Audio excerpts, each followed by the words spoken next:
10 minutes prior in front of the Hunters Association building. When it clearly became impossible to take his rank evaluation test ahead of schedule, Ri Min-seong sensed the looming crisis, and in the end, decided to drop a bombshell. Excuse me, I, Ri Min-seong, will retire from the entertainment industry regardless of the test result, and I shall pledge my service as a hunter for the betterment of the public. This was his last hurrah at reviving the atmosphere of the press conference that had cooled off from the sudden entrance of Go Gun-hui. Its effect was immediately noticeable. What? Ri Min-seong is going to retire, regardless of what his rank is. Right away, the atmosphere became frenzied.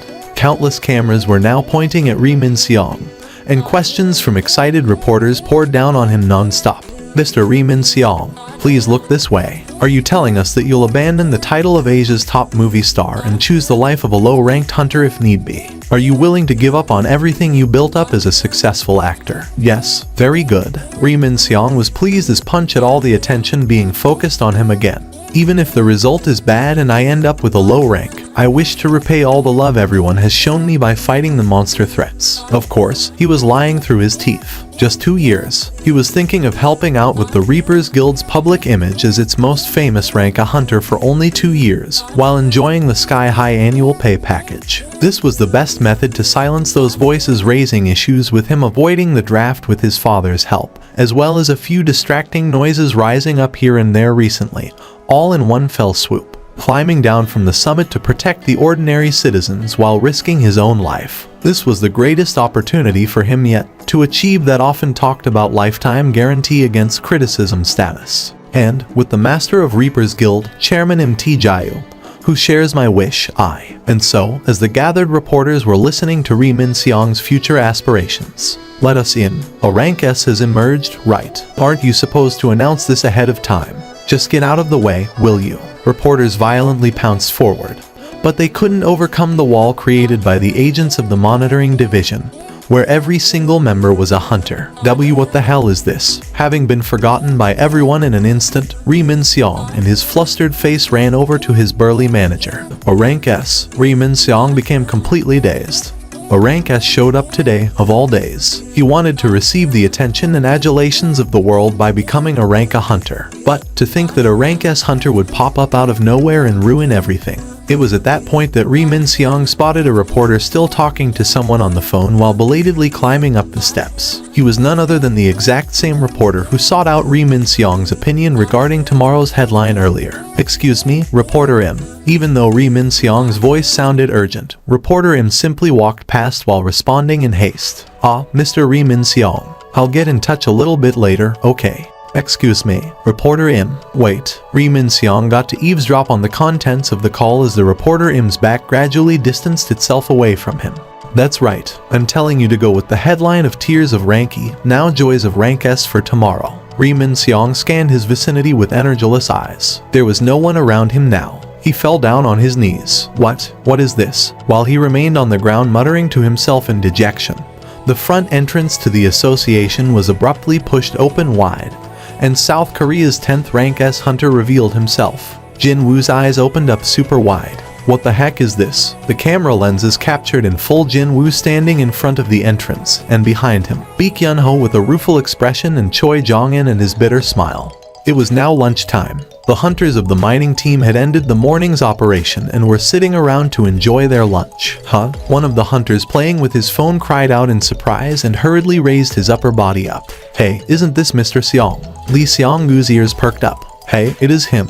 Mr. Seong's on the news. Indeed, Lee Seong-gu hadn't heard wrong. I knew it. With his face considerably flushed red after ingesting 3 cups of alcohol, Lee Seong-gu ran to where his colleagues were as if he had been waiting for this. Even while he was doing that, his mouth continued to operate without rest. I knew it from the moment that Beastard glared at me. Let me see for myself what horrible things that insolent Beastard committed now. Perhaps Lee Seong-gu's voice was too loud. Mr. Seong did what? Did Mr. Seong commit a crime or something? Including Foreman B.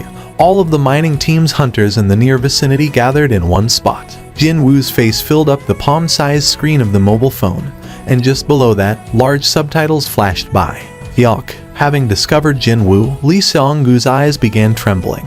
In front of the private office of Yujin Construction's chairman, standing in front of the door, Yu Jin-ho let out a short sigh. He opened the door, and as it smoothly glided inward, he also raised his head to spot his father busy going through several documents. Yu Jinho bowed down hard and spoke. "My apologies, father. I couldn't change Hyung Nim's mind." Yu Myung Hwan's expression hardened. "Okay, what did Hunter Seong Jinwoo say while rejecting your offer?" "Well," Hyung Nim said. Yu Jinho hesitated slightly, but he slightly raised his head and spoke. "He wants to make his own guild, so if I was interested in the vice master spot, I should come over instead." Yu Jinho thought that father would get angry or ignore that suggestion altogether, but instead, his expression was solidly frozen up. And then, grin. Yu Myung Hwan chuckled without making a sound. Someone widely known for his poker face, Chairman Yu Myung Hwan had actually revealed a change of expression in front of his own son. "What is my dad doing?" Yu Jinho couldn't dare to ask what was happening, so all he could do was to avert his gaze this way and that. Yu Myung Hwan spoke, that smile now erased from his lips. "Do you know why I'm trying to establish the Yujin Guild?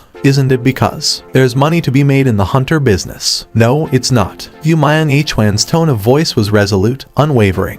"We have more than enough money right now. You think I'll try something that could put us at odds with other large guilds just for the sake of chasing after a couple more bucks?" Was he trying to imply that money wasn't the reason? Yu Jinho's eyes widened. "But if not that, then..." Yu Myung Hwan carefully put the pen down. "It's in order to protect ourselves." Yu Myung Hwan's serious, dignified eyes caused Yu Jinho to swallow his dry saliva in nervousness. Hunters are growing in power every day, and it's not uncommon to see a single person possessing enough power to rival a country's military might. For instance, the world's most powerful hunters, seen is already on the level of exercising power equal to that of a country's government. Yu Myung Hwan was talking about those people. "I hear that some hunters already rule smaller nations like kings. How long do you think that the rule of law and governmental authority will keep us safe under the current situation?"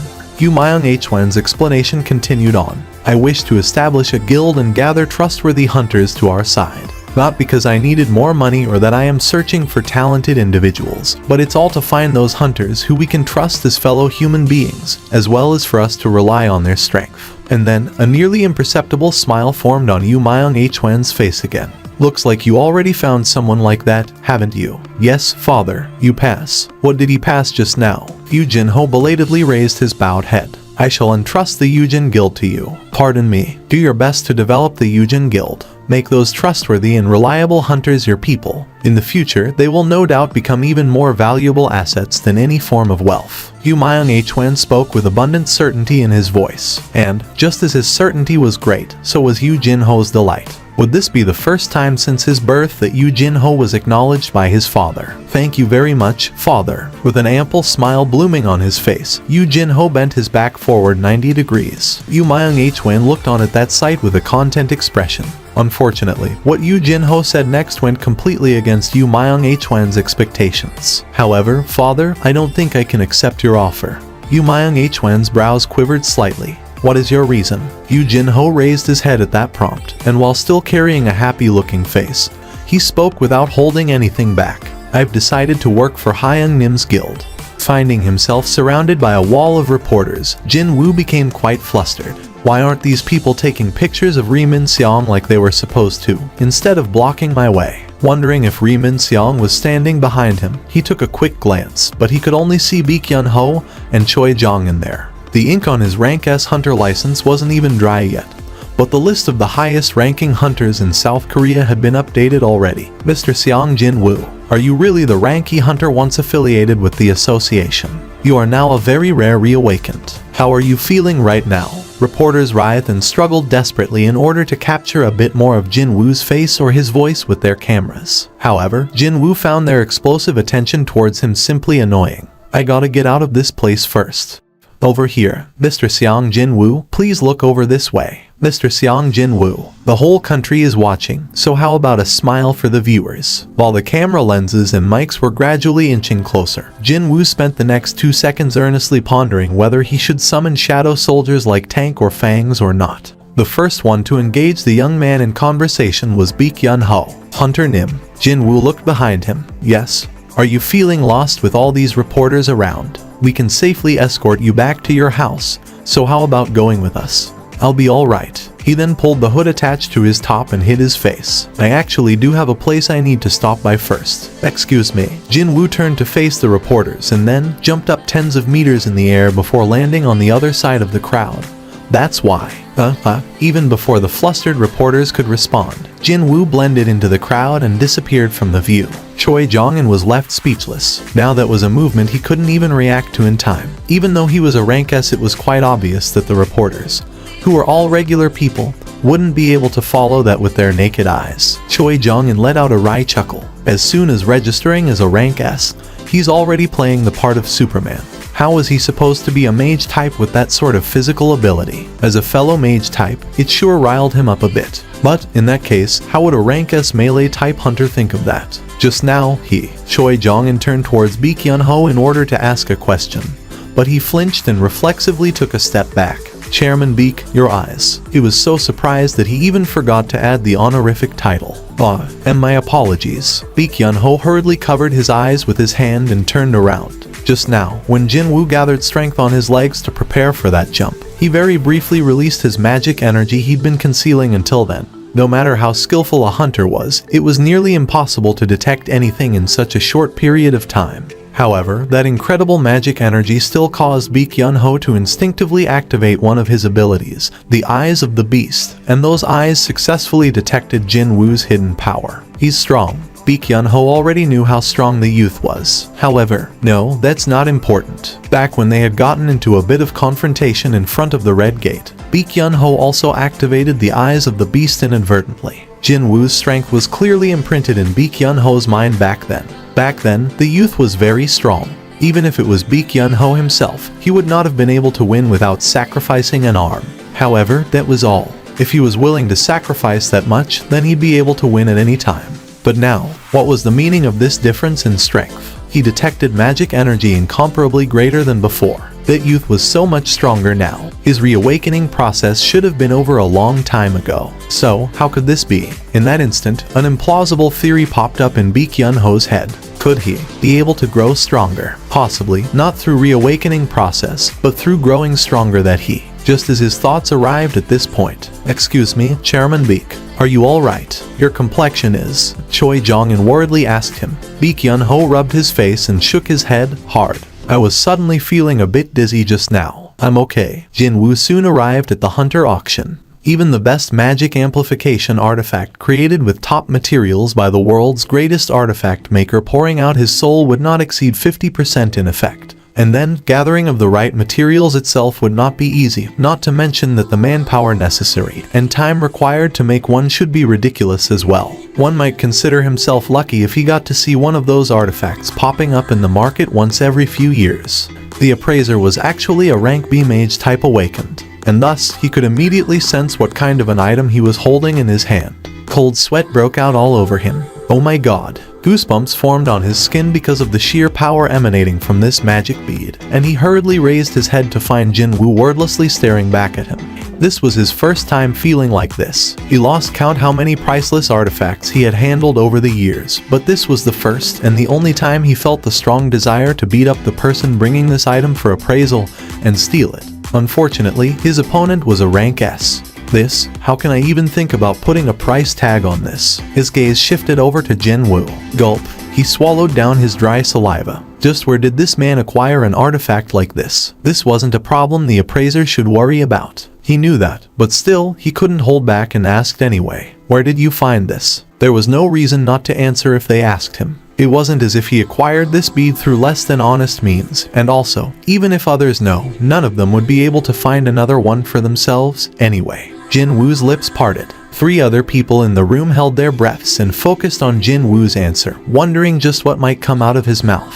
Jinwoo simply grinned and replied, I picked it up in a dungeon. Baek Yun-ho returned to his private office. I wish to be left alone for a while, so don't let anyone in. Maybe he found ordering his secretary wasn't enough. He even locked the door, too. Can it really happen? Baek Yun-ho couldn't stop thinking about Jinwoo, a hunter that could grow stronger. But, if not that, then how could anyone explain that man's strength that had increased to an unrecognizable degree in only a few days? I was being foolish. He finally understood why Hunter Seong Jinwoo was so disinterested in signing up with a guild. thinking about it from his perspective. If he was given an ability where he could theoretically grow stronger infinitely, would he want to enter someone else's guild? Baek Yun-ho shook his head. Nope, I'd rather make a guild of my own. Who cared about the number 1 or 2 guilds in the country? After all, his own would soon become the best anyway. Both Choi Jong-in and I have been wasting time chasing after a pipe dream. Thinking about Chairman Choi, who should be sweating profusely right about now while trying to woo Hunter Seong Jin-woo. A wry chuckle automatically broke out of his mouth. However, if my theory is correct, then this matter isn't something to laugh about. In the not-too-distant future, that man would surely become an existence that would get to control the community of hunters in South Korea. No, hunters of the entire world might focus all their attention on him at this rate. He needed to completely rethink the plan regarding Hunter Seong Jin-woo now. But before all that, I need to meet him face to face and confirm it first. Baek Yun-ho nodded his head. No matter how hard he thought about it, meeting Hunter Seong Jin-woo was the #1 priority. Unfortunately, how am I supposed to ask him for a meeting? Baek Yun-ho held his head tightly. When he realized that he just made his mind up to meet with a man who didn't even reply once to the countless requests for a sit-down until now, his head already began throbbing from a migraine. The department head took a step forward. It has been confirmed to be a real deal. Will you commence with the auction with us? We will ensure that you get the maximum amount for this article. So, what should Jin-woo do now? Before he could decide on what to do with the bead of avarice, he asked for something else. First, by any chance, can I purchase a flame-resistant defensive artifact here? The department head and Kim Jeong-kai looked at each other, and then they looked back at Jin-woo with somewhat awkward expressions. Jin-woo was confused by that. Did I ask for something I shouldn't have? No, not at all. Or is it really difficult to find a flame resistance armor then? Actually, the department head smiled and spoke. It's the exact opposite. It's really easy to acquire one. But I couldn't find one online, though. Weapons and defensive equipment with innate attributes cost a lot of money, so they don't normally appear online all that often. Even still, if you are looking for it, you should be able to find one very quickly. Well, fire-type magic is the most common attack magic spells there are, after all. But, of course, most of the mage-type hunters Jin-woo met so far either wielded flames or rays of light. He heard that even the rank S hunter Choi Jong-in specialized in flame attribute magic, too. Not only that, the shadow magic soldiers he controlled also used flames, and even fangs could breathe fire. In other words, fire-type attacks were a pretty common sight. What a relief to hear that it's easy to find one. He did kind of feel a bit pressured after hearing that it would cost a lot, but his mother's treatment depended on him getting one. As long as he could find one quickly enough, he was willing to pay regardless of what the asking price was. If the push came to shove, he could sell the bead of avarice, too. Two men headed off to the display hall exclusively reserved for the VIP clients that exhibited only those ultra-expensive artifacts about to be auctioned off or still waiting for their willing buyers. Weapons, armors, runestones, etc. were displayed inside clear glass cases. Jin-woo stopped in front of a glass display case that contained a longsword. Kim Jeong-kai approached him. Do you see something you're interested in? No, it's not that, but Jin-woo lightly knocked on the glass case. Can you really protect these artifacts with such a thin glass? I don't see any particular security system in here, either. Kim Jeong-kai formed a proud expression. They may look that way, but these glasses are reinforced with powerful magical energy by the very best craftsmen. Nothing would happen even if a melee-type rank-a hunter hits them with everything he has. Even when a rank-a hits it. Seeing that Jin-woo seemed rather unconvinced, Kim Jeong-kai smirked and carried on. If you don't believe me, how about hitting the glass once? If you manage to break it, then I might give you the artifact found inside. Hunter Nim. Come, was this reinforced glass really that strong? I can sense some magic energy in it, but, now feeling genuinely curious, Jin-woo began gathering strength in his right arm to test it out. In an instant, his shoulder and forearm expanded, and the surrounding air sank under the heavy pressure. Hold on. Kim Jeong-kai hurriedly blocked Jin-woo's way. I was only just joking. I wasn't really asking you to hit it, you know. Oh, I see. If the case really breaks, then the elites of the Hunters Guild will rush over here. Our auction house and the Hunters have signed a security contract, you see. By the way, this guy, wasn't he supposed to be a mage-type hunter? He was supposed to be a mage-type hunter, yet why was his aura so outrageous? Kim Jeong-kai wasn't joking when he told Jin-woo to hit the glass. He was thinking that, even though this youth was a rank S, he was a mage type, so his physical strength couldn't actually be that high. But then, when Jin-woo began concentrating, all the hair on Kim Jeong-kai's body stood up and instinctively, He knew that he had to stop the youth. What a relief it was that Jin Woo backed off without raising a fuss. Well, Hunter Nim's hand might get hurt if something went wrong, so this is fine. The staff signaled with his eyes, and Kim Jong-kai nodded his head. "Ah, it's a pleasure to meet you. I'm in charge of the weapons section. Please come with me." The staff member guided Jin Woo when they exited from the VIP display hall. After seeing those two off, Kim Jong-kai spat out another sigh. This Seong Jin Woo Hunter Nim seems to possess a talent for surprising people, doesn't he? He checked the glass case to see if there was a fingerprint or something since Jin Woo had been standing pretty close to it. But then, what the heck? He spotted a crack in the corner of the glass case that was so small, it was easy to miss with naked eyes. Since when did this happen? He pulled out a handkerchief and rubbed it, but sure enough, it didn't get wiped away. It wasn't some dirt, but an actual crack. Well, I'll be. Kim Jong-kai frowned deeply. How disappointed Hunter Seong Jin Woo would have been, someone who could be one of their most important clients, if he saw that. It was a small relief that the crack was near the corner of the case in a hard-to-spot location. Jin Woo picked up the dagger that the staff member in charge gave to him. If you were being honest, it was rather lousy in quality. It's far worse than the Night Killer, which is ranked at Rarity B. The attack power was not even half of the Night Killer, too. With a disappointed expression on his face, Jin Woo returned the dagger. "How much is this guy?" "It's 30 million won." Jin Woo's eyes widened. How much did he say for this measly little dagger? How much? 30 million won, Hunter Nim. Hold on. Jin Woo turned around, and while pretending to rummage around, he summoned the Night Killer and showed it to the staff member. Okay, how much would this guy go for, then? It was now the turn of staff to widen his eyes. Is this your current weapon? Wowzers. I can definitely sense the touch of a great artisan from this dagger. No, well, I bought it off the store, though.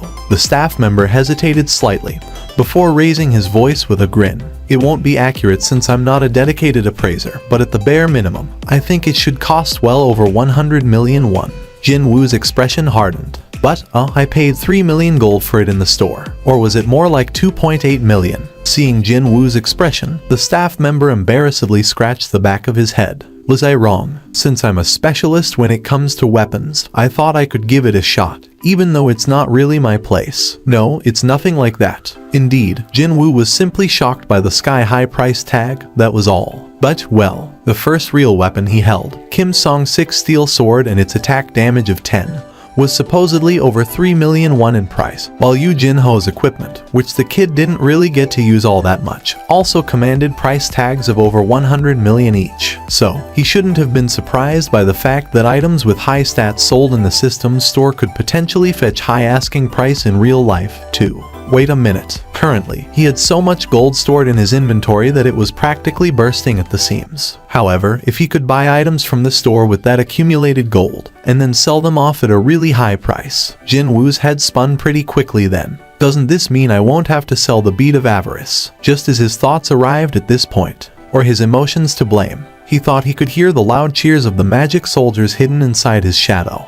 Holy cow, Appa, those reporters are still outside the building. Jin-ah spoke while looking out of the window. It was already late in the evening. Reporters who hadn't given up yet were still gathered around in front of the apartment's entrance like a storm cloud. Look, up there. After discovering the silhouette of a person by the window, they hurriedly operated their cameras, thinking that it was Jin Woo. Seeing all those camera flashes suddenly exploding from here and there, Jin-ah jumped up in fright and quickly shuttered the curtains. She turned around and sighed softly like a timid little animal. Should I go downstairs and say something? It was fine for those folks to disrupt his rest. However, he was more worried about them disrupting his sister's studies. Jin-ah was a high school senior, about to take the most important test of her life. Wasn't this the time when some overly sensitive kids would throw a tantrum just because of the faint footsteps outside their doors disrupting their studies? Well, Jin-ah isn't the type to raise a fuss over stuff like this, but still, could she even be able to concentrate with all these distracting noises coming from the outside?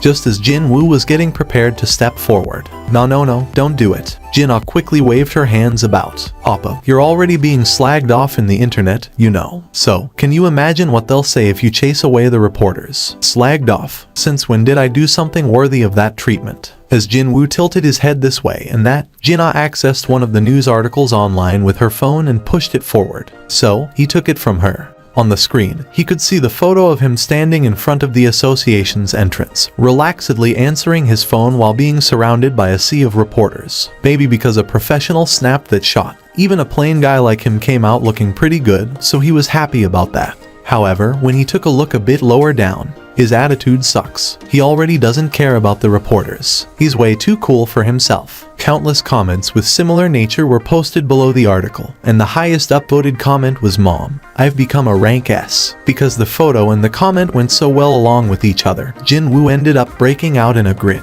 Jin-ah in turn became flabbergasted from his reaction. How can you smile from that? But it is funny. It was then, Jin-woo's eyes narrowed to a slit. His gaze shifted toward the front door. Someone's coming this way. Jin-ah also noticed her brother's tense aura. She asked, sounding a little anxious, "Papa, stay in your room for a bit, okay? What's the matter?" A presence climbing out of the elevator was walking straight to here now. It's a hunter. The suspicious presence emitted a thin and weak magic energy. Jin-woo couldn't sense any hostile intentions from this presence, but still, he didn't feel like humoring an uninvited guest. The man spoke, Hyung Nim. He was even sniffling, too. Yoo Jin-ho and his reddened nose were standing in front of the door, sniffling like a little kid. "Hyung Nim, I got kicked out of the house. Dad kicked me out." Now that Jin-woo took another look, there was a backpack as big as Yoo Jin-ho slung on his back. He was even carrying quite a lot of luggage in both of his hands, too. "Wait, didn't you live alone already?" "Well, that, sniff. The villa I was living in was under father's name, and he took it away. He even blocked all my bank accounts." A father blocking his son's bank accounts. All of them. "So, like, I was wondering, Hyung Nim, can I impose on you for the time being?"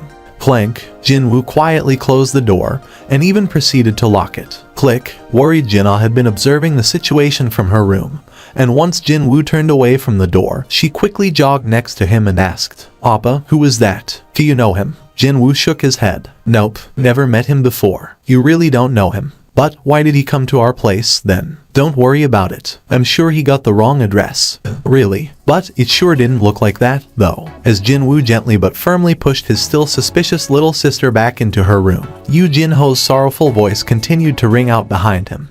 "Dear, don't you think you were being too harsh on Jin-ho earlier today?" Yoo Myung Hwan roughly yanked at his tie. What an insolent little child. He was about to be gifted with the Yujin Guild, which would no doubt become the Yujin Construction's core business in the future, yet he dared to answer like that. What? Follow Hyung Nim, was it? That fool deserved it. Yoo Myung-han snorted derisively. If the boy wished to stand on his 2 feet, then he should do so on his own power, too. The father thought that he'd teach his son about every choice being accompanied by responsibilities and consequences. Was it because he was far too agitated? For some reason, it felt like his DMN tie just didn't want to come undone. "My dear, are you sure you're really angry?" Yoo Myung-han tilted his head slightly and took a look at his own reflection in the mirror. What the? He was surprised by what he saw. Why did he look so pleased in the reflection?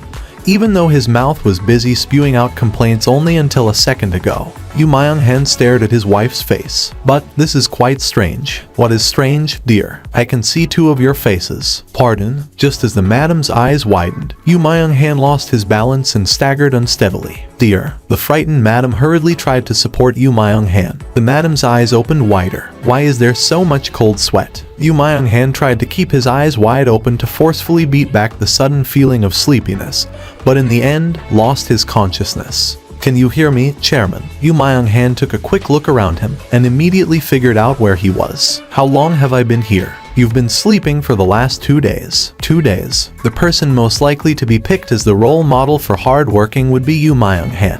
He had never slept for more than 5 hours in a day in his entire life, no matter how tired he was. "I guess I was quite tired, then." He was indeed swarmed with various matters that kept him insanely busy recently. The sudden bout of vertigo and that unshakable sleepiness were probably the side effects. However, the doctor couldn't hide the seriousness from his expression. "By any chance, have you discovered something wrong with my body?" "Mr. Chairman, by any chance, do you have anyone near you who is a hunter, or someone who's not a hunter yet but has been evaluated as an awakened?" The doctor suddenly asked about something rather strange. Yoo Myung-han asked if there was something wrong with his body, yet why was he talking about hunters now? Yoo Myung-han asked back, feeling puzzled now. "What are you talking about? Why hunters, all of a sudden? Have you heard of eternal sleep?" Hearing the term eternal sleep, Yoo Myung-han finally lost his cool, and his eyes trembled. The eternal sleep disorder, an endless slumber that no one could wake up from. Not only was it impossible to wake up from its death-like slumber, but the life force of the sufferer would also decline quite sharply, so it was a necessity to use life support machines that utilized magic energy. Appearing for the first time after the advent of the gates, it was a terrifying illness that managed to kill scores of people who lacked the wherewithal to borrow one of those life support machines. It's an illness where you'd be assaulted often by drowsiness, and eventually, you'd be unable to wake up at all. The doctor carried a complicated expression. There had not been a single case of the sufferer of the eternal sleep waking up so far. How does that relate to hunters? The eternal sleep is widely believed to be deeply related to magic energy. There were those people who, by nature, couldn't endure magic energy all that well. One of the abnormalities displayed by these people after being exposed to surrounding magic energy for a long time was this eternal sleep disorder. What you need to be careful with are the magic crystals, mana stones, as well as people possessing magic energy. People possessing magic energy. Yu Myung-han immediately recalled the soul awakened in his family, Yu Jin-ho. Meanwhile, the doctor cautiously carried on. I've heard that your second son is a hunter, sir. When Yu Jin-ho was mentioned, Yu Myung-han's face visibly hardened. So, the gist of it is, you want me to never meet my own son. Is that it? If it's at all possible, that is indeed my recom. With each passing day, people found more and more practical applications for magic energy, and the number of people innately possessing magic energy was steadily increasing as well. So, if you couldn't withstand magic energy when living in a world like this, didn't that already mean you had been eliminated from the natural selection? Yu Myung-han harumphed unhappily. I, Yu Myung-han, have failed to make the cuts. Such a thing could never happen. I will not submit. Before leaving, Jin-woo carefully opened the door to his sister's room. As it was still in the early hours, Jin-ah remained blissfully stuck in a slumber so deep that she'd not be any wiser if someone kidnapped her right now. Suddenly, he felt worried. There might be a jackass or two who'll try to get closer to her while I'm away. Of course, there should be no one stupid enough to harm the little sister of a rank S hunter, but well, it was hard to tell what was in a human's heart sometimes. At least, he needed some sort of a contingency plan. Come out, Jin-woo called out those monster soldiers that had been guarding Fangs when they were still alive. 3 of the biggest, burliest high orcs appeared simultaneously, and ended up making the already tiny room of his sister feel even more claustrophobic. However, why are there only 3? There definitely had been 4 guards, though. Jin-woo combed through his memories, only to spit out a soundless groan. Only now did he remember that he planted one of the guards in the ceiling of the boss room. And naturally, he forgot to extract that guy's shadow. I guess I should pay closer attention next time. Jin-woo smirked softly before shifting his gaze over to the 3 monster soldiers, who used to be high orc guards while still alive. All of them were elite grade. Jin-woo pointed with his chin towards the sleeping Jin-ah. And when that happened, the guards returned to shadow forms and moved along the floor, and they assimilated into her shadow. Very good. Hide in there quietly, and when Jin-ah finds herself in danger, get rid of the opponent, regardless of who it is. Jin-woo gave that order to the guards and carefully shut the door to her room. I can relax a little now. Indeed, he felt less worried. He made sure to lock the front door properly and exited from the apartment, and found Yu Jin-ho waiting for him there. Just as promised. Hyung-nim. Yu Jin-ho greeted Jin-woo with a bright face. Was it okay sleeping in that place? Yes, it was fine, Hyung-nim. I had no idea, but motels nowadays seem to feature pretty good amenities. Since his little sister was staying at home, Jin-woo had Yu Jin-ho stay in a local motel nearby. By the way, Hyung-nim, what about this decent tow? I'm off. Yu Jin-ho hurriedly turned his head to the passenger side. However, the door was already wide open, and Hyung-nim was nowhere to be seen. Didn't something similar to this happen before? Yu Jin-ho scratched the side of his head. Hyung-nim can be so elusive sometimes, you know. Jin-woo opened the message window. The sovereign of the demons, Baron, can be found residing on the top floor of the demon's castle. Defeat Baron and collect his soul. If you succeed in sealing the soul of the demon king, you will be rewarded handsomely. Quest generation conditions. Completion of normal quest, collect the souls of demons. Re-entering the demon's castle. Quest completion condition. Slay the demon king. Rewards: 1 highest grade rune stone. 2 bonus stat points plus 30. 3 unknown reward. Jin-woo confirmed the details of the first reward next. By breaking this highest grade rune stone, you can learn a class-specific skill. I can learn a class-specific skill. Jin-woo's brows shot up. So far, he had earned 3 class-specific skills: the Shadow Extraction, the Shadow Storage, and finally, Sovereign's Territory. Every single one of them was an indispensable skill. and just from the mere idea of adding one more skill to his roster, his heart palpitated even harder. What kind of skill is this? He wanted to confirm the information on the skill, but the only thing that popped up was its name, and no in-depth explanation was offered. Tusk. Jinwoo could only smack his lips wryly. Well, I'll find out eventually after completing the quest. A class-specific skill, and 30 bonus stat points, too. Even when excluding the unknown reward, it was already a remarkable amount of loot on offer. He was really tempted to simply rush up to the top floor in one go, but before I start anything, though, Jinwoo summoned his status window for the first time in a while. Strength 186, Endurance 145, Agility 175, Intelligence 189, Perception 126, Reduction in physical damage 46%. Passive skills: LV, Max, Tenacity LV, 1, High Grade Dagger Technique LV, 2, Active skills, Dash LV, Max, Vital Points Targeting LV, Max, Intimidation LV, 1, Dagger Throw LV, 2, Stealth LV, 2, Ruler's Reach LV, 2. He immediately made his way over to the floor transfer magic circle. Jinwoo spoke without hesitation. 76. The light gleamed brightly. In the moment it took to blink an eye, his surroundings had changed completely. He was now faced with a vigorously burning city. When inside the floor transfer magic circle, he wasn't supposed to be affected by the environments outside, but it still felt like his skin was burning up already. Jinwoo put the luggage down and pulled two artifacts out. The first one was a black robe named the Wind Robe by its maker, and the other one was a nameless ring with water-type magic imbued within. Jinwoo put on both the robe and the ring. After putting on the robe and pulling on the hood, Jinwoo finally felt like he was a true mage-type hunter now. I can feel my body cooling down. Just by wearing them, it felt like he was standing inside a refreshingly cool cavern or some such. I wonder, will this work against the flames of the demon's castle? Jinwoo slowly stepped outside of the magic circle, and thankfully, these artifacts proved their expensive worth. The debilitating heat couldn't affect him at all now, quite unlike the last time he was here. Nice. With that, his preparations were complete. However, it seemed that he wasn't the only one who had finished his preparations, because demons had picked up on his scent and had formed a large group to rush towards his position.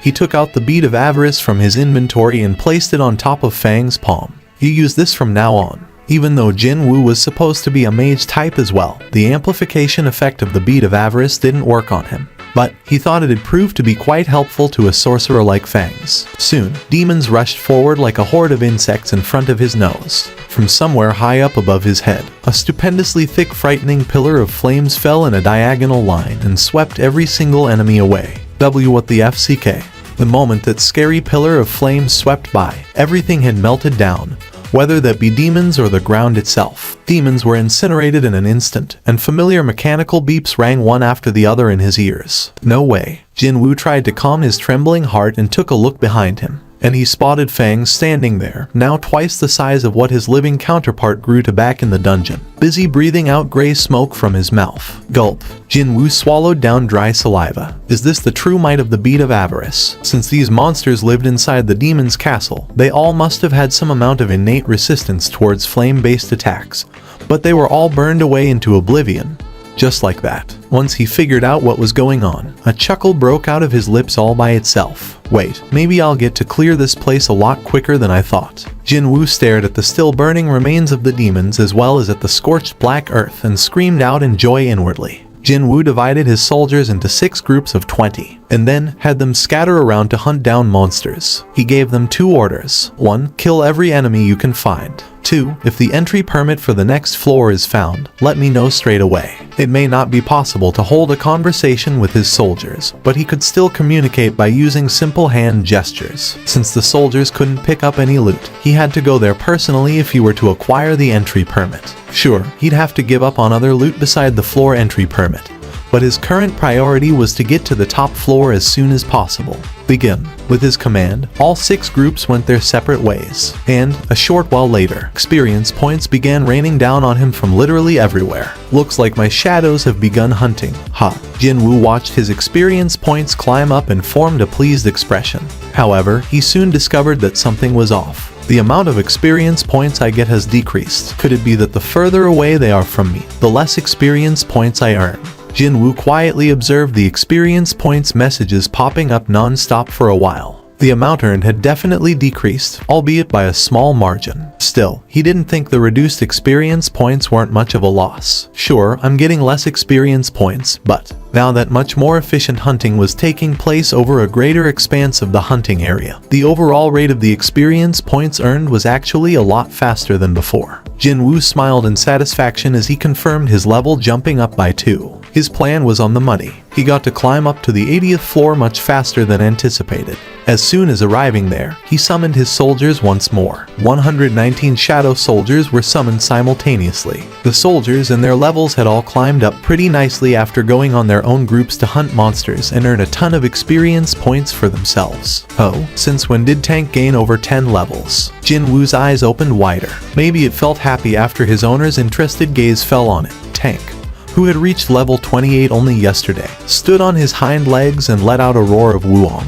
Jinwoo wasn't the only one to enjoy the fruits of the efficient hunting, as it turned out. He grinned brightly. Alright, then, let's go. Just like before, he divided his army into 6 groups and had them set off. He then took off alone as well. He was familiar with acting alone anyway, and he also didn't really need the soldiers' help either. Jinwoo wasn't able to easily leave the 80th floor. Is there a group of really strong monsters somewhere on this floor? Yet another of Jinwoo's group returned back to him as shadows. He had no choice but to call them back because his mana couldn't sustain the rate of the soldiers' destruction and revival anymore. This would be the first time this happened. From the 76th to 80th floor, the method of hunting in dispersed groups during the past 4 floors had yielded the highest efficiency. Is it because fighting against superior demons is still too much to ask for? For sure, it were the superior demons and not high-ranked demons that appeared on the 80th floor most of the time. Heck, these superior demons even employed petty tricks like hiding under the ground, too. Even then, he didn't think these superior demons possessed such powers to be able to push back his soldiers to this degree. Not only that, there was something weird here as well, and that would be the groups of soldiers getting attacked all happened to lack a captain class among them. The groups with Fangs, Ygritte, Iron, and Tank were all perfectly fine, but the other 2 with no captain class got annihilated. Wait, could it be that the enemy is deliberately attacking the weakest groups first? If so, this could only mean that a monster possessing high enough intelligence to detect the opponent's weakness existed on this floor. Not only strong, but it even possessed intelligence. He obviously didn't know who it or they were, but without a doubt, they were proving to be a bit of a pain in the neck. There were 4 groups remaining. If he were to include himself, then 5. If the enemy has figured out the soldier's movement pattern, then their next target is pretty obvious. The moment he thought that, Jinwoo disappeared from the spot. Jinwoo quickly arrived near where Tank's group was. Right in front of the pack, Tank was walking slowly but steadily forward. I'm pretty sure the next target will be this group, since the enemy seemed to possess enough intelligence to detect weaker opponents, as well as to identify the movements of the soldiers. Their next target had to be here. Let's observe for a little while. Jinwoo hid his presence to the best of his abilities and, while maintaining a fixed distance, he followed after his shadow beast soldiers. Here they come. When the enemies came close enough, their names became visible. He was thinking that these guys were way too different from the regular demons that walked around naked, whether they be low or high demons, and now he could even see that their names were different from the rest as well. A demon aristocrat and 3 demon knights. The names he saw for the first time were written in black and very clear to see. He sensed strong hostility from all 4 of them. Tank finally discovered the demons. Once the demons got close enough, they dismounted from the horses. So, those rides were simply a means of transportation. Jinwoo continued to stare at the demons with a great deal of interest. Soon afterwards, the beast soldiers became excited by the entrance of enemies, roared out, and attacked first, signaling the beginning of the bitter, violent battle between these 2 groups. Tank's target, the demon aristocrat, easily jumped over the swung front paw with a light but quick movement. Jinwoo's brows shot up. That wasn't the end of the surprising spectacle, either. The demon aristocrat then spun in the air and thrust forward the spear held in its hand at Tank's chest. The fierce attack containing magic energy put a watermelon-sized hole in Tank's torso. From that smallish frame, an explosive aura could be felt rather clearly, and on top of that, it also possessed beautifully simple and clean movements, too. Jinwoo grew even more interested by then. Yup, not a regular monster, alright. Even before the beast soldiers could regenerate, they were cut and sliced apart and stabbed through by spears and swords. By then, Jinwoo was carrying a crumpled expression. He knew very well that, as long as his MP supply held up, his beast soldiers were practically immortals. Even if his MP did run out, they would simply return to him as shadows. However, he sure as hell didn't feel pleased watching his own boys getting pummeled like that. Was this how an older brother would feel when his younger sibling came home all beaten up black and blue? That is enough. Jinwoo couldn't stand it anymore and recalled his beast soldiers. They reverted back to their shadow forms and quickly moved below his feet, and absorbed back into his own shadow. Jinwoo undid his stealth in the midst of the demons. The demons were greatly taken by surprise, but as expected of pros, they immediately sensed Jinwoo's hostility and attacked him right away. Jinwoo punched down bare-fisted on the two knights beside him, and then grabbed the last one rushing at him and slammed the sucker down hard on the ground. The spiderweb-like cracks formed on the ground and a message popped up in his view. The exact same messages repeated 3 times. Each of his attacks killed one of his enemies. In less than 1 second, he cut short the lives of 3 monsters. These guys were side distractions anyway. The real deal is that guy. Jinwoo shifted his gaze over to the demon aristocrat. After their eyes met, the aristocrat flinched rather grandly and pointed at him with its spear. I always wondered whether monsters could feel fear or not, but now he was pretty certain of it. Different from back when the demon aristocrat was pointing the spear at the beast soldier group. The tip of the weapon was trembling ever so slightly. Well, being able to sense the opponent's strength was also a part of one's skills, after all.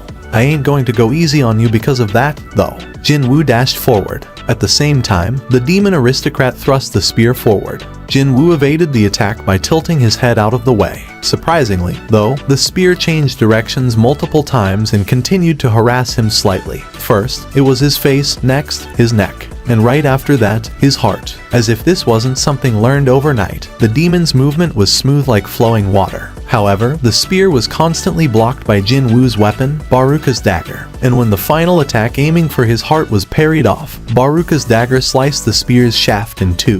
The demon aristocrat froze up after seeing its broken spear. With that, this battle was over. Well, not even 3 or 4 rank hunters would be able to win against you, but Jinwoo rated the demon's abilities pretty highly. Too bad, today's matchup was all wrong for the monster. Jinwoo reached out and grabbed the enemy's helmet with his left hand. The shocked enemy immediately went into panic mode. It tried to pull its head back, but couldn't do anything from Jinwoo's powerful grip. He was thinking of yanking the helmet loose and cut the head off, so he strengthened his left hand some more. Jinwoo raised the Baruka's dagger high up. I surrender. I will surrender. Jinwoo frowned and stopped moving. A female. The face underneath the helmet definitely belonged to a female. Actually, Jinwoo didn't really care whether a monster was a male or female. But the thing was, the monster quickly lifted its hands high up in the air and declared its intentions to surrender. Please accept my apologies. We were in the wrong. Please spare my life. Not only had she changed her stance in the blink of an eye, but she was also now even begging for her life. A monster was doing what now?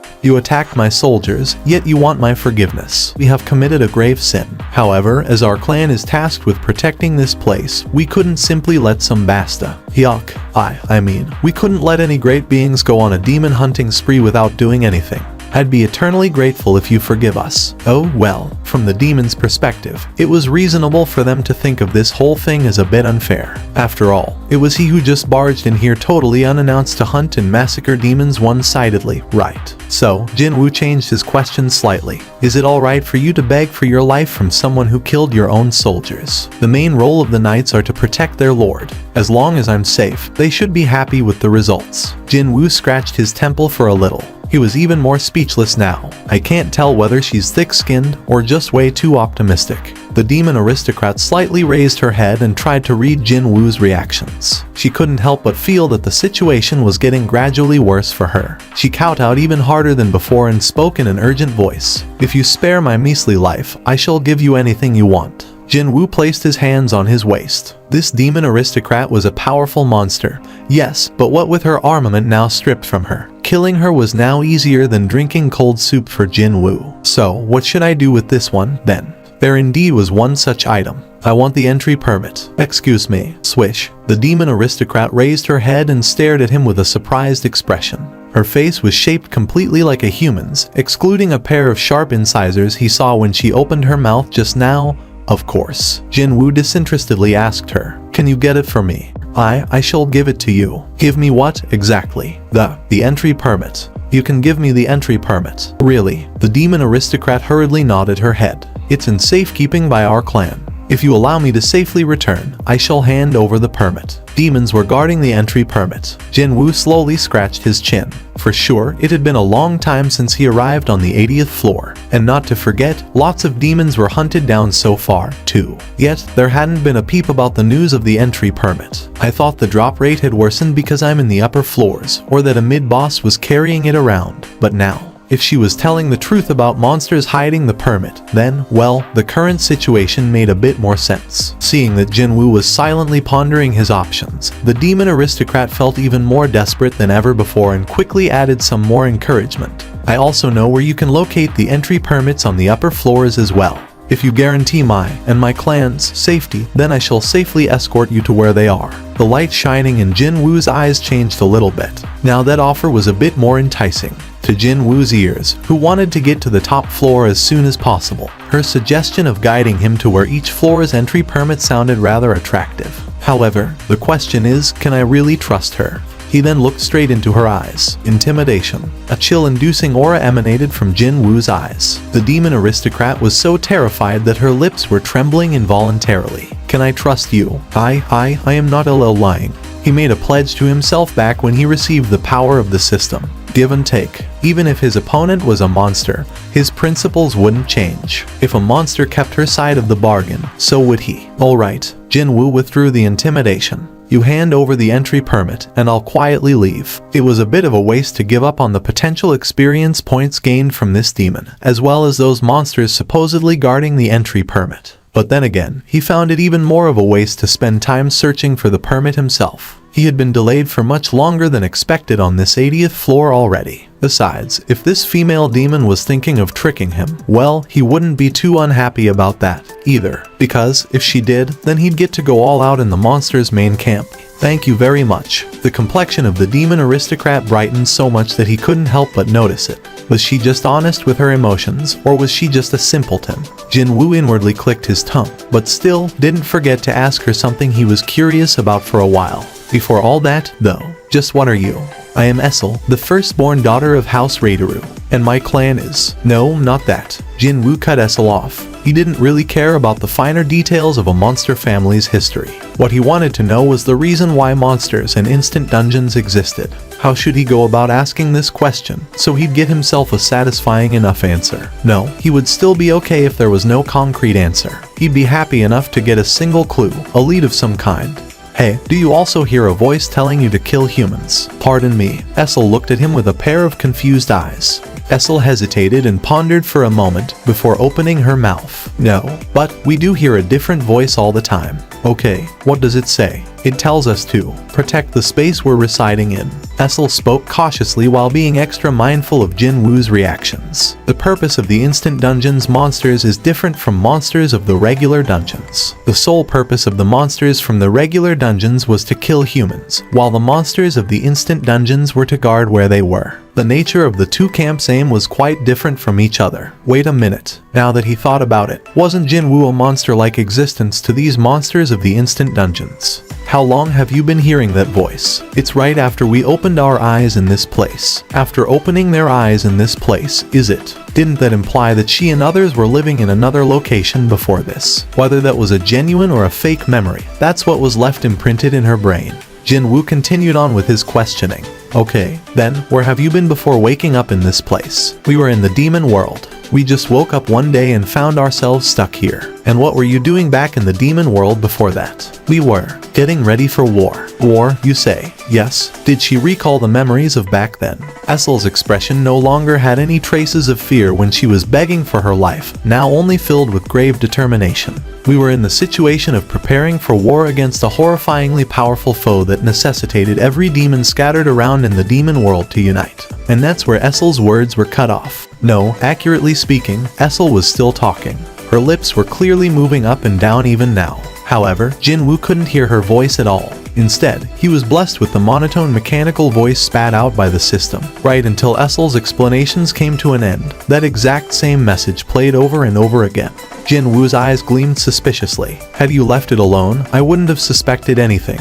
actually. Indeed, he might have thought Essel's explanations as a backstory for the monsters of this place cooked up by the system or some such. Leveling up, instant dungeons, quests, quest rewards, penalties, and even the process of getting his class. He was faced with one situation after another that resembled video games, so if monsters had a game-like backstory as well, it did not come across as strange at all. However, the moment the system forcibly intervened, Jin-woo became sure of one thing. Talking to her might give me a clue to solving everything. In other words, the system made a clear and definite mistake here, just now. What does the system want to hide? This unknown foe the demons were supposed to fight? Or the reason for the war? Maybe the end result? In order to figure this out, he narrowed down the scope of his next question. What was the identity of those horrifyingly powerful foes? However, at that moment, like a toy with a dead battery, Essel froze up on the spot. But that lasted only for a little while. She suddenly lost consciousness and powerlessly collapsed to the floor. Jin-woo quickly snatched her and carefully laid her down on the ground. Seeing that her breathing was steady, it didn't look like she was in any danger. The system reacted way too sensitively towards the identity of this unknown foe or foes. Could those beings be related?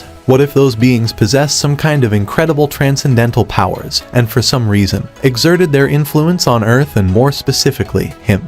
Essel quickly raised her upper body, sensing another presence nearby. She looked to her side and found the totally wordless Jin-woo sitting there. Her shoulders flinched a little just then. I wasn't dreaming. Slowly getting to terms with her new reality, Essel took a look around her, and there were huge piles of dead superior demons found nearly everywhere. Her brows shot up immediately. Demons with little intelligence didn't treat other demons with intelligence as their kin. So, an unconscious demon like her would have been seen as a tasty meal. However, the only reason why she was unscathed like this was, "Were you protecting me all this time?" Rather than answering her, Jin-woo raised his body up and then extended his hand out to Essel. Essel looked as if she was profoundly moved and, after holding onto his hand, cautiously stood up from the spot. "Thank you. How long will we take to get to where the entry permit is? It's not too far from here. I'll take you there." Just as Essel said, they didn't have to travel far before arriving at a location where the entry permit was likely to be present.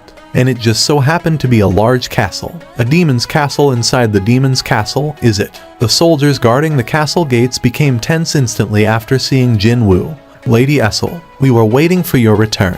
Where is my father? The Lord is waiting in the audience chamber." Understood. One of the knights glanced at Jin-woo and asked, "Lady Essel, this gentleman is. He's an important guest, so do not forget to mind your manners." After a long walk down a wide corridor, he found himself entering a very large chamber that looked like a boss room in a dungeon. So, this is the audience chamber. Jin-woo scanned his surroundings. Other than tall stone pillars reaching up to the ceiling situated at a regular interval to either sides of the chamber, it was pretty much wide open and empty. It was as if this whole place had been prepared for potential battles that could break out. Essel and Jin-woo stopped before the boss. The boss was the first to break the ice. "Essel, father, this person is." Even before listening to Essel's explanation, the boss met the gaze of Jin-woo and its brows shot up high. The irises of the boss were quaking visibly now. "Why you? Just who did you bring before me?" "Father, this man is a guest." Essel desperately tried to explain, but the boss's agitation didn't want to lessen at all. "A guest? Just what kind of a guest invades the home of the inviter with an army?" "Pardon me." Essel quickly shifted her gaze over to Jin-woo. Just where was this army her father was speaking of here? "Essel, do you not see it with your own eyes? Can you not see the countless soldiers hidden in that man's darkness?" Jin-woo's glare sharpened up a notch. I guess he's got pretty good senses. It seemed that the boss was able to see the soldiers hidden inside Jin-woo's shadow. "How dare you bring soldiers into my house?" As soon as the boss roared out, many knights rushed inside the audience chamber. "Father," Essel cried out to her father in a loud voice of her own, staring silently at the developing situation until then.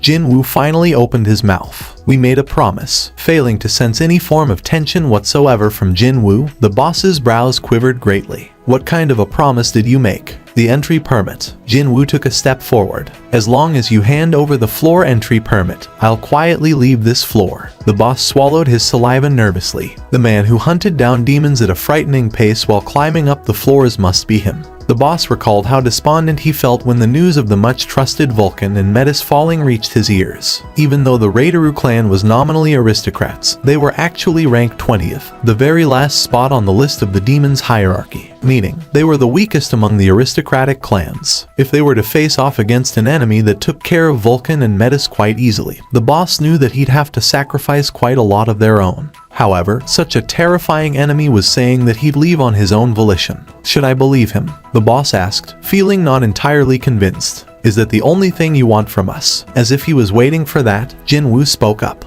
And also, but, of course, the boss's forehead creased up in a frown as the situation unfolded as he expected. The demands of the strong were always unfair and constant. Even before hearing the ridiculousness of the demands that would insult the clan's honor and ridicule his proud soldiers, the boss could feel his chest tighten in frustration already. Sure enough, the man placed his hand on the shoulder of the boss's daughter and spoke. I wish to borrow this kid from you, too. What did you say? The boss and the knights all cried out in astonishment simultaneously. Jinwoo scanned his vicinity, feeling genuinely puzzled now. Essel told him that she knew where the entry permits were at in the higher floors. He only asked to borrow her for a little bit so she could guide him to where the permits were, but this was. Did I say something wrong? Jinwoo could only tilt his head this way, and that as he alternated his gaze between the heavily trembling boss, the knights who couldn't hide their astonishment, as well as Essel and her deeply blushing face.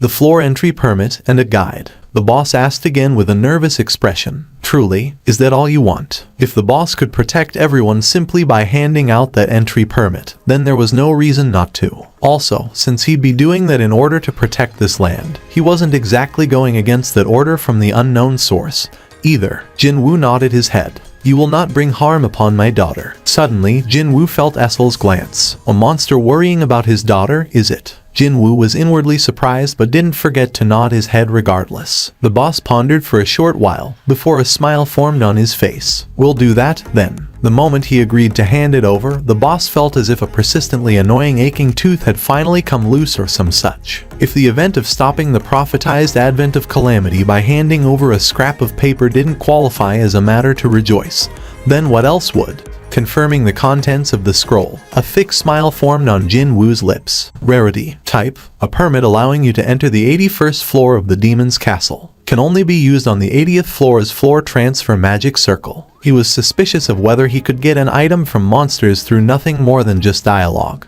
But this was really the entry permit he was looking for. Jinwoo rolled the scroll back up and sent it to his inventory. Hey, is it fine if we get going now? Jinwoo urged Essel and turned towards the exit. Wait, I'll be sharing my experience points with my companion. The thing about sharing experience points got on his nerves slightly, but thankfully, there was the clause about rate of contribution, which meant that, as long as he didn't give his companion a chance to fight, the experience points wouldn't be divided at all. So, Jinwoo made sure to drill this point into Essel. Even if battles break out, you must not interfere. I shall take care of everything.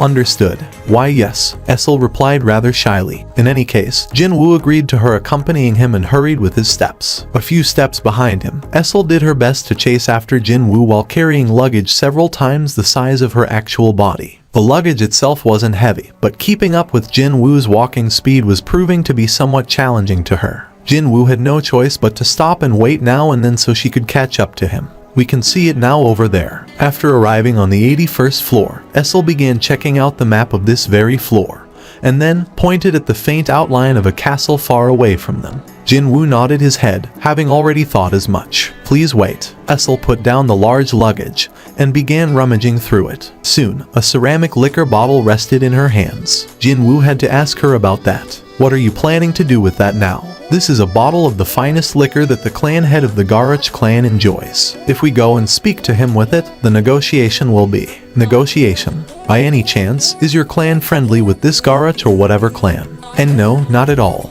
We the aristocrats always competed bitterly against each other for a place in the demon world's nobility ranking. So, still, they are a group we can hold civilized meetings with. Hearing that, Jinwoo simply grinned. In that case, it's fine. Making one exception was enough. Just as important as finding the entry permit, he needed to raise his level, too. You wait here, Jinwoo told her as so, and while leading his soldiers forward, headed towards the distant castle. In that short amount of time, the castle belonging to the Garroch clan was burning in flames. A monster as tall as a giant spat out a pillar of flames, and the castle's gate and walls melted down without offering any resistance whatsoever. Garroch knights rushing out in confusion were cut down by the black soldiers one by one. The castle of Garroch that looked several times more impregnable than Raideru clan's own castle was powerlessly crumbling down. Essel could only swallow down her nervous saliva. If father didn't hand over the permit willingly, then the Raideru castle might have been burning down to cinders just like the Garroch castle right about now. Kaboom! Another tower beyond the castle walls crumbled back down to earth with a loud explosion. How can anyone fight against a monster like him? Essel wiped the sweat drops trickling down to her chin and breathed a sigh of relief, knowing that her clan had managed to skirt past a calamity. Permission to advance. Surprised by the never-before-seen system message, Jinwoo quickly confirmed Ygritte's information to make sure. Night grade. It's now possible to advance the grade after the level requirement has been met. We'll advance to the next grade when the sovereign gives his permission. Without a shred of hesitation, Jinwoo replied to the system's message. I allow it. It began from beneath Ygritte's feet. Accompanied by screams coming from a distant place, countless black hands emerged from Ygritte's shadow, and they grabbed onto every part of him. What's this? Jinwoo observed in great interest the unfolding process of the advancement. At first, he thought that those black hands would drag Ygritte back into the shadow, but in reality, the opposite happened. Instead, the hands holding onto Ygritte turned into black smoke and spun around him quite ferociously, before getting absorbed by him. It was as if Ygritte was absorbing the black smoke voluntarily. Ygritte emerged from the dissipating black smoke while emitting a far greater aura than ever before. The system message informed Jinwoo of the results. Jinwoo did his best to calm his trembling heart and rechecked Ygritte's information window. Elite Knight grade. His level has been reset, but his current grade is the same as Fang's now. Before joining Jinwoo's army of the Shadow Soldiers recently, Fang's used to be the boss monster of a Ranka dungeon. Now that Ygritte was on the same grade as a creature that powerful, it could only mean that his abilities had grown by that great a deal now. And so, as he stood there checking out his soldiers while feeling rather satisfied with himself, from afar, he spotted Tank quickly approaching closer with a dead body of a demon that escaped a little while ago in his jaw.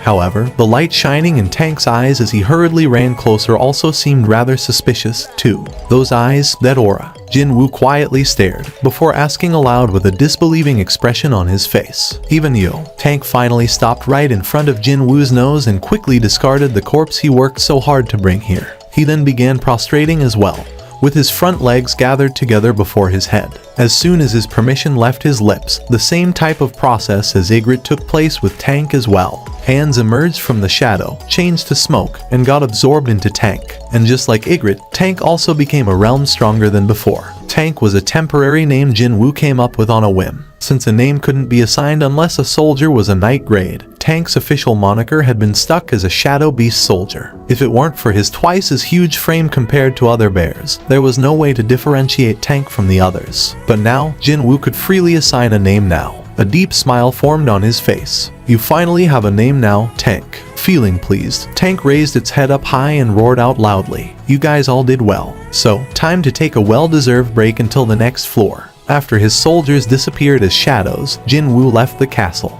Essel was waiting for him outside with a rather haggard face. Excuse me, Sir Jinwoo. I told you, stop calling me a sir. Why yes. Essel hesitated somewhat after Jinwoo curtly replied to her, but eventually she spoke again. Do you know how many clans have ceased to exist by your hands? Currently, they were on the 89th floor. Essel's clan was on the 80th, so that would make 9 clans. What with her witnessing a clan being killed off every time they climbed up a floor, Essel had finally grown too anxious to remain silent.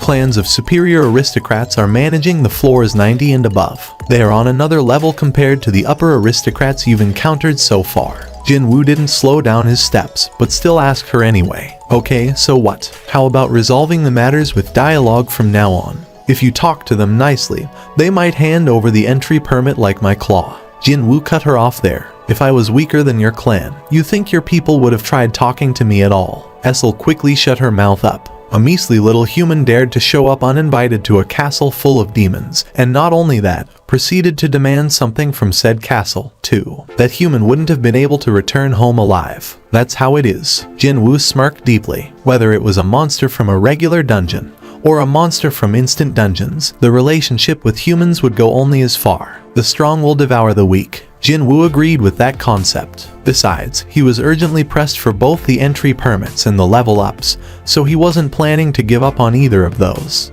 I'll make your Radish clan as the #1 on the pecking order. But our clan is Raideru, you know. Essel could only complain meekly in her mind. Soon, they would be stepping into the upper floor. Could a lone man manage to destroy the superior aristocrats and their clans with nothing but his own powers? She found it pretty scary to meet his eyes anymore, so Essel quickly lowered her gaze to her feet and asked, "Why did you spare my clan?" Without a doubt, the Raideru clan would never be able to oppose this man's quest. She knew her clan's military might the best, and now that she had witnessed Jinwoo's true power, she was sure of this fact. Even then, her Raideru clan emerged relatively unscathed from this merciless man's onslaught. Why was that? She was really curious. Jinwoo entered the floor transfer magic circle and turned around to face Essel. "'Cause I find you likable." Even though she was a monster, she knew when to surrender, she knew when to negotiate, and most importantly, offered up quite a bit of useful information, too. Pardon me. Essel flinched grandly in surprise, and her neck rapidly dyed in a crimson color. She stood on the spot hesitating as she fidgeted with her fingers in a clear fluster. Their schedule had been affected by her being rooted to the spot like that, so Jinwoo asked her to get a move on. Her face still blushing deeply in red, Essel hurriedly entered the magic circle. However, she couldn't raise her head again even after arriving on the next floor. The Incheon International Airport. The representatives from the Japanese Hunter Association arrived in South Korea to discuss the matters of Jeju Island's ant problem. They already had set up a conference with the Korean counterparts. What's happening here? There is a very powerful presence nearby, stronger than you. Goto Ruji smirked derisively. Not too long after that, an employee from the Korean Hunters Association hurriedly ran forward to greet and receive them. "I'm terribly sorry. I was delayed by all the chaos unfolding inside the airport at the moment." The employee hurriedly lowered his head in apology. Matsumoto Shija hid his dissatisfaction expertly and formed a magnanimous smile. "It's fine. However, is there something going on at the airport?" "Oh, that. It's nothing serious, sir. It's just that a hunter from the United States has arrived just now." "What brings an American hunter to South Korea?" "I hear that it's a personal matter, sir. I'm sure that there's nothing to worry about. I hope this person won't interfere with our business here." Goto Ruji's gaze was fixed in the direction of the noisy crowd of people over yonder. Most likely, that's where the American hunter was. With the subject matter being what it was, the conference was moving at a brisk pace. "How do you feel about forming a united assault team comprising of top-ranked Japanese and Korean hunters?" This explosive suggestion from Matsumoto Shija caused the Koreans present to show much surprise on their faces. They were all under the impression that today's conference would be to discuss the reparation Japanese would demand for the damage they had suffered. But then, the Japanese were saying they would voluntarily help with taking care of this headache. What kind of jackpot was this? We're aware that Japan enjoys an abundance of top-ranked hunters. However, it is still far too dangerous to invade Jeju Island. Go Gun Huey also added that there were several times more of the monsters to be found on the island compared to 2 years ago, when the last subjugation effort failed. These are all the data compiled from our observation of the ants. Each ant may be strong enough to rival a high-rank hunter, but it also possesses a fatal weakness, and that's their short lifespan. Ants could only live for around 1 year at most, which means if the ant queen is removed from the equation, every ant found on Jeju Island will eventually die out in around 1 year. Indeed, the Korean attendees nodded their heads as they read the well-researched data. Only the queen needed to be eliminated. That sounded a whole lot more achievable than killing thousands of unrankable monsters that came out of a rank escate. However, Go Gun Huey's glare remained icy cold. What a nonsensical notion that is. He knew the truth already. He knew that the act of killing one queen was no different than actually trying to kill every single one of the thousands of those monsters. Are you making this suggestion because you don't know of ants' instincts to sacrifice themselves in order to protect their queen?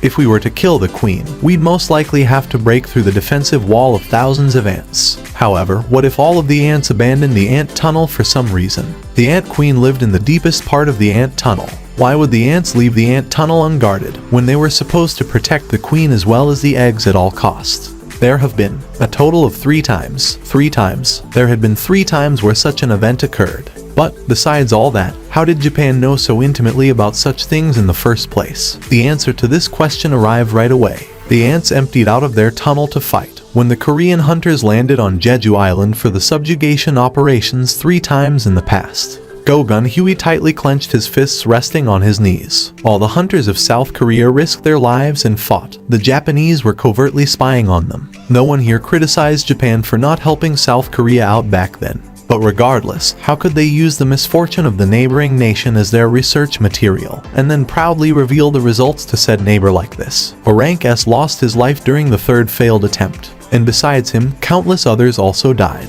The association president Go Gun Huey had to watch them die from a very close vantage point back then. The Japanese hunters will take on that role. Japan's rank S hunters would split into several teams and attack Jeju Island from different directions. Ants would rush out to face the intruders, and just like before, the tunnel with Ant Queen hiding in it would be emptied out. We wish to ask Korea's top hunters with the killing of the Queen. South Korea's rank S hunters would sneak into the island using a helicopter, and once they kill off the Queen, they escape via a helicopter again. Without a doubt, there is a good chance. There were 21 rank S hunters in Japan.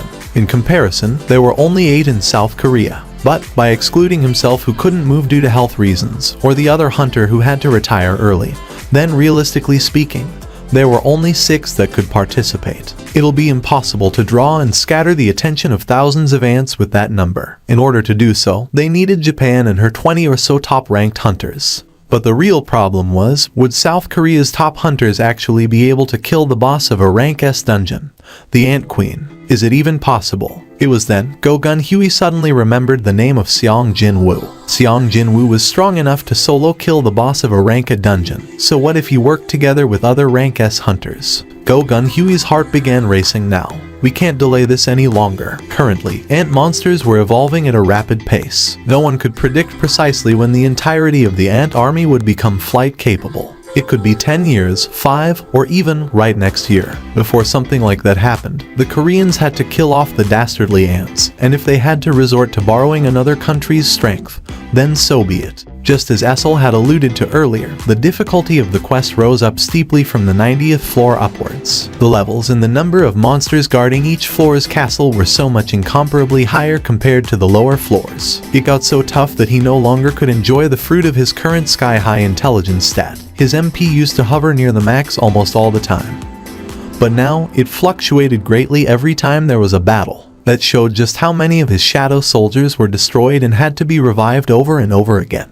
It wasn't some fluke that Jin-woo managed to clear the 90th floor, however. Just like a hammer shaping the raw iron that had been heated for a long time, he had been constantly polishing his skills as he climbed up from the lowest floor to get to where he was now. The clear evidence of that was his current level, which had reached 90 already. The fiercer the resistance of the superior demon aristocrats became, the stronger the attacks of Jin-woo and his shadow soldiers got in order to break past their defenses. 5th ranked Ricardo clan, and now even the 4th ranked Fido's clan, too. Essel no longer had any reserve energy to be shocked anymore. If every other intruder boasted strength on this scale, then rather than protecting her land, it'd be difficult to even survive from the initial assault. Instead, are all the other humans as powerful as you? Essel anxiously asked. Jin-woo combed through his memory for a bit, before making a suitable reply. Maybe, there are 2 more, I think.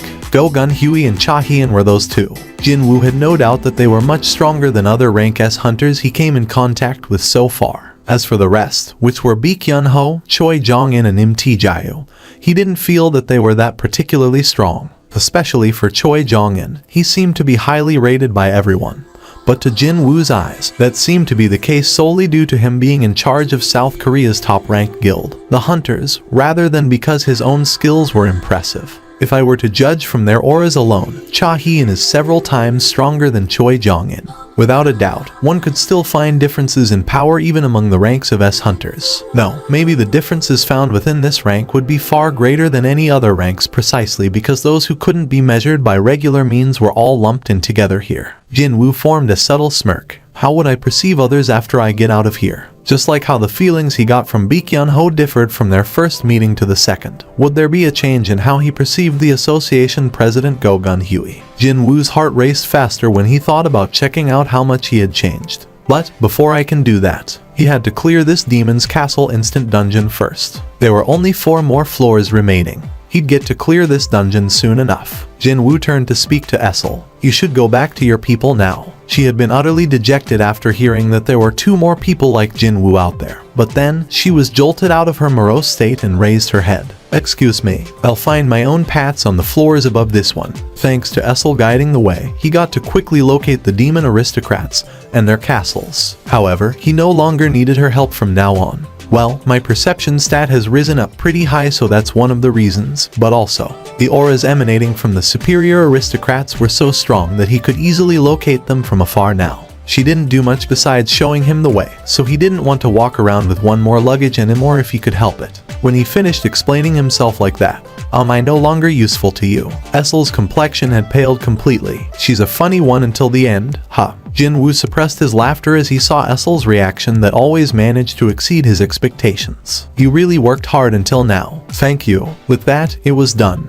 Jinwoo thought that he made a good enough goodbye just then, and he took large strides to enter the floor transfer magic circle. The hesitant Essel finally mustered up some courage to call out to Jinwoo, "Excuse me." By the time he blinked, the surroundings had already changed. Jinwoo surveyed his new surroundings. There are no flames here. The horrifying flames that seemingly burned for all eternity on the lower floors were all gone, and he could only see the burnt-out remains. He raised head and spotted snowflakes falling from the sky. Snow. The color seemed a little off for real snowflakes, so he extended his hand out. The flakes falling on his hand didn't melt down. Weirdly enough, when he took a closer look, he realized that it was actually ash. Ash was falling from the sky like snow. It was then he heard the familiar mechanical beep. Jinwoo's sharpened glare was directed to the distant skies above. "So, it's above me." Soon, the system alerted him to the entrance of the enemy via its trusty messages. After successfully landing on the ground, the lizard flapped its large wings and screeched out aloud. Just above the head of the lizard, Jinwoo saw a face of a demon, with a certain blue aura oozing out from it. A male creature kitted out in a flashy set of armor that only royalty might wear, while riding on the back of the large winged lizard. The 4 words could clearly be seen above the male demon's head. This boss was emitting an extraordinary aura. Cold sweat formed on Jinwoo's forehead. As befitting the boss protecting the top floor of a dungeon this massive, the creature was full of magnificent splendor. Jinwoo's gaze shifted to the side of the boss, however. The lizard this boss was riding on also possessed a name of its own. Sky Dragon. Judging from its name and its appearance, it didn't look like a demon at all. Wait a minute. If it's not a demon, then could I? Even if he worked his butt off to kill demons, he couldn't extract their shadows. So, he had already given up on acquiring a useful shadow in this place. But what if it was a non-demon monster that could also fly? I want it. If he could extract its shadow, then definitely he would. This would be the first time he ran into a shadow he so dearly wanted to extract since encountering the leader of the White Phantoms, Baruka. Jinwoo swallowed his dry saliva. It was then Baron raised its hand towards the sky. The army of hell. Several warning bells rang one after the other in Jinwoo's ears. Along with the messages filling up his view, an army entirely consisting of demons appeared around the Demon King. Even at a casual glance, there must have been over 1,000 of them. So, this must be the beginning.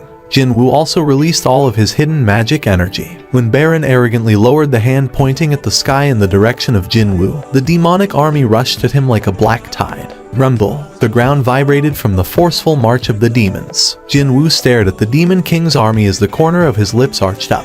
I also have soldiers too, you know. Jinwoo opened his mouth. My shadows. In the blink of an eye, Jinwoo's shadow spread out to all the surrounding areas. He had activated the skill Sovereign's Territory. When the Demon King's army set foot within the darkened land, Jinwoo finally summoned his shadow soldiers. Show yourselves. His shadows stood up all at once to answer his call. Jinwoo could acutely feel the confusion and panic among the enemy's ranks. Immediately seizing upon this opening, the 2 physical-type night-grade soldiers, Iron and Tank, ran forward with everything they had and crashed into the enemy. Dozens of demons screamed and were flung away from the absurd strengths of the 2 shadow soldiers. Right behind them, over 100 soldiers rushed forward like a black tidal wave. And the highlight of this opening salvo obviously belonged to Ygritte. He jumped lightly over the head of Iron and landed gently on the ground, before using the swords he held in each hand to cut and slice apart every demon he could find.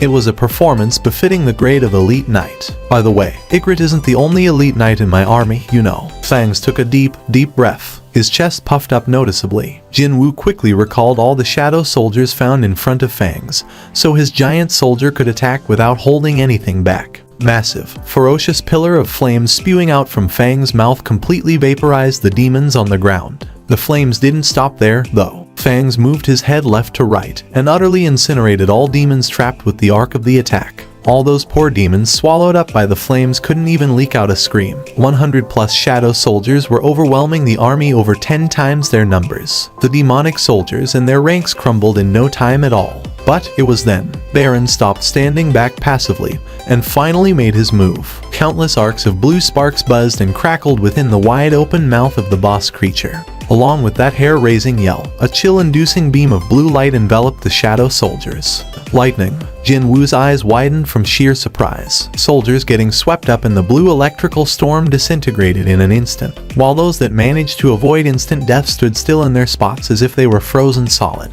It's not regular lightning. Lightning bolts containing horrifying destructive power, as well as side effects of stunning their targets, fell all over the place. And of course, one of these blue-colored electrical storms also headed for Jin Woo as well. Quite unlike his shadow soldiers, he didn't receive a single lick of damage, however. All burn-related damage was absorbed by the wind robe he currently had on, and as for the lightning's stun effect, his abnormal status immunity buff dealt with it. Jin Woo dashed towards Baron right away. If he didn't stop the boss's AoE magic right now, there was a good chance that the flow of battle would shift away from his favor. Baron's glare landed on Jin Woo. Another ear-screeching yell exploded out from the boss's wide-open mouth, and blue streaks of lightning rained all around Jin Woo.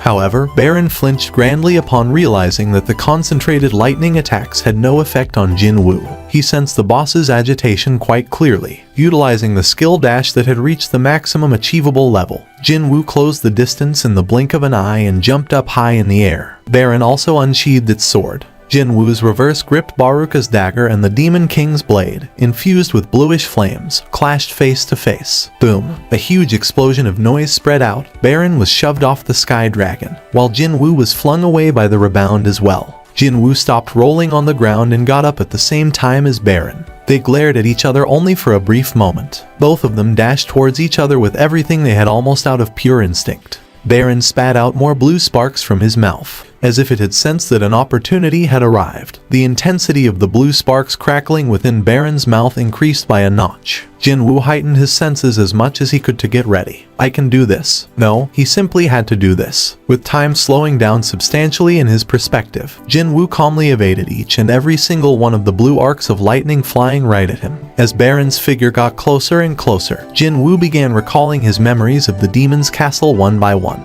Even during that, he still managed to evade the blue lightnings. Thanks to grant him this great power to fight evenly against an absurdly strong monster like this. As he climbed up each floor, he was molded and refined further and further. It was as if he was being trained precisely for this moment. So, how could he not feel grateful right now? Swish. Baron slashed down diagonally with his sword, and Jin Woo raised Baruka's dagger in his right hand to block it, before using the Night Killer to stab the Demon King's shoulder. Crack. The weapon designed specifically to tear through the enemy's armor dug deeply into Baron's shoulder. Jin Woo momentarily thought that he could hear Baron's soundless scream just then. He yanked the Night Killer out. Flames of rage erupted within Baron's eyes. The Demon King began panting out rather laboriously. Finally, the boss made his move. Jin Woo's two daggers and Baron's sword swished and swung and clashed against each other countless times, leaving behind several wounds on their bodies. Every time their blades collided, the ground around the two caved in by the shock waves emanating from the collision of the magic energy. A deep frown formed on Jin Woo's forehead. Even with such a deep wound on his shoulder, as befitting the title of the Demon King, Baron's powers were nothing to scoff at. Jin Woo felt aching coming from his wrists. He realized that he'd be in a disadvantageous position if things continued on in this fashion. I need to break this deadlock. Jin Woo and Baron both had two hands. However, Jin Woo also possessed a hidden third hand. Ruler's Reach. Out of the blue, a powerful impact force pushed Baron down on one knee. Even before Baron could recover from his confusion, Jin Woo's fist slammed hard into the Demon King's face. The terrifying physical power from the strength stat that had exceeded 200 rapidly shaved away the boss monster's HP. And finally, Jin Woo placed almost all of his strength into the raised right fist. In an instant, his shoulder and arm muscles expanded greatly, and the air around him became so heavy that it actually sank lower. An enormous amount of magic energy pooling around his right arm forced all sounds away, and instantly, the surroundings became eerily quiet. Within this brief respite of silence, Jinwoo looked down at the boss below him and murmured, "Thanks for everything." Of course, there was no reply. The Demon King only glared at Jinwoo with hatred deeply burning in its eyes. "I'm sure you'll never understand what I'm trying to say here." Even then, he wanted to convey this emotion welling up inside his chest. After he gave his honest thanks, Jinwoo landed the final hit against the owner of this demon's castle. Kaboom. And then, he was greeted by the sound of TTI ring, as well as several messages that made him feel even better. Phew. Jinwoo spat out a short sigh of relief. This was the moment his long march that started from the very first floor of the demon's castle dungeon was drawing to a close here on this 100th floor. He closed his eyes for a moment in order to get a grip on his turbulent emotions, only for the image of his mom's face to pop up. Rather than feeling elated, Jinwoo felt anxious instead from the list of item discovered messages that continued to pop up, because he couldn't spot the item he was looking for. However, he cried out in excitement as soon as he spotted the very last item. Purified blood of the Demon King. It's here. Jinwoo quickly acquired all the items and lifted up the item that must have been the purified blood of the Demon King. Rarity, type, ingredient. This is the liquid created from purifying the blood of Baron, the sovereign of the demons. Possesses immense magical energy, but even after going through the purifying process, the blood still retains strong toxins. In order to use the blood as a medical ingredient, both the fragment of the world tree and spring water from the forest of echoes are needed to neutralize the toxin. The red liquid sloshed inside a clear glass bottle according to the angle it was held. This is the blood of the Demon King. He already possessed the other two ingredients, fragment of the world tree and the spring water from the forest of echoes. So, what was there to hesitate about? Jinwoo promptly summoned the crafting skill window. Consumable, divine water of life. Different from the past, the words divine water of life was now blinking constantly. When he checked the details, the words crafting possible immediately caught his attention. Crafting possible. Ingredients. 1. Purified blood of the Demon King. 2. Fragment of the world tree. 3. Spring water from the forest of echoes. Jinwoo was in a hurry to see the finished article, so he didn't waste any more time and chose to start the crafting process. Start. Jinwoo's eyes widened. Are you telling me only now that the odds of success, as well as the number of completed items, will depend on the intelligence stat? If you were stupid, then you couldn't even craft anything. It did sound somewhat logical, so Jinwoo could only nod his head. In the meantime, the countdown steadily ticked on. Why did the words percentage of crafting success get on his nerves so much? The only solace he could take away right now was the fact that he had at least woke up to the importance of the intelligence stat quickly enough to invest a lot of extra stat points there. That's what I'm talking about. Jinwoo had been waiting anxiously until then. But as soon as the success message popped up, he raised his hands high up into the sky. However, he quickly discovered something a bit odd. The bottle containing the blood of the Demon King still remained in his right hand. Well, the amount of blood has decreased by a little, but Jinwoo tilted his head before summoning the fragment of the world tree and the spring water from the forest of echoes from his inventory. The only thing that appeared on the ground was the slightly shaved on the edge fragment of the world tree, though. He accessed his inventory and searched, but couldn't find the spring water anywhere. Could it be? Feeling a bit suspicious, he confirmed the crafting skill window, and his suspicion was soon answered in full. Out of the 3 ingredients, only the spring water showed 0. So, it's something like, not all the ingredients will be used up, but only the necessary amount. Is that it? The crafting process must have come to a stop because the spring water from the forest of echoes had run out, unlike with other 2 ingredients. From the get-go, he got this feeling that the crafting process wouldn't have required a lot of the Demon King's blood. As for the fragment of the world tree, it was a gigantic piece of lumber when he had initially acquired it to begin with. It was rather obvious that the spring water contained within a small bottle would be the first one to run out. Jinwoo grinned widely in satisfaction. Well, it's not a bad result for me regardless, because as long as he could find more of that spring water from the forest of echoes in the future, he'd get to craft more of this divine water of life. Hold on, there's another problem to consider, isn't there? Jinwoo was desperate for a bottle of this divine water, yet now there were 6 wooden bottles waiting for him on the ground, so it was rather difficult for him to calm his wildly beating heart. Rarity S. Type consumable. A mysterious liquid medicine that cures any and all illnesses through powerful magic contained within. The effect will only manifest after 1 whole bottle has been consumed. Would this item truly cure his mother's illness? I guess I'll find out later today. His heart palpitated faster. Jinwoo carefully stored away all 6 bottles in his inventory, as well as the remaining ingredients. Even then, he still had lots of other items to go through. 1 ring, 1 longsword, 2 short swords, and 2 japdoms. Because Baron was the boss of a rank S dungeon, it sure coughed up a lot of loot. I've got a pressing matter to attend to, but he shouldn't miss out on other things because of that. No. Wasn't there an old saying about the more of a hurry you are in, you should take the longer of the routes available or some such? Jinwoo looked behind him and found his shadow soldiers standing at attention in rows, having massacred an army 10 times their number. Behind his boys, dead demons were strewn about everywhere. What about the Sky Dragon? Jinwoo's wandering gaze hurriedly searched for the monster that the Demon King rode around in.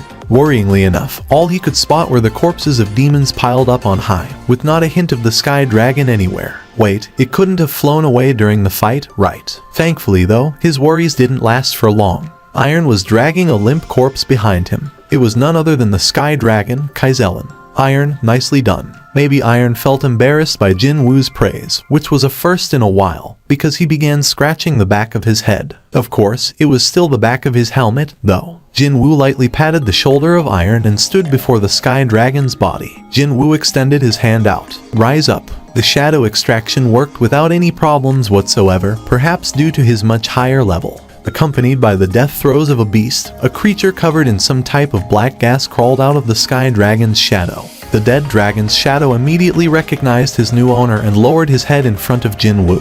Oh, Jinwoo formed a surprised expression. Since he didn't get to witness the creature fighting, he only assumed it to be a mount and not much else.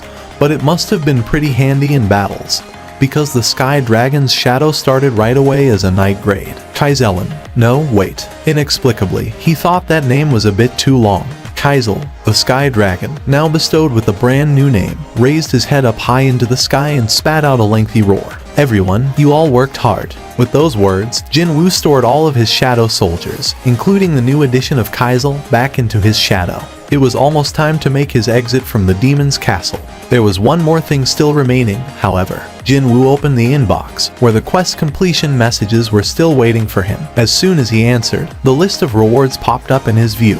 1 highest grade rune stone. 2 bonus stat points plus 30. 3 unknown reward, the so-called shadow exchange skill. Just what could it be? As he had been curious about this highest grade rune stone ever since the beginning of the quest, Jinwoo chose to take that one first. Okay, I choose the first reward for the time being. After that message came and gone, he felt a small rock residing within his palm. When he brought the hand closer to his nose and opened it, he found a jet black rune stone resting there. Its color was completely different from the regular rune stones. Also, its hue came across as so much more mysterious compared to the average black color. Crumble. Unlike in the past, when he physically had to break the stone, the item crumbled all on its own the moment he thought about squeezing his hand. The pitch black aura rising up from the shattered rune stone slowly enveloped Jinwoo, before getting absorbed into his body. He hurriedly checked his skill window. Class-specific skill. Mana required to activate, none. The summoner can switch locations with the designated shadow soldier. Once activated, you must wait 3 hours of cooldown period before being able to use the skill again. The cooldown period will change according to the skill's level. Jinwoo's eyes widened as he read the skill's description. Sure, it might be handicapped by the limitation of the cooldown period, but no. Instead, it was an incredible skill that perhaps necessitated that cooldown period to make it fair. Doesn't this mean it's possible to switch locations regardless of where my shadow soldier is? Depending on how he used it, this was almost on the level of teleportation. Jinwoo was about to summon a shadow soldier and test this new skill out right away, but quickly changed his mind. If I'm to test it out, I might as well try it with a soldier that's really far away. Thankfully, he did leave behind a handful of soldiers outside the demon's castle. He hid 3 of them in his sister's shadow, while 5 were patrolling the district as of this moment. There's nothing to think about, is it? He didn't know what kind of an after effect the skill might have, and also, he couldn't just haphazardly pop out near his sister's location either, and that was after setting aside the possibility of his sister freaking out, too. So, he sought out the signal emitted from one of the 5 shadow soldiers patrolling around his district and zeroed in on it. Shadow exchange. As soon as Jinwoo opened his mouth, as if gravity was powerfully pulling him down, he was rapidly sucked into his own shadow. Jinwoo took a quick look around. Tick, tick. A street light that continued to flicker as if it was broken. A hand-pulled wooden cart leaning precariously against a wall. An electrical pole with a half-torn flyer stiller stuck to it. He found himself in a deserted alleyway he often had to walk past when heading back home. Hey, this is the suburb I live in, isn't it? Somewhat coincidentally, it was also the exact same spot where he issued the 5 shadows to start patrolling the district as well. My location really changed. Jinwoo did feel deeply stunned at the moment, but still, he somehow managed to remain calm as he checked the shadow beneath his feet. Just like when he summoned his shadow soldiers, he too rose up from the shadow. Although the visitation hours had long passed now, Jinwoo didn't hesitate once as he summoned the shadow of the sky dragon, Kaizel. Even though this was his first time, he already felt a sense of familiarity as if he had been riding on Kaizel for a long time. He figured that flying in the air wouldn't pose any problems since he felt this way. It doesn't matter if someone tries to stop me. He wasn't talking about the hospital staff. Even if cops or the military tried to block him, he knew he had the power to break past them. And, at least for this moment, he didn't want anyone to obstruct his path. Let's go. A meeting was still taking place within the walls of the Hunters Association, even though the hours were getting late. The Korea-Japan cooperative raid was already around the proverbial corner, and the association was doing everything in their power to ensure the successful subjugation of Jeju Island's ant monsters. Here is the data sent by the Japanese. The agent of the association pressed a button on the remote. Soon, the giant screen was filled with the footage of the ant monsters, captured by the magic power sensing camera attached to a Japanese satellite. These were the records taken during the first, second, and the third subjugation attempts. Go-Gun Huey's eyes narrowed to a slit. Indeed, excluding the Ant Queen and its guards, every single ant did leave the ant tunnel. The ant monsters moved just as the Japanese said they would. Although the existence of the guardian ants was a worrisome variable in the equation, it was also normal to find a few guardian-type monsters protecting their bosses within higher-ranked dungeons, as well. Still, it was hard to claim that there was no risk. The top man in the Korean side of the operation, Go-Gun Huey, quickly thought of one of the worst-case situations. What are the odds of the ants turning around quicker than anticipated after realizing their queen is in danger? The Japanese had already thought about that too, however. They have said they would use interference radio wave signal. According to their research, they discovered that the ant monsters use specific radio waves to communicate among themselves. Indeed, if one wanted to order an army of several thousands as one unit, then a method to send out commands should exist. Go-Gun Huey nodded his head. And they can interrupt the communication of ants with radio waves. That's what they said, sir. So, they want us to fully concentrate on killing the Ant Queen, is it? The subjugation plan itself was quite simple. Even though it was simple, there was a higher chance of succeeding when compared to other plans, as well. Yet, why did Go-Gun Huey feel so anxious like this? He rested his chin on his hands. Could it be that I'm worried about? It was then. Go-Gun Huey spun his head towards the outside of the window, his brows shooting up high. Everyone inside the meeting room flinched at the sudden movement of the association president. Section Chief Woo Jin-cheol, here to guard his boss from the side, rapidly walked in closer. Did something happen, sir? Just now, an astonishing wave of magic power flooded in from a faraway place beyond the windows. Although it only lasted for a brief moment and quickly disappeared from Go-Gun Huey's perception, he still had felt the full brunt of that. As their association president continued to stare into the distance outside the window, the agents had to stop the meeting and cautiously ask their boss, "Sir?" Only then did Go-Gun Huey shift his gaze away. Baek Yun-ho asked, his head still looking over his shoulder. "Did you sense that?" Min Byung-gu replied testily. "I may be retired now, but my rank hasn't dropped, you know." These two men had been sharing a bottle of cheap liquor for the first time in a long while inside a certain pajangmacha until then. But now, only the heavy silence flowed between them. Baek Yun-ho eventually shifted his gaze back to his front. What was that just now? Maybe Choi Jong-in and Cha Hyun started fighting over the shares of the Hunters Guild. Who knows? Min Byung-gu had been frozen on the spot with a shot glass in his hand, but suddenly broke out in a fit of giggles before emptying the soju down his throat. Baek Yun-ho formed a dumbfounded expression. "Don't tell me you were trying to make me laugh with that. But wasn't it funny, Hyun?" "Never mind. Forget it." But, then again, including his sense of humor, Min Byung-gu could be considered a bit strange in the head. No doubt about that. I mean, he's supposed to be the first rank S hunter in the world to retire when he's still all healthy. And the like, isn't he? Not only the first in the world, but he was also the only one so far, too. Just how many people out there would willingly give up on the ridiculous amount of wealth a rank S hunter could earn, simply because he wasn't interested anymore? Min Byung-gu wasn't even from a wealthy stock, to begin with. Sensing Baek Yun-ho's questioning gaze, Min Byung-gu asked back, Hyung, are you really going to participate? Yeah, but you saw how Yoon Seok-hyung died. That's why I must go back. Min Byung-gu looked at his drinking partner with a bit of confusion on his face. Baek Yun-ho emptied his shot glass and continued on. If we leave the ants alone, the entirety of South Korea would end up like that place. Since when did you become this patriotic? Well, we're supposed to do it sooner rather than later, so might as well come up with a nice-sounding excuse while I'm at it. Don't you agree? The guilds could not decline the association's summons. I won't be participating. I will never go back there. If you ask to see me, hoping to change my mind, you might as well give. That's not it. Baek Yun-ho put the cash down for the alcohol and stood up.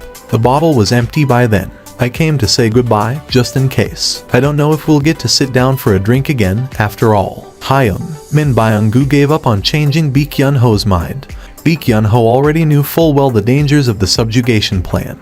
Perhaps better than anyone else. Even then, he's still going. Baek Yun-ho's expression wasn't of someone being dragged away despite feeling deeply scared. No, rather, he carried the face of someone getting ready to step on and kill as many ants as he could with this opportunity instead. Indeed, he seemed to be eagerly waiting for the day of the subjugation. Min Byung-gu could only chew on the snacks with a helpless expression on his face, only for his chopsticks to stop moving shortly thereafter. Wait a minute. I can't think of that many hunters who don't like fighting against monsters, now can I? There were a few like that among the healers, but on the flip side, those folks simply loved to heal others instead. Min Byung-gu dazedly stared at the bowl of oden soup before roughly scratching the side of his head. Could it be that only those who like fighting become awakened?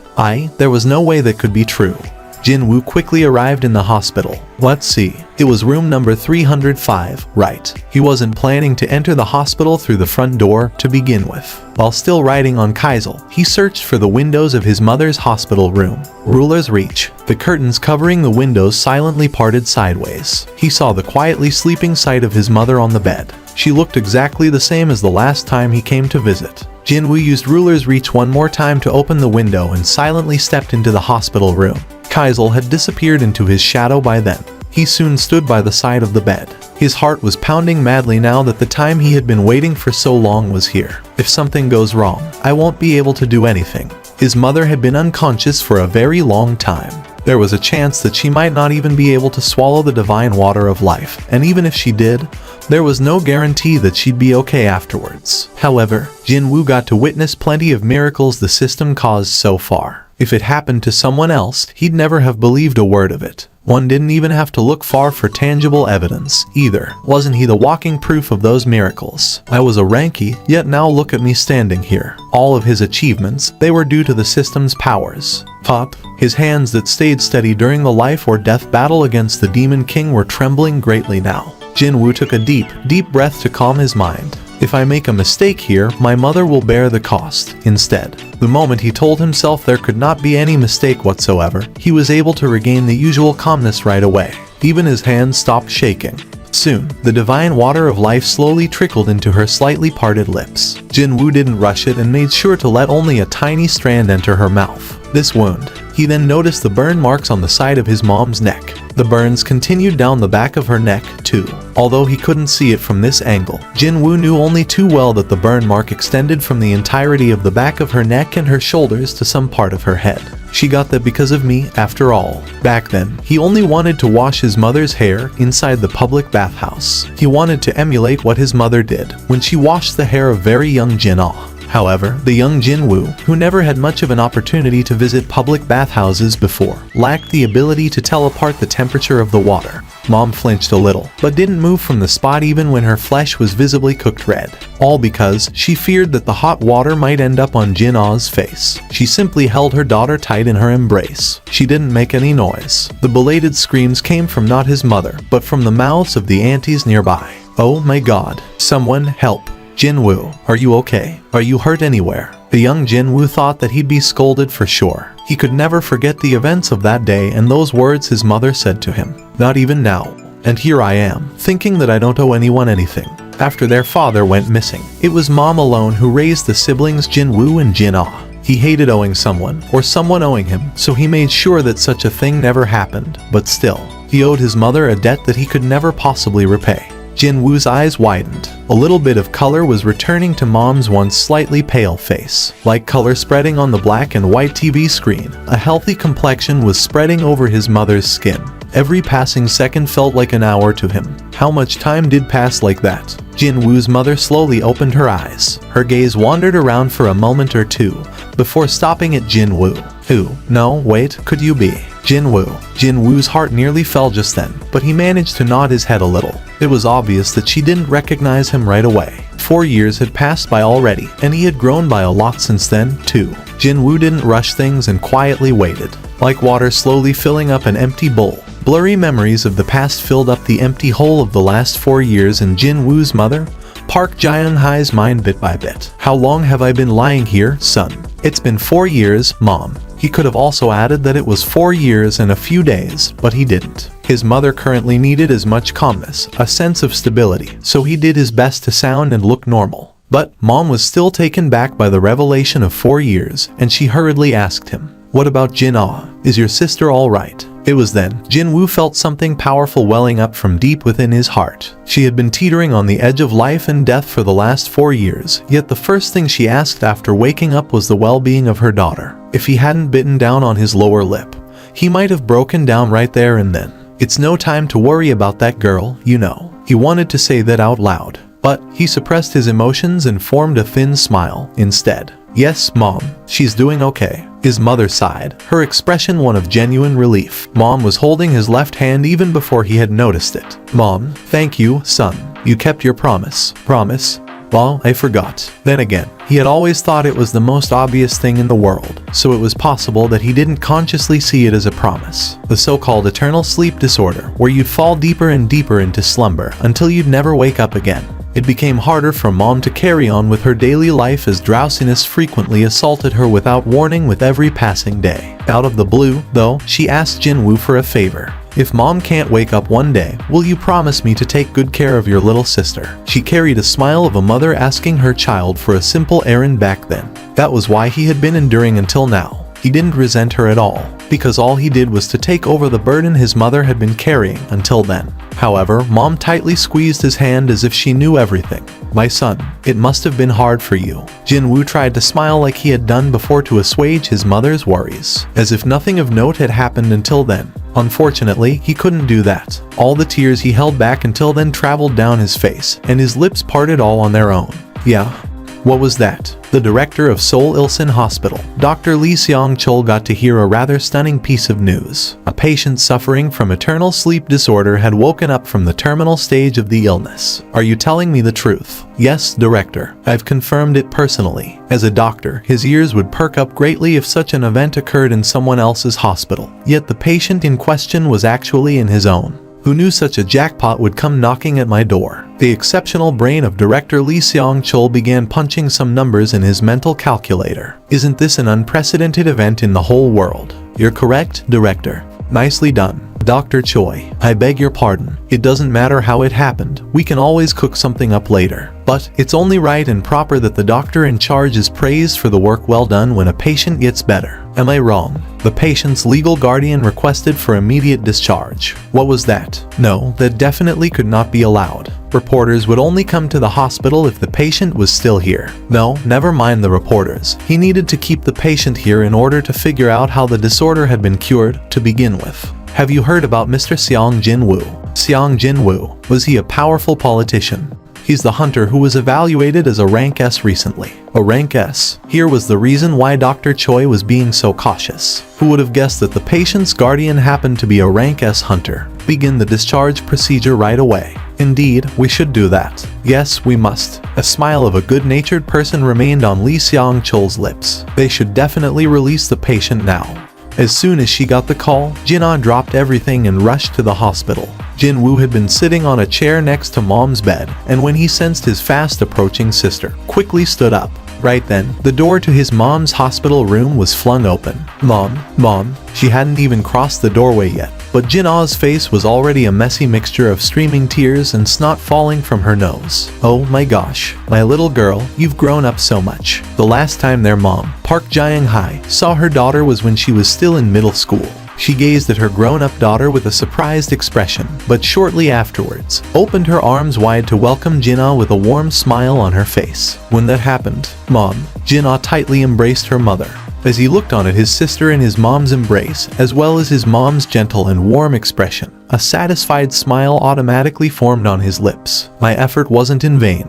It felt like he was being fully rewarded for all the hard work he had put in right at this moment. Also, he felt as if something hard and stubborn stuck in the corner of his heart had finally melted down and was now flowing away, out of him. In that case, should he leave the two of them alone for a while? At least, until his little sister found a way to get a hold of her overflowing emotions. There was a scary amount of missed calls and text messages left on his phone that he couldn't even dare to attempt replying to a select few, never mind all of them. Jin-woo scrolled the list of the missed calls and texts before giving up and closing the window altogether. Well, if it's something urgent, I'm sure they'll contact me again. He quickly gave up on replying and instead accessed the internet browser. But then, he clicked on the online news portal without thinking too much, only to perform a grand facepalm. Photos of Kaisel were plastered all over the various internet news sites. From the vicinity of his house all the way to this hospital, the distance between the 2 points was rather considerable. But he figured nothing serious would happen because he was traveling at such a high speed. But this? It was only a short flight, but we got photographed a lot, didn't we? The only fortunate thing here was that the photos didn't show him riding on the back of Kaisel. While he was thinking of this and that, his phone began vibrating. Hello? Seong Jin-woo Hunter Nim. A baritone yet still bright voice of an old man came out. Jin-woo immediately recalled the owner of that voice, Association President. Yes, this is the Association President Go Gun-hui speaking. Why is he giving me a call? What prompted the one and only Association President to give him a call like this? What's the matter, sir? I'm sure you've heard of the news by now. What news? Jin-woo tilted his head a bit, before realizing that this wouldn't do and asked again. I'm not sure what news you're talking about. Wait, could it be? You haven't seen the news lately? Wow, I guess the speed of news getting around these days is nothing to scoff at. Jin-woo readily admitted to his wrongdoing. I'm sorry about that, but I'll make sure to be more careful next time. Excuse me. Only after hearing the confused voice of Go Gun-hui did Jin-woo realize that he was deeply mistaken about something here. Wait, wasn't he calling me about Kaisel? If not, what else could the news outlets be talking about instead? The dual dungeon, the red gate, clearing the ranked dungeons, the beat of avarice, etc. Now that he thought about, there were quite a few potential topics of contention instead. Can you clarify what happened? Looks like you really haven't heard anything yet. I've been spending some time in a location recently where contacting outside was difficult, actually. He wasn't lying about that, technically speaking. Go Gun-hui's voice betrayed how surprised he was, but then it became even graver than before. Hunter Nim, according to Jin-woo's experience, this could only mean that the reason for this call should be brought up now. I'd like to come and discuss something with you face to face. Will that be okay with you? Jin-woo's suspicion grew even larger compared to when he first answered the phone. Calling me on the phone isn't enough, so the association president wishes to come here and see me personally. Just how much of an important matter was this to make someone as busy as him personally move? Even then, Jin-woo glanced in the direction of Mom's hospital room. I can't ask the association president to come here. He might have to come up with bullshit stories related to his mother if that happened. No, I'll go over there instead. 300 people. Unlike some others, he didn't speak about the neighboring nation's misfortune with an easygoing attitude. That one ant managed to kill that many people, or the Japanese too slow to respond. That's not correct. Go Gun-hui shook his head. From what I hear, the Japanese hunters only took 30 minutes to get to the location. But in that short period of time, a small village was wiped off the map. Japan boasted one of the most advanced hunter systems in all of Asia, and a country like that had to experience such a level of devastation. So what would happen if an ant entered the South Korean border? Go Gun-hui had viewed that footage multiple times already, but he still was overcome with a chilling premonition of an impending crisis every time he did. Before it's too late, we need to destroy the ants once and for all. The subjugation operation would get underway in 4 days' time. The Japanese had been demanding the release of the final list of all Korean hunters participating in the operation for a few days now. However, using his authority as the leader of the Korean side, Go Gun-Hui delayed the announcement of the final list. The reason for that was simple, because no one could get in touch with Jin-Woo until now. "We'll go to Jeju Island and get rid of the ants found there." He formed a pleading expression next. "And that is why we need your help, Seong Jin-Woo Hunter Nim." Next up, Go Gun-Hui's expression shifted to one of anxiety. If Jin-Woo refused to participate, then there was nothing anyone could do. He was no longer affiliated with the association, and he was not duty-bound to carry out the demands of the association either. In other words, the final decision rested solely on his whim. After lengthy deliberation, he opened his mouth. After ending the meeting with the association president, Jin-Woo stood up from the seat to leave, only to sense something and shifted his head in that direction.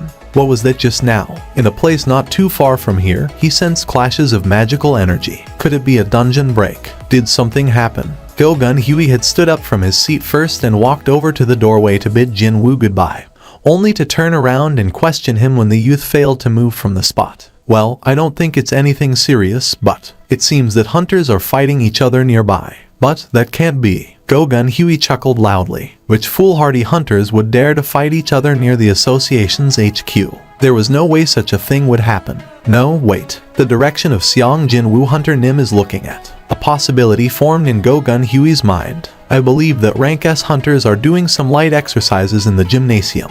"Maybe you're talking about that. Light exercises, is it?" If that was the case, then for sure, the continuous yet restrained clashes of magical energy made sense. Jin-Woo nodded his head. "I see." Go Gun-Hui's eyes looking at the youth were filled with undisguised surprise. He can sense something like that from this distance. The association's gymnasium was designed to greatly minimize the amount of magic energy leaking outside. In actual reality, even Go Gun-Hui himself couldn't sense anything. But then, not only had Jin-Woo sensed the minuscule amount leaking out from there, he even correctly guessed that different magic energies were clashing with one another, too. Just how highly attuned are his senses? It was simply impossible to even take a wild guess. "All right, would you like to take a look if you're interested? I believe that Mr. Goto Ryuji is also present there." Jin-Woo was thinking of taking a look-see with an open mind, only to stop in his tracks. "If you say Goto Ryuji, do you mean?" "Yes, it is him." If you were a hunter, no, even if you weren't a hunter, you'd have at least heard of that name once. The name that belonged to one of the most powerful hunters in existence. It is indeed that Goto Ryuji. He's currently staying in the country to aid in building a good repertoire and a sense of camaraderie in both the Korean and Japanese participants. Since he's planning to leave tomorrow, if you don't meet him today, you might not get another opportunity in the future. Not only were Korea's best hunters gathered in one place, but even Japan's best was also here too. Obviously, I can't miss this chance. Jin-Woo accepted Go Gun-Hui's suggestion with a deeply interested expression. Goto Ryuji was doing his very best to stifle a yawn. This is supposed to be the abilities of Korea's best. How laughable. No, they were actually pitiful. The assessment of laughable was made from an objective point of view, while the pitiful bit came from him adding a bit of sympathy to that initial assessment. Rather than leaving the safety of the country to these people's hands, wouldn't it be far better to be under the protection of us, the Japanese, instead? Goto Ryuji formed a leery smile and surveyed the Korean rank S hunters. Out of all the rank S hunters he met in Korea so far, only one seemed to be somewhat useful to his eyes. Her name's supposed to be Cha Hee-in, right? Even then, her abilities were only around the level of Japan's upper rank hunters. She fell way short when compared to the best hunters Japan could offer. But there's no helping it, is there? South Korea was a small nation, and its population wasn't that vast either. Also, the person who had awakened the greatest ability within the populace just so happened to be an old man who didn't have that many days to live and couldn't even fight properly. If it's Go Gun-Hui, then he might be able to contend with some of our best on a similar level, but he could say that the Koreans had drawn a short straw on this one. In any case, he was done with assessing the capabilities of the Korean hunters. He had completed the real reason for his extended stay in Korea. They wouldn't even survive for 5 minutes if we withdraw during the subjugation. Thinking that there was no more reason to stick around, Goto Ryuji turned around to leave, but then, he spotted someone unfamiliar walking closer from the entrance of the gymnasium. Goto Ryuji's brows quivered greatly. He hadn't realized the approach of this unknown man even though they were in close proximity already. He was looking at the man with his own eyes, yet he still couldn't sense the other person's presence at all. Is he an assassin-type hunter? Goto Ryuji asked the association employee tasked with translation next to him. Who is that man? The employee fidgeted with his glasses and stared for a long time, before finally recalling who the unknown man was, informed a smile. He's the newly registered rank S hunter. So, that man was that reawakened with no known reliable information available. Goto-ryuji was thinking of spending the remaining time in Korea to unearth more about this man, but he now thought that this was actually better for him. He formed a bright smile and asked the association employee again. Seems like he's a pretty excellent assassin. Pardon? When the employee stared back with a strange expression, Goto-ryuji realized something was off. Did I make a mistake? Oh no, that's not it. But, well, the employee pointed at Jin-woo and spoke. He's actually a mage-type hunter, Mr. Goto. No freaking way. Carrying a disbelieving expression, Goto-ryuji quickly accessed the Korean Hunters Association website. There it was. The profile image and the person's face were a perfect match. He's really a mage type. In the middle of the gymnasium, the shirtless Baek Yun-ho and a hulking middle-aged man with a huge frame were having a sparring session. Excluding Goto-ryuji, everyone else present was looking on at that with deeply interested expressions. Swish. Baek Yun-ho slapped away the hand of the quickly approaching man, spun his lower half, and sent out a powerful low kick. Contrary to expectations, though, the one to frown was Baek Yun-ho. Jin-woo could tell why. In that briefest of moments, the giant man utilized a body reinforcement type skill to defend his legs. Judging from that huge body and the skill he used just now, he seemed to be a tanker type, but his agility stat must have been rather out of the norm as well. Should Jin-woo chalk that one up to that man being a rank S? The giant middle-aged man smirked. Instructor Baek, it won't do for a young man like you to be this powerless. I'm not an instructor, Ma Instructor Nim. The giant man referred to as Ma Instructor Nim chuckled genially and grabbed the belt of his dabok. Maybe because a guy with a physique of a sumo wrestler was wearing a dabok, it kind of felt a bit out of place to Jin-woo's eyes. Well, in that case, the giant man fixed his attire for a moment before pouncing forward again, and Baek Yun-ho unleashed his magic power to counterattack. Both of them were carrying joyous expressions. As Instructor Ma pushed forward, and as Baek Yun-ho was pushed back, they both looked to be enjoying themselves. It seemed that they were relishing this rare opportunity to unleash some of their powers that had to be restrained most of the time in this gathering of rank S awakened. Even then, if Mr. Baek Yun-ho were to fight seriously, Mr. Ma Dong-wook wouldn't be able to endure it. Choi Jong-in walked in closer to Jin-woo and spoke up. The latter turned his head to look, prompting the former to nod his head in a greeting. Jin-woo reciprocated the greeting, and their conversation continued on from there. That person wearing dabok is the Shining Star's Ma Dong-wook. Jin-woo was thinking to himself that he had heard of that name before, and it turned out that man was the master of the Shining Star. He nodded his head and threw a question. It's not like he needs to go easy on his opponent, so why is Master Baek hiding most of his powers? He finds it a bit troublesome to reveal his powers in front of too many eyes. Chairman Baek transforms into a real monster when he fights seriously, you see. Back in front of the Red Gate, Baek Yun-ho did reveal a pair of beast-like eyes to Jin-woo. So, it's not just his eyes that can transform, Just like Baek Yun-ho's ability to transform, one would hear about top hunters possessing rather unique abilities every now and then. In a way, they were the possessors of monster-like powers. From other people's perspective, Jin-woo thought that he'd be seen like that, too. Hunter Nim, Mr. Goto wishes to speak to you for a moment. Jin-woo knew that Goto-ryuji was standing nearby, but because he hadn't expected to be addressed at all, he could only form a confused expression. Will you have a sparring match with me? There wasn't any deeper meaning behind his actions. Goto-ryuji came to South Korea to personally confirm the capabilities of the top Korean hunters with his own eyes. And now, he had developed a bit of curiosity after discovering someone a bit unique out of the lot. That was all. I'll soon find out whether he's really a mage or not. Goto-ryuji refused to accept that the man standing right in front of his eyes wasn't a melee-type hunter. Jin-woo's gaze shifted over to Goto-ryuji. The Japanese man was waiting for an answer with an unreadable smile on his face. You want to find out more about my skill level, is that it? There was no way that the world-famous Goto-ryuji would do something so eye-catching just to show off his abilities. If that was indeed his aim, he'd have asked either Choi Jong-in or Baek Yun-ho, the leaders of the number 1 and 2 South Korean guilds respectively.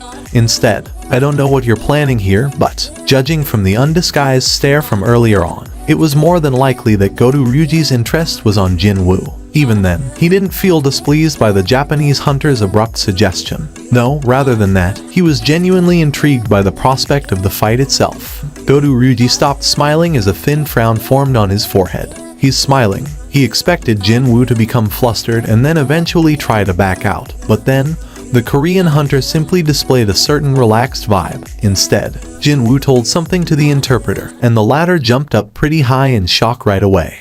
Excuse me, Mr. Godo. Seong Jin-woo hunter Nim agreed to your proposal. However, he says he has a condition. A condition. Not only had the opponent failed to lower his tail and cower, but he also accepted the challenge straight away, and even put up an extra condition as well. He'll agree only on the condition that Mr. Godo gives his all. Godo Ryuji's stare immediately shifted to Seong Jin-woo. Is he being serious? Seeing the expression on Jin-woo's face, one could tell that he wasn't kidding around. Godo Ryuji tilted his head. Wait, maybe he doesn't know who I am.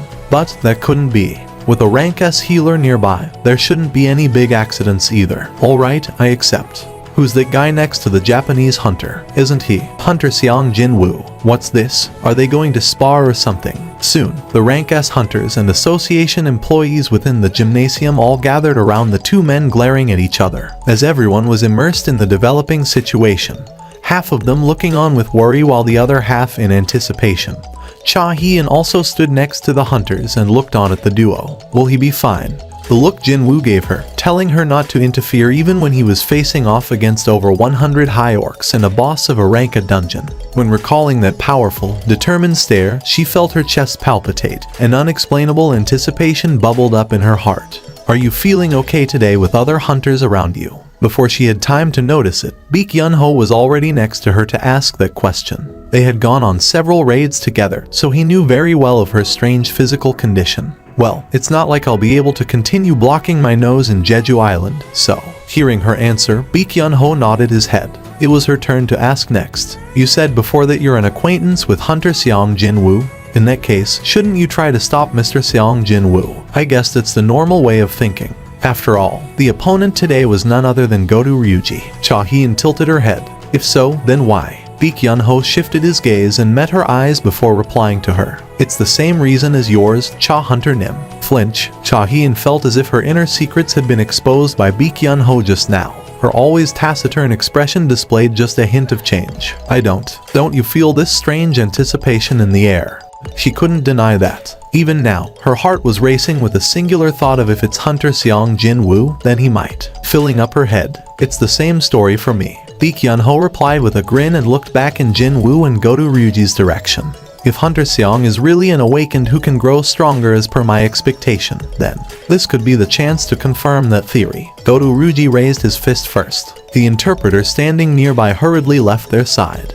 Making sure that the interpreter had run off to a safe enough distance, Jin-woo belatedly put his dukes up as well. No, that's what he tried to do. But then, swish, without a moment's delay, Godo Ryuji's fist flew past where Jin-woo's head had been a blink ago. The Japanese man's eyes grew wide. I missed. The attack was meant to floor Jin-woo in one go and help Godo recover his damaged pride. But now, it was all for nothing. Jin-woo evaded the punch by tilting his head out of the way, and then he easily created some distance between them.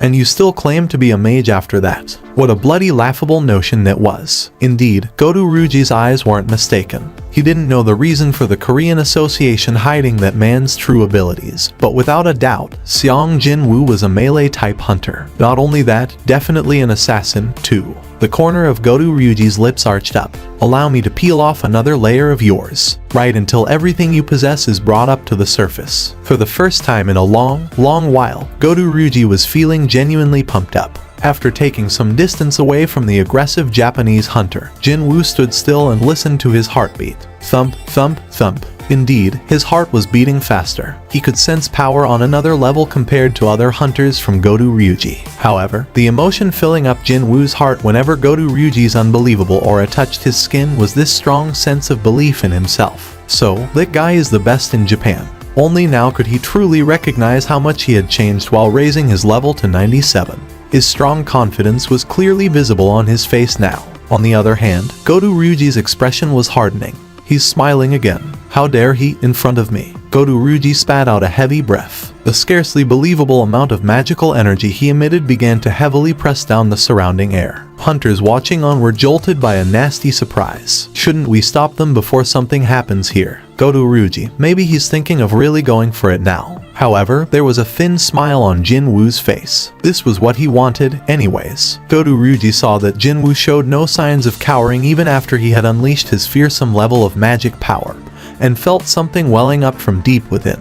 His eyes gleamed dangerously just then. Even before other hunters had the chance to step forward and stop this bout, Godu Ryuji pounced like an angry predator. The distance closed up in an instant. Godu Ryuji reached out with his hand. Jinwoo leaned back in the nick of time and evaded the attack. Godu Ryuji's eyes trembled imperceptibly. He dodged. Was that also a coincidence, or, even though many thoughts fleeted in and out of his head, he didn't stay his hands and continued to rain down his attacks. Too bad, not one of them could connect to his target. Jinwoo always managed to dodge by a hair's breadth or repelled the incoming hits away. How could this be? Cold sweat drops formed on Godu Ryuji's forehead. Godu Ryuji and his brilliantly flashy attacks, and Jinwoo who managed to dodge everything by the smallest margins imaginable. Other hunters watched the duo and expressed their genuine admiration. That's some fierce attacks, alright. Hard to follow those movements with my naked eyes. Look, even Hunter Seong Jinwoo is enduring pretty well. No, right. It's already pretty remarkable that he can evade the attacks from Japan's best to that extent. Cha Hien shook her head multiple times inwardly. No, Hunter Seong Jinwoo isn't enduring anything right now. Others could only see that Jinwoo was being endlessly led around by Godu Ryuji's continuous stream of attacks.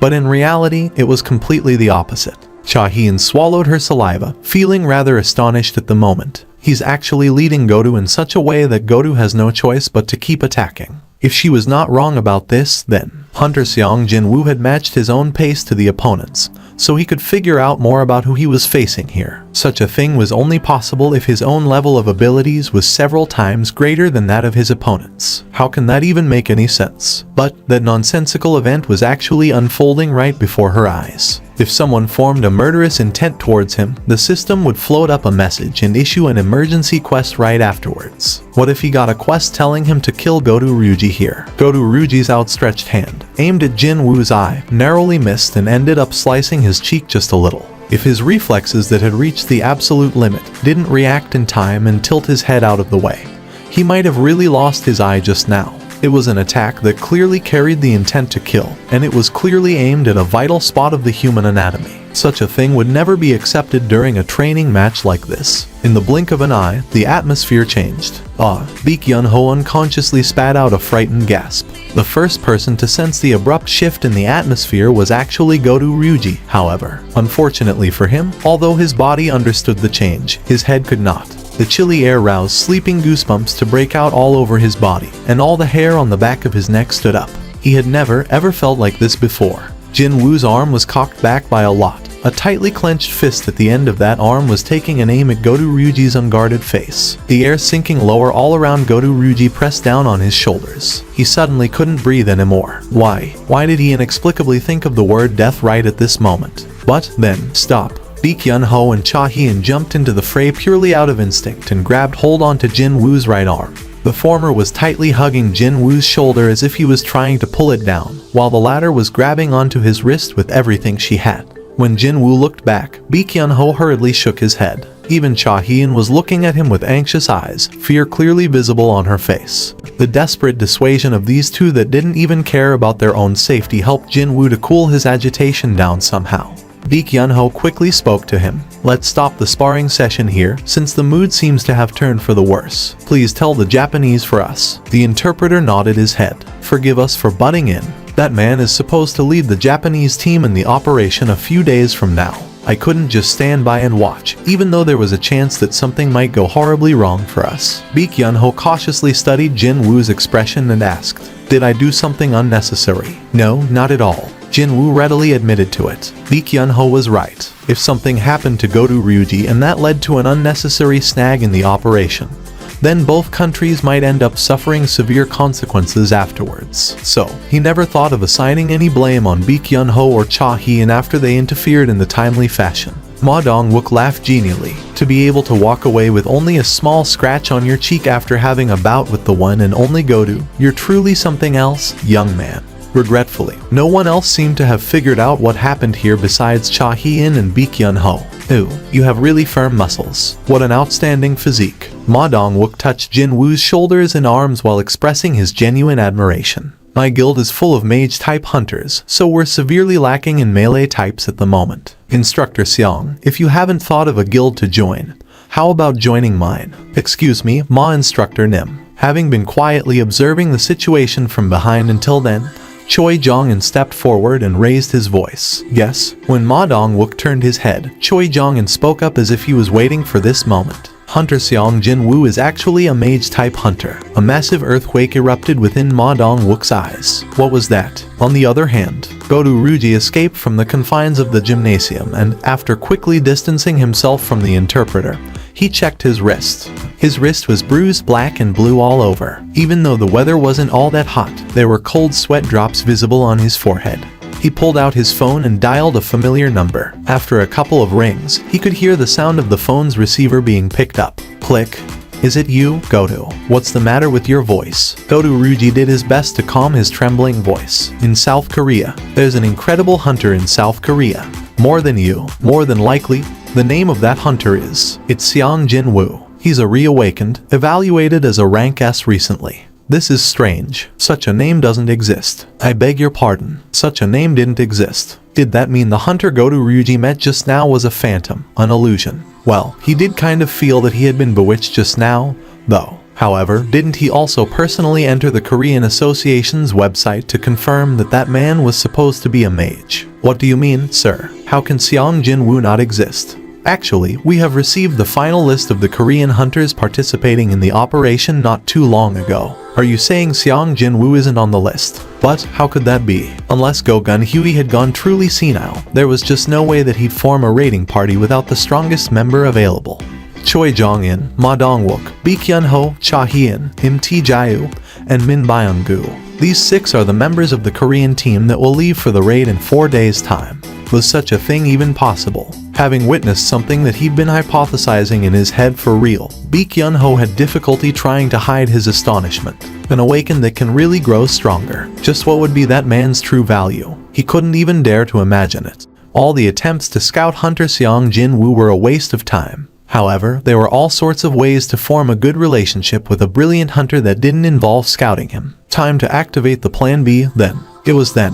His mobile phone suddenly began vibrating. Seeing that the vibration didn't last for long, it must have been a text message. Without thinking too much, he pulled his phone out and took a look. It was an alert sent out by the association, and it was the final list of the participants for the ant subjugation raid taking place 4 days from now. Baek Hyun-ho skipped past the lengthy list of the Japanese hunters and scanned the list of the Koreans, only for his eyes to widen in surprise. He shot up from his spot in the wooden bench. Hunter Xiang Jin-woo isn't on the list. The Xiang family returned to their home with their mom as soon as she was discharged from the hospital. Clank. When he opened the front entrance, the first thing saw was the messy living room of the apartment. All thanks to Jin-ah being alone while he was kept busy inside the demon's castle. Jin-woo began pinching his sister's cheeks, and with gentle laughter, Mom tried to stop him. The very first thing their mother had to do after returning home from 4 years of coma was to clean the house. Jin-woo tried to dissuade her, but in the end, he couldn't win against her insistence. Eventually, the whole family rolled their sleeves up to clean up their home. Once the house was spotless, the complexions of all 3 brightened up considerably as well. The apartment that had always felt empty and lonely after Mom's admittance to the hospital now seemed so full of life. The so-called expert continued to speak on the TV screen. The rate of evolution these ant monsters have shown is truly surprising to behold. When the mutated specimen increase in number and gain control of the whole horde, then we call that evolution. After that, the prepared video footage began playing. Ants, as they appeared during the first and second subjugation attempts, were displayed on the screen. At first, they were no different from regular ants as they crawled on the ground. This is the footage taken during the third subjugation attempt. The ant monsters were now walking on 2 legs like humans. The once giant heads had shrunken down in size by a great deal. They were able to move around much more nimbly, and the 4 limbs acted like arms. Its appearance looked as if half an ant and half a person had been mashed together to form a new creature. In only 2 years, the distinct characteristics of the ant species had been completely transformed into something else. And this footage of the ant monster was taken recently as it wreaked havoc in Japan.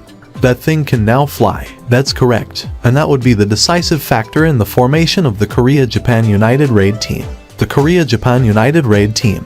When that term came out of the TV's speakers, Jinwoo wordlessly switched the TV off. Why is Seong Jinwoo not on the Korean list? Your disposition won't change just because you've become a rank S, you know. Once a rank E, forever a rank E, dude. Crowley ran off to hide, nearly wetting his pants in the process. Heck, 21 Jap rank S hunters plus even the retired hunter is gonna represent for Korea. Yet where is Seong Jinwoo? Why does he want to do that when he's a rank S? It's so embarrassing. Except that all these anonymous pointing fingers who didn't even know of his situation were really getting on his nerves now. Or, to be more specific, it was his sister's stress level that got on his nerves, actually. I don't really give a damn about what others think of me, and mom doesn't really go online, so it's fine on that front, but Jin'll like to search for stuff like this in her spare time. Tisk. Jinwoo clicked his tongue and put his phone down. He was thinking of taking a stroll to get some fresh air and change his spoiled mood. But like a devil, his phone began ringing just then.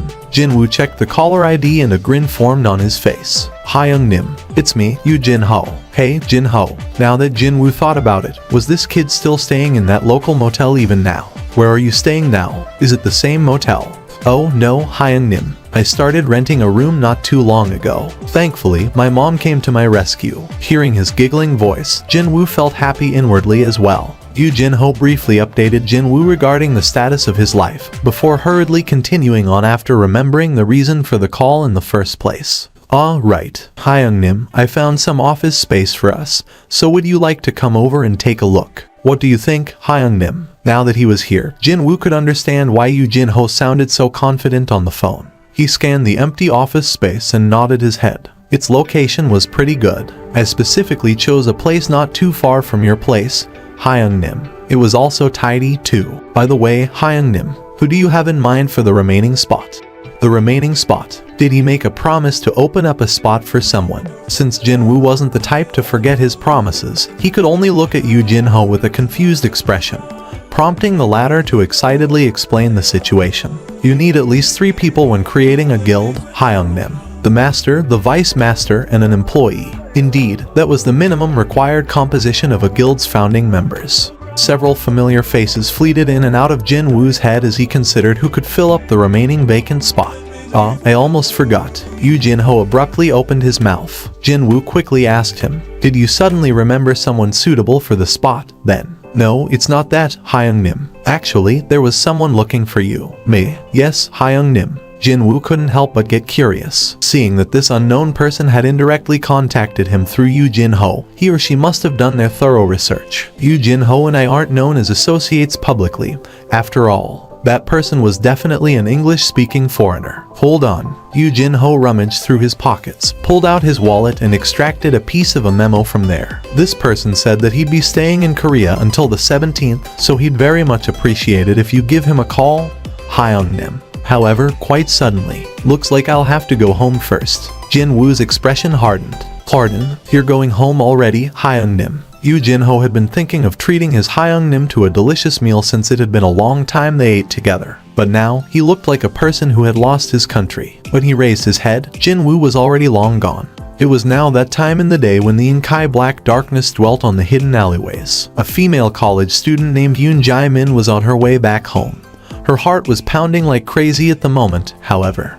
You make a noise, I'll kill you. The man who walked right by her seconds ago was standing in the street corner with a kitchen knife and an insidious smile on his face. You know that. A few people had died here already, right? Yoon Jae-min couldn't even scream.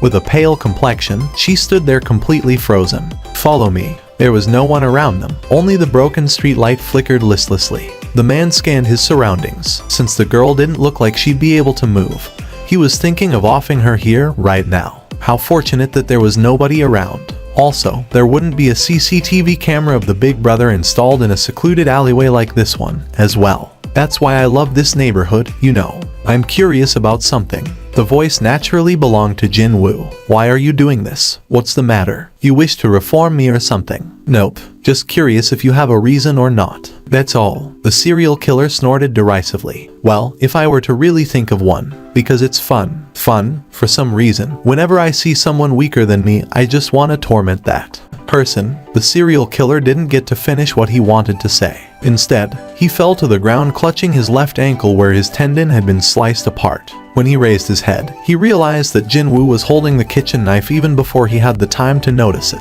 Just when it was right then, Jinwoo's shape grew blurry again.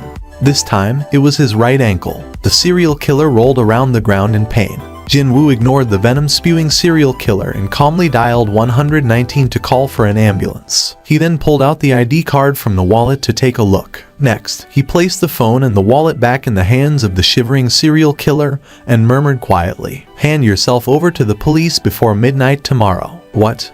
If you wish to keep breathing, that is. He said all he wanted to say. Jinwoo got up from the spot and inserted one of his shadow soldiers inside the serial killer's shadow, before leaving a similar sounding order to that soldier. Although, I don't know how patient a high orc's shadow can be, but that soldier might not be good with patiently waiting around until the designated time. But well, carrying out the next part of the order should be the speciality of high orcs. I'd prefer it if you keep living on. The killer had to be alive if he were to repent for his sins for the rest of his life. What the hell are you? Jinwoo left the serial killer shivering from pain and fear behind in the vacant lot. He could hear the sirens of an ambulance coming from afar. He walked to a far enough location, and after confirming that there was no one nearby, he pulled his hood back. The future of my station depends on this raid. In order to win the exclusive broadcasting rights, the director had to spend over half of the station's total annual budget. There had been simply too many competing bids, and that's why he had to go all in. But, then again, there was a compelling reason why he simply had to make such a brave business decision. Not many rank S gates opened up around the world. Even when one did open, it was still impossible to take the recording equipment inside to capture the footage of what happened in there. In other words, this would be the one and only opportunity for regular citizens to witness an actual rank S raid in progress. As long as there wasn't another unfortunate event of a rank S gate opening up somewhere else that was. On top of this broadcast wouldn't be a recording, but shown live. Sure, there would be a 10-minute delay to the live feed, but still, just how high would the audience rating reach? 70%. 80. As long as the raid doesn't end in failure. Indeed, no sane-minded viewer out there would ever want to watch the top-ranked hunters get devoured by the monsters during the raid. No, even if there were, he couldn't let such footage be broadcast to the public to begin with. So, the director had staked everything he had on the success of the 4th subjugation operation. By the way, I'm surprised that the association president Go-Gun Huey actually gave his permission to film this raid. I mean, that hard-headed man wouldn't have allowed it simply for the sake of money, so perhaps he wishes to console the hearts of the citizens. The Korean Hunters Association had to swallow the bitter pill of defeat 3 times at the hands of the ant monsters. Because of the continuous failure, the association had to suffer great losses, which in turn also led to the loss of the public's trust. Hey, Byung-gu, I really didn't expect you to show up here today. Min Byung-gu grinned in response. I thought that, without me healing you, Hyung would be the first one to get killed today. I mean, you always jump on a monster whenever you see one, you know. What the hell? Why do you have talk like that? Since when did I ever jump on monsters? Other hunters began giggling after hearing the two men chat. Min Byung-gu was the sole rank S healer in South Korea. All members of the raid team were greatly relieved and happy to hear that he was coming out of retirement especially to participate in this operation. There was a big difference in whether there was a healer or not in a raid. After all, one would be able to fight harder without worrying about getting hurt when there was one. As the tense atmosphere frozen stiff and nervousness gradually relaxed through Baek Yun-ho and Min Byung-gu's conversation, Cha Hee-in sitting next to the former quietly asked a question. Chairman Baek, by any chance, have you spoken to Mr. Seong Jin-woo before coming here today? Mr. Seong Jin-woo. Yes, Baek Yun-ho shook his head. No, I haven't. But why do you ask? It's nothing important, actually. I guess I've made a mistake. It was then. Ma Dong-wook broke out in genial laughter. Looks like it's finally starting. The gazes of the hunters present followed the direction he was pointing at. Through the window of the helicopter, they could see the darkened island that had become the land of monsters. Let me take care of them. The sole mage-type hunter among the team, Choi Jong-in, stepped forward. His skill, Flame Spear, was called into action. As soon as he was done casting his magic, 7 bodies of floating flames drew long lines in the air to resemble burning spears and slammed accurately into the airborne ants. It was difficult to kill a single ant monster with scattered firepower, but it was more than enough to burn away their wings. With their wings burnt off, the ants fell freely back to the earth. They say they have landed on the island now. Just as he was done speaking up, there was a loud explosion from afar. As if that was the signal, several more explosions began ringing up from all parts of the island as thick, choking smoke plumes rose up. The fourth subjugation operation was now officially underway. The Master of the Reapers Guild, Mt. Jayu, looked out of the helicopter's window, and at the ground far below, a deep frown forming on his forehead. Thousands of ants were pouring out of the ant tunnel, before splitting up into 4 smaller swarms to rush towards the 4 cardinal directions. That's some creepy and disgusting thing to look at. Seriously, man, doesn't it look like most of them have left the tunnel now? This raid team only had one goal, to eliminate the Ant Queen. Let's go. From the helicopter, 7 people, the 6 members of the raid team and the lone cameraman, jumped out. How long has it been since the Koreans went inside? Goto Ryuji threw out a question. They say it has been less than 10 minutes. 10 minutes, is it? Time to start the escape procedure, then. Before they started withdrawing from Jeju Island, though, Goto Ryuji briefly scanned his vicinity. The corpses of the massacred ants were piled up on high. The role of the Japanese in this raid, on the surface, of course, was to attract the attention of the ants. They didn't even focus on killing the ants and concentrated on retreating in order to buy as much time as possible. Yet they still managed to achieve such a feat. The Koreans might find these ants as tough opponents, but they are nothing to us, the Japanese. The moment Jinwoo stopped his usual daily run, the familiar mechanical beep rang out in his ear. Completely the opposite to when he started doing the daily quests. Jinwoo wasn't even out of breath. He had repeated these daily quests for so long,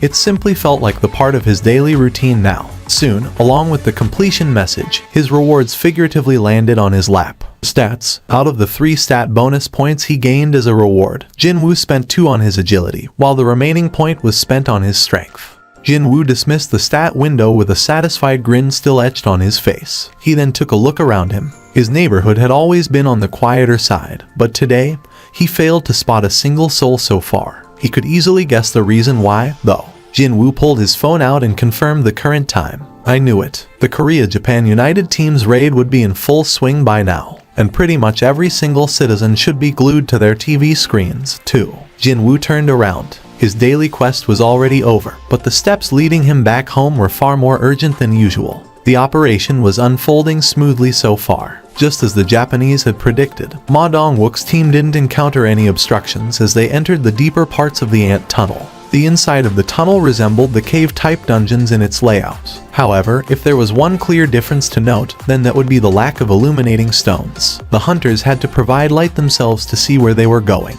The cameraman thought that he had plenty of experience exploring dungeons before, but today, he just had to nervously swallow his saliva. His current position was right at the back of the group. The team maintained a formation of Choi-jong and standing right at the front to light their way using magic, while the other hunters were sticking very close to him. Look, over there. The hunters all gasped out in nasty shock. Countless ant eggs were attached to the walls and the ceiling of this huge chamber with nary an empty space between them. They could see dark-colored larvae wiggling inside the semi-transparent shell of each egg. There could only ever be one emotion they felt when facing this nursery area filled with gloomy, dreary atmosphere, and a seriously terrible stench. That would be sheer disgust. Don't you think we should just burn all these away? Choi Jong-un spoke, his expression crumpling greatly. I'd like nothing more than to do exactly that. But since we don't have much time, let us not. Even if all of these creatures hatched, they would only live for no more than 1 year at most. As long as they could kill the mother, they didn't have to worry about these critters anymore. Here they come. Baek Yun-ho pointed towards the distant darkness and warned the rest of the team. Even before he made his warning, though, Cha Hyun had unsheathed her sword already. Ma Dong-wook pulled the shield as large as his body right up to his chin and glared at his front. Knowing better than anyone else that there wasn't a lot of time, Ma Dong-wook jumped into the fray first. Let's go. Hunters followed after him. Right behind them, flames flared out brightly from Choi Jong-un's hands, and arrows fired by Mt. Jayu sliced up the air as they flew to their targets. Just as Ma Dong-woo predicted, the battle was concluded pretty quickly. The head of the last ant fell to the ground. Cha Hyun wordlessly shook off the bodily fluids clinging onto her sword. Meanwhile, Ma Dong-wook spoke up. Since the nursery area is right here, that means Choi Jong-un provided the follow-up. The queen's lair is nearby. Most of the eggs containing regular ants were only about the size of a bicycle wheel, yet the one pointed out was as big as a grown man. No, wait. The lengthy and ovoid shape of the egg was large enough to say that a fully grown ant specimen must have emerged from it. That's also an ant egg. Just what the hell came out of that egg? Min Byung-gu had walked closer before anyone had noticed it. There was a look of huge shock on his face as well. We're here to kill the queen. Let's not worry about anything else. Right? Min Byung-gu carried an uneasy expression as he turned around to walk over to where the rest of the hunters were. Before he joined the others, Baek Hyun-ho took one last look at that egg. That's just crazy. This is just crazy. Goto Ryuji had to doubt whether his own eyes were working properly or not. Other Japanese hunters either convulsed in shock or muttered lowly under their breaths. Goto Ryuji frowned deeply as he scanned his surroundings. The hunters of Team 3 were found in the exact location where their communication had been cut off. All 5 of them were here, but without their heads. The sight of their headless colleagues lying on the ground as corpses left a shocking mental imprint on the other hunters. Goto Ryuji wordlessly massaged his temples before approaching the bodies to check out their wounds. This wasn't done by a blade. The necks of the dead hunters were all roughly bitten off. Just how much of a biting force was it for their necks to end up like this? The queen is at the rearmost location. There are 8 guards in front of the target. The queen's guards were incomparably stronger than the regular ants. It'd be too tough for one tanker to take on the attacks of the queen and its guard monsters. From here onwards, Ma Dong-wook needed another person to act as a secondary tanker. He looked to his side. Hunter Cha, yes, can you take on the guard duty while I tend to the queen? Leave it to me. Cha Hyun's reply was short and simple. She served as the main tanker during the raids of her guild, the Hunters. So, performing the role of a sub-tanker was easier than drinking cold soup for her. Ma Dong-wook shifted his gaze to the rest of the team. Every single member present here was a top specialist in hunting down monsters. Going through detailed explanations was a waste of time for them. Let's go. Feeling overly motivated now, the cameraman tried to step forward in order to capture even better footage.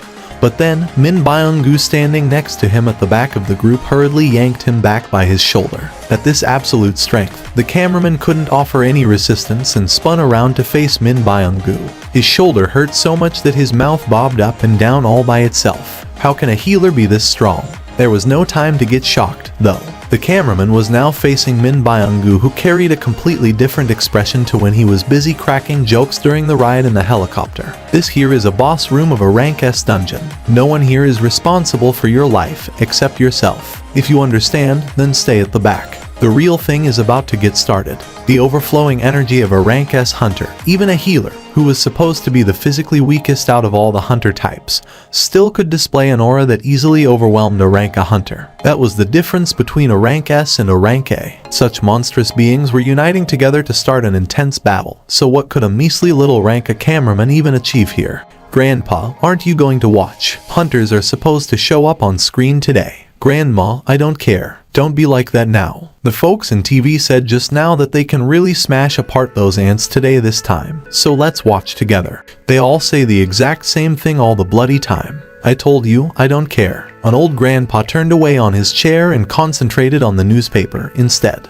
But then, a sound of him clicking his tongue came out from his slightly hunched back. Tisk, tisk, tisk. Even this newspaper is talking about those DMN hunters and nothing else. How boring.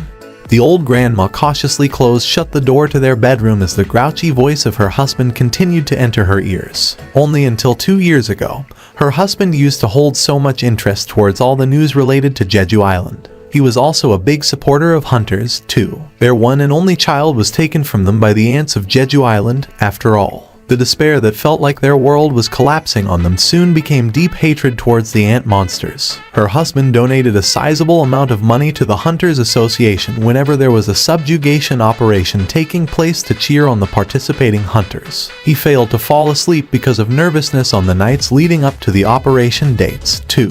However, the bigger the one's expectation, the greater the one's disappointment would be. When the third subjugation attempt, where the hunters promised to spare no effort to succeed, also ended up in failure with heavy losses incurred.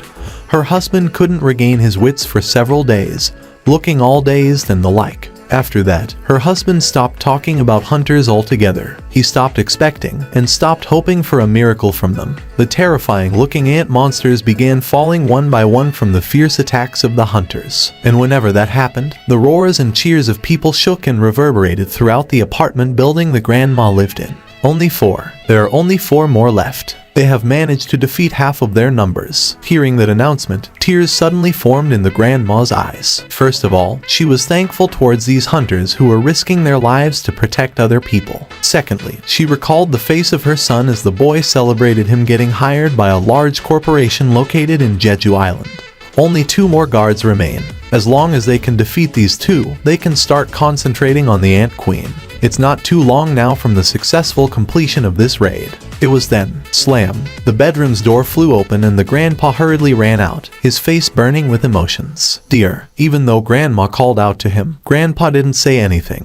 His reddened eyes glued to the TV screen and nowhere else. His tightly clenched fists were trembling hard now. The host held his breath and continued to observe the situation for a while before. They have defeated all of those powerful ant guards. The only remaining ant is the queen itself. As soon as they kill the queen, it'll be the same as the ants being completely decimated. Our proud hunters, they are not wasting any time and have begun attacking their final target. The TV screen now displayed the stirring image of 5 hunters rushing in at the same time from behind Ma Dong-wook, who had endured commendably well against the Ant Queen's attacks. Thick tears streamed down Grandpa's face as he energetically punched the air almost out of instinct. The Ant Queen was truly on its last legs. All they needed was a little more push, and that would be it. There were hundreds of arrows stuck tightly together on the head of the queen fired by Mt. Jayu, and the creature resembled a hedgehog as a result. Yet another arrow flew and struck the queen in the face. The creature screeched out as if it was in great pain and shook its head.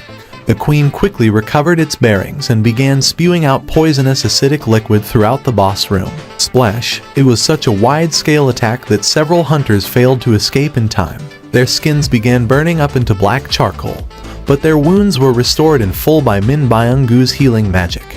The queen was further enraged by the fact that its acid attack wasn't effective, and bit down on Ma Dong-woo in front of the group with its large, saw-like fangs. However, Ma Dong-wook activated the advanced fortification skill to defend his entire body, and managed to endure the queen's attack.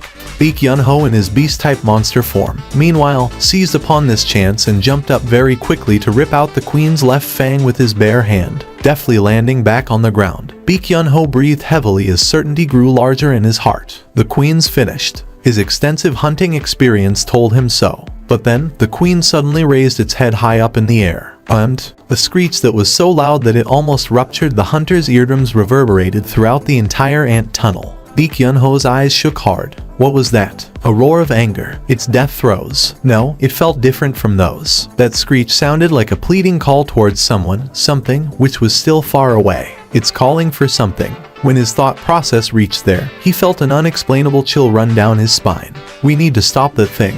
Before Baek Yun-ho could take another step forward, Cha Hee-in jumped up rather gracefully and swung down the sword she held firmly with both hands. Slice. The queen's head fell down to the ground first before she could land back on her feet. Thud. The cameraman had been holding his breath as he bore witness to this battle of the rank S creatures. And finally, he was able to raise both of his arms up high in elation as tears formed in his eyes. This was the moment when the curtains closed on the horrifying battle that lasted for 4 years. Hyun, we just became the 7th raid team in the entire world to successfully clear a rank S gate, so why do you look like? Hold on. It was then, as he watched the shadow approach them, he recalled the tall, humanoid-shaped eggshell back in the nursery area. This? You're telling me that this is the power possessed by a single monster. Baek Yun-ho's complexion paled instantly, as the hunters began falling into a confused state. From the far side of the ant tunnel draped in darkness, a single winged ant was slowly walking towards the Korean hunters. Cha Hee-in immediately felt something was very wrong as soon as she saw the ant monster leisurely entering the queen's chamber. There's no presence. It was almost impossible to locate the creature without keeping her eyes locked on it constantly. That's how difficult it was to sense its presence. There were only 2 beings out of all the hunters and the monsters she met until now that had this sort of effect on Cha Hee-in. One of them was this ant monster right in front of her eyes, and the other one was Mr. Xiang Jinwu. Gulp. It was just a single monster, yet the atmosphere was shifting rather rapidly. What should we do? Ma Dongwook was inwardly worried. When faced with an unexpected situation, a leader had to make a quick decision. Especially so, when they were pressed for time like this. It's a monster, so we should just kill it, but just why was he feeling this enormous sense of unease right now? While they stood there pondering and hesitating, the ant monster narrowed the distance between them quite quickly. Its movements were so eerily quiet that goosebumps automatically rose up on their skins. We don't have the time to hesitate like this. By the time Ma Dongwook finally managed to suppress the warning bells rung by his instincts and made the next logical decision, the monster suddenly disappeared from his view, where Ma Dongwook's eyes opened super wide as he hurriedly scanned his vicinity. Behind, the cameraman anxiously looking around belatedly located the monster and shouted out, "It's behind us." The hunters were startled by this and quickly turned around. With the speed none of them could see, the ant monster had slipped past the hunters to stand before the dead corpse of the ant queen. It went past us. But how? Just like that, the hunters of the Korean raid team finally got to see what Baek Yun-ho saw earlier with his eyes of the beast. Their heart rate rapidly picked up and their breathing quickened in no time. That's no ordinary monster. Cold sweat drops dribbled down Ma Dongwook's forehead. The ant monster quietly stared at the dead queen, not even showing a hint of interest towards the hunters. But then it raised its head and it began screeching out a beastly howl so terrifying and loud that the entire ant tunnel began shaking from the reverberation. The cameraman was the first to lose all his strength in his legs. The other hunters couldn't withstand the sheer pressure as well, and they began kneeling on the ground one by one. Ma Dongwook too carried a look of pure disbelief as he tried to support himself off the ground. I'm kneeling because of a howl. By the time the seemingly never-ending howl came to an end, the only one standing still was Cha Hien and no one else. However, her two legs were wobbling noticeably too, as if standing upright was all she could do at the moment. Cha Hien's eyes grew wider. The creature's face was hideously twisted as it turned around to face the hunters, as if it was expressing its anger at the death of the queen. She did her best to calmly move her hand towards the hilt of her sword. However, the ant monster was a step faster than the speed of Cha Hien drawing her sword from her waist. The ant monster literally blinked and reappeared right in front of her nose. Cha Hien's eyes shook hard. She didn't even have enough time to think about defending herself. Slam! Being struck in the side of her head, Cha Hien flew away in a straight line and slammed into a far wall, before powerlessly falling to the ground. Just one hit, and Cha Hien was rendered unconscious. All of her teammates couldn't hide their astonishment after seeing that horrible spectacle. Because their strongest member had been knocked down in one hit, that was why. Unfortunately, they didn't have any time to stay shocked like that. They had confirmed the ridiculous power level of their new enemy. Ma Dongwook powerfully bear hugged the ant monster from behind and strengthened both his arms. With the strength that could easily uproot a full-grown tree, he squeezed hard at the ant monster's body. Thick veins popped up all over his arms and his neck. Unfortunately, when the ant monster increased its strength for a bit, both of Ma Dongwook's arms fell off, just like that. He fell down to his knees. Baek Yun-ho pounced forward. If he failed to draw that thing's attention away now, then Ma Dongwook would be killed off in an instant now that he lacked the means to defend himself. Baek Yun-ho gritted his teeth. White fur began sprouting up all over his body. His claws extended and he transformed into a ferocious beast, before pouncing on the monster. The monster disappeared from the spot again, where even Baek Yun-ho's eyes of the beast failed to follow the monster's movements. The scream came from his behind. This time, it was Choi Jong-in, who was getting ready to cast his magic. The ant monster's long claw left a lengthy, diagonal cut wound on his upper torso, and he fell to the ground with a pained moan. About 5 paces from where he was, Mt. Jayu had been waiting for an opening while hiding his presence. He immediately fired an arrow containing his magic energy. I'll never miss in this distance. His strong self-belief was contained within that shot. Swish. Too bad for him. A powerful tremor rocked Mt. Jayu's eyes. The ant monster snatched the flying arrow and easily snapped it in half. Crack. Mt. Jayu hurriedly tried to knock his next arrow, but by the time he did so and raised his bow, the monster was already standing in front of him. FCK. Tao. Mt. Jayu was struck in the face and flew away. Baek Yun-ho attacked when the ant monster's back was turned away from him, but the back of his head was grabbed by the monster instead. As the creature spun around in an instant, he was planted violently into the ground next. Just as the ant monster was getting ready to slam Baek Yunho to the ground again, Ma Dong-wook dashed forward and shoulder charged the creature away. The ant monster rolled on the ground for a little while, before standing back up. Ma Dong-wook's arms had been severed for sure only a moment ago, yet he was attacking the creature with all his limbs completely intact. The ant monster defeated Ma Dong-wook again, and then proceeded to defeat other hunters again, too. Yet, the humans that should have stayed down with crippling injuries were attacking again, all fully healed in the blink of an eye. Only then did the ant monster begin to recognize the existence of a healer. The monster scanned the vicinity to find this annoying human. However, Min Byung-gu stayed calm under the pressure. His lone self-defense skill, camouflage. He was able to completely hide himself with this skill that was quite similar to the stealth skill. But there was a drawback to it. He couldn't move from the spot. Even then, that was more than enough for a healer like him. He simply had to stand still in one spot and continue to heal his teammates. That was all. When the healing skill continued to fly in from an unknown place, the ant monster changed its tactic. It selected Ma Dong-wook, who looked the sturdiest among the hunters, grabbed his leg, and dangled him upside down in the air. What is that thing trying to do now? Min Byung-gu was taken aback with great surprise. The ant monster then proceeded to slowly destroy Ma Dong-wook. Min Byung-gu carried on healing him as that happened. He had no choice there. The moment he stopped healing Ma Dong-wook, that man would be dead in less than a blink, after all. Sweat poured out in buckets as Min Byung-gu continued on with the healing magic. The ant monster traced the continuously firing healing magic's origin, and then its head swiveled in Min Byung-gu's direction. It can't be. His heart skipped a beat, he blinked, and the ant monster was gone from the spot. What the hell? Where did it disappear to this time?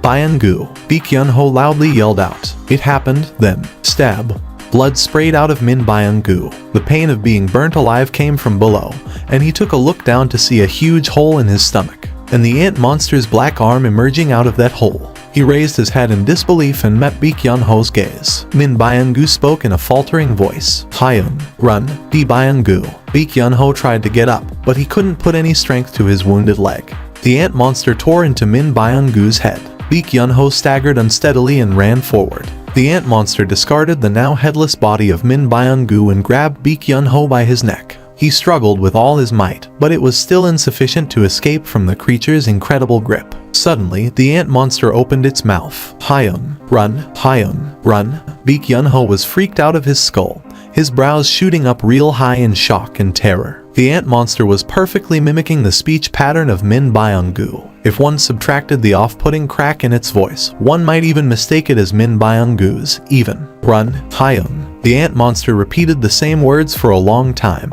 before looking straight into Baek Yunho's eyes. You are all weak. From the mouth of the ant monster, a familiar language flowed out. It sounded inarticulate, but for sure it was still undeniably Korean. What the? Baek Yunho's eyes widened even further. This side. Queen, dead. Killing soldiers. Not enough payment. Your king? Who? King?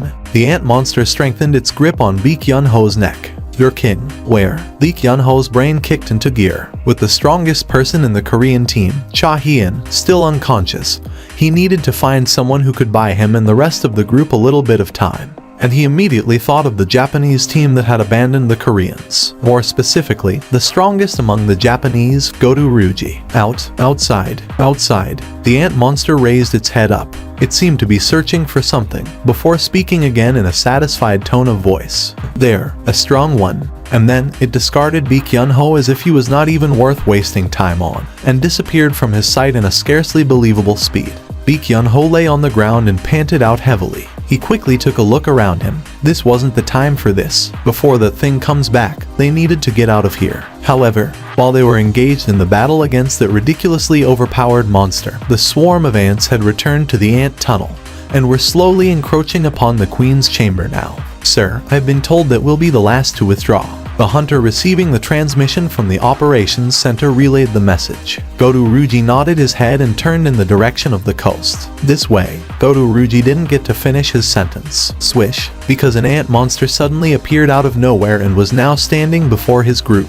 That's why. With a single glance, Goto Ryuji figured out the capabilities of the new enemy. That isn't a normal ant at all. Goto-san. His colleagues tried to step forward to help him, but he held them back. I'll handle this. Against an opponent this strong, his colleagues would only prove to be a hindrance. Instead, going at it solo would be simpler for him. trusting his judgment. The teammates heeded his order and retreated to a distance while leaving everything on his shoulders. Goto Ryuji unsheathed his sword with a circumspect look on his face. "An ant, you seem to possess a pretty strong aura." Perhaps the ant monster had also sensed his power, because it wasn't budging an inch from the spot. But that was to be expected. If that creature displayed even a hint of movement, Goto Ryuji was planning to slice it up into hundreds of fine little pieces. It was then the ant monster opened its mouth. "You are the king?" "King?" Goto's eyes opened wider. An ant just spoke a human language. However, it was already a well-known fact that intelligent monsters conversed in their own languages. So, it wouldn't be a stretch of his imagination to think that a monster would succeed in imitating humans' languages. "A king, is it?" "That's right, I'm the king." As soon as the desired answer came out of his mouth, the ant monster fully unleashed its magic energy. Like failing to realize how big an iceberg was from seeing only its tip, Goto Ryuji misjudged the true power of the enemy from the small portion of its magic energy that leaked out. His eyes imperceptibly trembled. What is this? The bone-chilling cold air woke goosebumps up on his skin, and all the hair on the back of his neck stood right up. He had experienced a sensation like this only once before. Seong Jinwoo. Slice. Almost at the same time as the ant monster made its move, Goto Ryuji's head fell to the ground. The Korean team was currently surrounded by the swarm of ants. Ma Dong-wook fought, Im Tae-jae fought, Choi Jong-in also fought, and even the cameraman had to kill the ants. However, there was seemingly no end to the waves upon waves of ants. All sounds had stopped and all Baek Yun-ho could hear was his own heavy breathing. Is this the end? He quickly wiped the blood trickling down below his eyebrow with the back of his hand. With their lone healer-type hunter gone, they had no avenue to deal with these many monsters now. This resistance was a futile one, indeed. Even then, he couldn't bring himself to give up, because two of his most precious friends had lost their lives in this DMN place. He definitely didn't want to dig his grave where they were buried, too. He bit his lower lip, but then was jolted out of his senses with a sudden presence appearing behind his back. He spun around rapidly and threw a punch, but stopped before he reached his target, because the one standing behind him wasn't an ant. Who is this? It was, in fact, a soldier decked out in black full-body armor. This was his first time seeing one. But then again, he heard plenty of times before about this thing from Park Hye-jin, who had been involved with the Red Gate incident. Isn't this? Baek Yun-ho cried out in surprise. Why is this thing here? It was then, from the soldier, a familiar voice came out.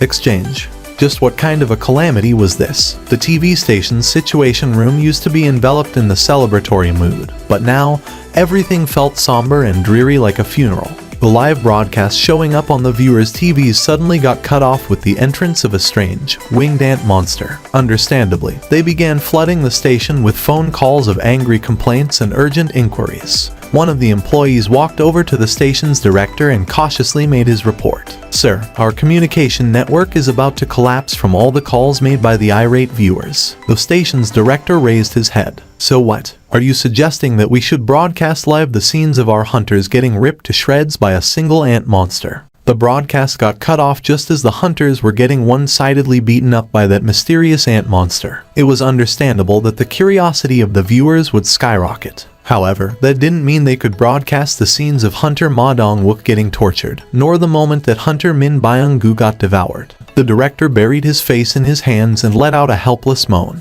It's over. It's all over. The once-in-a-lifetime gamble where the fate of his station rode on was now going down the drain because of one DMN ant monster. Director. What now? Someone just appeared in the location out of nowhere. The director didn't bother to raise his head up and grimly replied, "Unless it's Jesus himself, don't report to me every little thing that happens over there." Got that? However, realizing that talking wouldn't get him anywhere, the producer increased the previously lowered volume up way higher. The situation room was immediately filled up with the screams of the ant monsters. The director quickly raised his head up out of sheer shock. The screen of the live feed monitor was reflected in the director's eyes. "Oh, dear Lord, Jesus Holy Christ." The director suddenly began calling out to Jesus, which he didn't even believe in, to begin with, and hurriedly shouted out to the rest of the employees. "What the hell are you all doing here? Why aren't getting ready to start broadcasting this?" "But, sir, if we start broadcasting again, we'll be showing the live feed instead. There won't be any delay in the transmission, and everything will be shown in real time, sir. It's all or nothing." "Pardon me, we've already stopped broadcasting midway, anyway." Things won't get any worse than it already has. Well, I guess so. The hunter's sudden appearance was caught on the camera. No one could tell whether he was a Korean or a Japanese. Heck, it was unknown if he was a hunter at all. But with his appearance, the director's gamble that seemed to be over for good suddenly gained one last shot at the glory. The director issued a new order with a determined expression firmly etched on his face. Switch it on, now. 1 year before the Korea-Japan United Raid team came knocking on the island, the Ant Queen began thinking, we must leave this island. Other life forms that should have served as their food source had all disappeared from the island, and the incidents of its children devouring each other occurred frequently now. There was no source of food on this island to sustain the citizens of the queendom now that its population had swelled up to several thousand strong. This cannot continue. Abandon the existing nation and seek out a fertile land overflowing with other life forms to establish a new one. If the domination of the island was the queen's first task, then this problem would be its second one. However, the queen remembered. It remembered all the powerful invaders that stepped on the island several times before. The queen's forces managed to repel them, but the nation had to suffer great losses as well. Far too many of the queen's children had to be sacrificed. Would its children be able to defeat those beings if they went to another land? Needs stronger soldiers. It needed a single most powerful soldier to lead the citizens of the nation. And so, the queen decided upon the direction of their evolution. Half a year later, by gathering the magic power it already possessed, as well as all the nutrients it had amply absorbed before, the queen gave birth to a brand new life. It was the greatest combat weapon imaginable, born solely for the sake of dealing with the strong humans. The queen's determination to create the most powerful soldier there was, combined with the original order of killing all humans it heard in its head, created a horrifying monster that simply exceeded all common sense. The monster was born with the skill, gluttony. By consuming its opponents, this new monster could turn their magic energy as well as a portion of their knowledge into its own. I want to become stronger. The monster realized what its powers were early on and began devouring its own kin. But the queen left it alone. What this monster wanted was the same as the queen's desire, after all. The queen was greatly happy as he grew stronger and stronger day by day. It was happy because he had already exceeded the power of his mother now, and without encountering a single hitch, the army he would lead was getting closer to completion as well. That was why. Just a little more time. In the midst of that, the human invaders entered this land once more. Their numbers were lower this time, but they were far stronger than before. However, the queen laughed at them, in preparation of the ants waging war against humanity in another land. This should serve as a great opportunity to test out the powers of him. The queen, as usual, sent out all of the soldiers guarding its castle along with him. Just as the queen desired so, he went out and completed the first mission he was given. But when he returned, the queen was already dead. He was enraged, and thankfully, there were enough strong humans left on this island that would serve as the outlet for his rage. First of all, the king of the humans was killed, and then it systematically annihilated all the subordinates next to the dead king. One of the subordinates cried out before he got killed off. He asked just what the hell he was. After devouring humans through the skill gluttony, he now possessed the ability to reason. He then began thinking to itself, what am I? Up until that point, he was a soldier of the queen. But now, with the queen's death at the hands of the humans, what should he call itself now? A sole existence that must lead the remaining soldiers of the queendom. He only knew one word to denote such an existence. King. He had killed off the enemy king already, so he had definitely satisfied the requirement to become one now. The Ant King bit onto the head of the remaining human. But then, suddenly, the Ant King's head swiveled in the direction of the Ant Castle. There was an enormous aura rushing out like a fierce storm from where the queen used to live. That level of power couldn't have come from a common foot soldier. A king, immediately sensing that an enemy that could threaten itself had appeared, the Ant King slowly rose up towards the Ant Castle. If there was one thing he was a bit regretful about, then that would be Dad, his father, who looked after the cameraman all alone after they lost his mother to cancer. Thinking that he'd not get to see his father again, he felt a deep pain in his heart. His shoulder was bitten, yet he couldn't feel a thing. His arm had stopped moving a long time ago. He was originally a tanker, so he was able to endure somehow, but this really was his limit. Flop, he knelt down on the ground. Even then, his head was filled with the thoughts of his father. Why did my last conversation with Dad have to be me asking him if he had his breakfast? If he knew this would happen, he might have talked for a lot longer. On that day, when Dad came for a visit to Seoul, I should have cleared up all of my schedule. However, time was a ruthless, unrelenting beastard and regret always arrived one step too late. The cameraman raised his head. The horrifying fangs of the ant monster were nearing his head. He no longer had any magic energy left to activate the fortification skill, so he wouldn't be able to defend against the monster's attacks now. Accompanying the noise of the outer shell being crushed, the bodily fluid of an ant got splashed on the cameraman's face. A blade emitting a cold, silvery gleam had cleanly stabbed through the ant's head. The cameraman raised his head and followed the blade, only to find another ant with a long red-colored plumage stuck to the top of its head standing there. Why is an ant attacking another ant? No, that thing wasn't an ant. The cameraman was mistaken because both were of the same black color. What he saw was an unknown soldier decked out in black armor from head to toe, pulling his sword out from the head of the dead ant. Jin-woo calmly scanned his surroundings. Last time he got to meet the members of the Korean raid team in the association's gymnasium.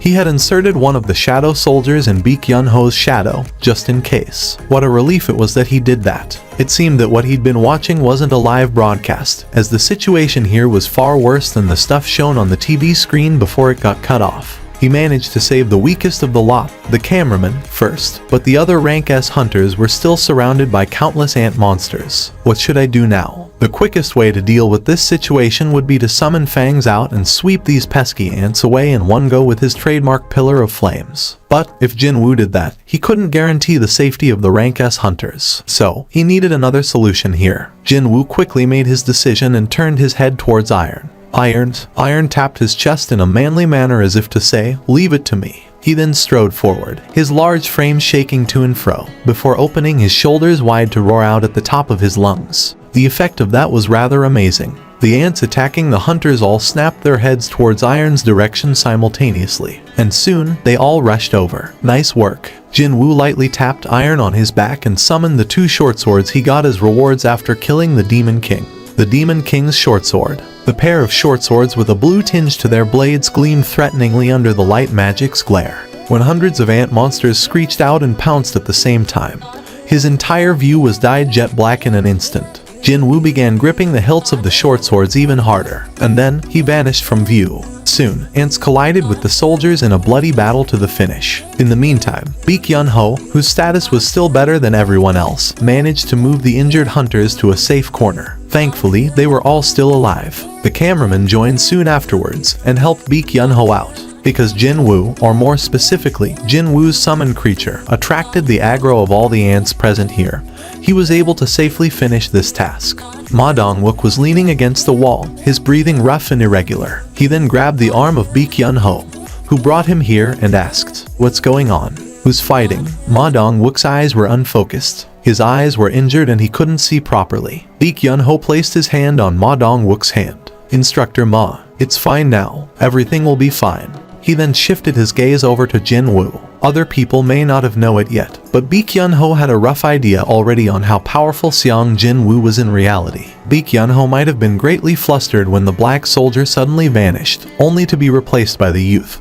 But he still ended up shouting out loud even before he consciously realized it. He said, "Please help us." And then, after seeing the youth move towards the ants along with his summoned black soldiers, the sense of relief washed over Baek Yun-ho, so much so that he nearly plopped down to the ground. Sure enough, Seong Jin-woo proceeded to massacre and annihilate the ants that gave him and his teammates so much trouble at a frightening pace, as if those creatures were nothing but broken toys to be played around with. "It'll be fine now." He wasn't saying that to Ma Dong-wook. No, he was telling that to himself. The hope of survival was rekindled in his heart. The aid from one Seong Jin-woo was far more reliable and trustworthy than the 20+ rank S Japanese hunters combined. "Looks like there's no need for me to step up here." Baek Yun-ho formed a smile and sat down next to Ma Dong-wook. All he could do now was to sit down quietly like this and watch Hunter Seong Jin-woo do his thing.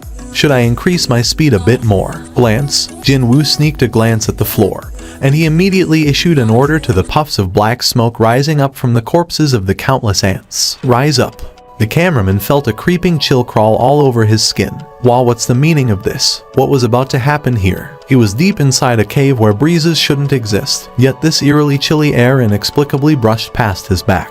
Thick, heavy screams resounded out within the queen's chamber and countless black hands began shooting out from the ground. The hands grabbed the ground and began pulling themselves out. Ant monsters. At a casual glance, they looked like ant monsters, but then again, endless streams of black smokes were rising from their bodies. It was hard to tell whether these monsters were physical beings or made out of gases. Wouldn't one potentially get that sort of appearance if one carved out the statue of an ant monster using a block of black-colored dry ice? Several hundreds of such things rose up from the ground. Now, the number of his shadow soldiers easily overwhelmed the surviving ant monsters. With things like this, looks like I won't have to personally step out now.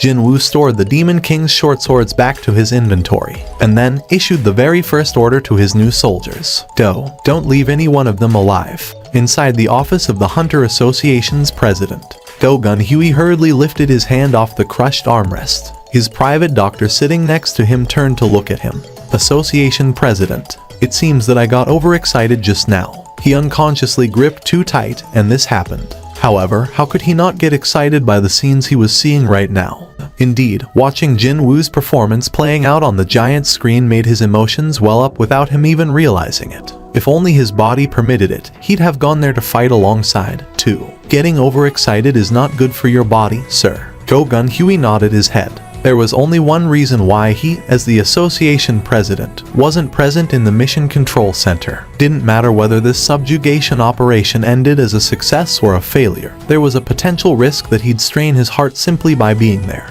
Even watching the broadcast like this carried enough risk, so the personal doctor had to set up a camp next to Go-Gun Huey. Jin-Ah was studying in her bedroom, but she heard those loud noises and hurriedly came out to the living room. Mom, I'm sorry. That was too loud, wasn't it? Jin-Ah shook her head. Mom had already lowered the volume of the TV until not much could be heard so she'd not interrupt her daughter's studies. Jin-Ah didn't feel like unduly burdening her any more than that. Besides all that, what's going on? Is the TV broken? Not sure. It just stopped working all of a sudden.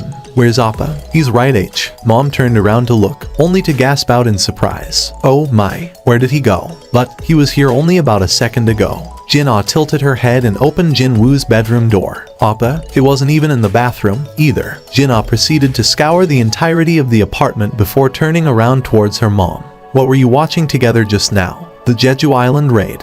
Suddenly, Jin-Ah was overcome with a certain ominous foreboding. Now that she thought about it, the entire apartment building was bustling with loud noises ever since a little while ago. No way. Jin-Ah hurriedly ran back inside her room and switched on her phone. When she did, just as the vigorous, loud cheers exploded out from the floors above and below hers, Jin-Ah's eyes opened wider as she finally confirmed the scene playing out within her phone's screen. Appa, after utterly massacring every single ant monster found inside the Queen's chamber, Jinwoo stored his soldiers back inside his shadow. Even now, ants that had been spread out to the rest of the island were scurrying back to the ant tunnel. He judged that his priority should be placed on guiding the hunters out of here to somewhere safe before more ants showed up. We have the injured here to worry about, too. Jinwoo strode towards the hunters. Beside Baek-Yun-ho and the cameraman, the rest weren't in a good shape. Cha-Hien was still unconscious, and the three others had suffered some serious wounds, as well. Jinwoo asked while looking around. What about Min Byung-gu Hunter Nim? Baek-Yun-ho shook his head with a hardened expression. Not saying anything else, Jinwoo brought out the potions and began treating the hunters one by one. Since the potions would become useless once they leave his hands, he had to personally feed each of the hunters. After drinking the potions, hunters began regaining their consciousness. What's this? Jae quickly raised his upper torso up, touched all over his body, and spat out a gasp of amazement. What the? Both Choi Jong-in and Ma Dong-wook recovered from the numerous injuries on their bodies in no time. Choi Jong-in had no clue on what had transpired here, so as soon as he laid his eyes on Jinwoo, he was taken aback rather greatly. Mr. Seong Jinwoo, what are you doing here? Let's talk after getting out of this place first. Oh, Choi Jong-in took a look around and nodded his head. Finally, Cha-Hien, standing before her, a frown formed on Jinwoo's face. Something's not right. Her aura's far too weak. While feeling a sense of foreboding, Jinwoo raised her head and cautiously poured the potion down her mouth. Sure enough, a message quickly popped up in his view. Jinwoo's expression crumpled. When he slowly pulled out his hand supporting her head, it was soaked in her blood. That ant beast-starred. That creature inflicted a fatal blow to the strongest person among the Korean hunters, Cha-Hien, with nothing but a single blow. The sole reason why these hunters were still alive wasn't that they were strong. On the contrary, that beast-starred simply toyed with them for a little while, that was all. Jinwoo's expression hardened. In any case, I gotta. Cha-Hyeon's injuries took priority. If her wounds couldn't be healed by the potions, then she needed to get out of this island as soon as possible and get a healer-type hunter to heal her. A SAP. Let's hurry. As they were preparing to leave the Ant Queen's chamber, Jin-Woo walking in front of the pack suddenly spat out a long sigh. Lee Kyun-ho could guess the reason why.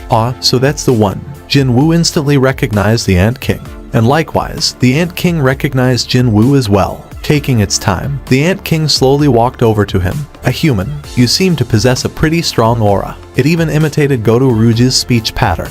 Hunters immediately recalled the nightmare of a few moments ago, and flinched grandly as soon as spotting that ant monster. On the other hand, Jin-Woo showed no outward ripples and simply stared at the creature without saying a word. Eventually, the Ant King stood before Jin-Woo. Are you the king of humans? An insect that knows how to speak. Well, I'll be. When Jin-Woo replied with a less than impressed expression on his face, the Ant King's own expression crumpled unsightly. The power the queen bestowed it with, and the power it gathered through the gluttony skill. The moment the Ant King unleashed all of its magic energy, its body suddenly ballooned up greatly in size. Its height, which used to be around the same as Jin-Woo's, grew by at least 1.5 times taller. The Ant King then screeched out loudly right in front of Jin-Woo's nose. Jin-Woo didn't even blink once, and instead, a smirk formed on his lips. Yup, now you're acting properly like an insect. And then, he himself unleashed his own magical energy. All communications with Goto and his team have been cut off. The association president Matsumoto Shige's complexion became ashen.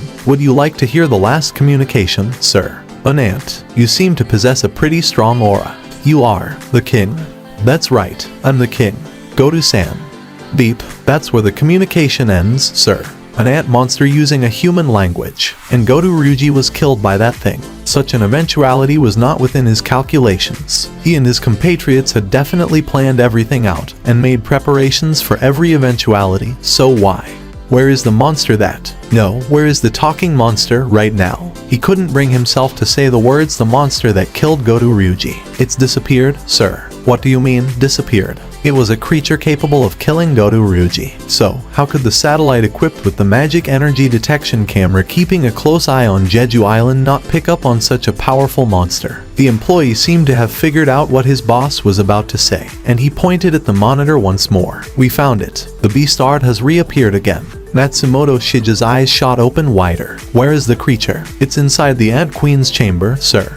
Only the ants returning to the ant tunnel, as well as the Korean hunters facing off against them, remained in that place. They must be fighting with everything they had, but unfortunately, their opponent this time easily exceeded everyone's imaginations. In the end, even the Koreans will be finished for good. That's what he believed. But then, Matsumoto Shige's brows shot up instantly. There was another spot of light that suddenly appeared right next to that horrifying monster. That spot of light was as big and bright as the monsters. No, maybe it was even bigger than that. The Korean team's broadcast. Bring that up to the main monitor. When he shouted out, the super large screen in the middle of the Japanese Mission Control Center was immediately filled with the image of a certain young man having a stare down with an ant monster. That man is the source of that massive light spot. And then, the giant ant monster standing in front of that man. That thing was at least over 1.5 times larger than regular ant monsters. They were only looking at the thing through the monitor, yet the sheer pressure emanating from that thing managed to quicken their heartbeats. The ant monster made its move. The Ant King's fist powerfully slammed into Jin-Woo's face. Slam.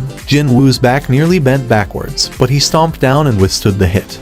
The Ant King had struck with all of its might behind that punch, so it couldn't help but get taken by surprise. You can withstand my power. The Ant King struck out with a simple plan to kill this puny human in one hit. But instead of sending him flying away, the whole thing simply ended with his head turning slightly away. Too bad, there was no time to remain surprised, because Jin-Woo's own fist flew in afterwards. Swish. The Ant King was smacked right in the middle of its face, and it flew away to crash into the wall on the far side of the cavern. Kaboom. As if a meteor had collided there, the wall caved in deeply. Although it was only for a short while, the impact force was powerful enough to shake the entire ant tunnel. What kind of an ant talks this much? When the live broadcast got suddenly cut off, and the static screen showing the message of about the station encountering technical difficulty appeared on their TV screens, countless viewers were left devastated and stunned by what they saw. The hunters. What's happening to the hunters? What was up with that ant just now? What the hell? How can you cut the broadcast off right there? The scenes of an ant monster suddenly appearing without warning, and then it proceeding to systematically dismantle the hunters one by one. The viewers celebrating after the death of the Ant Queen felt like a bucket of cold water was poured down on them by that horrifying scene. Not too long afterwards, the static screen with the technical difficulty message went away and the MC appeared there instead. Everyone, this news just came in. With a sorrowful voice, he relayed the death of Hunter Min Byung-gu, and he also added that the safety of the hunters remaining in the ant tunnel couldn't be guaranteed either. God damn it. They got the Ant Queen, so why are they dying now? What about Japan? Isn't it supposed to be a united team or something? Weirdly enough, the audience rating actually rose up higher than ever before, even though the raid broadcast had been cut off for a while now.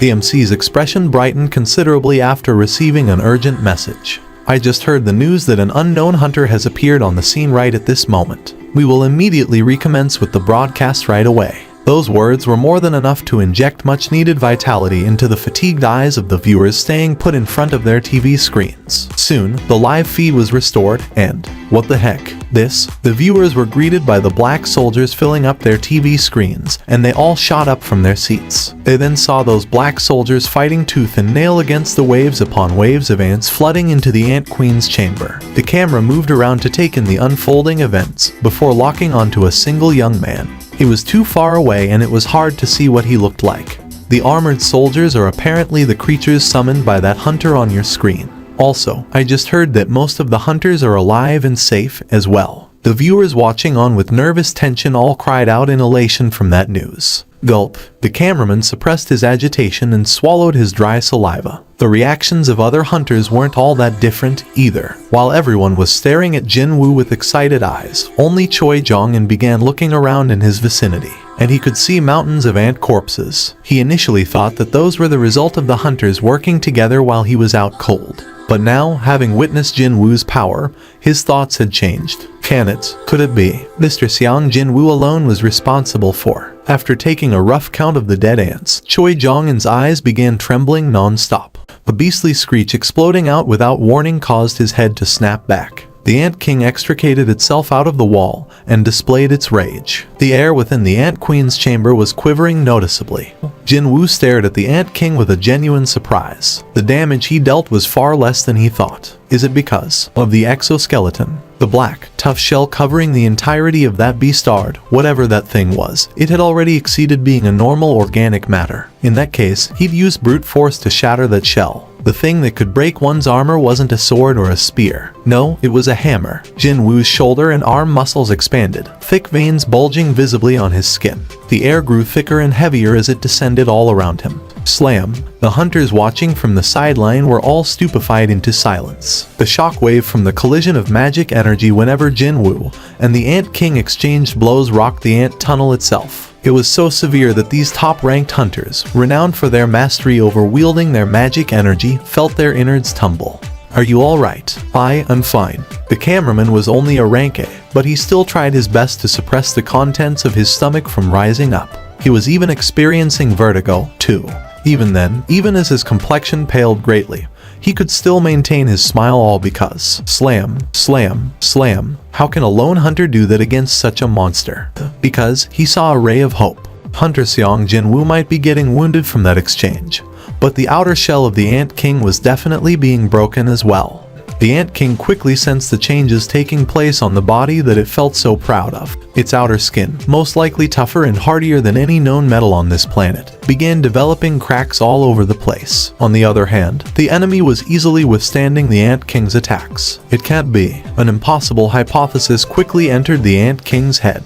I'm losing out on physical strength. Not only that, to a human less than half its size. But right at that moment, crack, it realized that the fresh wound on its waist from that powerful hit felt wrong. Even the sound coming from there was not too good to hear. The exoskeleton lacked pain receptors, so the Ant King had to divert its attention for the briefest of moments to confirm the status of its shell down there. The result was rather shocking to behold. It's cracked open. The small crack that was no more than just a nick had spread out to everywhere, and was growing larger and larger. It was the same thing as a warning sign, telling the creature that there wasn't a lot of time left. The Ant King quickly turned its head around. However, even if it was only for a brief moment, Jinwoo wasn't some amateur who'd missed this golden opportunity. Kaboom! The king's face spun to its side. The Ant King staggered unsteadily for a second or two from the ridiculous impact force that ignored the Ant King's forged steel-like shell on its face. It managed to regain its balance before it took a step back, but by then, the follow-up punch was already closing in from below. The power this human possessed, it was indeed great. However, unlike this human, who only had his physical strength to fall back on, the Ant King possessed a variety of other powerful means at its disposal, such as, the Ant King's head snapped back down, and at the same time, it fired a poison needle out of its mouth. A tip coated in deadly poison attached to the tongue like tentacle shot out like a bullet. It was an unavoidable attack aimed at the enemy's face in this point-blank range. Swish. The human deftly tilted his head out of the way to dodge the needle, but a smile still crept up on the face of the Ant King as the result of its attack became clear. The needle still managed to scratch the human's cheek and left a small wound there. It's done. It alone was more than enough. Once, the Ant King devoured a sea snail and somewhat coincidentally, absorbed a skill called paralysis poison. One of the most fatal poisons secreted by the known lifeforms in this world had been transformed into an even more deadly substance within the Ant King's body after it became a concentrated mix that contained the magical energy of the host creature. It was indeed the worst poison imaginable, evolved forcibly by the skill, gluttony. You've really given me so much trouble, you human bastard. Even the slightest scratch would result in complete paralysis in one's nervous system within seconds. The victims would lose all sensations in their bodies and lose control of themselves. The only thing remaining would be to systematically destroy the resistance-less enemy. As if the poison was doing its thing, the human formed a flustered expression. This is the power of the true king. The Ant King smiled widely and smacked the human's face. However, the human raised his left hand and blocked it. The question of how he was still able to move lasted only for a second. The human's right fist flew in from the other side and struck the Ant King so hard that the monster was shoved down to the ground rather unceremoniously. For the first time ever, a pained yelp shot out from the king's mouth. Jinwoo confirmed the system message popping up in his view as that familiar mechanical beep rang out. I was wondering why it was celebrating all alone. But is this why? Maybe that was the case because, for some reason, he could sense that the Ant King showed much more panic when he moved without a problem just now. What a mystifying thing this was. He wasn't talking about the all-powerful buff getting rid of the poison. No, but the fact that he could actually sense the insect-like monster's emotions. Before he had realized it, he could sense what other monsters were feeling about. Wait, was it from around the time I fought those high orcs? Back then, he thought that he was able to decipher what those creatures were feeling by looking at their facial expressions and their gestures. However, that ant monster wasn't even what you'd classify as a humanoid creature. Indeed, that thing had no other facial expressions other than crumpling it in anger. Is this because of my perception? Just as his stat values had all increased by so much lately, his perception stat also had increased by a lot, too. It was possible that some other unknown, hidden abilities to his stats were unlocked when they went past a certain threshold. However, now isn't the time to think about that, is it? Indeed, his priority lay with killing this thing and getting out of this place. Jinwoo sprinted towards the Ant King trying to push itself off from the ground.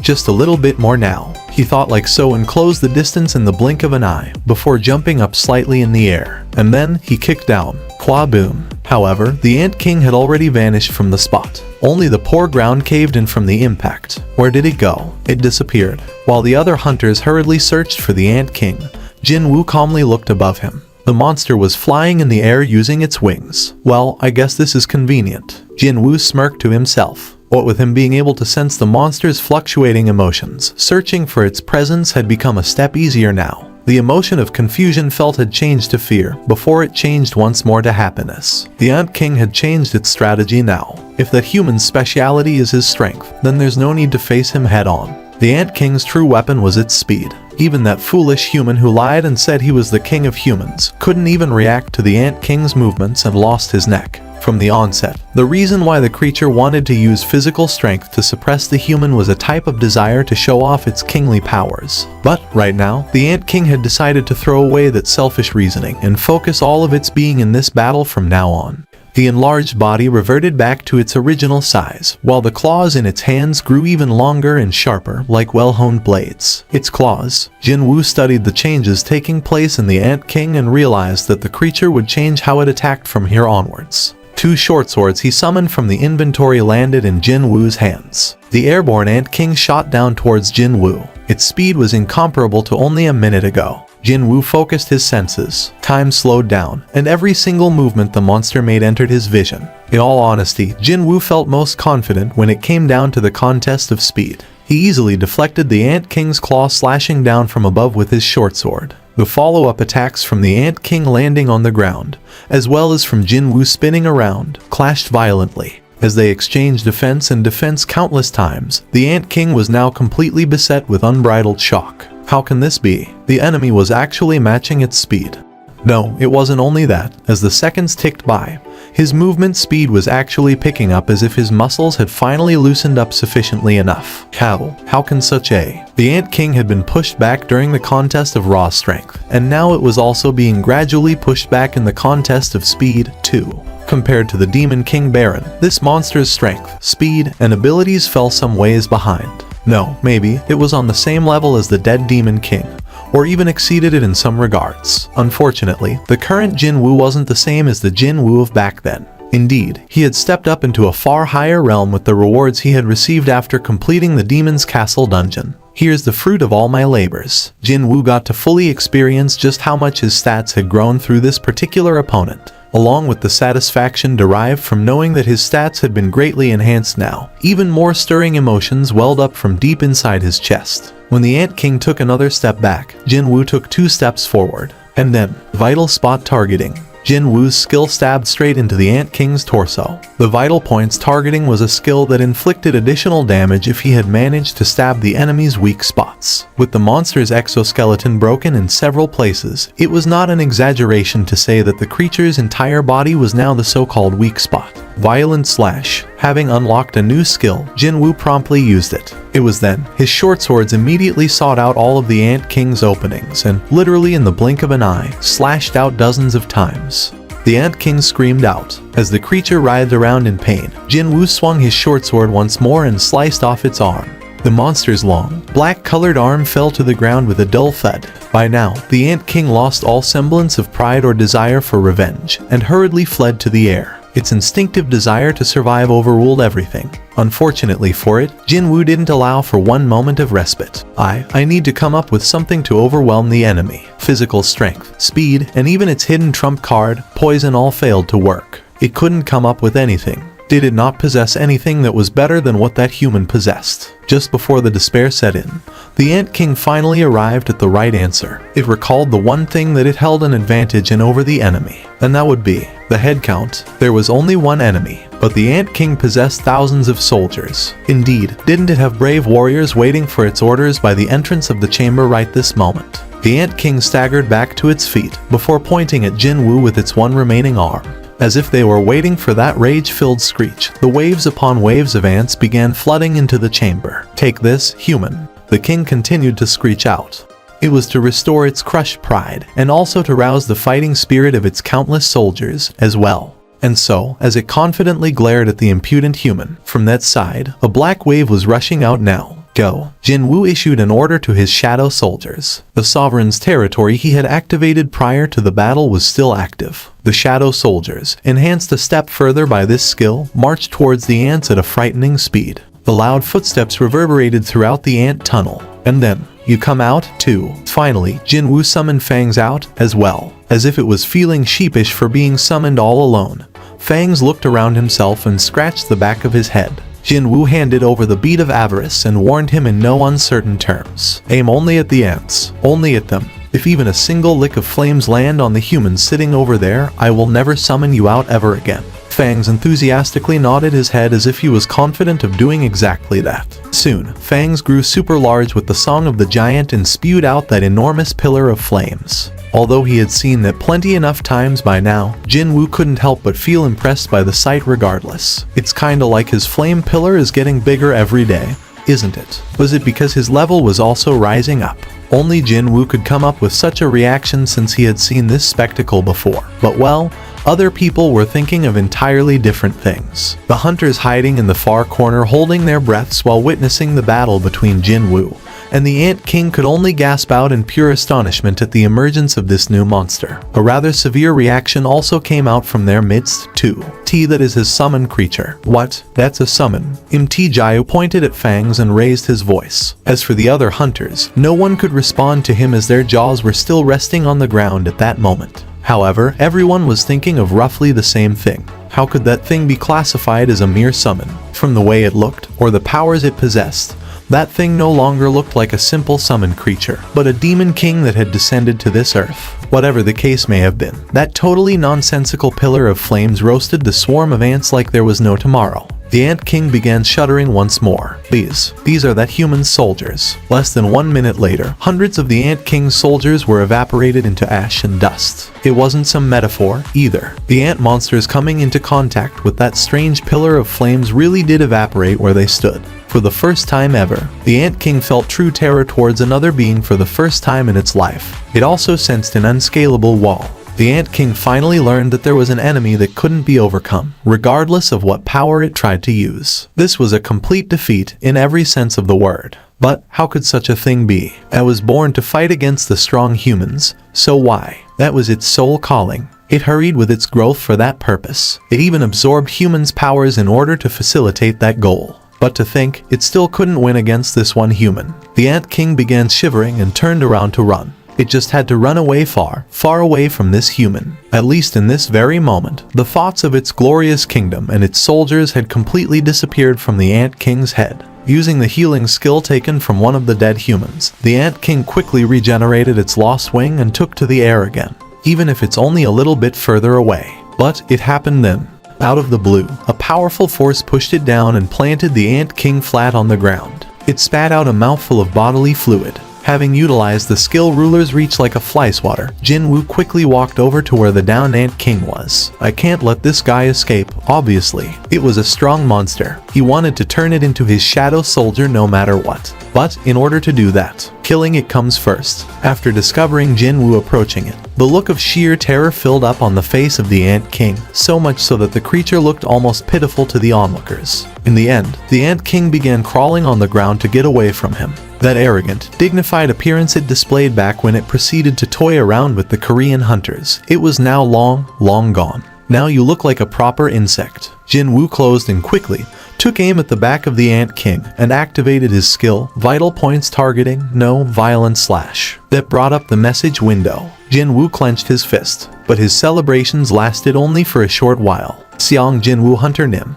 He quickly turned around after Baekhyun-ho called out to him, and found the latter's complexion to be extremely poor. Jinwoo quickly ran over to him. Hunter Cha Hyun is. Just as his unfinished sentence implied, Cha Hyun's vitality had declined so much that it was hard to even sense it now. The situation had deteriorated even further than before. Jinwoo's expression quickly hardened. Time had almost run out. Even if he rode on Kaisel, just when would he arrive in his destination, and just how long would he take to find a healer to heal her? I need another way. After some brief pondering, Jinwoo came up with a method to save Cha Hyun. He finished checking her complexion and stood back up. He then turned towards the cameraman. Can you switch off the camera for a minute or two?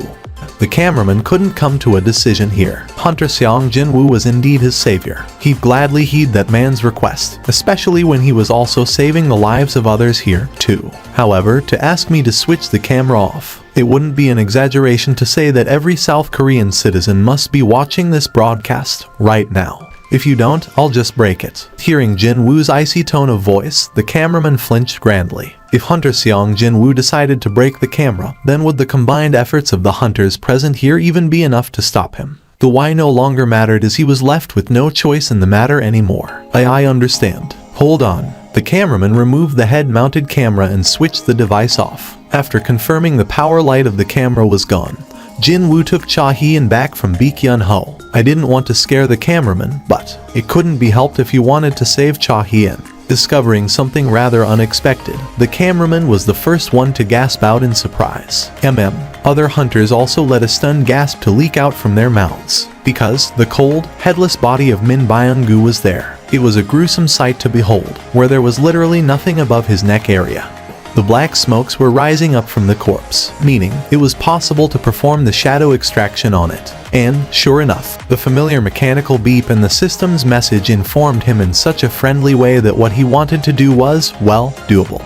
Jinwoo formed a solemn expression and issued an order to the shadow. Rise up. However, the end result was different from what he expected.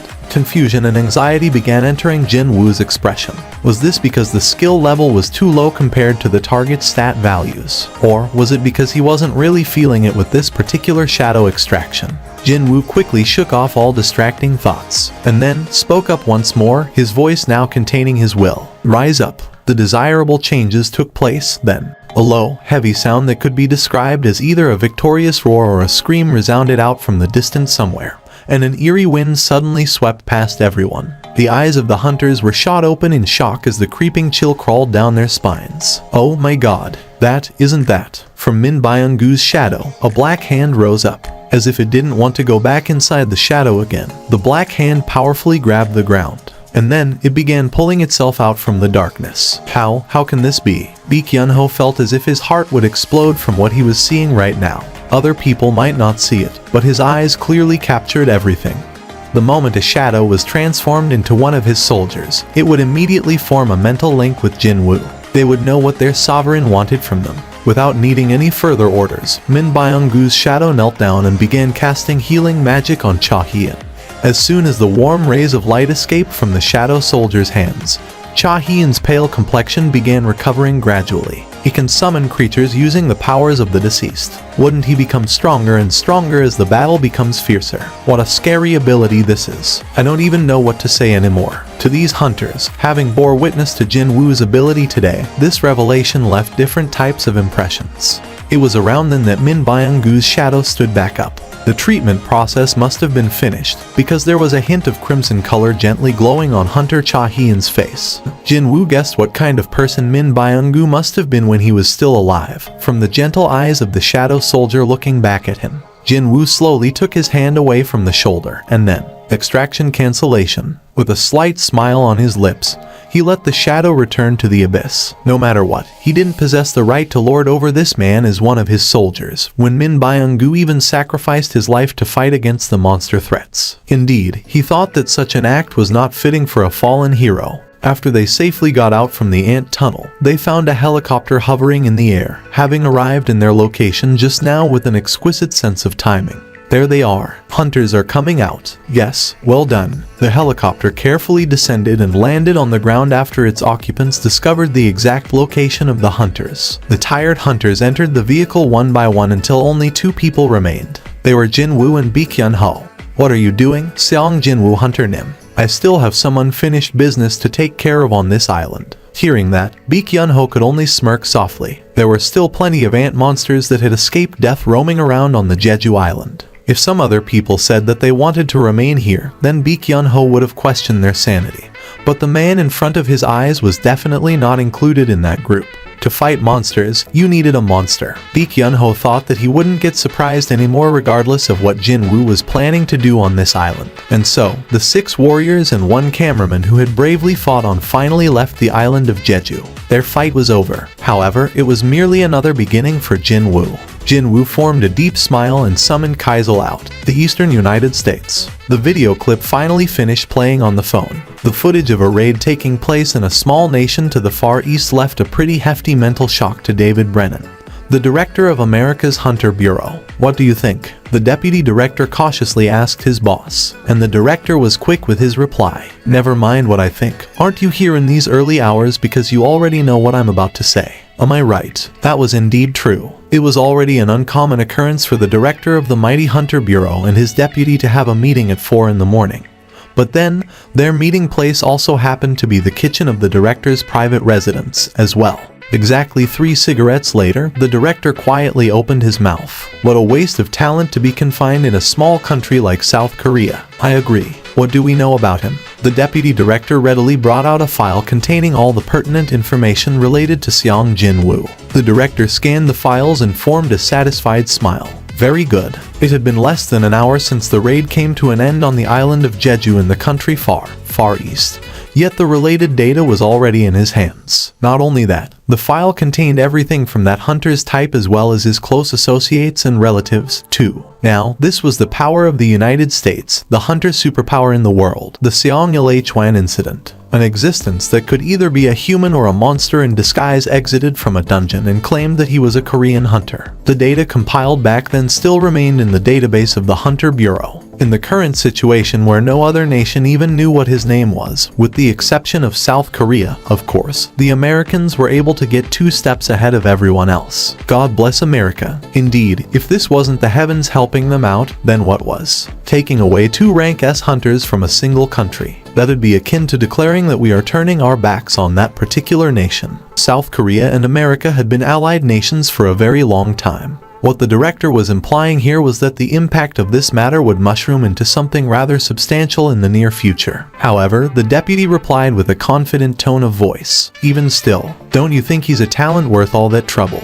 Of course, the director couldn't deny that. So, he answered with a question instead. Can you do it? The deputy answered with the exact same words he used back during the Hwang Dong-su's case. I'll do my best. Jin-woo rode on the back of Kaizel to hunt down and kill every single ant monster his shadow soldiers missed the first time around. I must be pretty close to leveling up now. There weren't that many ants left to be found on the island. Jin-woo really preferred that he'd get to level up by killing the remaining ants in this place. First of all, just a single level up would take him to level 100. For Jin-woo, who loved to see numbers ending in the multiples of 5, 100 was such a fantastic level that he simply had to get there as soon as possible. Since he hadn't booked any gates, once he leaves Jeju Island he wouldn't have any other avenues to earn experience points for a while. He ended up recalling a painful memory while trying to extract Hunter Min Byung-gu's shadow, the leader of the White Phantoms, Baruka. After failing 3 times to extract his shadow, Jin-woo couldn't convert him into his shadow soldier. When he failed in his first attempt earlier in the day, his heart fell to the pit of his stomach, as the thoughts of am I going to have another episode like that filled his head. Well, I did manage somehow to succeed on my second try, but still, wasn't this the case of a burnt child fears fire? There was no guarantee that the same thing as Baruka wouldn't happen later when trying to extract the Ant King's shadow.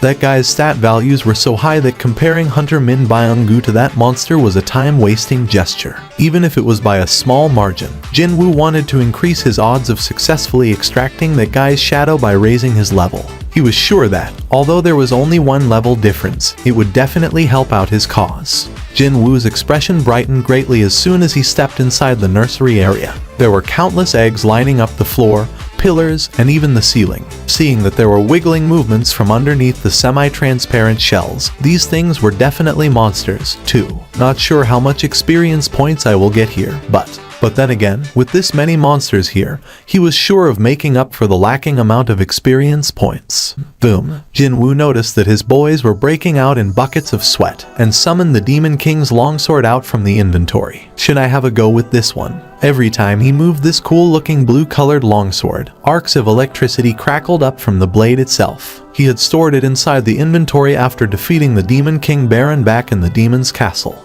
There was a reason why he brought this longsword out instead of his main weapons, the daggers, short swords. Because of the added magic attribute of the longsword. Swish. When Jin-woo energetically swung the sword, lightning crackled boisterously all over the place and caused the blue-colored storm to kick up. Oh, a wide smile formed on Jin-woo's face. Although he couldn't recreate the destructive might or the added stun effect as displayed by the Demon King, it was still more than enough to burn these ant eggs. That's for sure. Isn't it too wasteful to leave inside the inventory? Because he was already far too familiar with the daggers, he would probably never use this sword again in the near future. But still, he felt that this weapon was too good to be left forgotten inside his inventory. And so, just how long did he spend wrestling with these eggs? Eventually, he got to hear the familiar and very welcoming mechanical beep. Finally, Jin-woo cried out in elation. Inwardly, of course. He immediately returned the Demon King's longsword back inside the inventory and headed straight to the Ant Queen's chamber, leaving the mop-up operation to his shadow soldiers. He found the mutated ant monster still lying dead on the same spot. Jin-woo stood next to it. His heart was already pounding hard from his intense desire to turn this mutated ant into his shadow soldier. Jin-woo's gaze shifted lower to the ground. Thicker and greatly more ominous black smoke compared to other monsters were oozing out of the mutated ant's corpse. Was this because the creature was so extraordinarily strong? so strong that Jinwoo didn't even know who to compare it to. While thinking like that, he calmly extended his hands out towards the rising black smoke. Rise up.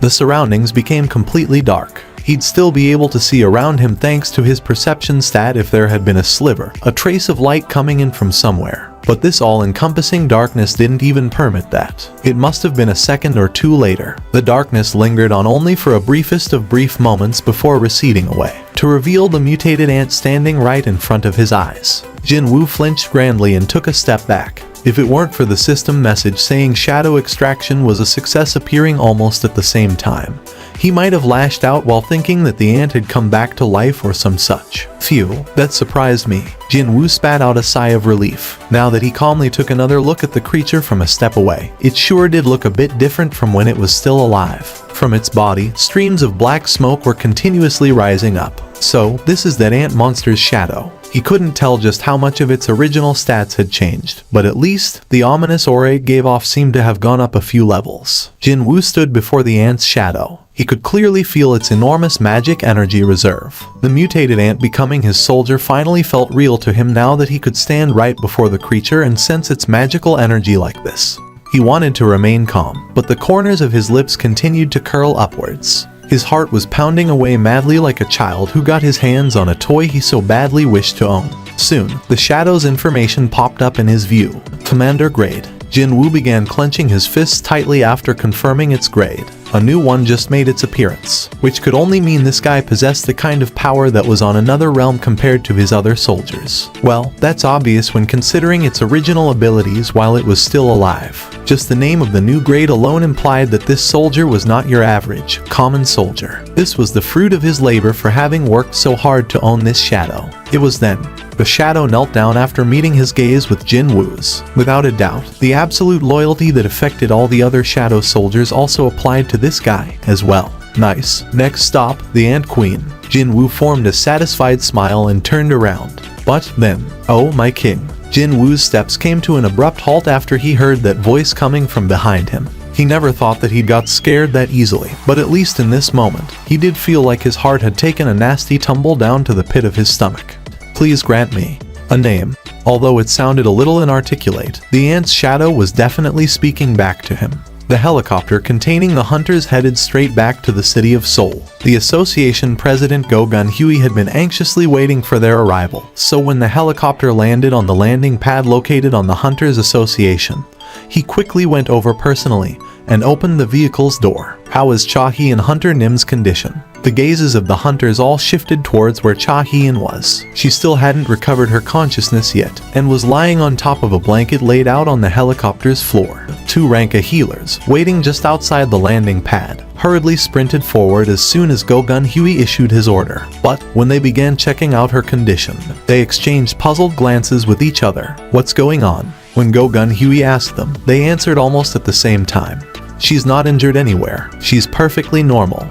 Just what transpired after the camera was turned off. Go Gun-Hui tilted his head in confusion. They didn't have a healer over there, too. After all, their sole healer, Min Byung-gu, met with a grisly fate, didn't he? As Ma Dong-wook fell into a dilemma, wondering how he should go about explaining this situation, one of the healers hurriedly shouted out, "She's waking up."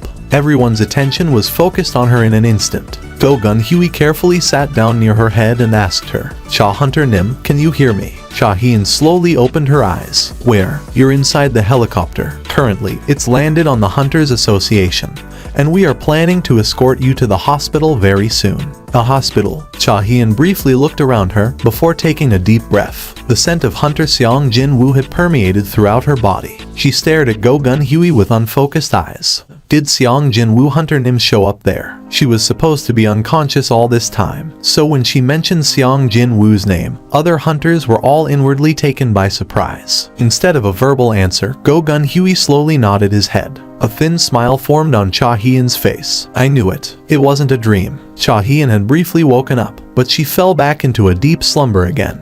"How is it that you're able to talk?" "I just can." The ant's shadow kept answering Jinwoo's questions, but regretfully, none of them were much of a help. The ant monster could talk as a shadow because it knew how to talk when it was still alive. Could that be it? No, wait. Jinwoo shook his head. before he was turned into the now trustworthy Knight Iron. The former hunter Kim Cheol not only knew how to speak, but he was actually a human being in the first place. Even then, having a conversation with Iron was still impossible. It was the same story with Min Byung-gu. He was unable to say a single word before he returned to the void. And then, Fangs also shut his mouth for good after becoming a shadow soldier, even though he used to be such a chatty monster while still alive. So, how come? How come only this guy could talk? There was only one obvious difference between this guy and those who couldn't talk. Grades. Unlike his other soldiers with grades of Elite Knight or simply Knight, this guy came with a new grade called Commander. It was possible that one would be able to talk after reaching a certain grade, as he didn't have any solid proof yet. This was the most plausible explanation he could think of. That means, my boys will all start talking as soon as they level up high enough. It seemed that yet another reason was added to the list of why the levels of soldiers must be raised up higher. Jin-woo thought for a little while, before throwing that one question to the ant's shadow, the one he always wanted to ask his soldiers before, and the one who killed you.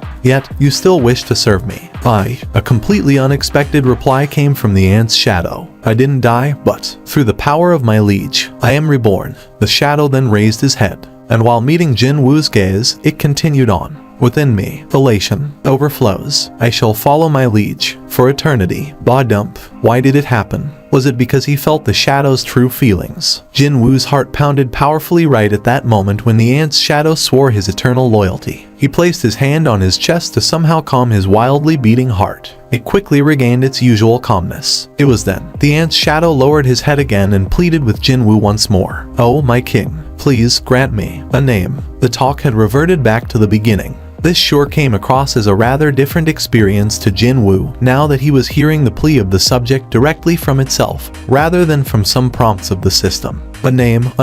From the get-go, he didn't pay all that much attention to the naming of his soldiers, but even then, it's a bit too much to call it ant this and ant that, right? There were already hundreds of similar ants like him now in Jin-woo's army, so it wouldn't do for a knight commander to be saddled with a name like Ant.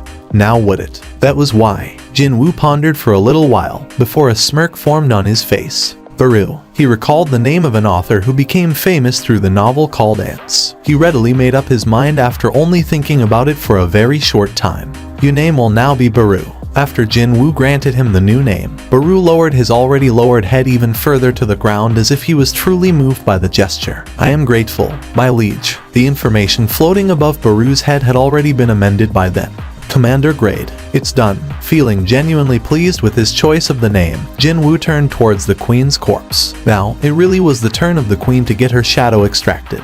Maybe he got a confidence boost from successfully transforming Baru into his shadow soldier, because the queen's shadow extraction turned out to be a rather painless affair. Rise up. Accompanied by the scream that sounded like the death throes, the beast soldier resembling the ant queen emerged out from the shadow. Nice. Jin-woo expressed his delight at the continuous successful extractions, but then began tilting his head after discovering something rather odd. What's this? His connections to the shadow soldiers who were originally ant monsters suddenly grew fainter after the queen's shadow materialized. It almost felt as if a pale gray fog was covering up the threads connecting them. Baru. Even before he finished calling it, Baru had already approached Jin-woo's side. Step. If it weren't for his perception stat that had climbed past the 200 mark, Jin-woo would never have followed that movement properly with his naked eyes alone. Such a creature was one of his loyal soldiers now. Jin-woo felt his confidence soaring up even higher from that realization. You know what's going on here? Jin-woo asked while pointing at the queen's shadow with his chin. Baru knew everything there was to know when it came to the inner workings of the ant army, so it made sense to ask him. He politely made his reply. The ruling of the ant army. It's the queen's innate ability. So, did that mean the authority to control the army of ant shadows would automatically be handed over to the queen? But that is a bit. Even though the queen was subservient to him, he thought that it wasn't okay to entrust the control of all of his ant soldiers, because he'd have to issue orders through the queen every single time.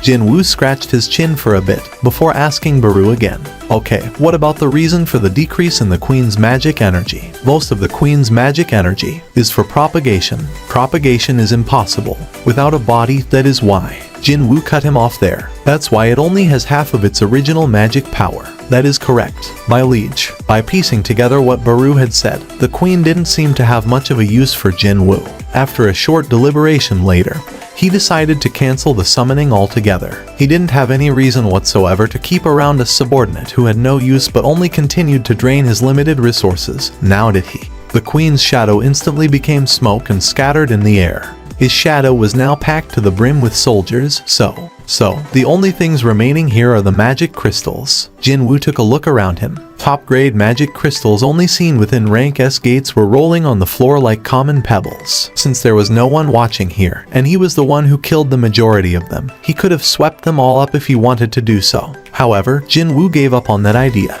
He heard that these crystals would be used to compensate the victims, as well as to rebuild the Jeju Island to its former glory. Jin-woo wasn't exactly hurting for cash, so he wouldn't covet after other people's stuff. Still, I'm sure no one will mind me taking this one. Jin-woo took out the magic crystal from Baru's original body. It was a beautiful pitch-black magic crystal that resembled a gemstone. After pocketing the magic crystal, Jin-woo summoned out Kaizel inside a suite of South Korea's top luxury hotel. Although his presence had been buried under the huge news of the Jeju Island raid recently, it was still an undeniable fact that one of the world's most powerful hunters had taken up a temporary residence there. Thomas switched off the monitor still playing the video of the raid. He had already seen that recorded video 3 times by now. Laura, who stood next to him, asked him. She accompanied him to Korea as his sole subordinate. What do you think, sir? Well, it's as you can see. He leaned against the couch and placed his legs on the coffee table. So, are you sure that's the hunter Mr. H. Wang was investigating? Yes. And he asked you what would happen if he killed someone in Korea? Yes. Thomas ordered the potential connection between H. Wang Dong-soo and Seong Jin-woo to be secretly investigated as soon as Laura made her report. And, as it turned out, there was only one connection between the two. That would be H. Wang Dong-soo's older brother, H. Wang Dong-seok. He and Seong Jin-woo entered the same dungeon together, but only the latter walked out alive, while the former went missing. No one would question what happened inside a dungeon. That had become common sense throughout the world now. So, it's revenge, is it? Most likely. And here I thought that he had no family. He hid it pretty well. I heard that Mr. H. Wang's brother was meticulous in hiding the family connection, sir. Probably because he was involved in shady stuff, that's why. I guess it will become far harder to meet Seong Jin-woo now, what with an incident like that taking place. I believe so, Laura replied confidently. There was only one reason why the master of Scavenger Guild, as well as one of the most renowned hunters in the world,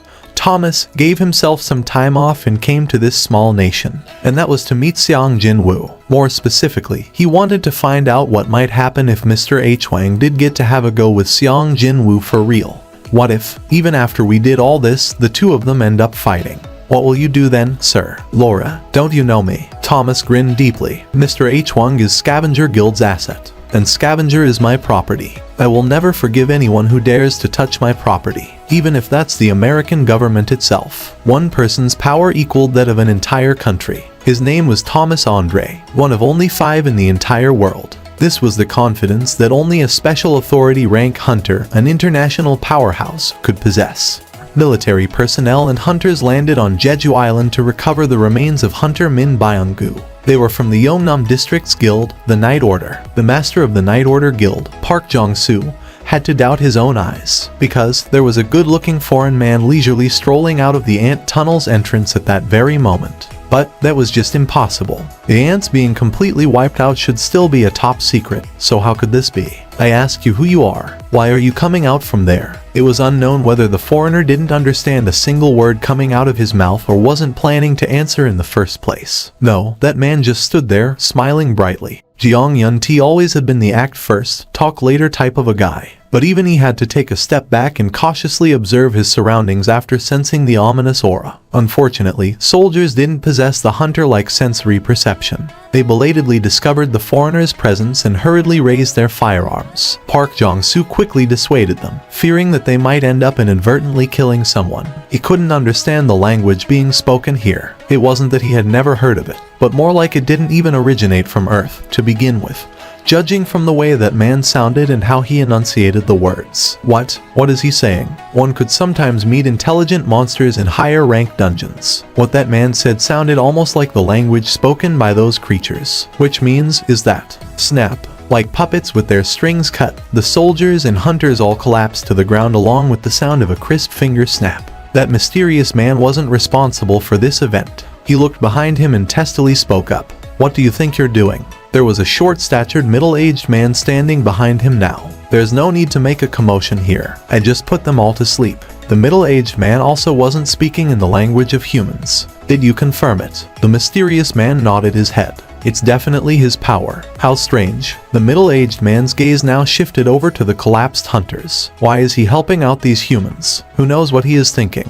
If you're curious, why don't you go ask him personally?" "I'll decline." The middle-aged man shook his head before continuing on. "We commence with the hunt as planned. Nothing has changed." "Got it." The middle-aged man lightly twirled his hand in the air. A black gate small enough to let a person through opened up there. "Oh, by the way." The middle-aged man stopped briefly and looked behind him when the mysterious man called out to him. "I think one of them is here." "You mean, here in South Korea? Since we're here, how about we take care of that guy first?" The middle-aged man closed his eyes slightly. Soon, the information the mysterious man was talking about flowed into his head. However, the middle-aged man didn't look wholly convinced. "If it's around here, let's leave it to his hands. You don't want to get involved, is that it?" "It's fine to think of it that way. It doesn't matter." The middle-aged man and his trailing voice soon disappeared along with the gate itself. After confirming that the black gate was closed for good, the mysterious man muttered to himself, "What a coward." He took a look at all the unmoving humans lying on the ground.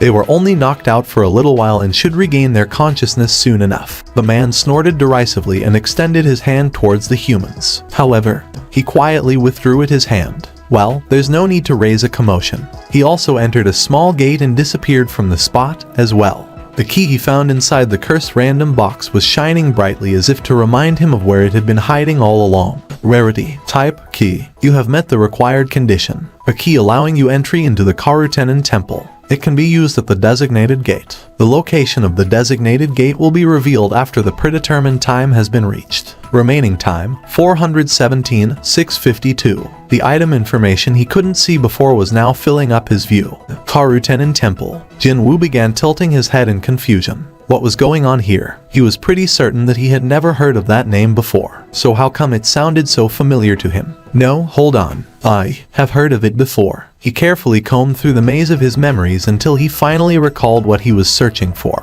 and his brows shot up in response. The Dual Dungeon. More specifically, that name was etched on a stone tablet held by a statue, found in the ancient temple located right at the end of the Dual Dungeon. The memories of that fateful day were coming back to him one by one. Indeed, that stone tablet's text indicated that the name of the temple filled with those terrifying statues was none other than Karutenen. It couldn't have been a simple coincidence that the name carved into that stone tablet and the name of the temple and the key's information was exactly the same. Which could mean, I can go back inside that place with this key. The system was definitely summoning him back to the place where it all began.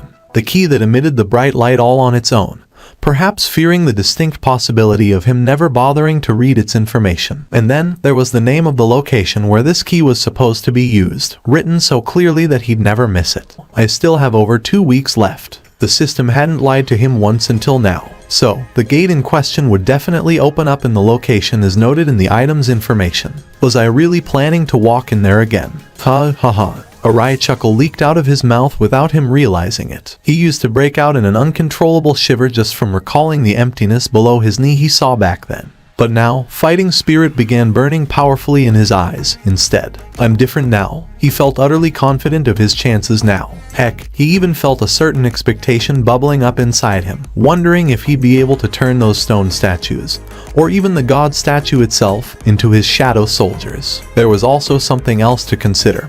He might be hit with an unknown penalty if he decided to ignore the system's summons. Didn't he already realize the fact that, depending on the choices he makes, the system would either become his ally or an enemy? He had left the very motivated Yu Jin-ho in charge of the initial process of founding a guild. I shall never forgive those trying to obstruct the path of Hyung-nin. Yu Jin-ho quickly screen captured the offending online forum post in question, as well as the comments appearing below it, and then proceeded to write up a formal letter of complaint with lightning speed. He moved so expertly and quickly that he must have had more than enough experience doing this thing. And, in the blink of an eye, his work was done. Phew. His hand departing from the computer's keyboard lightly wiped away a single bead of sweat rolling down his forehead.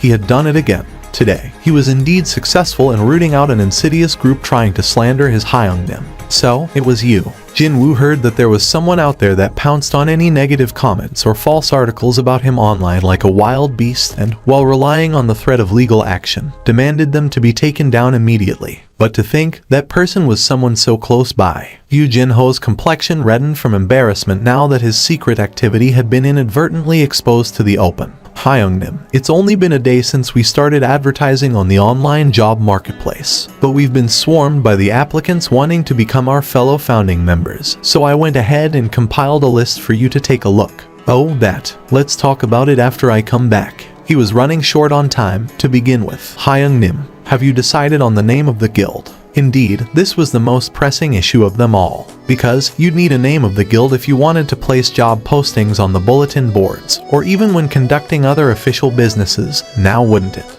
Does he have something in mind for the name of the guild? Yoo Jin-ho's heart was pounding in anticipation for Jin-woo's answer. He was fully prepared to suggest the names he had thought up if Hyungnim was unable to come up with one. How about putting the Seong of Seong Jin-woo and Yu of Yoo Jin-ho together to name the guild Seong Yu? He quickly shook his head, though.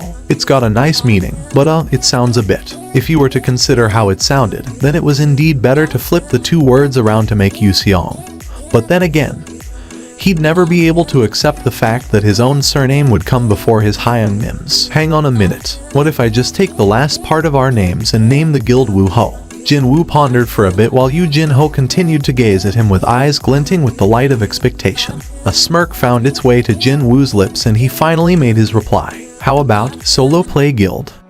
Yoo Jin-ho blinked his eyes several times. Was he supposed to start laughing here? But didn't Jin-woo's expression look like he wasn't joking at all? Jin-woo didn't expect to see a reaction anyway, so he quickly turned towards the door to leave. See you later. Yoo Jin-ho fell into a train of thought while watching Jin-woo make his exit from the office. So, there was something Hyungnim couldn't do, after all. As expected, his Hyungnim was a human being, just like everyone else. Although he was afraid that the solo play would get stuck as the guild's name, Yoo Jin-ho also felt just a tiny bit more reassured after being reminded of Jin-woo being a human like him. Well, I'm speechless. But I thought that you can't call out that many summoned creatures. My 10-year-old tumor got cured from watching the assault of Seong Jin-woo Hunter Nim's summoned creatures. By the way, mister, that tumor must have been a minor one since you had it for only 10 years. It was so cool. It was the best. I lost my parents 4 years ago on Jeju Island. I know that Seong Jin-woo Hunter Nim won't read this, but the operation managed to capture the interest of all South Korean citizens. It was no wonder that various online forums were overflowing with the stories related to the raid, and Jin-woo's name always cropped up in those discussions. Also, a hot debate regarding how high Jin-woo's skills should be rated opened up among the netizens famed for their love of comparisons. With his powers, shouldn't we say that our country now also has a special authority rank in our midst? Aye. With only that, you should limit your intake of kimchi soup per day. But why not? He almost solo cleared a rank S dungeon, and the gap between him and other rank S hunters is pretty vast, you know. Hunter Seong Jin-woo's record isn't extensive enough. If his skills are for real, then people will acknowledge him sooner or later. In any case, man, he was so freaking awesome. A rankie is only a bit better than a regular person, so how can someone like that become so strong? Is Hunter Seong Jin-woo a reawakened? Lots of people don't seem to know that Seong Jin-woo is a reawakened. He applied to have his private information protected right away, so, of course, there were some people among many who felt mighty uncomfortable about Jin-woo as well. But, hold up. If Seong Jin-woo participated in the raid from the get-go, Min Byung-gu wouldn't have died, right? He wanted to be left out in the beginning, so why did he show up in the middle? Looks like guys above mine haven't seen the article put up by the association explaining themselves yet.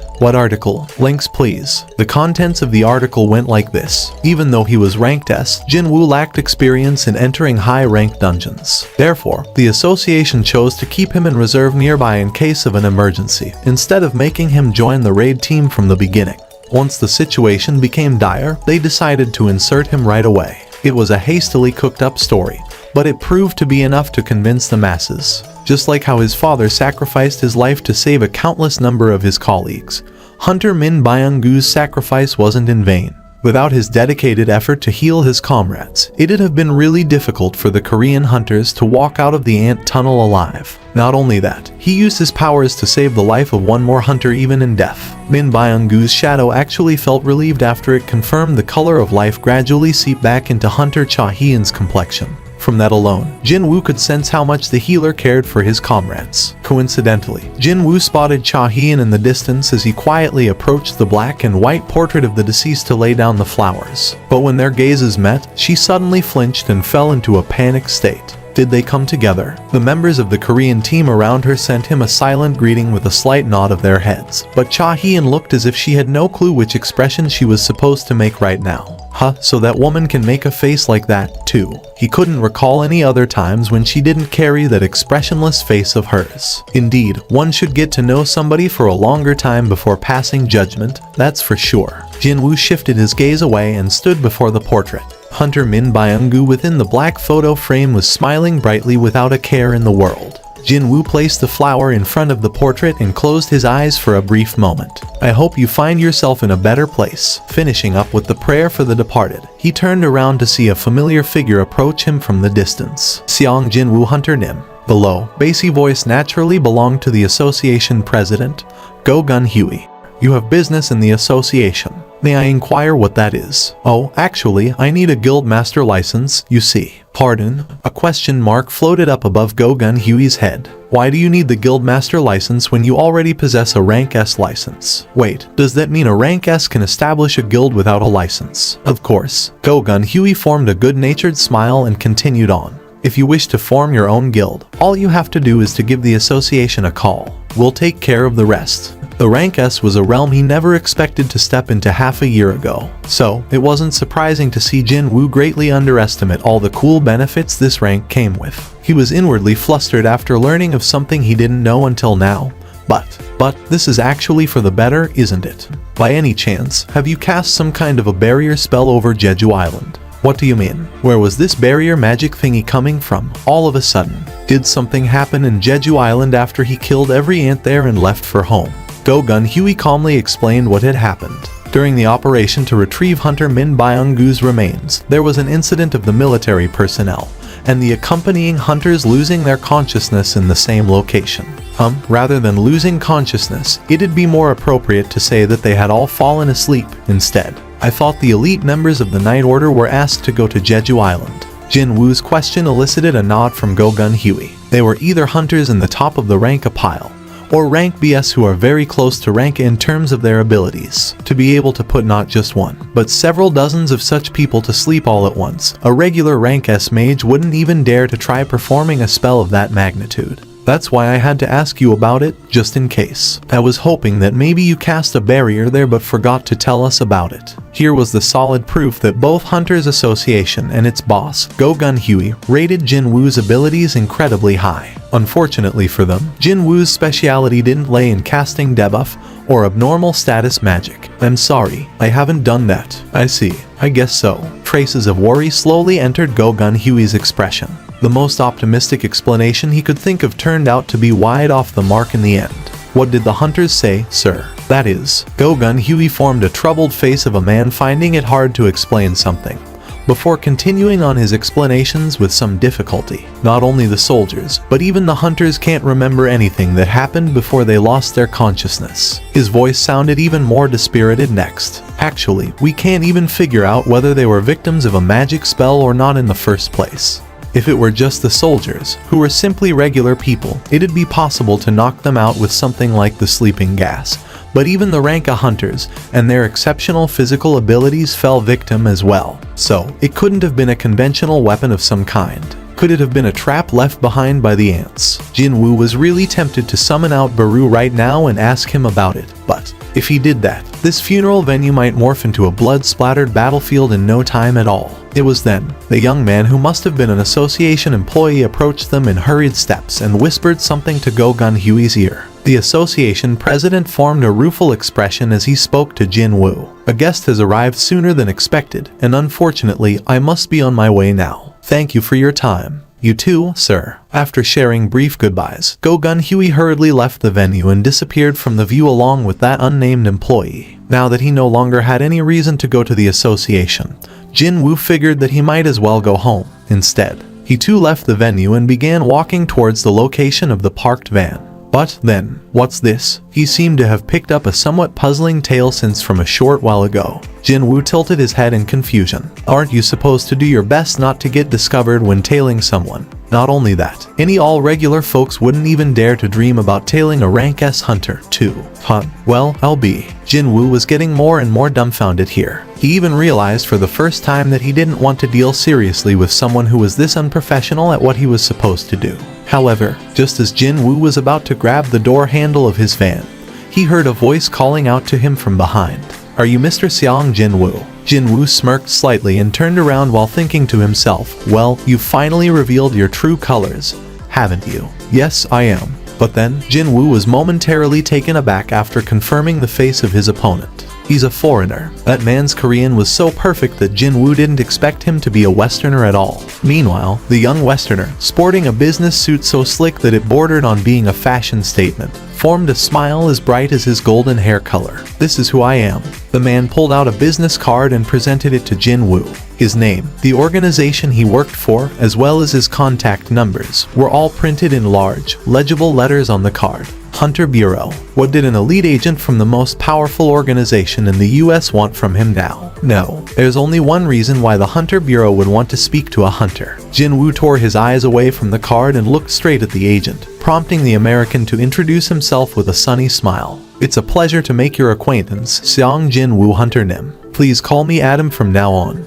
There is a piece of information we'd like to share with you, Hunter Nim. Information, is it? Yes, and you won't ever hear about this information from any other existing country or organization in the world. Except ours, of course. Jin-Woo tilted his head slightly. What would be their reason for revealing such highly classified information to a foreign hunter like him, a complete stranger? Why are you willing to share such information with me? Jin-Woo's probing question only managed to elicit another round of a refreshing smile from Adam White. We certainly will get something in return by revealing this information to an exclusive group of a specially chosen few. Specially chosen few, he said, which meant that the Americans considered Jin-Woo to be eligible to enter that category now. Sure enough, that roused his curiosity rather greatly. Okay, let's hear it. That is as far as I'm permitted to tell you, Hunter Nim. As for the rest, you'll have to hear it from our deputy director.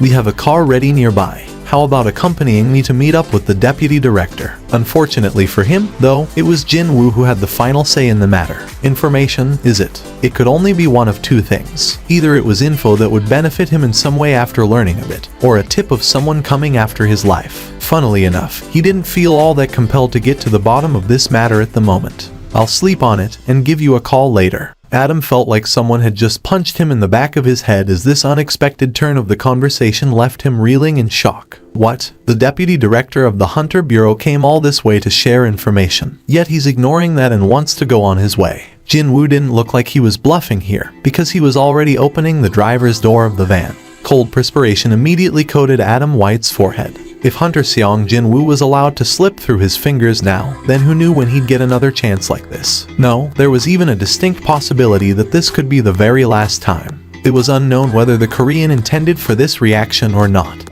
But without a doubt, the ones ruining the missed opportunity would be them, not him. Well, have a nice day. Just as Jin-Woo was about to climb into the van, the restless Adam White urgently cried out. Upgrader, an upgrader. Adam formed an expression of a defeated man and explained the meaning behind the word he just spat out. Did you know that there is an awakened who can enhance the abilities of other awakened? Yup, you should have started with that from the beginning. Right away, Jin-Woo realized that the stuff being shared by Agent Adam White, no, the deputy director of the Hunter Bureau, was actually of far greater importance than mere information. An awakened who can enhance other awakened, is it? Finally, Jin-Woo felt compelled enough now. We're here. Jin-Woo noted that the name of the hotel was the same as the one from the memo Yu Jin-ho handed over to him not too long ago. Wait, that English-speaking foreigner Yu Jin-ho was talking about, could it have been one of these guys? Jin-Woo followed after Adam White and climbed up to the suite where the deputy director was waiting for him. The deputy director of the Hunter Bureau, Michael Connor, failed to disguise his excitement at the sight of a certain oriental man standing behind his subordinate. Very good. One of the more difficult aspects of negotiation was bringing the other party to the negotiating table.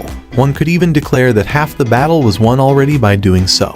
His self-introduction was translated into fluent Korean with the speed of lightning by Adam White. Allow me to be frank with you, Seong Jin-woo Hunter Nim. With a solemn, determined face, the deputy director pushed a rather sizable mountain of files towards Jin-woo and continued on. We, at the United States of America, want you, Seong Jin-woo Hunter Nim. These are all the documents needed to emigrate to America. Now normally, you'd need at least 1 or 2 years for these papers to be processed. However, it'll be a different story for you, Seong Jin-woo Hunter Nim. The deputy director then raised his index finger. Just a single second. He declared in a very confident voice, if you agree to immigrate, then you'll become an American citizen in 1 second.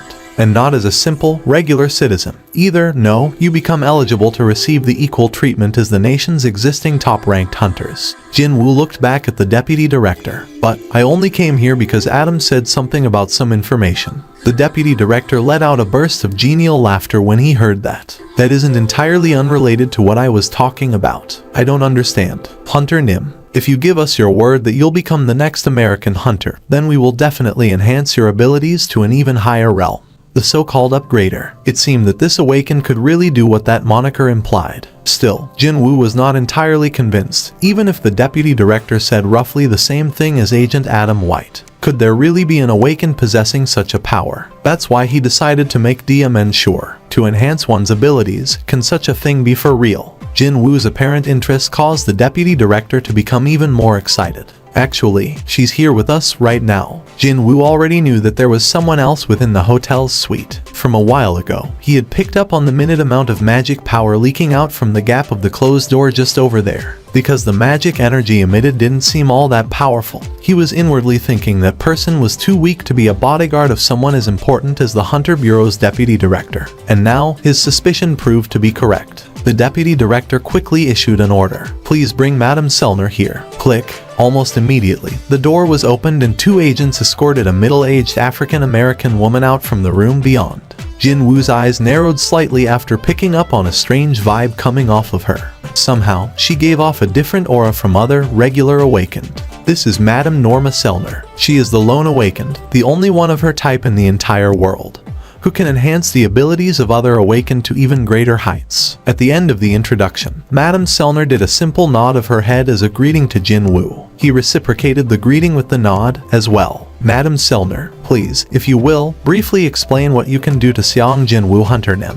She formed a teasing smile while staring at the still unconvinced Jin-woo's face. Everyone has the same look as you, in the beginning, Hunter Nim. However, she then leaned in closer to Jin-woo and whispered softly to him. Once they have a taste, they have no choice but to beg me for more. Madam, please. The deputy director furrowed his brows a little, prompting her to laugh out and wave her hand about. I know. Don't worry, Director Connor. I know that he's a very important man. Still with an alluring smile, Madame Selner began with her explanation. Seong Jin-woo Hunter Nim. As you may know already, all awakened face a limit they can't breach. No one can overcome it. That was why the ranks of the awakened would never change, unless one was lucky enough to go through a reawakening process. This was common knowledge that all living hunters out there knew all too well. But, madam, you can. Even before Jin-woo could finish his question, Madame Selner formed an expression of a little kid picking up the final piece of strawberry on top of a cake that she'd been saving up for the very last. You're correct. Jin-woo's eyes grew progressively wider. I can increase that limit even higher in 3 separate stages. I don't know whether to call it a forced reawakening, or simply waking up the latent potential sleeping within the subject already. But yes, I can do it. What an incredible ability that was. What she said are all true. It's just that, once she uses her powers once, she needs to take a lengthy break to recover her energy. So, only around 3 to 4 lucky awakened get to enjoy this benefit in a single year. How effective is it? It depends on individuals, but once one goes through all 3 stages, they say that they grew stronger by a minimum of 20%. And as much as 30% over their original powers, 20 to 30%, with the average of his stat values nearing the 250 mark. If Jin-woo got that mystery enhancement, that average value would shoot past the 300 mark instead. Without a doubt, that would be an enormous leap up. As long as these guys weren't lying to him, of course. Is she casting a buff that raises one's powers? Or is it more like raising the fixed level cap? Regardless of what it was, the ability she possessed would be like a precious treasure for all the hunters out there, which also meant that there should be no shortages of people aiming for her, too. We ensure her absolute safety and reward her accordingly, while she enhances the abilities of those hunters we deem worthy of joining us. We have been maintaining this symbiotic relationship for a long time now, and so, that's where the deputy director bookended the explanation. Now, the time for the fireworks to begin. Madame Selner's ability, that is precisely the gift we wish to give to you, Hunter Nim. A gift, is it? Indeed, could there be a gift even more valuable than this one? If you become a hunter of the United States of America, you will be the first in line to receive this benefit. Also, we will make sure that you get the best possible terms when negotiating with any guilds you wish to join. From the perspective of an ordinary hunter, these were simply too good of conditions to say no to. Only now could Jin Woo understand why Huang Dong-su didn't even hesitate once and emigrated to the States when everyone was criticizing him for it. The enormous sum of money the Americans reportedly paid him was most likely a cover-up story to hide the real reason. Regular hunters would lose their collective SHT if they ever heard of such a tale. Can you prove that she really possesses such a power? Everything they said so far were just words, and there had been no proof to back them up yet. It was her turn to button next. No need to rush. Today, I'm only here to undo the first button, you know. Jin Woo finally realized what she meant earlier. One taste, and people beg her for more, was it? Just as she had alluded to, every hunter seeing her powers with their own eyes chose to head to America right away, 100 times out of 100. Her sky-high confidence was based off on that. The deputy director quietly asked a question to Jin Woo. It is as she says, so, will you let us unlock your first stage, without anything in return? Think of it as a service from us, Hunter Nim. Madame Selner lightly grasped Jin Woo's wrist. When he turned to look at her, she formed a gentle smile and gestured to him to get closer. Please, look into my eyes. Look deeply into them. That will be your first step. Was she telling the truth? To confirm if this Madame Selner really did possess the power the Hunter Bureau was swearing by, Jin Woo decided to follow her instructions for the time being. The deputy director leaned against the back of the chair and crossed his arms. It's done. He's ours now. The game was already over. Hunter Seong Jin Woo had been constantly maintaining that cold, indifferent expression until now. But that was only because he hadn't yet experienced what this lady's power had to offer. Once the first lifting of the natural limit was completed, Hunter Seong Jin Woo would call them on his own volition sooner rather than later. No, if he had an impulsive personality, then he might sign the immigration documents right here, right now. The deputy director's curiosity shifted onto something else now. Just how high will his limit be, I wonder? The deputy director uncrossed his arms and rubbed his chin, his eyes of anticipation firmly locked on Jin Woo. But it was then. Madame Selner sucked in her breath as her eyes began to quake quite violently. Madame Selner stared deep into Jin Woo's eyes for a long time, before she screamed at the top of her lungs as if she had seen something she shouldn't have. She fell off the chair onto the floor, almost right away. Two agents here to guard her whipped their pistols out and took aim at Jin Woo. Stop. Have you all lost your minds? The deputy director witnessed the agents and their recklessness and cried out in alarm. Loud cussing exploded out of his mouth as he jumped up from his sitting position to push down the pointed pistols of the agents. Do you not know who this person is? How dare you point at him with such a thing? But, sir, the madam is. You idiots. If you're that worried about Madame Selner, then check up on her first. And my apologies. The agents quickly put their guns away and supported the shivering Madame Selner off from the ground. Her complexion had become so pale that she looked quite pitiful right now. Meanwhile, the deputy director bowed his back 90 degrees to Jin Woo. I'm truly sorry, Hunter Nim. My agents committed a grave blunder. Judging from the previously relaxed voice of the deputy director tremble like that, he must have been frightened out of his wits rather greatly just now. They are trained to put the safety of the madam above all else, but to think they'd be stupid enough to point a gun at a rank S hunter. If something like this happened in front of either Thomas Andre or China's Liu Zhaijing, then the hearts of those two agents pulling out their guns would have stopped beating long before he had the chance to apologize. What a relief that Hunter Seong Jin Woo was such an understanding gentleman. The deputy director sighed out in relief and wiped the pooled sweat off his nose. He managed to put out the most pressing flames first. Next, it was time to focus on the other matter. Madam, you're sweating so much. Are you feeling unwell somewhere? The deputy director may have shed a few cold sweat drops over the volatile situation just now, but she was completely soaked from head to toe at the moment. What's going on here? Worried about her condition, Jinwoo got up from the chair and cautiously made his approach, but she didn't want to look him in the eye, and began shivering even harder. Madam Selner's condition isn't very good today. May I give you a call at another time? After Jinwoo had left, the deputy director found himself alone with Madam Selner in the hotel's suite. Madam, what happened back there? They had worked with many hunters before, and this wasn't Madam Selner's first rodeo either, meaning this would be the first time something like this happened. She suppressed her pounding heart and managed to squeeze out her trembling voice. He is a king, a very powerful king. The deputy director's eyes grew wider and wider. Those who knew how her power worked were the director of the Hunter Bureau, the deputy, and of course, Madam Selner herself. Only these three, and she confirmed that Hunter Seong Jinwoo was a king. Ba dump, ba dump. The deputy director sensed his heartbeat pick up pace, which means he's on the same level as the special authority rank hunters. She shook her head. No, I don't. This was my first time experiencing such a phenomenon, so I can't be sure at all. He is definitely a king, but he's also different from the other kings. When I looked into him, it too was looking back at me. But other hunters also. No, not Hunter Seong Jinwoo, but the endless darkness hiding within him was staring back at me. Madam Selner hysterically cried out. Her complexion paled again and her body shuddered greatly. This was the display of an instinctual fear all living organisms possessed, the fear of death. And he, the deputy director, focused on her words again. Her lips parted with so much difficulty. He doesn't have any limits. What? A gate formed in the middle of a road. Not only that, it was rated to be a rank B gate that no regular raid team could do something about, too. Where is it located? The best course of action for this problem was to contact a major guild and have them send over a capable raid team. But then, hold on. Having heard the report from the agent on site, Go Gun Huey's expression became a bit strange. Didn't Hunter Seong Jinwoo get an office for his guild around there? The road suddenly became really clogged up. Jinwoo was in deep contemplation as he found himself stuck in the middle of an unmoving sea of traffic. That lady, she definitely saw something. That woman called Madame Norma Selner. She must have faced countless powerful hunters, yet she couldn't even meet his gaze because she felt a crippling fear of him.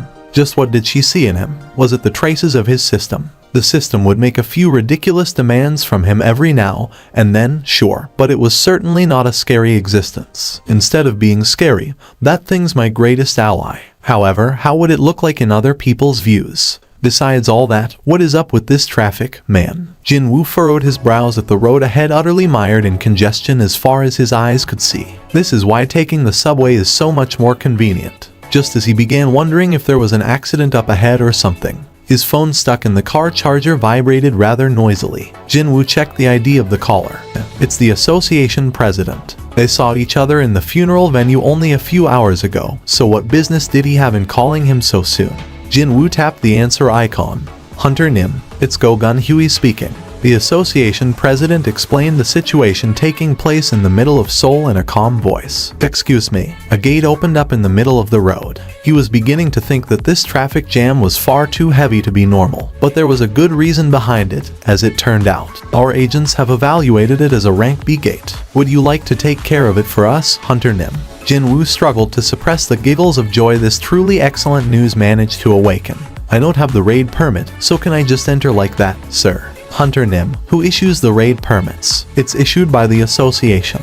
And who am I? Jinwoo suppressed his laughter again and replied seriously. You're the president of the Hunters Association. That's why. Don't worry about anything and please take care of it. Well, in that case, thank you for the thank you for the opportunity. Jinwoo clenched his fist. He climbed out of the van and began walking after the trace of the magic energy leaking out from the gate. Because of the cars packed tightly on all sides, he didn't even need to park the van somewhere else, too.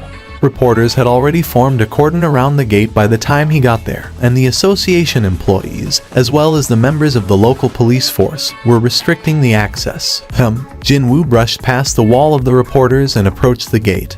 But then, a female association employee with a by-the-book demeanor abruptly blocked his path. Please hold it. What do you think you're doing? She pushed at his chest and spoke loudly. Too bad. No matter how hard she pushed with her small hands, Jinwoo didn't show any signs of budging from the spot. Seong Jinwoo. Wasn't he the same guy who killed all those ant monsters on Jeju Island? It's Seong Jinwoo. I think Seong Jinwoo came here to deal with the gate personally. People feeling fed up from being stuck here began recognizing Jin Woo, and their complexions brightened greatly. Some people among them with appointments to get to even cried out in elation, too. However, the female employee completely disregarded the reactions of the citizens and showed no signs of backing down. She hesitated slightly before asking him, What brings you here? What did she even mean? What brings him here? There would be only one reason why a hunter chose to stand before a gate, wouldn't it? Even if you're a rank S hunter, sir, I will not tolerate any behavior that ignores proper procedures. Jin Woo was lost for words and blankly stared at her face. He didn't expect her to come out like this at all.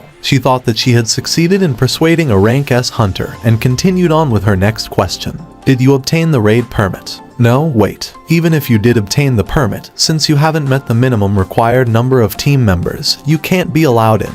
The female employee was impressively unyielding. Jin Woo could tell from the look in her eyes that she wasn't doing this out of spite. No, she just seemed to be the type to stick as close to the rule book as humanly possible. Hold on for a sec. Jin Woo immediately called somebody on the phone. After the call connected to the other side, he pushed the phone to her. Here, when the female employee looked at him puzzled, Jin Woo spoke to her in a clear voice. Please, take it. The call's actually for you. She maintained her puzzled expression while asking him, who is it on the phone? Someone else you may not tolerate as well. She inadvertently took the phone from him, but when she discovered the name of the call's receiver appearing on the screen, her brows shot up really high. Go Gun Huey. This is the association president speaking. Sure enough, it was him. The female employee's eyes trembled noticeably before she began nodding her head over and over again. Yes, no, sir, yes, I shall do as you say, sir. Jin Woo hurriedly disappeared into the gate. Hugh, greatly annoyed by his antics now, the female employee shuddered from dissatisfaction and she threw,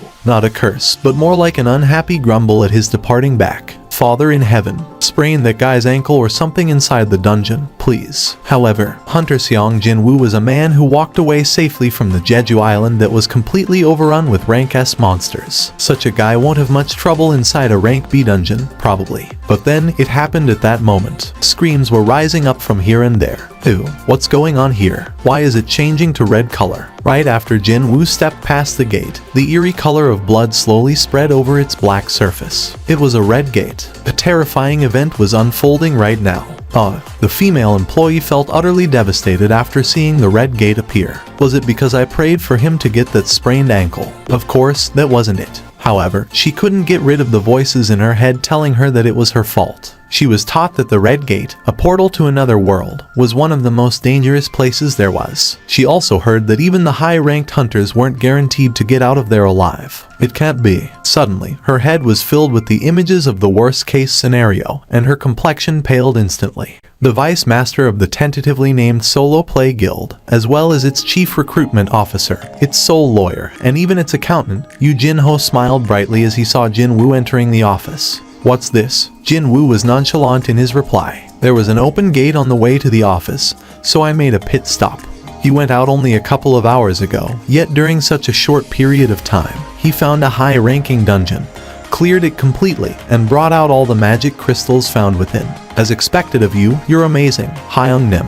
Jin Woo quickly strode over to the conference suite as soon as Yu Jin-ho was finished and opened the door wide open. And then, inside this mostly empty conference suite, he found a woman sipping on a can of coffee all alone and in silence turning her head to meet his gaze. Incidentally, Yu Jin-ho had to quickly dash outside to get that coffee because they hadn't even bought proper office equipment yet. What brings you here, Hunter Nim? Jin Woo asked his guest with a dumbfounded expression on his face. Then, Cha Hien opened her own mouth, still looking up at him from her sitting position. I came to join your guild. Did he hear that right? Jin Woo ended up doubting his own hearing. Then, Cha Hien was the vice master of South Korea's top guild, and her skills were ranked to be among the very best.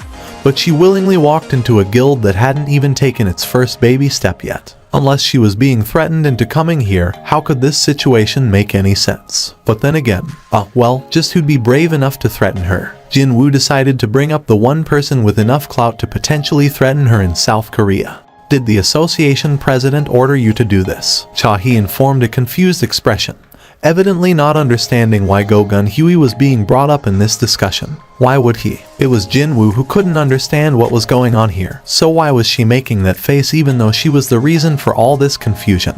She's restless, her heartbeat, her breathing, even the glow within her eyes. She was doing her best to look composed, but there was no fooling Jin Woo's sky-high perception. So, the question was, why was she forcing herself to this extent, and trying to enter the tentatively named solo play guild? Jin Woo had to ask her, "Don't you still have some time left in the duration of your contract with the Hunters Guild?" Now normally, the guild would negotiate contracts with hunters in 5-year terms. Cha Hien joined the Hunters Guild 2 years ago when she was evaluated to be a rank S, so at a bare minimum, she should still have 3 years left in her contract. "I have enough money to pay the penalty for breach of contract." Cha Hien's collected answer only elicited Jin Woo's head tilting. Most of the time, such a penalty fee would be between 2 to 3 times the original signing fee. Thinking about the exorbitant sum the Hunters Guild must have forked out in order to sign up a rank S hunter like her, one didn't need to be a genius to figure out that the breach of contract penalty fee would be absolutely horrendous, as well. Since he was about to speak to her about harsh reality, Jin Woo's attitude became very businesslike. "Our solo play guild simply can't afford to pay the kind of signing fee your skill set warrants.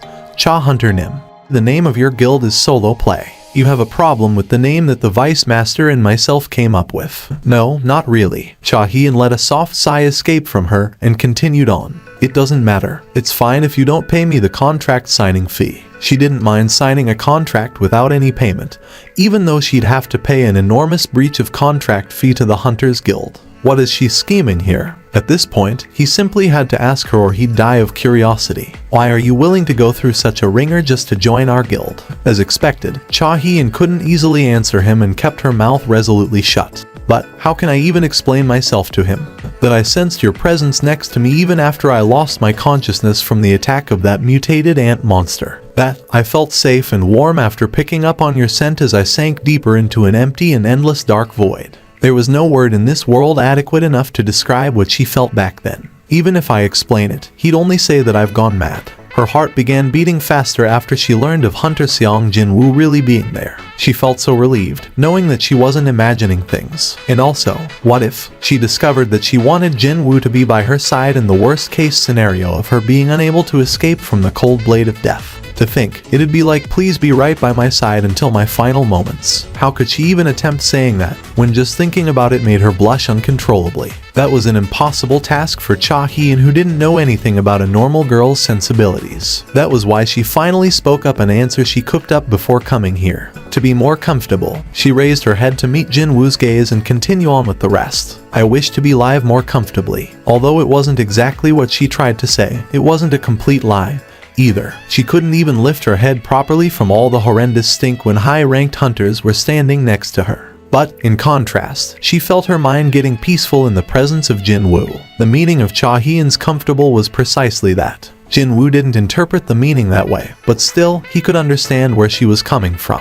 He slowly nodded his head from her answer. She apparently wanted to leave a big guild like the Hunters and spend a more comfortable time in a far smaller guild like his. According to Jin Woo's knowledge, Cha Hien was either 22 or 23 years old. I'm sure the burden that a rank S must carry would be pretty heavy for a woman in her early 20s, especially more so after she felt the threat of death during the Jeju Island raid. Jin Woo could easily understand her feelings, as he too felt like abandoning everything and running away from it all countless times, back when he still worked for the association. Unfortunately for her, although her plight is pitiable, but he couldn't just accept her like that. Why would he have named the guild Solo Play? That was because he planned to book dungeons using the name of his guild and clear them all by himself. Actually, our guild has an admittance test you need to go through. Pardon, but the job posting didn't specify anything. Lie. Jin Woo quickly cut off Cha Hien's flustered words. This rule is pretty new, so it's possible that the Vice Master may have made a small error. The glow in Cha Hien's eyes became quite serious at the mention of a test. What kind of a test is it? Jin Woo was inwardly taken by surprise from her reaction. This gal, she was really serious. Because of her professional pride, he expected her to quit after being told about taking a test. However, Cha Hien acted the exact opposite. No, she was actually burning up even hotter with the desire to win. He could sense her fervor hidden behind that expressionless mask of hers. Is she the type to face any fight coming her way head on?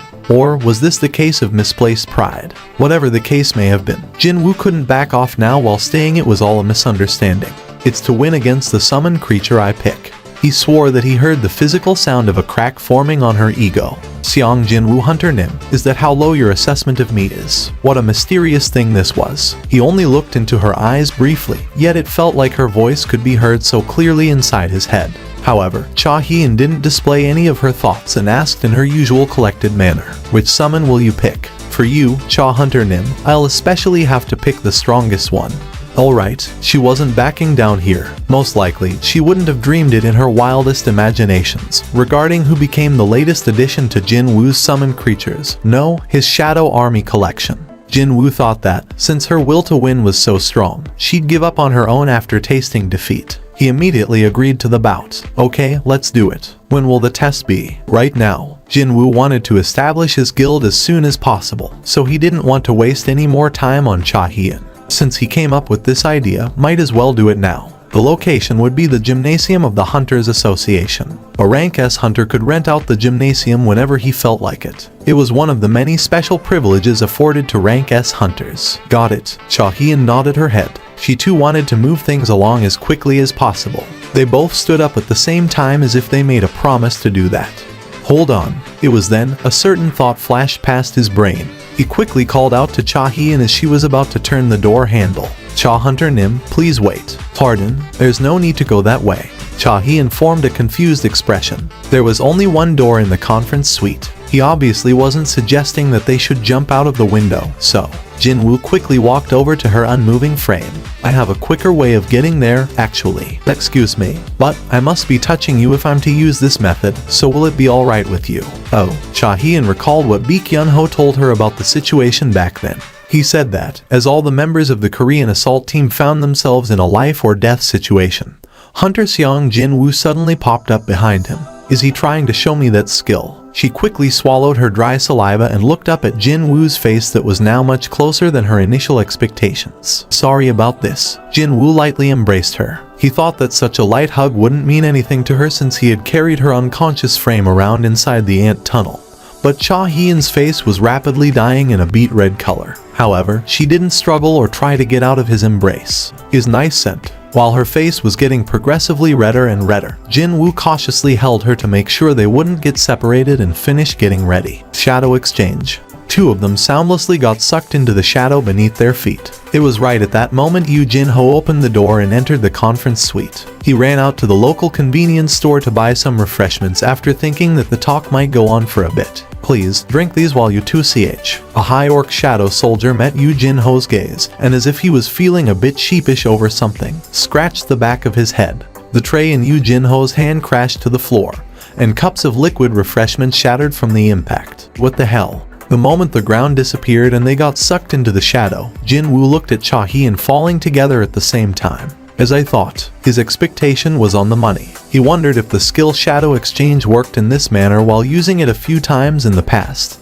And he was right. The identity of the skill Shadow Exchange was actually a gate. That theory was proven correct when Cha Hee-in traveled alongside him through the shadow. The entrance is generated below my feet, and the exit is where the determined coordinates are. And those coordinates would be the location of a shadow soldier. Even though there was a limitation of the 3-hour-long cooldown time, he was still able to create a gate with this skill. If he wanted to, then wouldn't it be possible for him to move to the other side of the planet every 3 hours? Jinwoo unconsciously swallowed his saliva. Cha Hee-in quickly spoke to him. I left my weapon back in my car. Oh, you mean that pickaxe? Excuse me. You know, the one you were carrying around back in the Ranka dungeon with high orcs in it. Her face reddened as soon as she remembered a small detail she'd been wanting to forget. And no, my weapon is. She then spotted Jinwoo giggling to himself and belatedly realized that he was teasing her just now. Cha Hee-in shifted her gaze towards the storage located within the gymnasium. I'm sure there will be a weapon I can borrow in the storage. A light gleamed within Jinwoo's eyes after learning of something new. She walked up to the storage and diagonally swiped her hunter license on the electronic lock found on the side of the door. That prompted the storage door to automatically slide open. Rows of not too shabby looking spare weapons were displayed inside the storage. Looking into the interior from a bit of distance away, Jinwoo was inwardly impressed by the preparedness of the Hunters Association. So, there was even stuff like this inside the association. He wondered where all those high taxes hunters had to fork out over the years ended up, but it looked like they were being put to good use. Cha Hee-in scanned the displayed items before picking up a sword similar in length to the one she'd been using and exited from the storage. I'm ready. Will that be fine? It's not a sword you've been using before, so wouldn't it feel off in your hands? Cha Hien shook her head. It doesn't really matter what weapon it is. Monsters don't care about what weapons hunters are wielding when they fight us, after all. Those were some wise words. Jin Woo carried the same opinion as her, so he didn't argue with her there. At the very least, he found her straightforwardness rather likable. So, calling out my soldier is next, right? As if to prove that she wasn't joking about being ready, a sharp, focused aura oozed out of her. Against someone like her, any all-regular soldier would be sliced up into tiny pieces in no time. That's why Jin Woo called for the best card he could bring out under the current circumstances. Come out. A small portion separated from Jin Woo's shadow and moved away a couple of steps from him.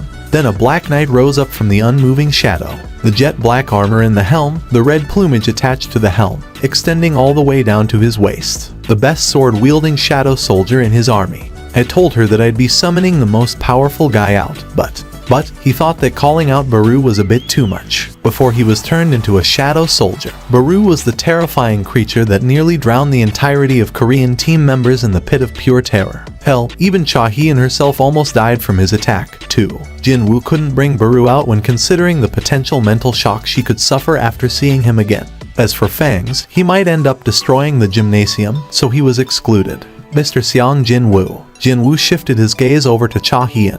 What are the conditions for victory and defeat? When he heard her icy voice that was cold enough to instantly freeze the listener's heart, his belief began wavering somewhat. Jin Woo pondered a bit before making his reply. Either my summon is destroyed, or Cha Hunter Nim admits defeat first. Cha Hien briefly nodded her head, then unsheathed the sword she got from the storage. She was only holding a simple, plain magic sword one could buy pretty much anywhere, but even then, the aura oozing out of her was still quite incredible to behold. Yup, she's definitely strong. Jin Woo could sense it. Her surging aura, after she decided to get serious, was definitely fitting for a woman whose skills were rated as the best even among the rank S hunters. Ygritte also unsheathed his sword. As a matter of fact, he was now holding a longsword each in his hands. Even then, Jin Woo couldn't help but think that Ygritte would be defeated by her at this rate. But then, wait a sec. Didn't she say that it doesn't really matter what weapon it was, right? Jin Woo recalled what she said just now and a smile floated up on his lips as he asked her for a small favor. Can you turn around for a second, please? Cha Hien tilted her head for a bit,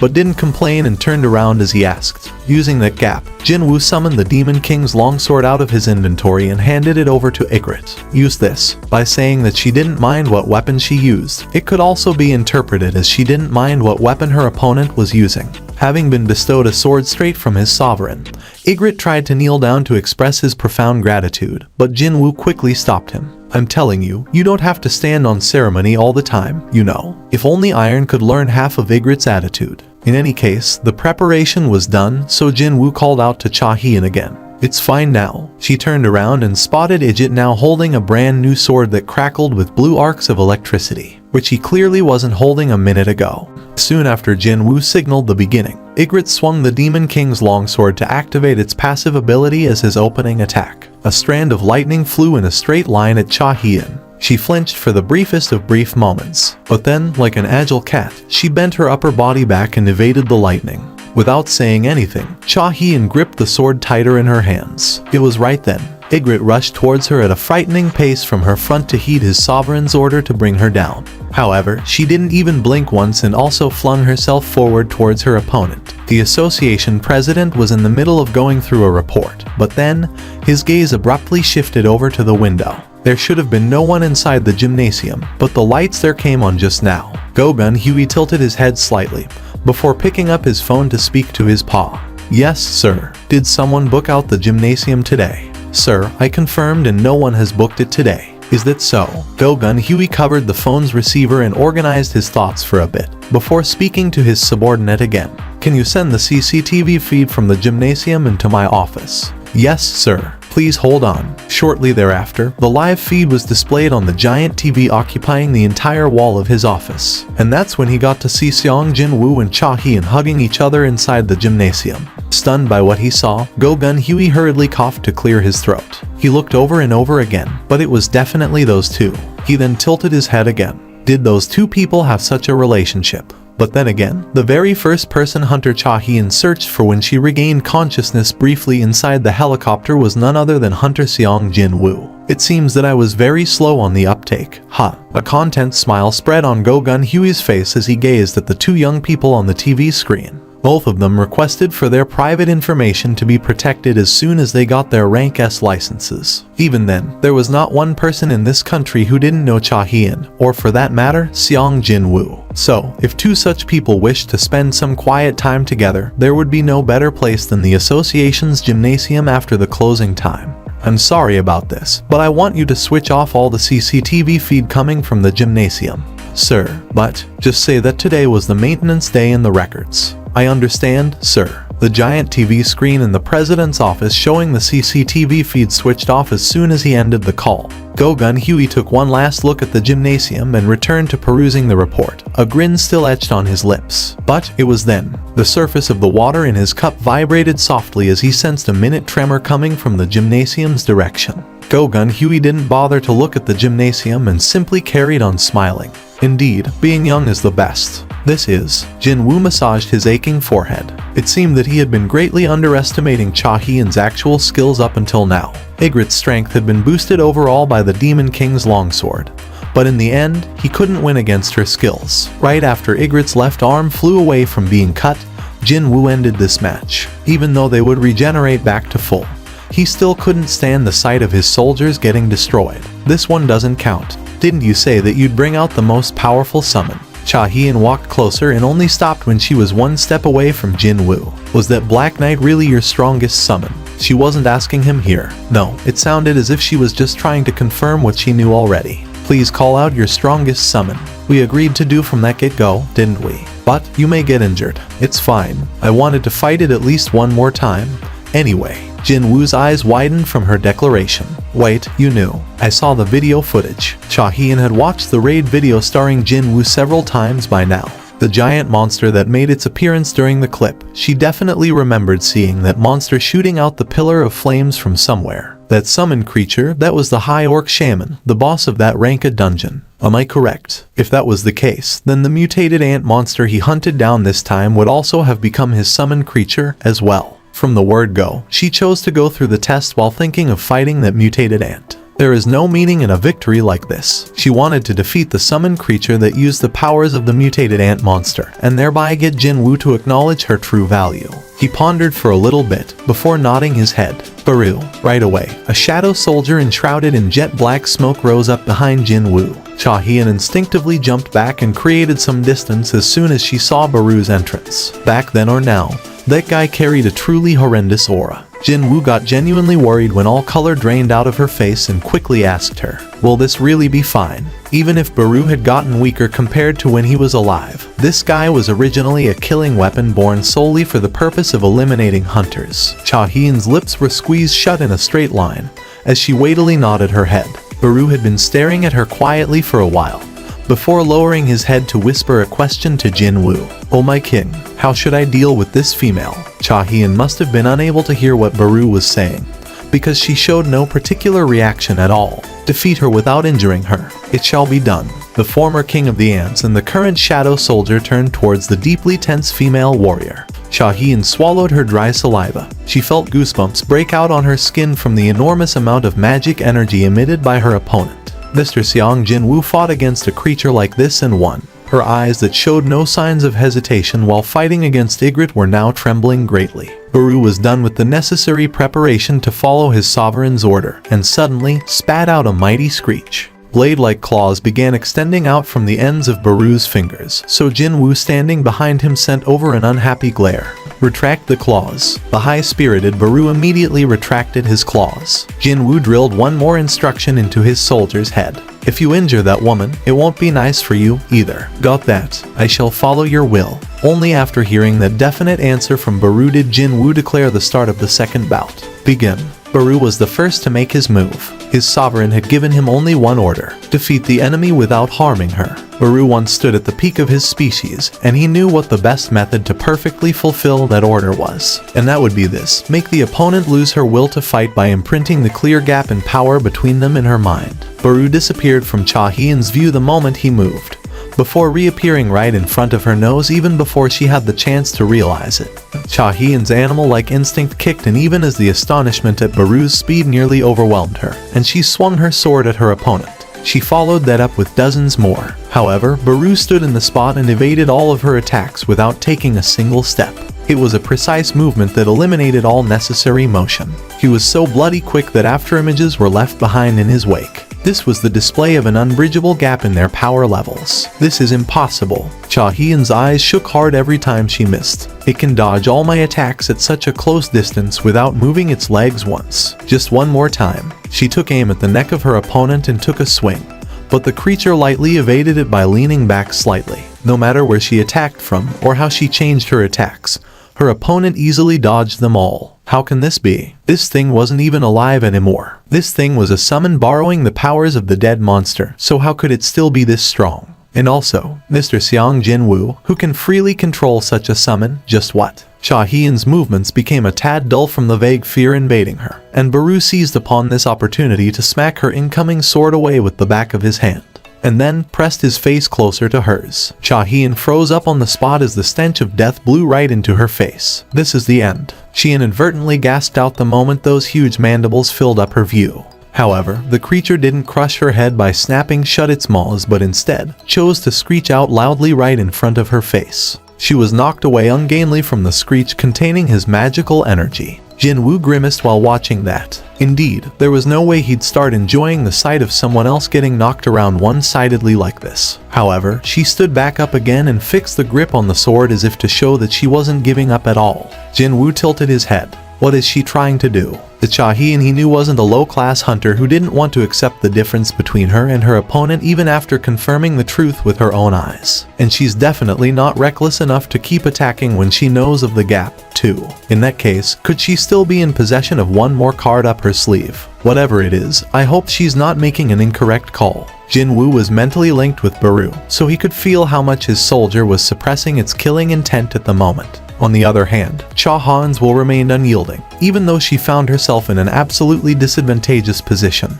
He was getting a bad premonition here. Jinwu's expression became even more serious as he watched the two of them. On the hand, Baru had failed to understand Cha Hyun's decision. He had displayed their overwhelming gap in power several times by now. So, why hadn't she stopped her challenges yet? The former king of ants, a being who lorded over others at the apex of the food chain, was beginning to get displeased by the human female's stubbornness. The basis of his anger stemmed from the past memory of him being a ruler. How dare! The moment Baru made up his mind, he arrived before Cha Hyun in the blink of an eye. He then pressed his face closer to glare straight into her eyes. Any life form still breathing would have immediately realized who was the predator and the prey in this situation just from their gazes meeting like this. It would be a warning from one's primal instinct. Baru planned to awaken that instinct of his opponent and make her lose her will to fight in that manner. But unfortunately, his ploy wasn't as effective as he thought. Just as Jinwu had predicted, Cha Hyun still held one last trump card to fall back on. The skill, Sword Dance, one she was most proficient in wielding. Her movements sped up as if she was performing a deadly dance, and the tip of her sword drew splendid arcs in the air.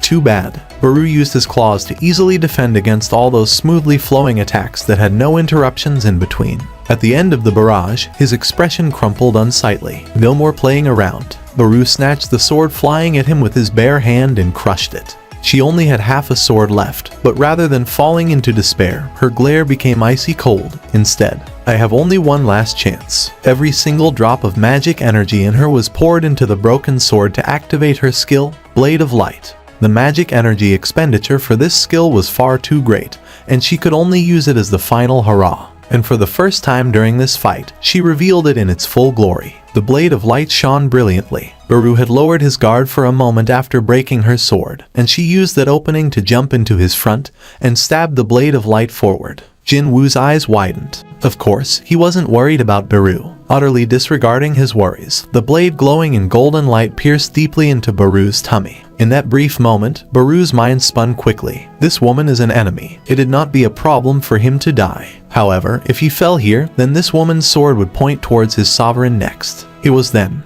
an instinct buried deep within all Shadow Soldier's psyche, one designed to activate in times of great distress and override everything else, wiggled back into life. Protect the sovereign. In that moment, inside of Baru's head blanked out into a reset state, and the order Jin Woo gave him, defeat the enemy without harming her, was wiped away completely. Baru transformed into a terrifying monster in order to protect Jin Woo. His body ballooned up to a giant proportions. His mandibles split wide open as if he was getting ready to chew on steel, and finally, his claws extended out to resemble a group of sharp blades. Stop. Baru finished getting ready to rip apart his owner's enemy, and swung all 10 of his claws and their sharp edges at his target. Swish. Just before all 10 blades reached Cha-hien, Jin Woo managed to make it just in time. I told you to stop, didn't I? Jin Woo stopped both sets of Baru's claws with his bare hands and began glaring at his soldier. Baru met that enraged glare and began shuddering. He quickly leapt back and, while not even bothering to pull that sword of light from his midriff, prostrated flat on the ground and begged for forgiveness. Oh my king, mercy. Jin Woo knew what this guy was thinking of the moment he was about to act. Hell, the singular thought of protect the sovereign was ringing really loud inside his head, too.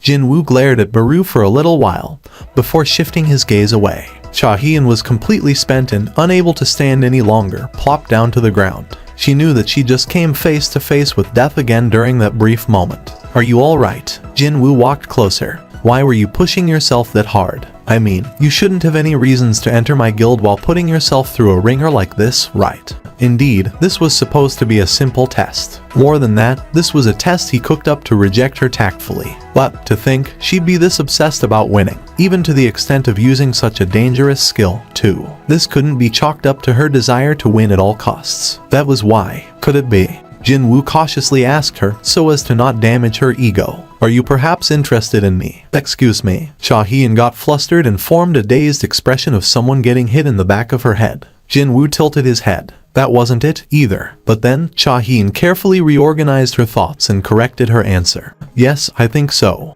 Within the United States Hunter Bureau, the director was feeling rather unhappy after receiving the news of Hunter Seong Jin Woo's recruitment ending in failure. Instead of getting a report, he summoned the deputy director to the conference chamber. The deputy director brought Madame Selner with him. Explain what happened back there, the director asked even before they had the chance to sit down. This was the first time since the founding of the Hunter Bureau that their scouting offer, accompanied by Madame Selner no less, had been rejected by the subject. The deputy stood up with a darkened expression and lowered his head. I'm truly sorry, sir. I didn't call you here for your apologies, Michael. Madame Selner was able to observe Hunter Seong Jin Woo. What was the result? The director knew how her power operated, so the result of her observation was as important as the result of the recruitment itself. Hunter Seong Jin Woo is. The deputy licked his dried up lips from tension and continued on. Is apparently one of the kings. What? The director jumped up from his seat. Of all the powerful hunters she had met over the years, she described only 3 people as kings. And all 3 of them were powerful enough to shake the world by the scruff of its neck, too. Quite literally, they were the zenith of hunters. And the man named Seong Jin Woo had to be included in that list now, as well. Does that mean Hunter Seong Jin Woo possesses the level of power equal to other special authority rank hunters? Strangely enough, she promptly shook her head. Excuse me. Frowns formed on the director's forehead. The deputy could amply understand how his boss must be feeling right about now. He, too, had displayed a similar reaction back when he heard the exact same answer, after all. Madame Selner let out a long sigh. Looks like I'll have to explain myself a little. Her talk began from those words. First of all, by staring into the eyes of the awakened, Madame Selner could sense the passageway connecting said awakened to the other side. However, she said that there were certain awakened who were receiving so much incredible power from the other side that it ends up resembling a blinding flood of light. Instead, these were precisely the kings she talked about. So, what is different about Hunter Seong Jin Woo, then? He doesn't have a passageway. Madame shivered in fear again. When I looked into his eyes, the darkness within him was staring back at me. Oh my god, he was the darkness itself. The deputy director refuted this immediately. But he has helped out a lot of people during his tenure as a hunter, and I can't see him as someone as evil as you describe him to be. If Hunter Seong Jin Woo was indeed a vicious, evil individual, he'd have immediately killed the 2 agents who pointed guns at him where they stood. However, he just let that slide without caring too much about it. Madame shook her head. I wasn't talking about whether Hunter Seong Jin Woo was a good or evil man. Deputy Director. The light shining in her eyes was determined. No, I'm talking about the origin of his power. The director had been listening to her with his hands pressed below his chin until then, but he finally raised his voice. There's no mistaking that he's a powerful hunter, yes. Madam nodded her head. Hunter Xiang Jinwu, he's not borrowing someone else's power. He only relies on the power residing within him, so he's not restricted by the passageway. Which means, there's no limit to his power. The deputy director muttered absently before breaking into an abrupt shudder. He couldn't even begin to imagine how absurd the level of power gushing out without any limit could potentially be. The director fell into a deep thought after he heard both of his guests, and a short while later, he nodded his head, evidently having made his mind up over something. Madam, thank you for your hard work. After seeing Madam Selner off, the director headed down to the underground floors of the Hunter Bureau with his deputy in tow. Director, where are we going? 9th basement floor. Isn't that where we store old records? We have something else secured there besides the records. The director watched as the number on the elevator's display panel steadily decreased and continued on. If we can't rely on Madam Selner's power, then we should use a different method to bring him in. That man was still so young, and he possessed unfathomable power. If Hunter Xiang Jinwu indeed possessed incredible power just as Madame Selner had alluded to, then it no longer mattered whether that was the power of light or the power of darkness. The knife you picked up to protect yourself would look like a deadly weapon from someone else's perspective. Do you still recall the very first rank S gate ever to appear? Of course. How could anyone forget the worst dungeon break in history that destroyed a portion of the western United States? The American government summoned in the world's most powerful hunters with an unbelievably huge amount of reward on offer. And eventually, they succeeded in killing the boss-level monster that emerged from that rank S gate. However, only 5 survived that encounter, meaning, just a single monster managed to kill dozens of the best hunters out there. Without their sacrifice, the nation of the United States of America might have ceased to exist altogether. That was why the American government bestowed the 5 remaining saviors the rights equaling that of the country itself. And that's where the term special authority rank originated from. The director mouthed the name of the monster that brought upon one of the worst tragedies in the history of mankind. Kamish the dragon. Didn't the mage-type hunters say that Kamish meant an undying flame? They entered the deepest room on the floor, and the director opened the safe found in there. And that's when a single rune stone, under a heavy guard and being monitored constantly, revealed itself. The deputy director flinched in surprise. In that case, could that thing be? Your guess is correct. The director placed his hand on top of the reinforced glass shielding the rune stone and formed a smile. This rune stone came out from that Kamish's corpse. 2 of the special authority rank hunters settled down in the US after the end of the Kamish raid. In a way, they were the gifts that Kamish managed to deliver to the US. To avoid another calamity like this, the Americans established the Hunter Bureau and focused all their might on improving the strengths of the hunters. Around 8 years passed by since then, simply because no mage-type hunters were among the surviving special authority rank hunters. Kamish's rune stone was tucked away in this cold underground storage beneath the Hunter Bureau, waiting for a new owner to come along. The director formed a meaningful smile as he peered into the glass case. Kamish will present us with yet another invaluable gift to our beautiful country very soon. Hyungnim, I heard that it might be difficult for us to get the permit for the gate that appeared yesterday. The first thing that the chairman of the Night Order Guild, Park Jong-soo, did after arriving for work was to harden his expression. What was that? The vice chair Jeong Yun-ti hurriedly explained himself. The result from the association folks measuring that thing apparently came out higher than they expected. What? It's a rank S? No, not that. They say it's a rank A, but right at the top of the scale. Gimme a freaking break, man. Really now? If it was a rank S gate, then they could have given up on it without hesitation. The Night Order Guild didn't have a single rank S hunter in their midst, so it wouldn't make much sense for them to attempt clearing a rank S gate, after all. If we don't get involved, then the folks from the Shining Star would definitely show up. The Shining Star Guild from the district of Hanam. Fine blood vessels bulged within Park Jong-soo's eyes when he heard that name. You want to gift the big gate hovering right in front of our house to the hands of Ma Dong-wook? No, I'm just saying, Hyungnim. I won't let that happen, even over my dead body. If I think about it objectively, then I should give up on this one. But then again, he should consider the fate of the Night Order as good as finished if the story of them giving up on a rank A gate gets around. Just which newbie would want to join a guild that didn't have a single rank S hunter and couldn't even deal with a rank A gate? In that case, Hyungnim, how about forming an alliance with another guild? Park Jong-soo shook his head. Who'd want to form an alliance with us when they already know we can't go at it alone and need help?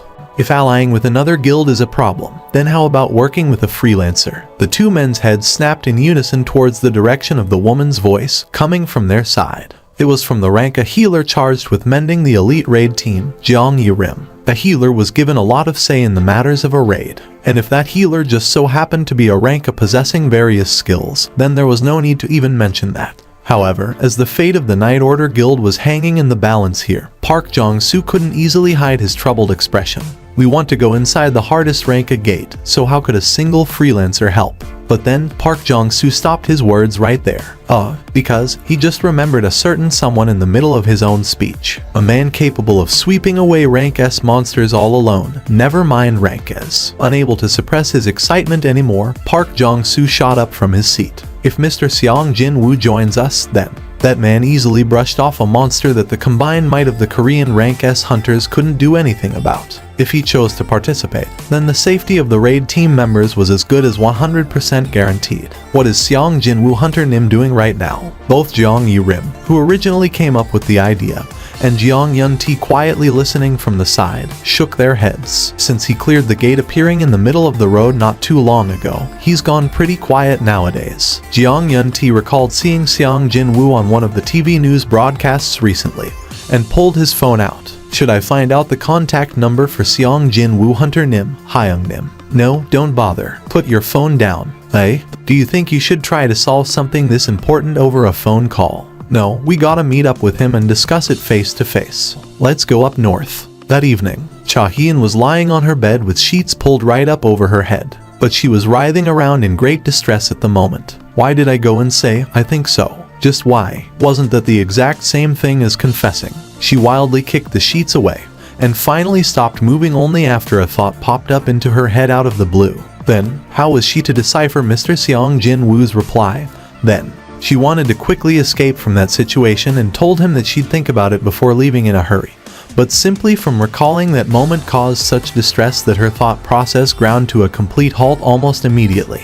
Her face blushed from the memories she remembered yet again. Back when she looked into the maddened eyes of the enlarged summoned creature, she predicted her unavoidable death. She felt absolute terror. This was the fate of the prey. Cha-hyun even squeezed her eyes shut as 10 claws descended upon her from both sides. But then, she felt the warmth coming from her back. At the same time, a familiar scent gently wrapped all around her.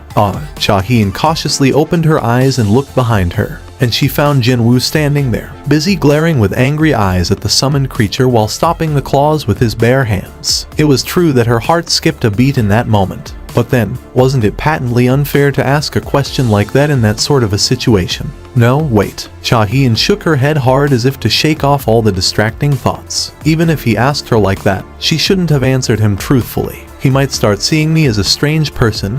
After all, even though she knew she shouldn't, her lips parted on their own. Maybe because her mind felt more relaxed when she was around Hunter Seong Jin-woo, she ended up revealing a side to him that she always kept hidden. It was as if she wasn't herself anymore. As if I wasn't myself. Those words sounded rather familiar for some reason. Where could it have been from? She could vaguely remember hearing a similar expression from somewhere. It was then, a piece of memory once erased from her mind brushed past her brain.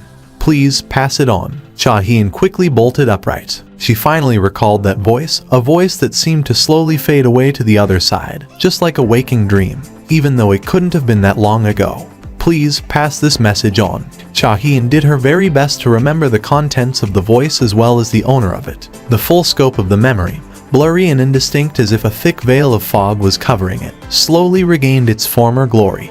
Please, pass on the message that he needs to be wary. I met with Hunter Min Byung-gu, back when she lost her consciousness and was being dragged into the endless void. Hunter Min Byung-gu appeared out of nowhere and pulled her back by her wrist. She felt momentarily displeased from her peaceful rest being interrupted back then. She remembered being puzzled by the black armor covering the entirety of Hunter Min Byung-gu. Only his face was visible outwardly. Even that face seemed quite sad for some reason, which was unlike his usual self. As the memories of those moments slowly crept back into her mind, Cha-hyun felt a chill run down her spine. Hunter Min Byung-gu spoke to her, his expression barely holding back his tears. Please pass on the message that he needs to be wary of the power he possesses. After ending the shower, Jin-woo stood before the bathroom window. He sure looked okay from where he was standing, but to think that he was so good looking that a beauty like Cha-hyun felt enough interest to try switching guilds. Am I really that good looking? Jin-woo peered deeper into the mirror, and a smirk leaked out of his mouth. He wasn't planning to drown in narcissism even if no one told him to. He was confident of only one thing about himself, and that would be his taut muscles, getting progressively firmer through repeated daily quest routines, as well as his height that suddenly grew up much higher than before, probably due to the influence of the system. That was about it, meaning all he had was his body and not much else. As for his face, well, minus his sharper than normal eyes, wouldn't it be on the level of an average man commonly seen on the streets? It was at this point that he noticed something. Hold on. Jin Woo's expression became serious as he stared into the mirror. He leaned his head slightly to the side and took an even closer look than before. The Jin Woo of the mirror's reflection and the Jin Woo of reality stared at each other for a long while. A strange light flickered in Jin Woo's eyes. His gaze swept all over his face, and as he thought, he really did change. Those small scars, spots and nicks that couldn't be seen normally and needed to be looked at really close, had all disappeared from his face even before he had time to notice it. Is this because of the will to recover buff? Hey, sis, how do I look to you? What do you mean? Like, my appeal as a man? Huh? Jinna furrowed her brows. And where did you find your baseless confidence from? Because you're still the same stay-at-home oppa in my eyes, you know. Alright, thanks for that. Jin Woo grinned and pinched her cheek lightly, and she too threw a rather sharp kick to his shin as a retaliation. Of course, the one jumping around in pain was Jin Ah. You forgot what kind of a person your oppa was. Can you even study properly with that head of yours? What was that? Jin Ah pouted and narrowed her eyes at him. I was ranked first place in the mock test in the entire school, I'll have you know. Jin Woo really enjoyed his sister's reaction and had a hard time swallowing back his laughter. One of the best things about having your family around was that, even if you changed, they still treated you the same with exactly the same attitude as before. Jin Woo used the towel to rub his wet hair and walked past Jin Ah. Work hard. You too, Appa. Just before he slipped into his room, though, he remembered something and looked behind him. All right, I'm thinking of creating a guild soon. Oh, Jin Ah's expression brightly and her eyes sparkled brilliantly as well. Appa, are you going to be called a chairman from now on, too? If it all works out, what's the name of the guild? That's what I wanted to hear your opinion on. Oh, what is it? What is it? Jin Woo cautiously asked his little sister, busy looking at him with eyes full of expectations. What do you think of solo play guild?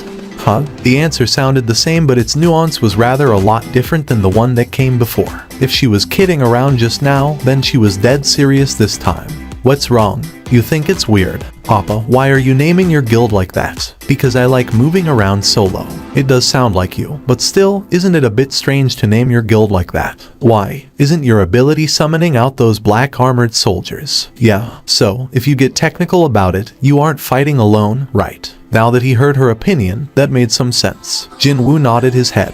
I may think of it as just another one of my skills, but it won't look that way to other people, is that it? Indeed, she had a point there. This guild might end up accompanying him for the rest of his life, so he wanted to give it a name that best represented who he was. And that's why he went with solo play, but now, if the true meaning doesn't come across all that well, it'll be useless. What could be another term that could describe him the best? Jin Woo asked his sister's opinion again. How about Ajin Guild? Ajin? Jin Ah mouthed the name for a bit, before asking him back with a smile. I kinda like it, cause it sounds like my name but flipped around. But, what does it even mean? Only he could tread on this road. And it was a name he wanted to give to the guild that would grow alongside him. Oh, Jin Ah came up with the best praise she could think of.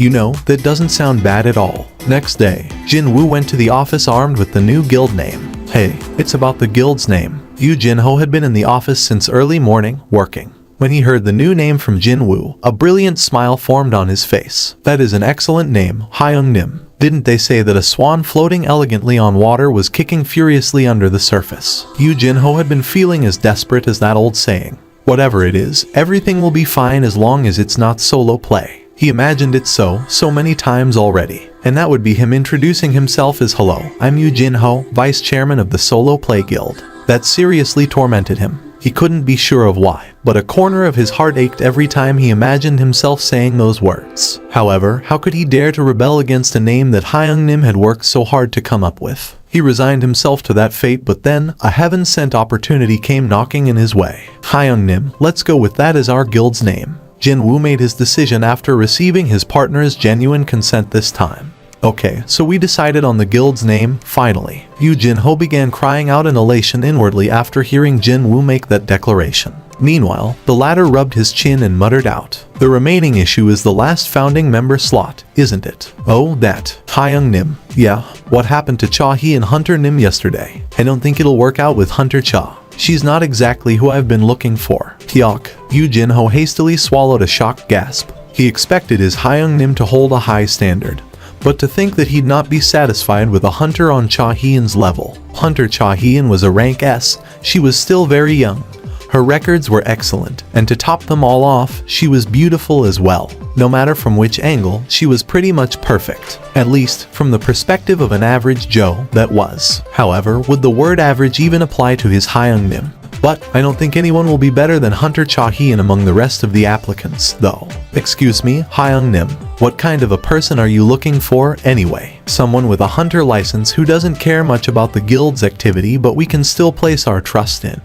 Yu Jin-ho thought up of a person meeting the criteria perfectly right away. Isn't that? It was then. Knock, knock. Someone knocked on the office's entrance. Park Jong-soo recognized Jin-woo first and formed a bright smile. And Park Jong-soo, the master of the Night Order. Jin-woo nodded his head in acceptance. Indeed, he thought he had seen this man's face from somewhere before. Even if he wasn't all that interested, he'd still recognize a master of one of the 5 major guilds in South Korea. By the way, what brings the representatives from the Night Order to Seoul like this, if I may ask? Park Jong-soo picked one out of the many online news articles and then played the video clip embedded in it. Hey, look at that. Over there. Are you filming this? Wow, how is that even possible? How can a gate be that huge? The video footage, obviously taken by a civilian, contained the crowd's scared voices as its BGM. But that was understandable. The gate in the video was just nonsensically too large. It was taller than a 10-story building, even. This particular gate was so big that it managed to terrify even those citizens who were now pretty much numbed by the smaller gates popping up almost everywhere without warning these days. The size of a gate and its ranking don't always line up, but Park Jong-soo ended the video playback and further explained himself. As befitting its nonsensical size, it's also apparently busy dumping out a massive amount of magic energy as well. Jin-woo's eyes began gleaming from this rather interesting piece of news. Is it a rank S? We've been told that it hasn't reached the rank of unable to measure, but just below the threshold, apparently. It's supposed to be the largest gate to ever appear in Busan, meaning, although it was nominally a rank A, it was far closer to being a rank S instead. If that's the case, I can expect a fair bit of experience points, can't I? In contrary to Jin-woo's heart quietly gearing up to pump even faster, Park Jong-soo's voice sounded quite bitter as he carried on. As you can see from those headlines, the association doesn't want to issue us the raid permit. Is it because it'll be too dangerous? Our guild lacks a rank S hunter, as you might have heard. Actually, I believe that we'll get the raid permit for this gate if you decide to cooperate with our assault team, Hunter Nim. Jin-woo crossed his arms and leaned against the back of his chair. Before his pondering could get any deeper, though, Park Jong-soo hurriedly added on. Of course, we will definitely make sure not to treat you poorly. With a smile still etched on his face, he pulled out the prepared contract. We will hand over 20% of the revenue generated from this dungeon. He was saying that one of the major guilds was prepared to submit 2/10 of the potential profit from a gate to a freelancer. Now that was an unimaginable offer for a regular hunter. Now typically, a rank S hunter would only command around 10% of the overall revenue when a large guild raided a dungeon. But the Night Order was offering up double of that norm. As Park Jong-soo had said, this certainly wasn't a poor treatment by any stretch of the imagination. Unfortunately, Jin-woo's thoughts were a bit different. 50-50 split. Park Jong-soo's hand flinched momentarily as it was about to pull out a pen that was supposed to help Jin-woo sign the contract. If you agree to consider me not as a freelancer but as a guild, then I shall cooperate with you. Jin-woo made sure that declaration was heard loud and clear. An earthquake erupted within Park Jong-soo's eyes at the suggestion of splitting the revenue in half. However, he didn't have any means to come out as strongly as Jin-woo here. It was not an exaggeration to say that the fate of his Night Order guild depended on this raid. Meanwhile, Jin-woo was inwardly clicking his tongue. I mean, 20% is just not on, don't you think so? He wasn't trying to exploit the urgent situation the Night Order guild found themselves in. But, when calculated from all possible angles, the most sensible ratio of splitting the loot was 50-50. Even if they are the elites of the Night Order, are they as good as my shadow soldiers? Either in number or even in quality, they were incomparable. Not only that, his side even included a rank S hunter, too. In that case, how about 40 to 60? Apologies, but I'm not trying to negotiate with the Night Order Guild here. Park Jong-soo fell into deep thought. I thought things would work out easily enough because he's still young and looks friendly, but I see now that he is no pushover. But that made sense. He was someone that not even the combined might of South Korea's rank S hunters could defeat. After a lengthy bout of deep deliberation, Park Jong-soo cautiously raised his voice. Alright, we will accept. In return, Seong Jinwoo Hunter Nim, can you take on the boss monster by yourself? Park Jong-soo's expression became somber as he resolved himself to at least get this much out of the negotiation. The boss-level monsters were responsible for the majority of losses suffered in dungeons, and to minimize the potential losses to his raid team, Park Jong-soo made an aggressive move and asked Jinwoo to deal with the boss monster instead. In order to hide a smirk trying to break out of his lips, Jinwoo lifted the hand previously supporting his chin right up below his nose and covered the entirety of his mouth, then formed an impressive frown. He wanted to look as if he was giving it a very serious consideration here, and it worked wonders. Park Jong-soo forgot all about the passage of time and solely concentrated on Jinwoo's decision, as his hands were soaked in sweat. After a long while, Jinwoo let out a soft sigh, and then, alright, we'll do it that way. It's been some time since the gate first appeared, so at the latest, we need to start the raid tomorrow. Then, I'll see you tomorrow. Park Jong-soo stopped packing his stuff and hurriedly made a suggestion. Instead of that, how about we travel south together in our car? Since they were going to meet again tomorrow anyway, wouldn't it be more efficient to move around together instead of making a promise like this? He sneaked a glance at the circular-shaped shadow crawling away on the floor and came up with a suitable excuse. I already made a prior arrangement for this evening, so it'll be difficult for me to go with you. But don't worry, I'll definitely make it in time. The shadow, it just moved from that side to this side. Park Jong-soo froze up for a second before he stood straight back up and glared at Jeong Yun-ti. Hey, Yun-ti, are you drunk right now? Sensing the atmosphere had suddenly gotten a bit chilly all of a sudden, Jeong Yun-ti forgot what he wanted to say and rubbed below his nose with his index finger. I had a couple of beer as an appetizer back in the motorway service station. Hyung Nim, didn't I say that you gotta be more mindful when we're trying to conduct official business? I'm sorry, Hyung Nim. Jeong Yun-ti bowed to Park Jong-soo, before bowing to Jinwoo as well. I'm sorry, Hunter Nim. This guy here, he means well, but he also sometimes spews out nonsense with a couple of drinks in him. I apologize if we ended up making a fuss. No, it's fine. I mean, shadows can move around sometimes. And so, as the meeting was coming to an end in a friendly atmosphere, Jinwoo's phone resting on the conference table suddenly vibrated. Who's this? He took a look at the caller, but he couldn't recognize the number. Excuse me, I'll have to answer this call. Yes. Jinwoo asked for his guest's understanding like a gentleman and made his exit from the conference suite.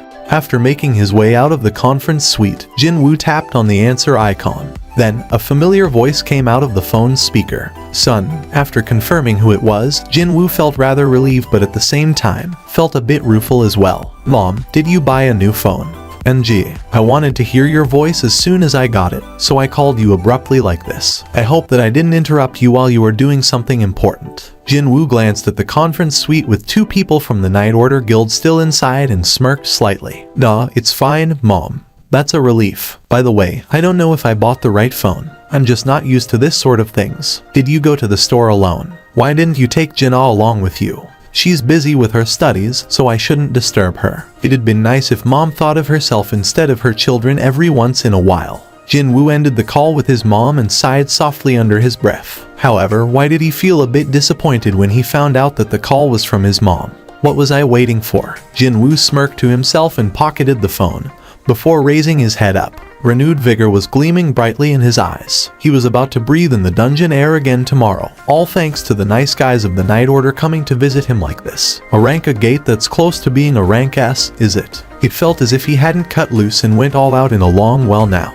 Hadn't it been a week already since the end of the Jeju Island raid? Besides entering that rank B gate, he hadn't done anything worthy of mention lately. The cream of the Night Order's crop had gathered in one place. They were all in a buzz right now from anticipation and excitement. It couldn't be helped, though. They would probably have had to take a big gamble with their lives by going on this raid. And if it turned into a red gate, then avoiding a complete annihilation would have been impossible. But then, Hunter Seong Jinwoo agreed to join them on such a raid. I should have just brought him along with us yesterday. Park Jong-soo confirmed the time through his watch. It was 5 minutes before 11 in the morning. According to their schedule, the raid was supposed to get underway in 5 minutes. It was a little wonder that he was suffocating from anxiety, since the promised person hadn't shown up yet. Without him, this raid couldn't even get underway. The Hunters Association immediately issued the raid permit as soon as the night order let them know of Hunter Seong Jin-woo's participation.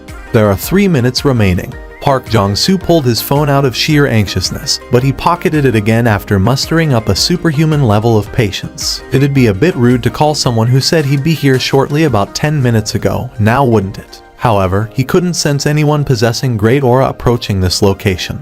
Nor did he receive the call from Jin-woo saying that he arrived at the vicinity. Park Jong-soo looked for something else to chew on instead of his innards, and eventually settled on a cigarette. Just where are you, Seong Jin-woo Hunter Naeum? Around the same time, Jin-woo was stepping outside his apartment. He was kitted out in easy-to-move clothing and a pair of sneakers. He looked at his watch, and it said 1 minute before 11 a.m. He raised his head up to see an overcast, gloomy sky. I wonder, did Jin-ah take an umbrella with her in the morning? Such thoughts only lasted for a short while. Okay, time to make my way there, then. Jin-woo pulled up the hood to hide his face as a smile crept up on his lips. First of all, he activated stealth, and then shadow exchange. He immediately swapped his position with the soldier currently in the shadow state. Meanwhile, somewhere in Jin-ah's high school, 3 male students and their faces were currently full of unhappiness at being asked to run an errand for their art teacher. Isn't this clearly exploitation of labor force? Yeah, I wonder about that myself. I mean, why are we doing something that guy was supposed to do it himself in the first place? The male students continued to complain bitterly as they unlatched the bulky lock of the second art classroom, currently serving as their school's storage unit. Look at all this dust. The thick coating of dust befitting a disused, forgotten storage greeted the trio of students. Several worn art supplies, pieces of paintings thrown away by their original owners, and plaster statues once used for sketch exercises lay discarded in this place. Hey, how many of these plaster statues were we supposed to take with us? There are 6 of them here, so it must be 6. Arg, come on. That means we have to come back here again. Why don't you carry 4 of them at the same time, then? The male students rolled their sleeves up in order to carry the plaster figures away. But then, the student picking up the dusty figure tucked away at the deepest corner ended up discovering something else. After hearing his surprised-sounding voice, his friends quickly walked over to take a look. Isn't this? There was a large hole in the wall. It was a gate about the size of an adult human. The biggest student among the trio smirked after taking a look at the gate. And here I was, wondering what was up. The male student pressed his hand on the surface of the gate and carried on. A closed gate like this one is safe. Only hunters can go inside, and the things inside can't come out, either. It was then. A crack suddenly formed on the surface of the gate, and at the same time, a hand shot out to grab the head of the male student. The male student struggled fiercely to get out of the grip, but the hand didn't even budge an inch. And then, accompanying the sound of a hard surface of a fruit shattering into pieces, blood splattered all over the dust-filled storage. Jun Seok-ah. And, as the 2 blood-soaked male students screamed out, the black curtain covering up the entrance of the gate shattered like glass, and the monsters trapped inside began pouring out. Orcs were natural-born hunters. Their level of intelligence fell some way short of that of humans, but they easily exceeded humanity when it came to tracking and hunting prey weaker than they were. And now, the doorway had been shattered. The wall blocking the dungeon from the rest of the world was gone, and these hunters began pouring out from the gate. The orcs shoved away the annoying corpses of the high school boys and scanned their surroundings. Sniff, sniff. These hunters had been trapped inside the dark dungeon for the whole week, quietly waiting for this day. It was rather obvious that they would get excited from all the smell of blood and flesh coming from their surroundings. However, this group was merely advanced scouts. Even if their blood was boiling, they weren't supposed to act as they pleased. Dozens of their brethren were waiting impatiently for their reports just beyond the roundish doorway. These orcs looked around and spotted straight walls with many doors and windows. The orc in charge of the advanced scouts immediately realized that they were standing inside a complicated artificial structure like a castle. Its nostrils twitched. There were 2 choices here to make. 1. Leave this castle and kill every prey they could find with utter impunity. Or, kill every human found within this castle and turn it into a fortress, and then commence with their hunting in earnest. There was no need to even consider which one was the safer choice. The leader orc ordered its underling, "Summon our brothers. First, we cleanse this place completely." There was a sizable crowd of people gathered in the coastline of Gwang and Rai. Even though the weather was overcast and gloomy, there was this one thing that made these people show up here in morbid fascination. And that would be the gigantic gate floating above the beach. Looking at it for real now, it kinda looks bigger, doesn't it? He could see the gate right in front of his eyes that looked way bigger than the one from the video clips. The amount of magic energy leaking out of that thing was as serious as what the association had told the Night Order Guild, too. What kind of monsters will I find inside? A smile unconsciously bloomed on his lips. Besides that nonsensically huge gate, though, everything else looked the same, more or less. Just like how it'd be with raids being taken on by other guilds, there were two groups of low-ranked hunters nearby. That's the retrieval team, and that's the mining team. And the old saying said that you'd see as much as you knew. He could easily tell apart their roles through the attire and their equipment. This was indeed all thanks to participating in the raids of the Hunters Guild in the past. He really came. It's Mr. Seong Jin-woo. The elite hunters began gathering around after hearing Park Jong-soo's call sign, and began forming bright expression after they recognized Jin-woo.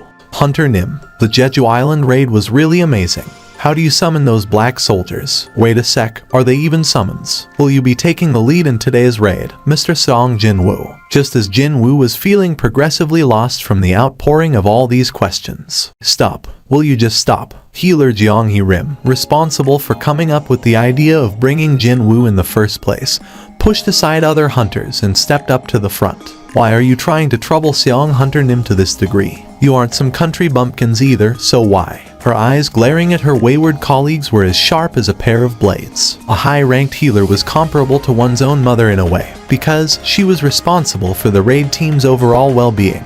The team members had to swallow their dissatisfaction and keep their mouths shut, as if they were being scolded by their mother. Jeong Hee-rim formed a grin. She then airily spun around and extended her hand to Jin-woo for a handshake. I'm the main healer of the Night Order's elite assault team, Jeong Rim. It's a pleasure to meet you. She formed a soft smile with her eyes and continued on. I don't know about others, but seeing that you're about to lead the team, and the fact that I'm the main healer, we should be at least on the same page before we start. Yes. Jin-woo avoided meeting her ulterior motive-filled eyes and looked at Park Jong-soo instead. You haven't explained to them already. Oh, that. Well, Park Jong-soo scratched the back of his head as if he was embarrassed about something. My schedule had been just too tight, you see. I was so busy with going through all the formalities and summoning these guys out here that I've ended up forgetting about it. I, Park Jong-soo, will take the lead for today's raid. Chairman, it's you again. But we have Hunter Seong Jin-woo here, so why? Is it okay to even do that? Park Jong-soo was a tanker at the very top of the rank A, so it was definitely not a strange occurrence to have him lead a team. Excluding those times that he couldn't participate due to his condition being less than ideal, the majority of the raids happened under Park Jong-soo's leadership. However, didn't they have a rank S hunter among the team now? The strongest hunter present taking up the lead. This was one of the commonly accepted rules in raiding a dungeon. Park Jong-soo quickly offered up an explanation for the sake of his confused teammates. Seong Jin-woo Hunter Nim will take up the role of guarding our rear, and will ensure our safety during the raid itself. Watch the assault team from the back and take care of the safety of the team members. This was Park Jong-soo's demand. This was for the safety of the team, of course, but also for the sake of the guild's honor as well. It's the ogre, somewhat different from Jin-woo's own premonition. The assault team was greeted by huge trouble from the entrance instead. It's the twin-head ogre. Everyone, be careful. A monster that would typically appear as a boss in other high-ranked dungeons was standing in the entrance, its bloodshot eyes glaring at the hunters. A twin-head ogre was about twice the size of a regular ogre, but it was difficult to quantify how many times greater the creature's powers were. If it were any other regular assault team that had to face off against a twin-head ogre in a dungeon, they would have been utterly frightened out of their senses and have tried to escape right away. But, let's go. It was a different story with the elites of the Night Order. Park Jong-soo the tanker raised his shield up and rushed towards the ogre. Slam! The impact force actually shook the interior of the dungeon. However, Park Jong-soo activated his skill in time to balloon up his muscle mass and managed to endure against the incredible physical strength of the twin-head ogre without being brought down to his knees. Hyung Nim, I'm fine. Then, I'm coming, too. The sub-tanker, Jeong Yun-ti, stood next to Park Jong-soo, succeeding in his mission to get the ogre's attention locked firmly onto himself. Park Jong-soo yelled out loudly, veins in his neck standing up. Attack. With that, the counter-offensive of the Night Order commenced. Arrows, magic spells, swords, and spears rained down on the twin-head ogre. the twin-head ogre became agitated and began rampaging around. However, Park Jong-soo didn't give the monster a chance to divert its attention elsewhere. Meanwhile, Jeong Yun-ti quickly ran over and defended the others whenever they were targeted by the ogre. Just now, Jeong Yun-ti defended against the ogre's kick and was shoved back greatly as 2 lions were gouged on the ground by his feet. Thanks to him, though, other hunters suffered almost no damage at all. The body of the ogre was gradually shaved away due to the combined attacks of the damage dealers. It was a spectacular teamwork. From this spectacle alone, Jin-woo could now understand why the Night Order Guild managed to lock down on the position of Yeongnam District's #1 for such a long time. Eventually, the ogre fell backwards, bubbles foaming in its mouths. Thud! It was the moment when a boss-level monster fell without injuring a single person. A perfect victory, in other words. We'll stay here for a bit longer to recheck our equipment before advancing forward. Ah, okay, please do. Jin-woo nodded his head. While he only needed to drink potions to refill his magic energy or stamina, other hunters clearly suffered from a physical limit to their magical energy reserve or fatigue. It seems likely that this raid won't be easy, unfortunately. To think, we'd end up running into a twin-head ogre right from the start. He rubbed his chin before turning to look at Jin-woo with a grin. Do you know what the nickname of a twin-head ogre is, by any chance? Jin-woo shook his head, and the older man replied as if he expected that answer. It's the Gravekeeper. Did that nickname come about because it was such a powerful monster that killed a lot of people? However, Park Jong-soo's explanation was far off Jin-woo's estimations. The thing is, the older man cast his gaze deeper into the cavern's interior. An ominous aura seemed to be oozing out from the other side of the cavern, still enshrouded in darkness, at least in his eyes. When you meet one as the boss of a dungeon, it's fine. But when you run into one right at the beginning, then well, you'll find that this dungeon. Park Jong-soo sounded worried as he finished his sentence. This dungeon is full of undead monsters. An urgent call came through to the Hunters Association emergency hotline. The caller's voice belonged to a young teenage girl. Is this the association? The call center employee heard the scared sobbing coming from the other side of the line as soon as the call got connected, and realized something was wrong. Yes, it is. Please speak. I'm in, my school. But there are monsters outside. Outside? Where are you making this call from? I'm hiding. I was with my friend. But my friend, I'm in the bathroom. Her sobbing meant that her words were constantly being cut off and it was hard to carry on a conversation. However, the call center employee was experienced enough to piece together those stuttering words and figured out what this girl was trying to say. Immediately, an urgent message was sent to the association's main building. How many monsters are there? Are they any near you right now? I don't know. I really don't know. I hear screams. Sob. I can hear so many screams. Am I going to die? Please calm down and listen to my voice. This employee knew very well from his extensive experience about how weak-kneed humans could get when faced with life-threatening situations. Right now, hunters from the association are headed your way. These hunters will not give up on you guys. That is why you need to stay calm and rational, okay? Can you hear me? Really? In that case, can I survive? The voice coming from the other side of the line was gradually recovering from the panic state. That was a good sign. The employee thought that he succeeded in calming the female student down, and then asked the question that could prove to be most important in saving the girl's life. By any chance, those monsters? Do you know what kind of monsters those are? Yes, I know. I saw them on TV. Which monsters are they? If the monsters possessed weak senses and chased after humans using their eyes, then hiding in a bathroom would work as a suitable solution for the time being. The employee prayed that such monsters had invaded the school instead. They have human bodies, but they have ugly faces. And their skin is green. Can it be? The eyes of the employee grew wider and wider. Orcs? Are they orcs? Yes, I think it was what they were called. Orcs? And no, this can't be. The employee shot up from his seat before he realized it and cried out. You need to run away from there. Hurry, orcs can. It was then, despite the employee's earnest prayer, he could hear the sound of the bathroom door being destroyed, followed soon by a sorrowful scream.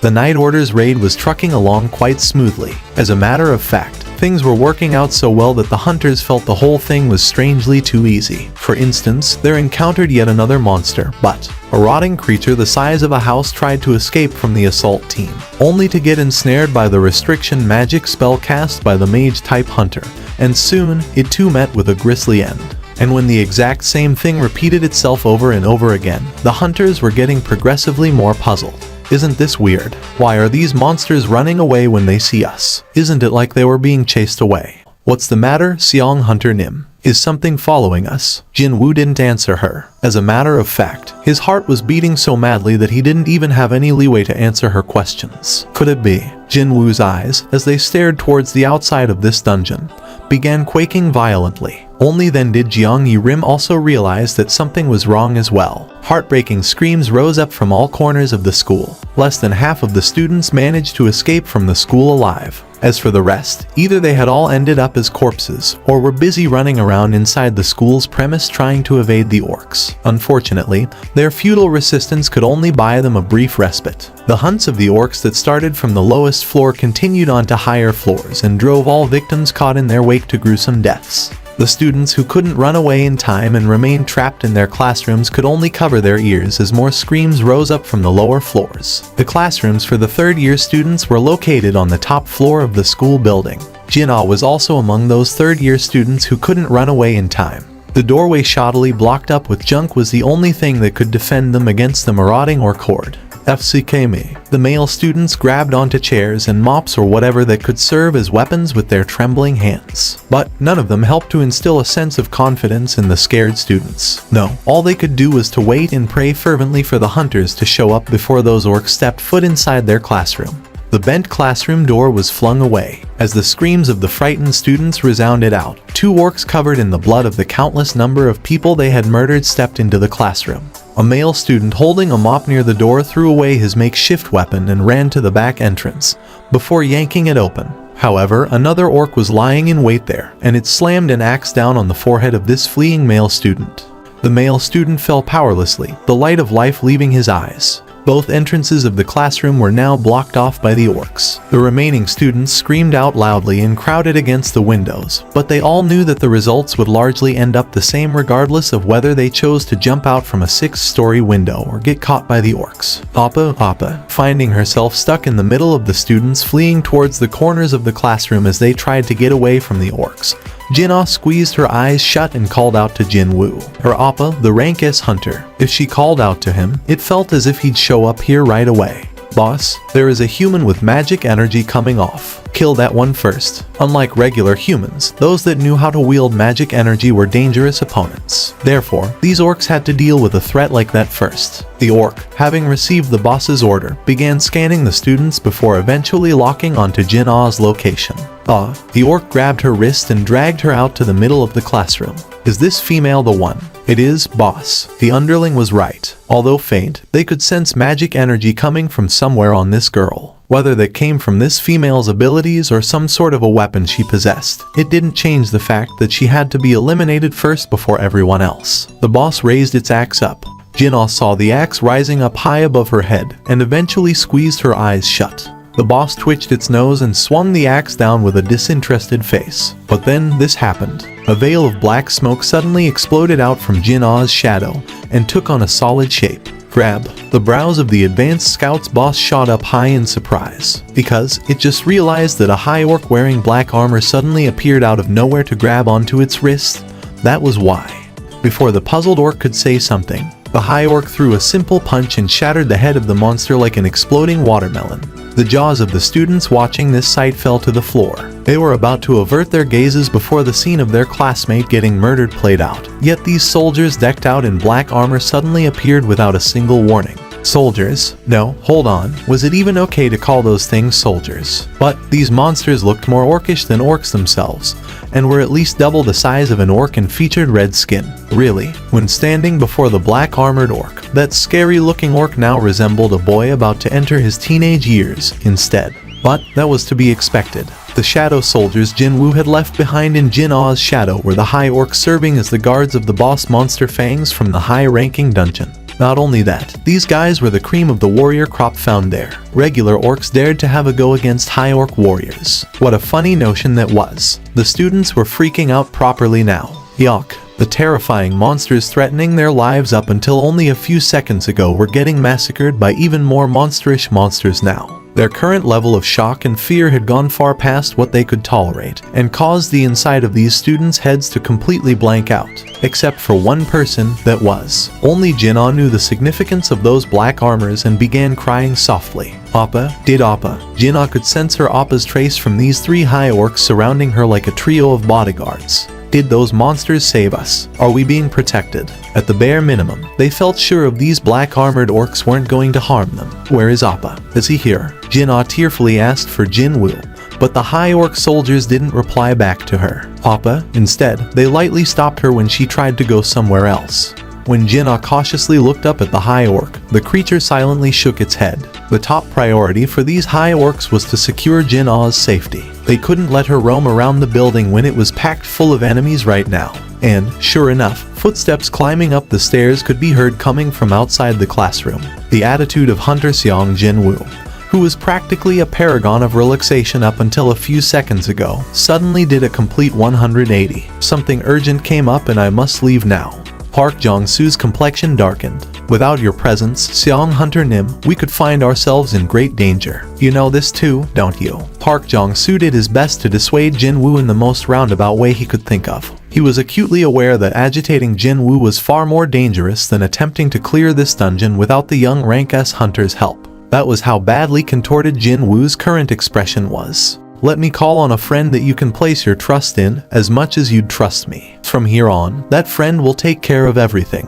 Park Jong-soo's ears perked up. Not just anyone, but another hunter whose ability was guaranteed by none other than Hunter Seong Jinwoo himself. Who could it be? Choi Jong-in? Or is it Cha Hyun? Now that Park Jong-soo thought about it, didn't he see a document containing Hunter Cha Hyun's profile in Jinwoo's office yesterday? If it's Cha Hunter Nim, then yeah, she'll be more than enough. Although it was regretful that he couldn't stop Jinwoo from leaving, but still, Park Jong-soo's expression got brighter at the prospect of the potential replacement. Jinwoo didn't waste time hesitating and summoned forth the most powerful soldier in his shadow army. Baru, the king of ants, its body shrouded in black mist, answered its master's call. Baru didn't bother to mask its overwhelmingly evil magic energy, and that freaked the hunters out so much that they had to retreat far away immediately. That absolutely horrendous amount of magic energy, and the exact same outer appearance as that thing. See, could that be? And no, but how come? These hunters immediately recognized the identity of Baru. Without a doubt, this was the very same mutated ant monster that toyed around with the Korean rank S hunters back inside Jeju Island's ant tunnel.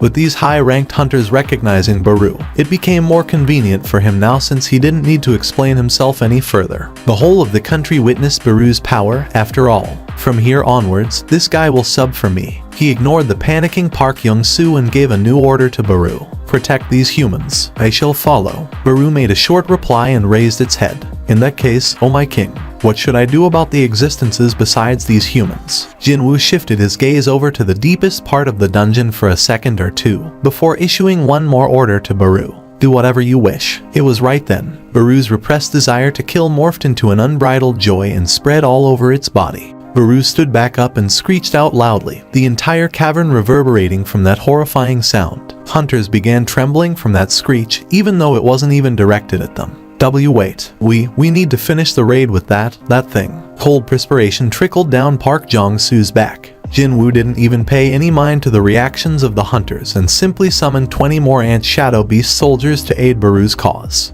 Having breathed in the fresh outside air for the first time in a long while, the beast soldiers began screeching out loudly as well. And quite obviously, every hunter bearing witness to this spectacle froze up where they stood. Hold on. Jiang Yi-rim quickly turned around and called out to Jinwoo. Are you going to leave just like that? After letting loose this monster's here. If you want, I'll simply undo the summoning. But when that happens, Jiang Yi-rim flinched when Jinwoo's cold glare landed on her. I'll no longer care about what happens to the Night Order Guild. Jinwoo made a promise, and that was, he'd protect the members of the Night Order Guild and ensure that they wouldn't get harmed. However, if the other side declined his act of goodwill first, then he didn't see the need to stay responsible for these people, either. Jinwoo's unyielding declaration shut up the mouths of not just Jiang Yi-rim, but the rest of the Night Order's hunters, as well. As his distance from the raid team grew, Jinwoo summoned up his skills window to confirm. Class specific, remaining before the skill can be used again. A minute. Jinwoo bit his lower lip. He needed to wait over an hour if he were to use the Shadow Exchange skill. The signals from his soldiers were still coming in, even right now. He was getting a really bad premonition here. I can't wait for another hour. He needed to exit from this dungeon first. Making up his mind thus, Jinwoo took another step. But then, undead monsters that were supposed to be finished off after the assault team went past here began raising their bodies up again. Jinwoo's eyes burned brilliantly from rage. He was enraged by these worthless monsters trying to block his path. When that happened, like a lie, the undead monsters all knelt down towards Jinwoo. Flop, flop. There was not one exception here. Every single revived undead monster was prostrating before Jinwoo now. But why? Jinwoo tilted his head. Could the reason for every monster encountered by the assault team being so terrified be all because of him? Is it because I possess a higher ranked class than a necromancer capable of controlling the undead? The current situation was puzzling, but he didn't have enough time to think about this too deeply. He stored the short sword back in his inventory and ran with all his might to exit from the gate. The attention of the people waiting outside the gate focused on him in an instant. Why did only Hunter Seong Jinwoo get out of the gate? They sent their curiosity-filled gazes in his direction. But Jinwoo ignored them all. Kaizel. Suddenly, a sky dragon covered in black mist revealed itself. The spectators immediately recognized the sky dragon, which had appeared in the news a couple of times before, and they began crying out while pointing to Jinwoo. To where my little sister is, at your fastest speed. If something tried to block his way, he'd smash past them regardless of what they were. Kaizel roared out in happiness, knowing that now it could flap its wings without any restrictions whatsoever. Hyok. Right away, Kaizel unfurled its massive wings and took to the sky. The last restriction was finally undone. Finally gaining the freedom of movement, the owner of the dungeon left the boss chamber and strode outside the gate. It was the chieftain of the orcs, Guruktaru. Its entire body was covered in black tattoos, seemingly not leaving behind even a single patch of empty skin. Tattoos signified victory to orcs. These were proof of how many battles this creature fought and how many enemies it had slain so far. Guruktaru, Guruktaru. The orcs waiting for the chieftain in front of the gate chanted out its name and lowered their heads. High orc warriors are aiding humans. High orcs. Indeed, high orc warriors were strong. Regular orc warriors wouldn't be able to fight against them. Meaning, it was now time for the chieftain to step up. How many? 3. Even if their opponents were strong. What a shameful notion it was for dozens of great orc warriors to fail at subduing only 3 high orcs. Pathetic. Guruktaru's expression crumpled. The orcs were scared stiff from the chieftain's anger and began trembling like leaves. Lights of madness were burning furiously within Guruktaru's eyes. Insolent beastards. It was now time to demand appropriate compensation from the high orcs, who dare to interrupt the hunting of the orc warriors. Suddenly finding himself left behind along with ant monsters, Park Jong-soo was feeling rather dumbstruck at the moment. Hyung Nim, leave me for a bit, okay?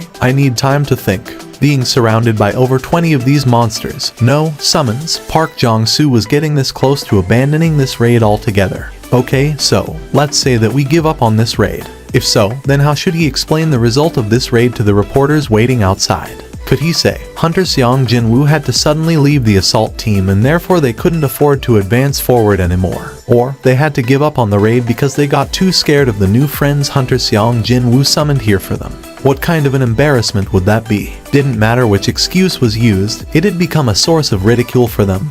Probably for forever. Park Jong-soo clenched his teeth. Fine, we go forward. Did it really matter if they were scared of these summons? At the end of the day, weren't they Hunter Seong Jinwoo's slaves? When Park Jong-soo thought about this, his mind calmed down just a tad. I mean, seriously, these guys are Seong Hunter Nim's summoned creatures, so they won't do anything weird to us, right? Park Jong-soo's confidence-filled eyes shifted over to Baru, and the latter approached the hunter after sensing his gaze. Hyuk. The confidence of a few seconds ago evaporated real fast, and Park Jong-soo could barely squeeze out a trembling voice. Well, let's get going. Rather naturally, he began speaking in a super polite tone. However, Baru showed no reaction even after hearing Park Jong-soo's voice. No, it just stood there and simply stared back, wondering if his manner of speech was still not good enough for this creature's whims. Park Jong-soo became even more polite in his tone.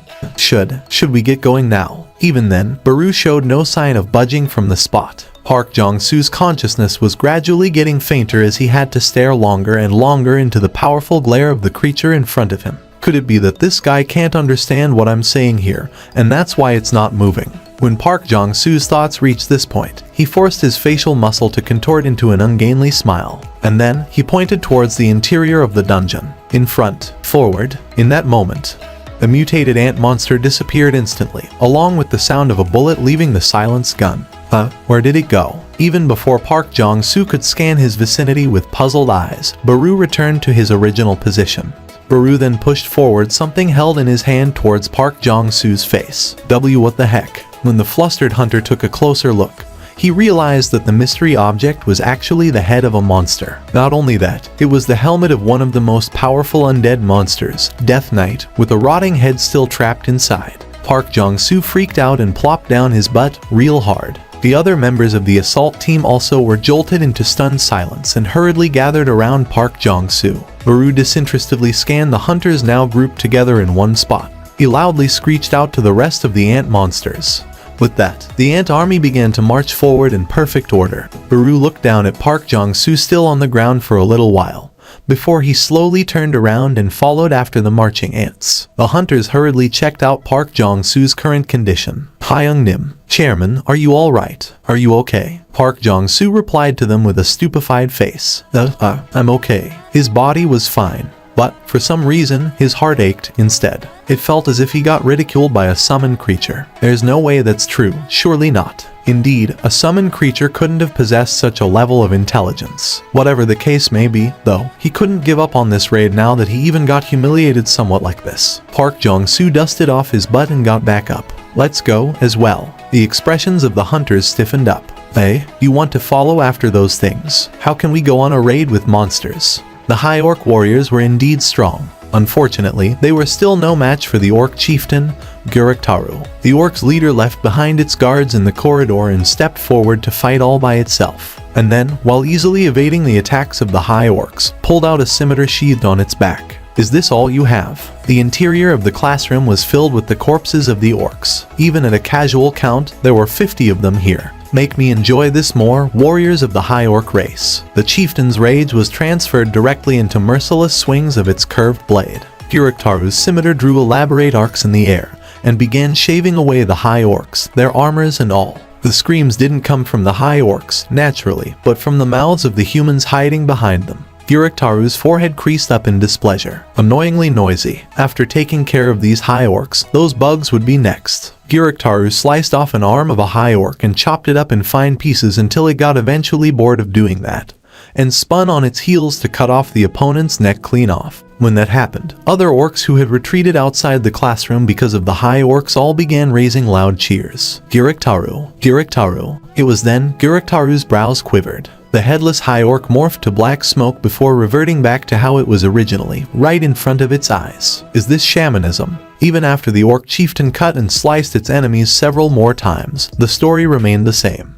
Guruktaru eventually became really frustrated and roared out. It had sliced and hacked these high orcs numerous times to death, yet they all reverted back to their original shapes again and again. It won't be hard killing them hundreds, thousands times. However, there would be no end in sight if that happened. Even right now, that DMN voice in its head was repeatedly ordering Guruktaru to kill humans. As a matter of fact, the orc was beginning to suffer from a migraine as the voice continuously rang inside its head. But that didn't mean it could ignore these high orcs and try to kill the humans, either. Time to finish this. Guruktaru rolled its brain into gear. If these high orcs were creations from some kind of sorcery, then without a doubt, there must be a shaman controlling them somewhere. Guruktaru had fought against many different kinds of sorcery in the past battles, and therefore, it subsequently knew how to end this dirty trick once and for all, as well. That human female, standing far behind these high orcs and holding her breath. Although faint, she was somehow connected to these high orcs. Guruktaru's eyes gleamed dangerously. So, is it you? The monster's target for its murderous rage was redirected to her. The moment Jin-ah met Guruktaru's gaze, her entire body shuddered uncontrollably. That human female definitely knew something. Guruktaru decided as so, and pointed at Jin-ah while glancing behind itself. Kill that human female. Even before its words were finished, the guards observing the fight from the back rushed forward to carry out Guruktaru's order. Then, the high orcs ignored Guruktaru in front of them to desperately block against the advancing guards. I thought as much. Indeed, the orc chieftain's guess was correct. By seizing the opening created from the high orcs being held up, Guruktaru stood before Jin-ah. So, it was you. The orc used the hand not holding the scimitar and grabbed Jin-Ah's neck before lifting her up. The female, with her airways squeezed tight, couldn't even scream properly. This caused Gyuriktaru to tilt its head. It was such a weak, slender neck that it'd get broken just from the monster squeezing a little harder than usual. But how could such a weak human manage to complete a high-class sorcery that changed warriors into immortals? There was a simple way to find out. Kill her and I'll see. And, just as Gyuriktaru began squeezing the female's neck to snap it in half, from afar, the cry of a sky dragon resounded out. Right away, Gyuriktaru felt every hair on its body stand up. What is this? As time slowed down from the extreme tension it felt, the orc chieftain's instincts of a warrior, trained to their very limit, sent out countless warning bells. Gyuriktaru quickly discarded the human female, and with the movements akin to a wild animal, fled to the door of the classroom. Boom. A mighty, ear-splitting explosion occurred next, the shards of glass flying out like shrapnel. Meanwhile, orcs manning the doorways began hastily retreating away after the back of their chieftain suddenly appeared in front of their eyes. Gyuriktaru wordlessly glared forward, its breathing now becoming extremely cautious. It was picking up on an unusual and eerie vibe.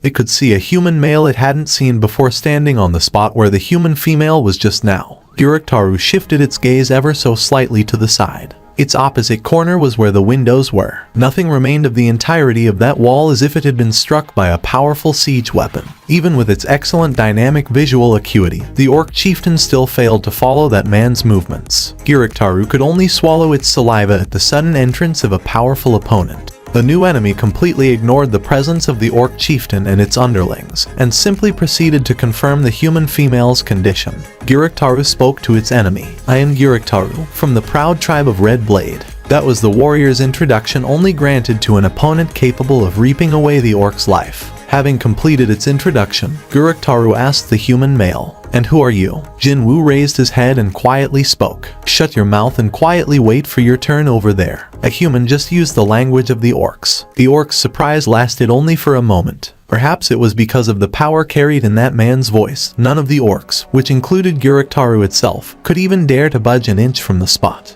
Jinwoo asked, his expression hard and unforgiving. "Are you all right, Appa?" Jin-Ah finally stopped coughing and jumped into his embrace, tears streaming from her eyes. Jinwoo gently stroked her hair as if he was soothing a scared child. Appa, Jin-Ah's Appa. That means, the students finally realized who the man in front of their eyes was. He was Seong Jinwoo, a hunter ranked S. We're saved. He very cautiously separated his sister from him as she tried hard not to leave his side. He then called out his shadow soldiers matching the exact number of the surviving students. "Everyone, follow my summons out of the building." The students nodded their heads, and the soldiers proceeded to pick them up in an embrace. As for Jin-Ah, he entrusted her especially to Ygritte. "Please wait for me downstairs, okay? I'm going to join you very soon after dealing with this." Normally, Jin-Ah would try to stop her Appa, telling him that they should go together regardless of whether he was a rank S hunter or not. No, she'd still say that even if he was something greater. But now, she couldn't do that, because Jinwoo's current expression was far, far too scary for her to say those words. So, Jin-Ah could only nod her head. Jinwoo gave out his signal, and the soldiers carrying the students jumped outside of the destroyed wall one by one. Orcs in the corridor flinched slightly at the sight of the almost caught prey making their escape. When that happened, Jinwoo glared at them with his ice-cold eyes. "I told you not to move." Like some kind of a lie, all orcs stopped moving altogether. None of them could go against his glare. After confirming that all of the students had left the classroom safely, Jinwoo turned around to face the orcs. He didn't let them leave because he was worried about them getting injured. These measly orcs, he was confident of killing them all in the blink of an eye. He simply didn't want to show his little sister or other kids what was about to happen in here, that was all. And now, there were no more eyes watching. Gyuriktaru asked him again, "Who are you? How can you speak our tongue?" Jinwoo ignored the orc's words and slowly made his way over to them. Realizing that the human male had no intentions to answer back, Gyuriktaru bared its fangs and shouted out, "Attack!" The brave orc warriors pounced on Jinwoo all at once after hearing the chieftain's order. When they did, the time froze. Within this freeze frame of a moment, Jinwoo leisurely walked in between the orcs that were moving agonizingly slowly, and proceeded to destroy them one by one. He didn't even need to take his weapons out. He only needed to use his finger. Every time Jinwoo's finger brushed by an orc, heads, shoulders, wrists, waists, and midriffs of the monsters exploded into bits. And after utterly destroying over 20 orcs in one blink of an eye, Jinwoo stood before Gyuriktaru. Jin Woo's left hand grabbed Gyuriktaru's mouth and jaw, and the orc could only whimper pathetically. Jin Woo walked forward just like that and slammed the orc's head against the corridor's wall. The empty corridor reverberated with the thunderous boom. Jin Woo's gaze shifted towards either end of the corridor. It was filled with the remains of the students. It was truly a hard-to-look gruesome sight to behold. However, Jin Woo didn't avert his gaze and imprinted the sight of every single one of these kids in his mind, just so he could demand reparations from the guilty one responsible. Jin Woo shifted his eyes to Gyuriktaru. Why? His voice was incomparably icy. Why does your kind want to kill humans to this extreme level? Gyuriktaru had long lost its desire to resist and could only tremble in fear as it replied. In our heads, telling us to kill humans. Jin Woo became momentarily confused. Kill humans. He had heard of the exact same thing before. But back then, he interpreted the word humans as another term for hunters. But it seemed that the word human really did mean all humans, now that he got to hear this monster's reply. Then, what about me? Jin Woo asked the orc again. Do you not hear the voice telling you to kill me? He brought his face closer. It was inevitable that Gyuriktaru would look into Jin Woo's eyes. The orc began shaking its head and shivered hard as if it had discovered something in there. Forgive me. Something impossible happened. The brave and mighty great warrior of the orc race began shedding tears like a little child. Jin Woo felt the inside of his head suddenly cool off as he watched the terrified monster cowering before him. So, that's how it is. He was not being seen as a human even in this guy's head, was that it? Well, it doesn't really matter. Jin Woo wasn't all that interested in how monsters viewed him. No, he simply killed them because they were out to harm humans. Gyuriktaru shivered and continued sob as the fear it couldn't overcome completely enveloped it. Please, forgive. Jin Woo replied. I'll forgive you. And then, he summoned the Demon King's short sword. However, do not think that the process will be a painless one for you. The Night Order Guild's assault team could only gasp out in astonishment while spectating on the battles of the monsters. How could it be? How could anyone call this a raid now? Because the ants very easily subdued the undead monsters and then began greedily devouring them. If they eat up everything like that, nothing will be left behind, you know, right? Even the magic crystals. The hunters could only anxiously look on as the top-class magic crystals all ended up in the stomachs of these monsters. No, summoned creatures. Unable to watch from the sidelines any longer, Jiang Yirim hastily ran out. Don't you know how expensive that is? She tried to wrestle away the corpse of a vampire, but that only managed to annoy the ant,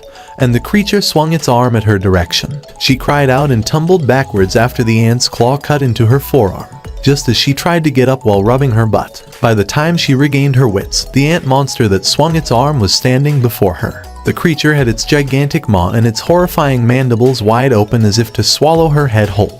Jiang Yirim's expression froze stiff at that moment. It was then Baru had come swooping in and turned that ant around. He opened his own maw wide just like how this ant did a moment ago, and then he screeched out incredibly loudly. Being subjected to the rage of an existence on another level, the ant creature couldn't even meet Baru's gaze and simply shivered in fear. Baru let go of the ant's shoulder, causing the creature to hurriedly scurry away from there. Jiang Yirim watched this scene play out in a total daze, but Baru approached her and extended his hand out.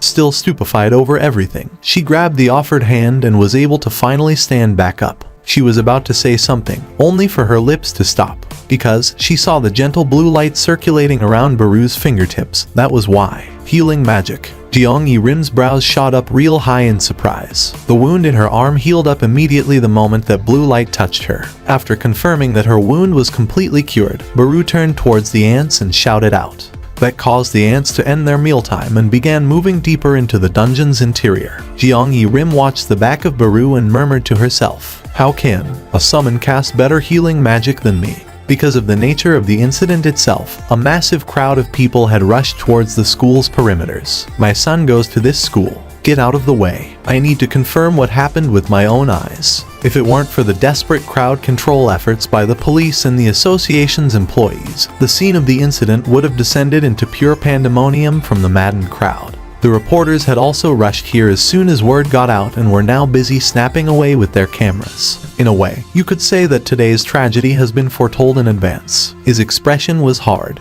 On the other hand, Jin Woo was feeling confused. Does that mean the association didn't do anything about an incident they could have prevented in advance? Before his confusion had the chance to transform into anger, the association president pulled out his phone and showed Jin Woo its display. It showed a graphical chart. This shows the increase in the gate activity around the city of Seoul for the last 6 months. The dots drew a gentle curvature, but when it got nearer to present, it suddenly spiked up steeply. And this side shows the stats from around the world. If the association president didn't make that clear, Jin Woo might have mistaken them for two of the exact same thing. That was how similar looking the inclines in those two graphs were. The numbers of gates appearing has spiked up noticeably throughout the world. Go Gun Huey's complexion got darker and darker. However, that isn't the only strange thing. He returned the phone back into his inner jacket pocket and carried on. People wanting to confirm their awakened rankings are practically lining up in a long queue outside the association every day now. The number of gates where monsters come out was increasing, and at the same time, the number of hunters who were supposed to block the gates was also increasing, as if to maintain a balance. Anyone could tell something big was afoot from that data. Unfortunately, that didn't mean Jin Woo could do anything about them right now. It was the same story for Go Gun Huey as well. Also, a simple phone call would have sufficed if it was about sharing of information and a hypothesis. Jin Woo thought that association president wouldn't have taken time out of his packed schedule to simply have this conversation. In that case, what you wished to talk to me about was. As if he was waiting for that, Go Gun Huey picked up a briefcase resting by the footwell and pulled out various documents from there. Japan, the States, China, Russia, France, Britain, Germany, and even from the Middle East. All the nations with some international clout were brought up abruptly. These are all the official documents sent in from those nations that wish to make contact with you, Seong Jin Woo Hunter Nim. I'm fairly certain that some of them even have made unofficial contacts with you already. Jin Woo briefly recalled the incident involving the American Hunter Bureau's people, but decided not to mention it. In all honesty, we at the Hunters Association simply don't have any rights to stop these people. No, we can only protect your personal information according to your requests. Jin Woo silently listened to the older man's story. I know that everything depends on your decision, Seong Jin Woo Hunter Nim, but I fear that our country will not be able to adapt to the incoming changes if you decide to leave us. Rather than a concrete answer, Jin Woo shifted his gaze out of the car's window. As he fell deeper into a myriad of distracting thoughts, one of the biggest hospitals in the country entered his view. It was the very hospital where Jin Ah had been admitted to. We will provide you with every convenience we can possibly provide. Go Gun Huey stuffed the documents back inside the briefcase and asked Jin Woo with a tense expression, "So, would you please remain in South Korea?" The Night Order's assault team chased after the ants and arrived at the boss chamber's entrance. The hunters at the back of the pack suddenly became rather noisy. "Chairman, there are a lot of things coming from our rear." "Yeah, I can hear them coming, too. Everyone, enter the boss room, now." Their sole hope for survival was the summoned creatures left behind by Hunter Seong Jin Woo.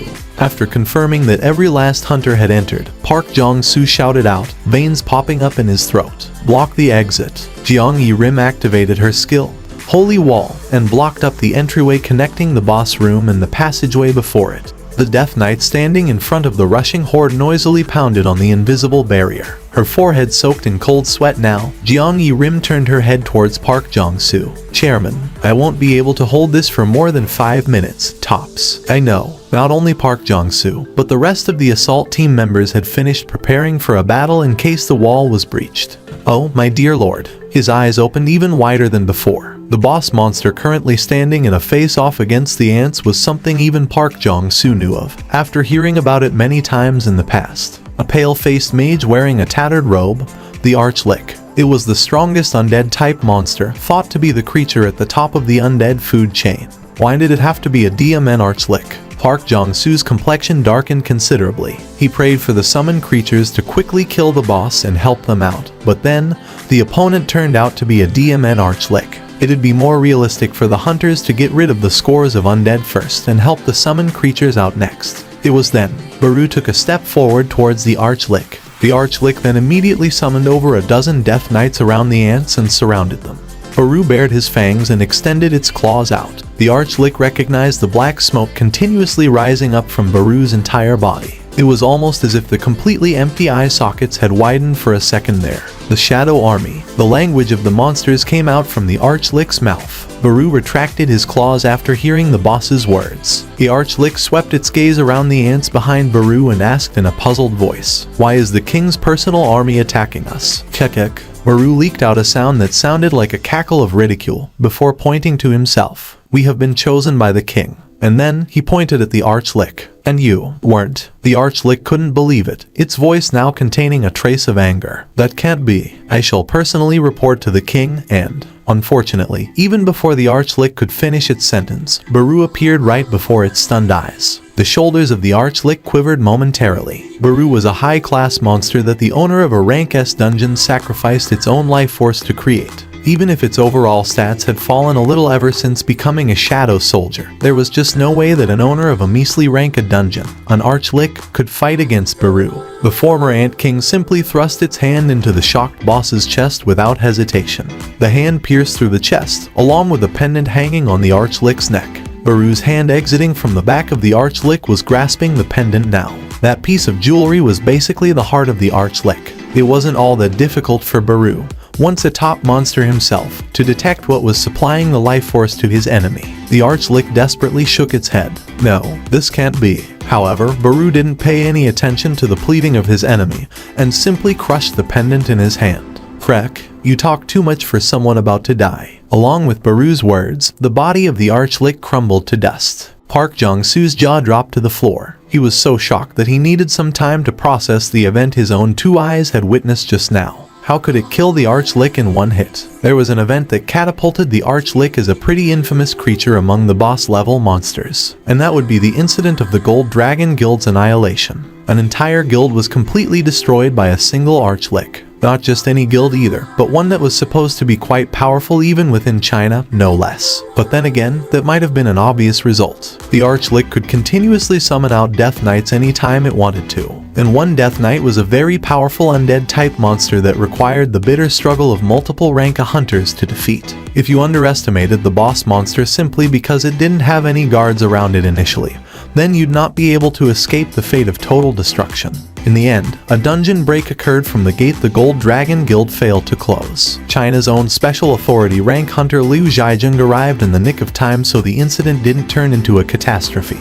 But still, many hunters got to know the terror an archlick posed through this incident. Hyung Nim, wasn't that an archlick? Yeah, it was. The thing that came out of the gate during that Gold Dragon Guild incident. If that's true, then that ain't just one-shotted an archlick. Jiang Yunti now formed a completely disbelieving expression. What a scary power. They had seen the extent of his power in Jeju Island, but having witnessed it for real, they had to concede the fact that he possessed an incredible ability. Xiang Jinwu Hunter Nim doesn't even need to enter a gate and still gets to clear it by just sending these guys in.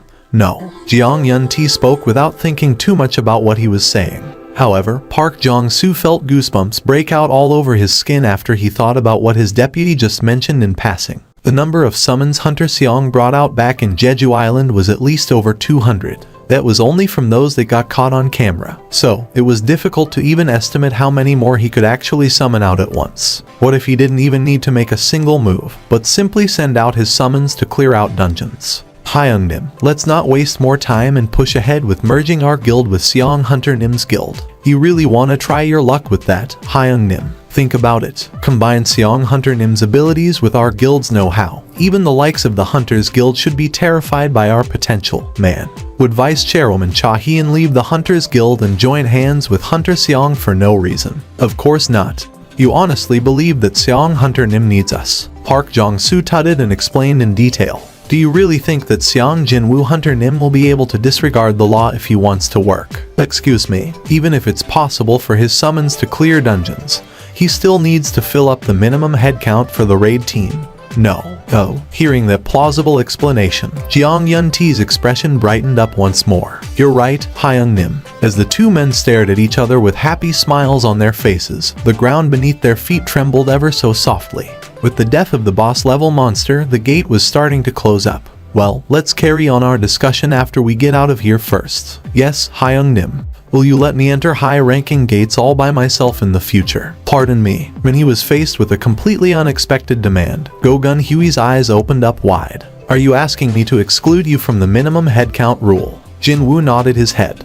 The regulation regarding the number of raid team members was the minimum safety net in place for the hunters. It was a policy to prevent the incidents of hunters entering a dungeon without sufficient preparation and losing their lives. However, did Hunter Seong require such a safety net when his summons could beat down countless rank S monsters? Abruptly recalling a certain scene from the Ant Tunnel raid, Go Gun Huey asked as his expression tensed up. By any chance, the raid permits your guild will be issued with, are you planning to clear those gates all by yourself? Yes. Go Gun Huey became speechless from Jin Woo's straightforward reply. There was not one trace of worry in his voice. Could it be that he made the guild just for this? Did he do that so he could solo clear high-ranking dungeons? A one-man army for Go Gun Huey, who had been constantly worried about the unchecked growth of the major guilds. That proved to be one hell of an attractive concept. His heart began racing again. Go Gun Huey placed his hand on the chest that began to hurt a little, and formed a bitter smile after comparing himself to the virile and healthy-looking Jin Woo. Will it be difficult? Jin Woo asked, but Go Gun Huey immediately shook his head. It's not going to be impossible.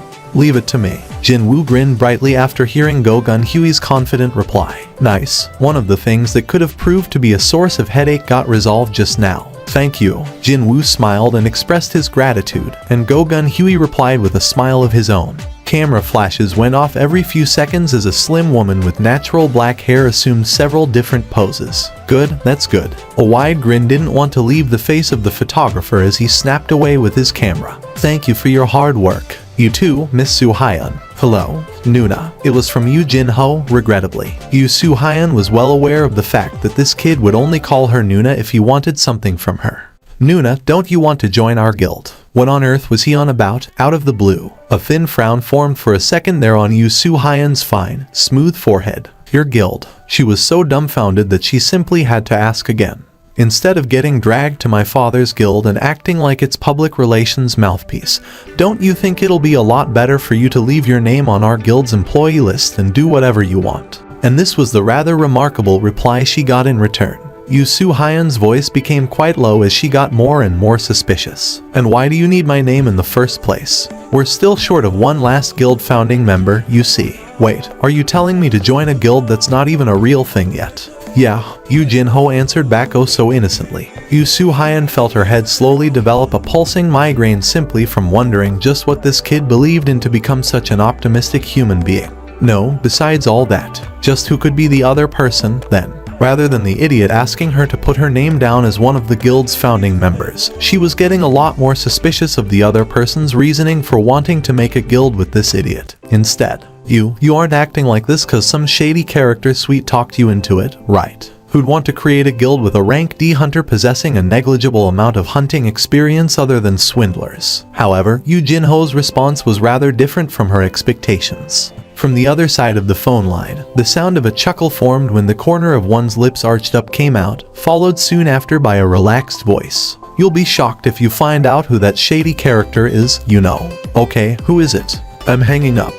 Oh my gosh, you are telling the truth. The surprised voice of a woman came from Jin Woo's side. He turned around to find Yu Soo Hyun exiting from the conference suite with a pair of very large eyes staring back at him. Jin Woo shifted his gaze over to Yu Jin Ho and silently asked him, "And she is?" Yu Jin Ho replied with a pair of tense eyes. "It's her, Hyung Nim." Before arriving here, Jin Woo had already heard the gist of the situation from Yu Jin Ho, someone who carried around a hunter license but couldn't be bothered about the matters of the guild, yet worthy of their trust. And she's even a rank a hunter too. Her rank wasn't all that important, though. In any case, the first impression she gave off was not bad at all, perhaps owing to her clear eyes and her bright smile. They shared quick and simple introductions. Excuse me. Before they could sign the contract, Jin Woo decided to ask her about something he was curious about. If you do this, your relationship with your uncle might get a lot more tricky. Will that be fine with you? That's still better than getting mixed up with Yu Jin Seong, you know. Yu Jin Seong. Jin Woo looked back to Yu Jin Ho, and the latter embarrassedly scratched the back of his head. He's my older brother, Hyun Nim. Oh, that bad personality older brother he talked about, right? Yu Jin Seong was supposed to take over the guild if Yu Jin Ho failed to cut the mustard, wasn't it? Jin Woo quietly nodded his head. This wouldn't have happened if Yu Jin Ho did as he was told and took over the Yujin Guild. In a way, Yu Soo Hyun was another victim of the choice Yu Jin Ho made. Because of this kid, many people are being greatly inconvenienced, aren't they? Excuse me. Yes, she was blushing just a little bit. It seemed like she had something important to say to him, judging from how her eyes were quietly trembling like that. Jinwoo also formed a serious expression. Is there something you'd like to ask me? Yu Su-hyun hesitated slightly, but after hearing his words, she worked up enough courage to ask him. Her eyes even began sparkling. Can we take a selfie together? I wish to upload it to my SNS profile. You will acknowledge summoned creatures as members of a raid team. Do you think such a thing even makes sense? Nam Jun-wook yelled out at the top of his lungs. Formerly a prosecutor, he now served as a member of the National Assembly. No one in this country came remotely close to this man's ability to sniff out and latch onto a person's wrongdoings. The association president Go Gun-hui maintained his silence as he sat on the opposite side of such a man. Nam Jun-wook was actually smiling inside as he was staring at his current verbal sparring partner. Indeed, even if you had 10 mouths, you'd not have anything to say. The victor had been decided already. No matter who it was, they would say this was Association President Go Gun-hui going too far. He must have known this too, because he showed absolutely no signs of counterattacking yet. However, Nam Jun-wook was not thinking of easing up here. His style was to keep up the pressure when the enemy was on the back foot. He'd push his opponents hard until they were driven to the edge of a cliff. Veins bulged in his neck as he raised his voice high, not at Go Gun-hui, but at the entirety of the third conference hall, currently filled to the brim with the interested parties and a cordon of reporters. Hunter Seong Jinwoo has barely finished creating his guild, yet you already wish to pass this nonsensical regulation. If this isn't the case of preferential treatment, then what is? Very good. Nam Jun-wook sensed his impending victory. Go Gun-hui's fame had skyrocketed recently due to him pulling off the Jeju Island raid so brilliantly. But now, Nam Jun-wook got to deal two powerful blows to that man, with the recent high school dungeon break incident, and the controversy surrounding the preferential treatment Hunter Seong Jinwoo had received. Basically, politics was a turf war of sorts. If he got to bring down Go Gun-hui, a man standing at the opposite end of the political battlefield, then Nam Jun-wook would get to enjoy his share of the benefits sooner rather than later. Nam Jun-wook was waiting for a cowardly excuse, but then Go Gun-hui went and threw a wet blanket on his parade. Yes, it is preferential treatment. His answer was short, but the impact it carried was enormous. Noisy.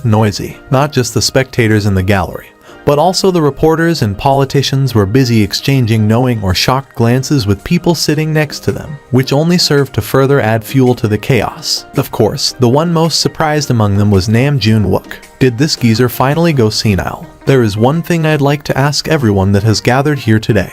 An assault team comprising of 20 rank hunters, or an assault team comprising of just one person?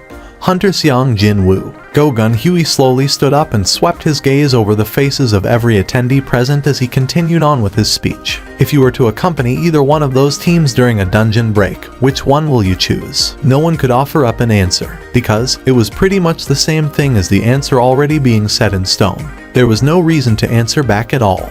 Nam Jun-wook was about to say something, but before he could, Go Gun-hui was a step faster and continued on. A total of 21 countries, including the United States, Japan, China, etc., have demanded more information on Hunter Seong. Go Gun-hui waved around thick official documents for all to see. Every single one of them is hell-bent on stealing away Hunter Seong to their countries. Go Gun-hui took some time to look at the cordon of reporters, before shifting his gaze back over to the member of National Assembly, Nam Jun-wook. Our current situation is like this, yet are you really telling me that you want Hunter Seong to remain in our country even though you are not willing to do a favor this small for him? Nam Jun-wook's complexion was getting darker and darker. He could definitely sense that the tide had turned against him now. Unfortunately, Go Gun-hui wasn't thinking of letting his opponent go this easily. He kept his gaze firmly locked on Nam Jun-wook before throwing another question. Let me ask you this, do you wish to see a repeat of the incident of Hwang Dong-soo abandoning us for America?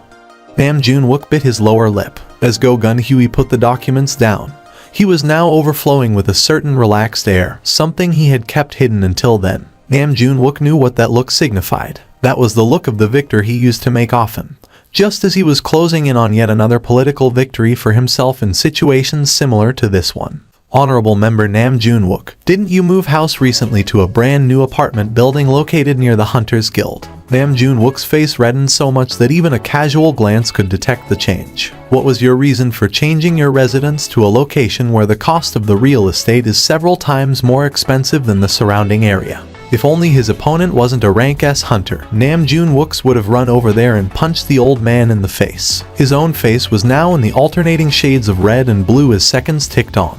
I'd like to urge you to think about this carefully. If and when another rank S gate appears in our land, just who will step up to protect your life? And with these following words, Go Gun Huey finished the proceedings off. You will not be able to buy back your life even if you are willing to pay hundreds of times. No, make that thousands of times the price you paid for your new residence. Meanwhile,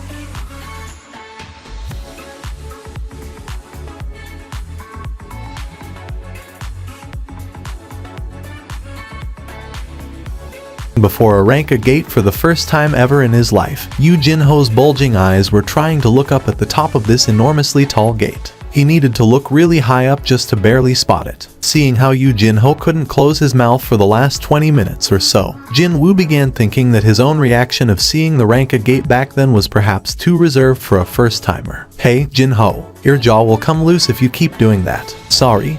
Yes, my bad, Hyung Nim. It's just that, I've never seen a gate this big before. How would he even react if he saw the Gwang and Rai gate, then? Jin Woo smirked softly to himself. Hyung Nim, will it be really okay to not hire any retrieval teams or mining teams? Nah, it'll be fine. Jin Woo summoned 30 of the elite grade shadow soldiers that had been with him the longest. These guys will carry out those jobs. Yu Jinho flinched just a little after all those shadow soldiers suddenly appeared behind Jin Woo, but eventually, he began nodding his head. Good day, Seong Jin Woo Hunter Nim. Hello, Section Chief Woo, the chief of the monitoring division. Woo Jin Cheol received the portable magic energy measuring device shaped like a speed gun from one of his subordinates. Will it be okay if I go ahead and measure them? Please do. Jin Woo moved aside and the shadow soldiers all uniformly took a step forward. Woo Jin Cheol began measuring the magic energy emission of each of the soldiers. Oh my god. His eyes were opening wider and wider as he checked each one of these so-called soldiers. He thanked his lucky stars that no one got to see the look of sheer shock on his face due to the sunglasses he was currently wearing.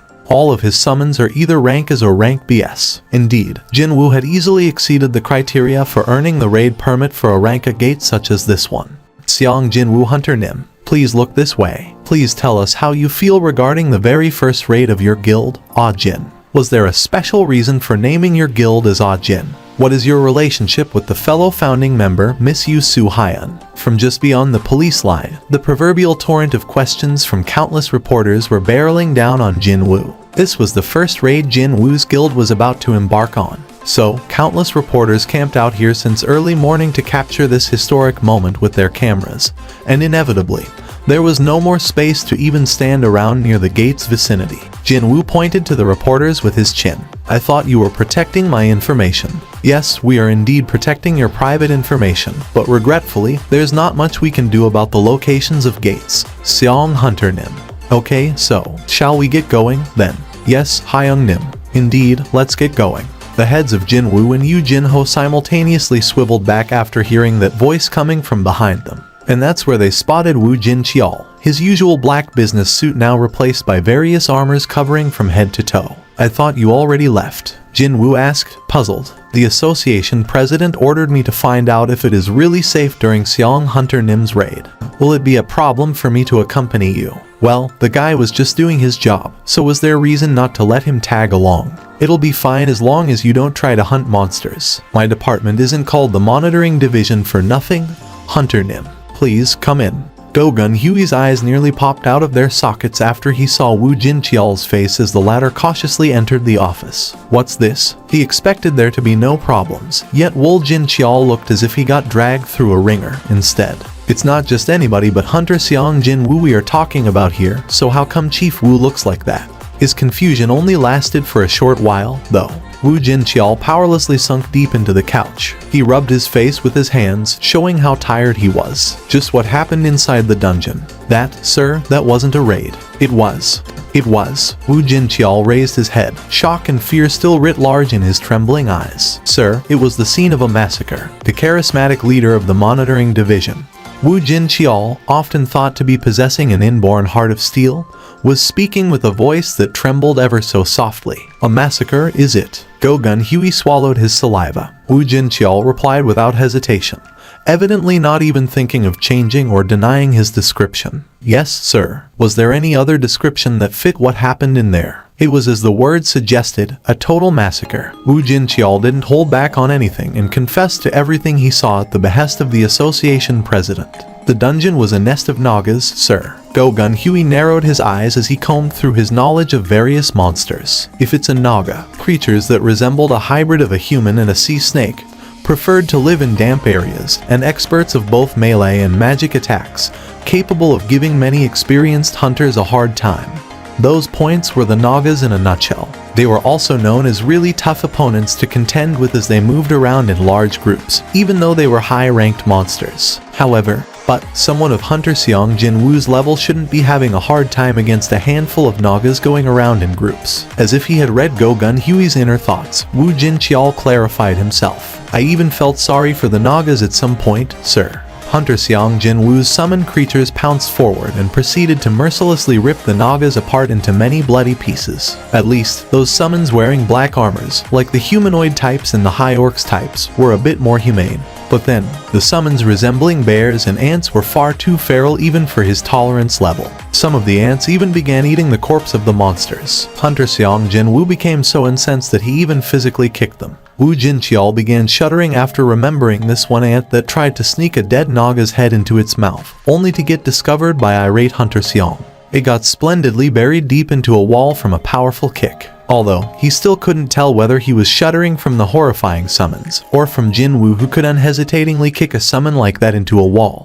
Soldiers resembling humans, orc-type soldiers, bears and ant-type soldiers, not one of them could be called weak by any stretch of the imagination. But the biggest highlight of them all was, there was this one summon with a red mane attached to its black helmet. Wu Jinqiao raised his dipped head again and stared straight into Go-Gun Huey's eyes. Would you believe me when I told you that particular summon could shoot lightning out of its sword every time it took a swing, sir? Oh my god. Go-Gun Huey was feeling completely astonished now. The lightning magic contained the destructive power of fire-based magic as well as the speedy nature of the light-based magic. Because of that, only a handful of very high-class mage-type hunters could cast such magic spells. Even then, firing them consecutively was out of the question. But then, a summon could shoot such magic all the time by swinging its sword around. Go-Gun Huey could only shake his head in helplessness. He definitely wouldn't have believed it if it weren't coming from the subordinate he deeply believed in.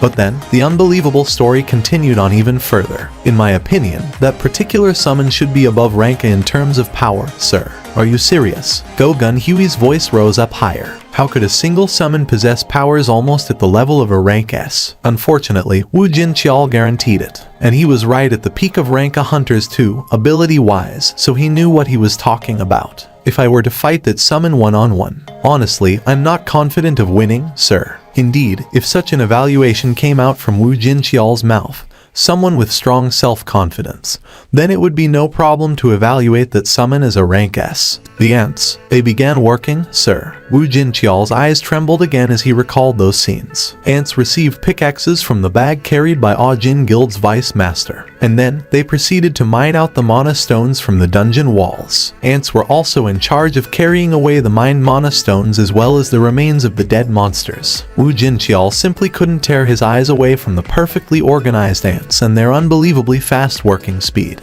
They were basically the incarnations of efficient operation. Wu Jinqiao was deeply astonished back then, and he was feeling admiration now. What I saw, sir, it wasn't something as simple as a one-man raid team. Not at all. No, this one man was capable of clearing a dungeon, retrieving the remains, and also mining out the minerals, too. Wu Jinqiao was definitely sure of it. And that would be, calling Hunter Xiong a one-man raid team was actually insulting the man. No, sir, that man, he's actually an entire guild rolled into one. He was not a one-man raid team, but a one-man guild instead. Technically speaking, there was that not that helpful vice master too, but nothing would have changed even if he wasn't present, so Wu Jinqiao's assertion wasn't wrong at all. Go-Gun Huey slapped his knee. I knew it. My eyes weren't wrong. A broad smile didn't want to leave his face now, like how he had been anticipating it since the beginning.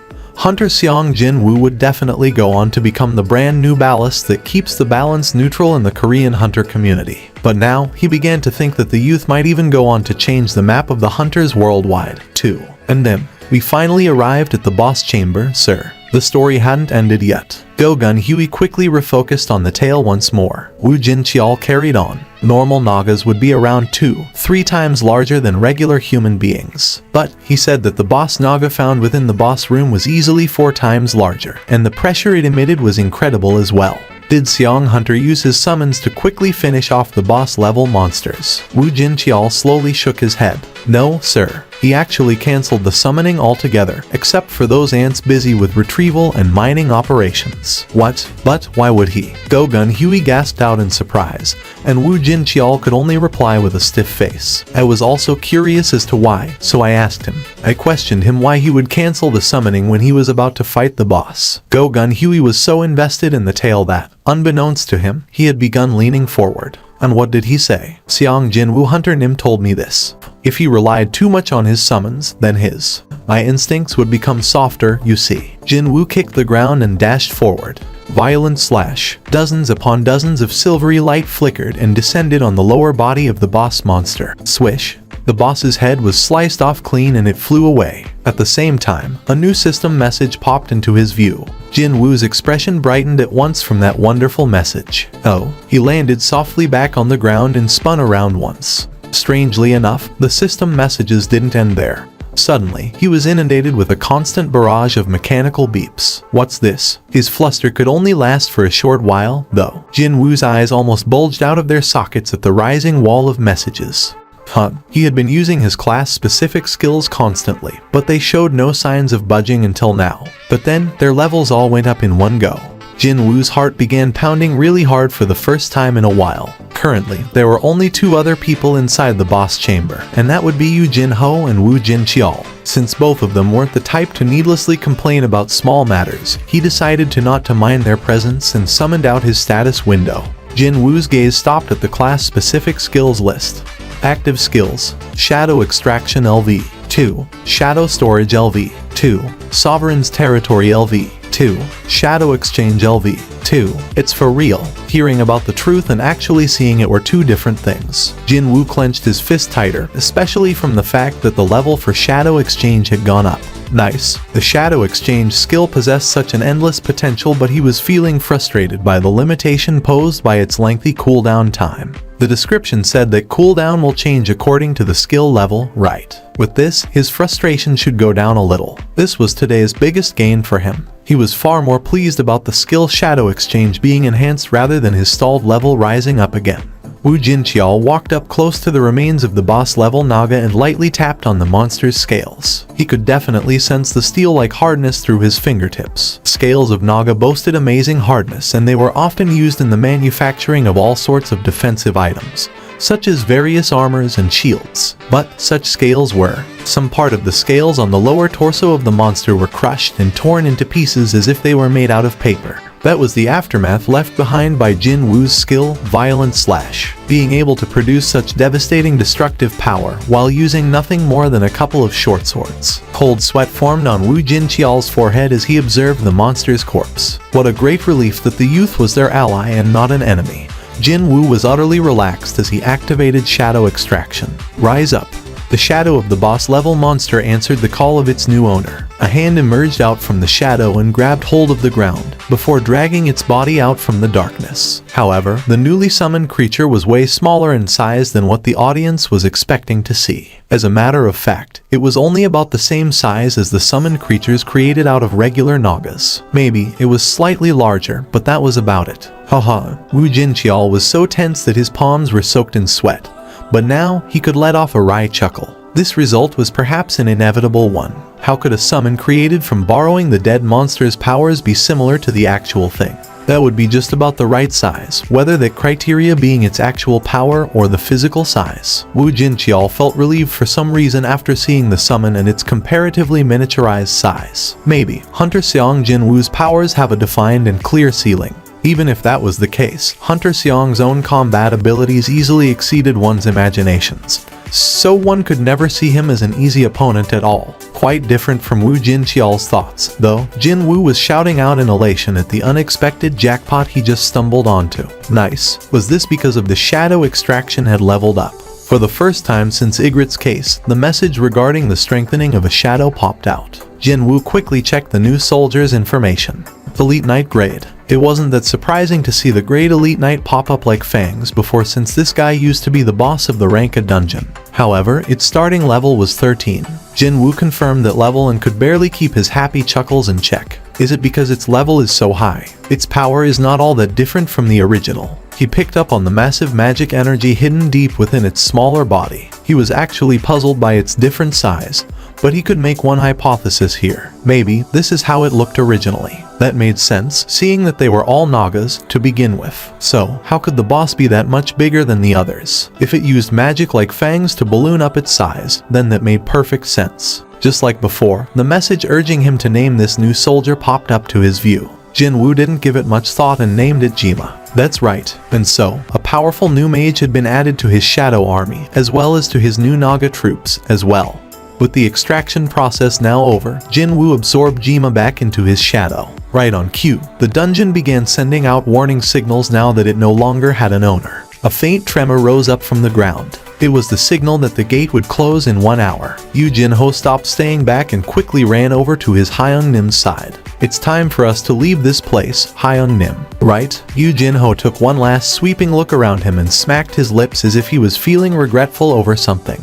But, Hyeong-nim, this is a bit of a waste. His gaze was now fixed on the corpse of the boss-level monster. That thing would have fetched a handsome amount on the market, you know. What's the problem? We'll just take it with us. Eh? Yu Jinho's eyes opened up wider as he hastily asked a question. Hyeong-nim, isn't that too big to take with us? Jinwoo smirked softly. It's fine. Reporters were thinking of leaving for early lunch, but then, their eyes nearly bulged out of their sockets after Jinwoo leisurely walked out of the gate. What the heck? Has he finished already? No way. Thud. The sound of something heavy stepping on the ground resounded out. One of the reporters dropped his camera in an utter daze. Crack. He didn't even realize that his fallen camera was stepped on by other reporters. No, he could only point towards the gate and stutter out in pure shock. I'll look over there. Or, more specifically, he was pointing at the massive, hulking giant of a monster stepping outside the gate. Or run away. No, wait. Take its pictures first. Hurry. Are you filming this? Yes. The reporters quickly forgot about the physical confrontation of a second ago, and hurriedly began snapping away with their raised cameras. They were inwardly fearful of the monster suddenly attacking them. But at the same time, their fingers continued to move at a blinding pace as if they had been bewitched by something. Fangs was diligently dragging the boss-level Naga's corpse outside the gate, but when he felt quite a lot of stares landing on his back, he slowly turned around to look. And he found that, not just the reporters, but the police, association employees, and even the passers-by on the street stopped in their treks to look up at him. Fangs was now suddenly overcome with embarrassment and sheepishly scratched the back of his head. Why did it happen on level 101? As Jinwoo drove back, he thought back to how his skills abruptly went up a level earlier in the day. Even though his mind was occupied with something else, his hands holding the steering wheel remained steady and controlled. Soon, the building with his guild office came into his view. Yu Jinho chose to stay back in the gate's location, saying that he'd wrap up the proceedings before going back to the office. The raid might have ended, but there was still one more step of handing over the recovered loot to the brokers to think about. I wonder, will he be okay? It was all good and well for a vice chair of the guild to be full of drive and energy, but wouldn't it be better still to hire dedicated staff members for matters like this? Jinwoo told himself to search for more employees and walked out of the underground parking lot. But then, he spotted a familiar figure walking towards the guild building from afar, and that familiar person also discovered Jinwoo staring back at her. Her steps came to an abrupt halt right then and there. He informed a shocked expression and began to backtrack one step at a time before she turned around completely, and began running away. Jinwoo was utterly dumbstruck by what just happened. The thing was, though, he could gloss over the reason why she suddenly started running away after seeing his face, but he simply couldn't. You think you can escape from me because you started running. Just who did she think she was dealing with here? Jinwoo was suddenly overcome with a streak of stubbornness and pounced forward with everything he had after activating his Quicksilver skill. Her eyes grew super wide in an instant. Her escape route had been cut off, and before she could do anything else, her shoulders were caught by Jinwoo's hands. And so, the foot chase between two rank S hunters came to a very anticlimactic end. My car is still in your parking lot.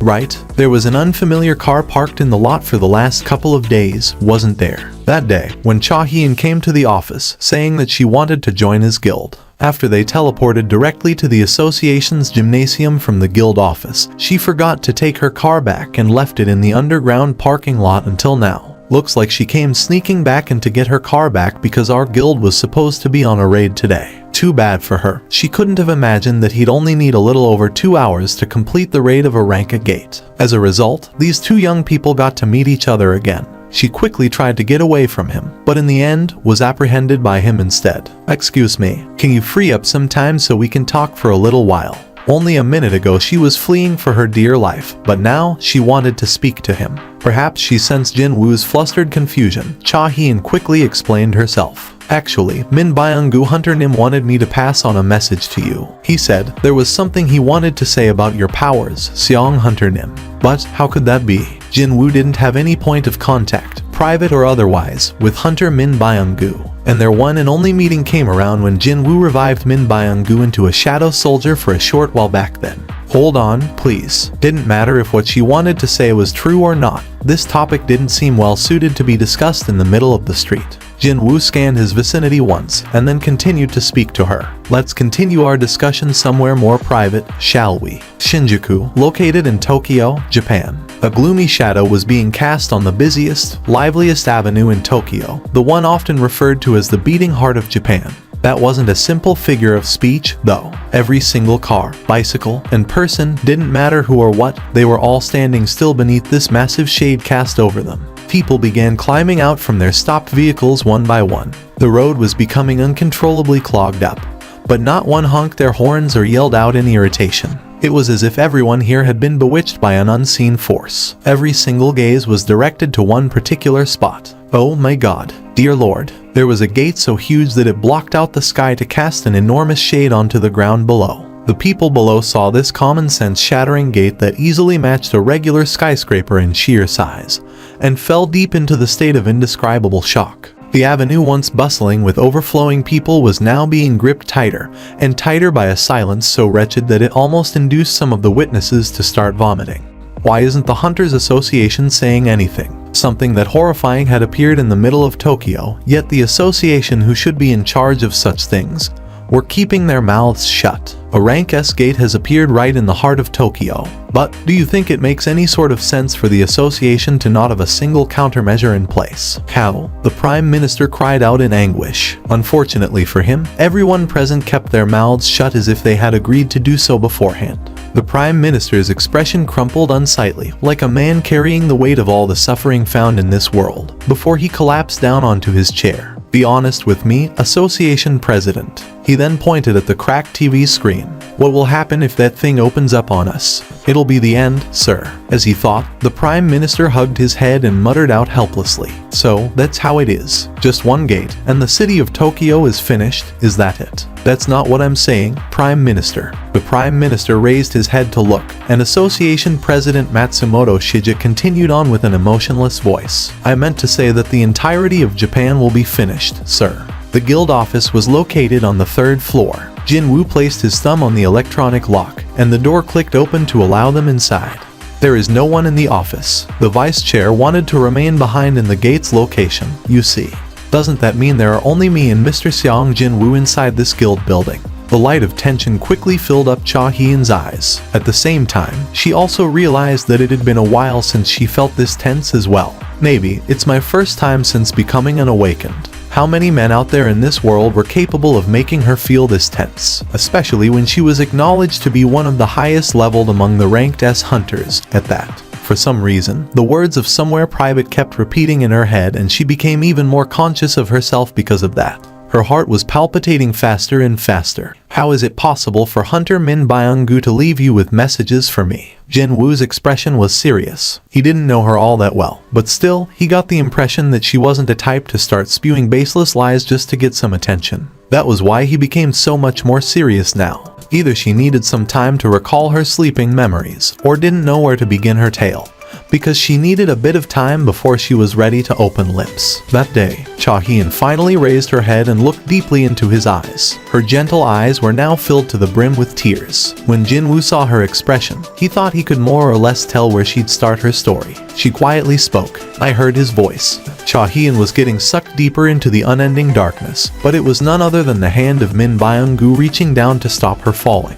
Min Byung-gu, Hunter Nim. Min Byung-gu slowly nodded his head. Cha-hyeon had to confirm that it was him multiple times because he was currently decked out in unfamiliar black armor. If it weren't for his uncovered face, she'd never have figured out that it was him. Cha-hyeon asked him in confusion, Where are we? I don't know myself, but I do know what will happen if I let go of the hand holding you. Cha-hyeon was about to take a look below her, but Min Byung-gu hurriedly stopped her. Don't look. Min Byung-gu explained to her with a somber look on his face. If you look down there, you might not be able to come back up again. Did I? Am I dead? Min Byung-gu shook his head. No, not yet. But then, what about you, Min Byung-gu Hunter Nim? I fell to the bottom of this place, but someone pulled me back up. He pulled me back out of this endless darkness. Could it be that man is? Yes, it was Hunter Seong Jinwoo. Cha-hyeon's eyes began quaking powerfully now. Even if Hunter Seong Jinwoo was ridiculously overpowered, was he really powerful enough to revive a dead person? However, Min Byung-gu continued to recount the experience he had gone through without holding anything back. Truth is, even though it was indeed I that got revived, that wasn't really me either. I possessed my will and my consciousness, but I was also prepared to do anything for him. It felt like I have become an unquestioning, unconditional slave only existing to serve him and nothing else. There was no reason for Cha-hyeon to ask who this he was in Min Byung-gu's explanations. She swallowed her nervous saliva. I was scared as well, because the mere idea of serving him made me feel so happy. Min Byung-gu formed a bitter expression. You must let Seong Jinwoo Hunter Nim know this. His expression then hardened into a somber one. His powers are absolute, and it was incredibly scary. He needs to know this as well. He sensed that his time was rapidly running out and shouted at her. You must remember, the real army of Hunter Seong is. It was then. A blinding light came from somewhere above and enveloped Cha-hyeon. Min Byung-gu's expression stiffened. His real army is. Unfortunately, his voice was buried within the empty echoes, and it flickered dimmer and dimmer, eventually sinking deep into the void below. That was as far as Cha-hyeon could remember. Her memories had become faint and indistinct like a fading dream, but they somehow managed to return to her not too long ago. Jinwoo's expression was understandably heavy after hearing her tale. Her consciousness seconds before dying met with that of Hunter Min Byung-gu's, who actually did die and became a shadow soldier. It was a truly hard to believe story. Japan immediately sent out requests for help to the international community. As they had lost over half of their combat force ranked S, this somewhat rapid decision had an air of inevitability to it. Unfortunately, the international community's attitude was rather icy, to say the least. Japan willfully ignored the dangerous situation developing in the neighboring nation of Korea. But then, the Japanese got all worked up about putting out the fire only after the flames landed on their feet. The international community hadn't forgotten that. The Japanese were left baffled and lost after the United States, already well known for never, ever letting their rank S hunters work overseas, as well as the most powerful hunter nation in Asia, China, abandoned them to their devices. The world's attention began focusing on Japan. Sensational articles were being published every single day. It was precisely at this point that a lone hunter extended his hands of salvation towards the Japanese public being overwhelmed by despair and terror. His name was Yuri Orlov, a rank S hunter of Russian nationality. In order to negotiate the terms with the Japanese government, he invited over the related representatives to his place. Yuri Orlov didn't even bother to greet the Japanese representatives at the airport, and instead received them in the living room of his palace-like mansion. I'm Yuri Orlov. You should probably know this by now, but I'm called the best support type hunter in the world. After that brief introduction, the two men settled down on the opposite side. Yuri Orlov had asked for all the related data concerning the Tokyo Gate before this meeting. After getting his hands on those files, he began to leisurely browse them. And so, how much time passed by like this? He kept nodding his head as he calculated the cost, and eventually opened his mouth to name his price. $10 million per day. You pay me the money properly on time, and I will block the gate for you for as long as you want. Yuri Orlov grinned, his gold-plated teeth now on full display. 3.6 billion in a year. That money will save your nation. It's not even 36 billion either. So, how about it? Will you save your country with 10 million per day? Or will you give up on your country because you think that's a waste of money? Officially, the wealth of the richest man alive was supposed to be just over 100 billion US dollars. So, 3.6 billion per year was definitely not a small sum by any stretch of the imagination. But, when compared to the nation of Japan, it truly is a negligible amount. We are willing to pay you that amount. Very good. Then, let's sign the contract right now, and my signing fee. But before we do that, please, can you demonstrate your abilities to us at least once? Yuri Orlov heard the translation from the interpreter and began guffawing out right away. He laughed his head off until tears came out of his eyes. He eventually collected himself enough to speak up. You think you're in any position to get picky here, when licking my boots and pleading on your knees might not even be enough. It was then, stop, you two. But it was too late. The eyes of the two rank S hunters were burning in rage and they weren't backing down. However, the rank S hunters did try to make their moves, but as if they were stuck behind invisible walls, couldn't even budge an inch from the spot. They were like rats trapped inside a glass bottle, only being able to exchange shocked glances with each other. Free yourselves if you can, alright. But then, you won't be able to move a single foot without my permission. Yuri Orlov was the master of placing barriers. The corners of Yuri Orlov's lips arched up as he made his offer again. For the price of 10 million per day, I'll block the gate for you, plus I shall add the lives of these two morons on top as well. So, how about it? Isn't this enough to satisfy you now? His teeth reflected the living room's light and glittered in gold. He had just demonstrated the power of his restrictions that could tie up two rank S hunters as if they were nothing much at all. Is trusting this man the best option we have at this point? And on the following day, the name of Yuri Orlov filled up the news broadcasts from all over the world. A huge crowd had gathered in the Japanese airport where the Russian rank S hunter, Yuri Orlov, made his landing, and there was hardly any space left to even set a foot inside. The corners of Yuri Orlov's lips arched up as he took in the sight of the massive throng of Japanese people coming to see him.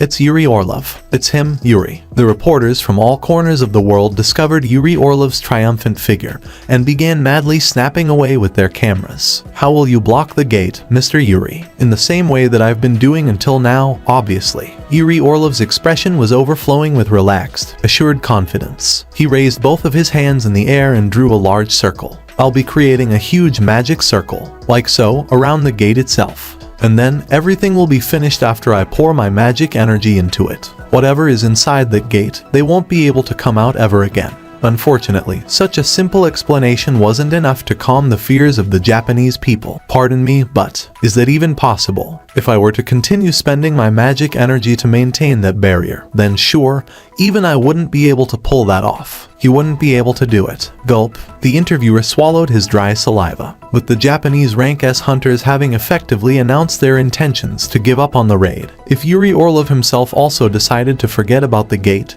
then there were no other solutions left for the Japanese people. The Russian took his time and enjoyed the sight of the stiff face of the interviewer before continuing on with his words. However, the thing with my ability is, the barrier magic circle I use absorbs magic energy from its surroundings to maintain itself. In an instant, the interviewer's expression changed. Once my barrier gets going, it will start absorbing the magic energy and become an even sturdier and bigger fortress wall. A certain ray of light descended on the faces of the interviewer as well as the filming crew after they heard that explanation. Yuri Orlov's leisurely voice was filled to the brim with undeniable self-confidence. And as if that confidence had begun spreading around like an infection, the Japanese TV crew felt their fears slowly melt away. Yuri Orlov pointed to the camera. He was probably pointing at the unspecified number of viewers at home with his finger. Thick veins bulged in his neck as he shouted out, I will save all of you. So, all you have to do is to remember who is saving you. Beep. The giant TV was switched off. The president of Korean Hunters Association, Go Gun Huey, put the TV remote down, but his expression wasn't very good at all. I don't know whether Yuri Orlov will be successful in blocking up that rank S gate or not, but the eyes of the association president Go Gun Huey became a lot sharper. But I am well aware of what will happen if he fails in his task.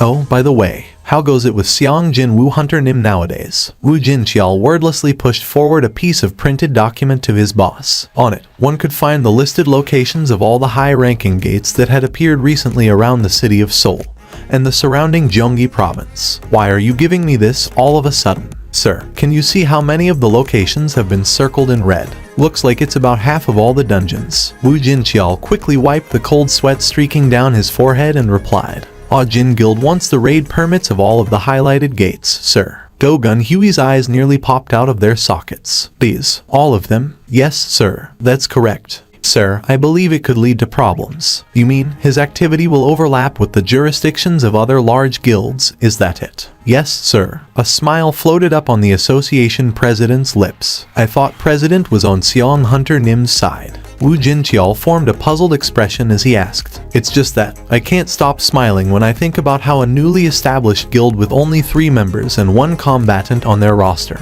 have managed to exceed the major guilds and are already coveting their territories like this. Only then did Wu Jinqiao understand. I agree, sir. It was Go-Gun Huey's turn to ask, that smile still etched on his lips. Did Jin provide an explanation on why they want to do this? They said that they have a personal reason and wants us to entrust them with the gates nearby only for the next week or so, sir. It can't be about money. Go-Gun Huey's gaze was soon directed to Wu Jinqiao guarding his side. The former asked as if it was in passing. In your opinion, why do you think Hunter Seong is trying to clear this many gates in such a short time? Wu Jinqiao thought about it for a moment before answering his boss. There is one thing I can think of, sir. Go-Gun Huey expected an answer along the lines of I don't know or can't be sure, so he couldn't help but pay more attention to this somewhat surprising reply. What would that be? I remember seeing how delighted he was during the process of hunting down the monsters. He was happy hunting down monsters. Yes, sir. The lunchbox Mom packed was indeed quite delicious, even if the location for their meal turned out to be in the middle of a dungeon overflowing with monsters. Yu Jin-ho raised his head and spoke, his mouth still full of chow. With us being like this, I can't help but think back to how we were clearing all those rank C dungeons. Hyung Nim. Jin Woo smirked and replied back, hey, finish chewing your food first before talking. Alright. Oh, my bad, Hyung Nim. It wasn't as if Jin Woo couldn't understand what Yu Jin-ho was talking about, though. In the past few days, they kept themselves real busy by raiding every single gate they could book, one after the other, with barely any rest in between. The only thing that had changed since then would be that, rather than rank C dungeons, they were raiding rank B or higher dungeons this time. Hyung Nim, yeah, can't your summons act on their own? Well, yeah, more or less. Hunter Min Byung-gu did say that, didn't he? He said that each of the shadow soldiers possessed their own ego. Not sure how much of that story I can believe, though. Whatever the case may be, Yu Jin-ho continued on with his question. Doesn't that mean it's fine to let the summons clear the raids by themselves during when we are having a meal, or otherwise can't move around for some reason? Hyung Nim. Nope, that I can't do. The amount of experience points he'd earned decreased when the distance between himself and the soldiers increased. He couldn't really explain what the experience points were and all that to Yu Jin-ho, though, so Jin Woo simply formed a somber, serious expression and replied, these guys, who knows what they will do when I'm not looking? Jin Woo thought that he could hear the noise of Yu Jin-ho's falling appetite in real time. Jin Woo finished his meal and quietly put the spoon down. Class-specific skill. Mana required to activate, none. Stores the shadow soldiers inside the summoner's shadow. The stored soldiers can be summoned back into the open or absorbed back at any time the summoner chooses to. Number of stored shadow soldiers, 840 over 840. Level 2 effect sensory sharing. You can share your sensory perception with a single designated shadow soldier from your storage. The newly added effect to the skill shadow storage was called sensory sharing. It was a rather unique ability that let the summoner, him, feel what a shadow soldier was sensing, since it was possible to choose a shadow soldier far away from him and see what was going on around there. He ended up using it rather often in the last couple of days, such as now. Jin Woo quietly closed his eyes. Sensory sharing. He picked up on the signal sent out by the shadow soldiers spread all over outside the dungeon. Within the nation of South Korea, I sure have spread around quite a few, haven't I? Without worrying about it too much, he selected one of them to see. Quite coincidentally, it just so happened to be a soldier hidden with Hunter Cha's shadow. And when he connected with that soldier, splash, he heard the sounds of water falling on the floor. It shouldn't be raining today, so what's up with all the water noise? His confusion lasted only for a brief second. Jin Woo's eyelids shot up open in haste as soon as he saw the pale nude figure enshrouded in the rising steam. Yu Jin-ho was taken by surprise alongside him. Hyung Nim, what happened? Were you taking a nap just now? No, it's nothing. Jin Woo shook his head. He inwardly told himself to buy Hunter Cha a hearty meal as soon as possible as a gesture of apology. Oh right, Hyung-nim, have you heard the news? Which one? About that massive rank S gate in Japan's Shinjuku. Hyung-nim, I heard that the dungeon break should be happening sometime around tomorrow. Did the time move along that much already? Jin-woo slowly nodded his head. That means it's already been 6 days since we began clearing these high-ranking gates. During these past 6 days, Jin-woo hadn't been static at all. Although moving at a snail's pace, his experience points were steadily going up. The result of that being his level having moved to 103 from 101. That was his reward for focusing on leveling up while forgetting about everything else. Jin-woo summoned the black key stored within his inventory. The black key materialized on his palm. Rarity has been reached. Remaining time, 26:51:49. One more day left. Jin-woo wordlessly grasped the key tightly. His heart began beating faster every time he looked at this thing. The evening before the dungeon break, a massive magic circle was drawn within Tokyo's Shinjuku district, according to Yuri Orlov's instructions. Its scale was truly enormous, completely unprecedented in history. All the residents within the area had been evacuated by now. Yuri Orlov remained in the location to inspect the barrier's formation right up until the end.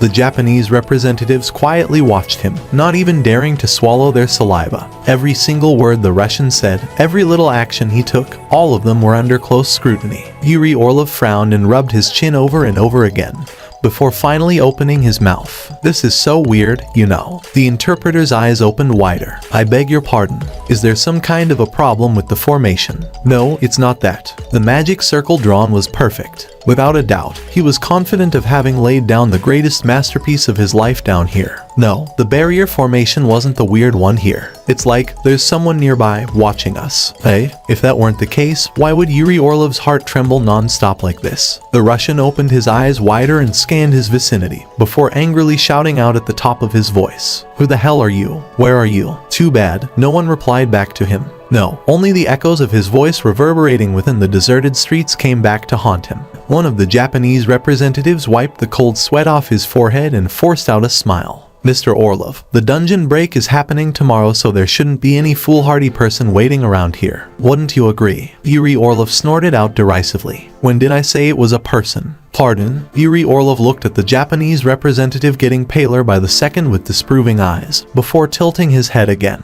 Was I mistaken? Unfortunately for him, there indeed was the figure of a person staring at him from the roof of a tall building far away. He's got a pretty good perception. But, then again, when considering where Yuri Orlov drew his powers from, that wouldn't be such a strange thing. More importantly, the mysterious man's gaze shifted over to the rank S gate. The silence was so eerie that it induced a certain disgust in all who looked as it circulated around that giant gate. The man slowly pulled back the hood covering his face. It revealed the face of an oriental man in his late 30s. The unkempt and bushy beard covering most of his face told the man's identity rather clearly. He was none other than Seong-il Hwan.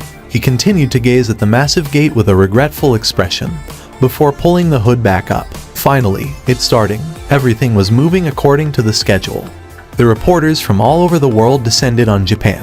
If there was one thing in particular about that, then it was that most of those reporters were war correspondents used to covering various conflicts happening across the globe. This was as good a proof as any that the event about to unfold here was as dangerous as an actual war. The security cordon built around the gate was incredibly heavy. Reporters raised their cameras and pointed towards the building-sized gate and the barrier formation drawn around it, as well as the army of men and women surrounding them both. Modern firearms don't work against monsters, so why are the army present here? To buy us more time? Excuse me. Their job is to draw the attention of the monsters so the hunters can get ready for their counteroffensive. Also, to act as baits, so those higher up spectating from over there will find enough time to evacuate from this place, too. The Russian hunter was beaming from ear to ear at the moment. It's perfect. Very good. Yuri Orlov was deeply confident of the resulting barrier now. Because, well, his barriers had always been exceptional. After today, he'd go down in history books as the first man ever to block a rank S gate all by himself. I'd much prefer to be remembered as a man clearing a rank S gate all alone, though. Too bad. He couldn't get too greedy here, since another hunter better suited for that title had appeared already. What could he do about that, realistically speaking? That guy was a melee-type hunter, while he was a support type, after all. One only had to become the best in their chosen fields. That's all there was to it. Slightly carried away by his own thoughts, Yuri Orlov pulled out a flask the size of his palm from his inner pocket. When he opened the lid, the pungent smell of vodka wafted out. Mr. Yuri, alcohol. The association employee in charge of minding the Russian freaked out and tried to stop him. But Yuri Orlov angrily glared at the hapless Japanese, instead. This is a celebratory toast, get it? A toast? So, let go of your tension, okay? Because I'm going to put on the greatest show on earth very soon. Hey, you want a sip? I'm telling you, your worries and tension just fly away in one shot. Yuri Orlov wrapped his arm around the employee's shoulders and began offering up the vodka. Hey, the gate's opening up. They are coming out, son. Jin-woo was about to sneakily get up, but sat back down quietly again when his mom called out to him. Yes, Mom. Mom took her eyes off the TV and looked at Jin-woo. The TV news had been constantly showing the special broadcast related to the Rank S gate in Japan for a while now. You weren't trying to go somewhere, were you? His mother's sixth sense could sometimes be even sharper than that of a high-ranking hunter's. Jin-woo mused inwardly. He flinched just a little, but replied as if nothing was amiss. I have a promise to keep, you see. A promise. On a day like this. I made that promise a while ago, Mom. I don't have to worry about you, right? Jin-woo replied confidently. Of course, Mom. He worked hard to achieve this strength precisely for that purpose. Mom formed a gentle smile only after looking deeply into Jin-woo's eyes overflowing with palpable confidence. Be careful on your way out, son. Jin-woo smiled refreshingly as well. I'll be back soon, Mom. Jin-woo got up and left the house pretty soon afterwards.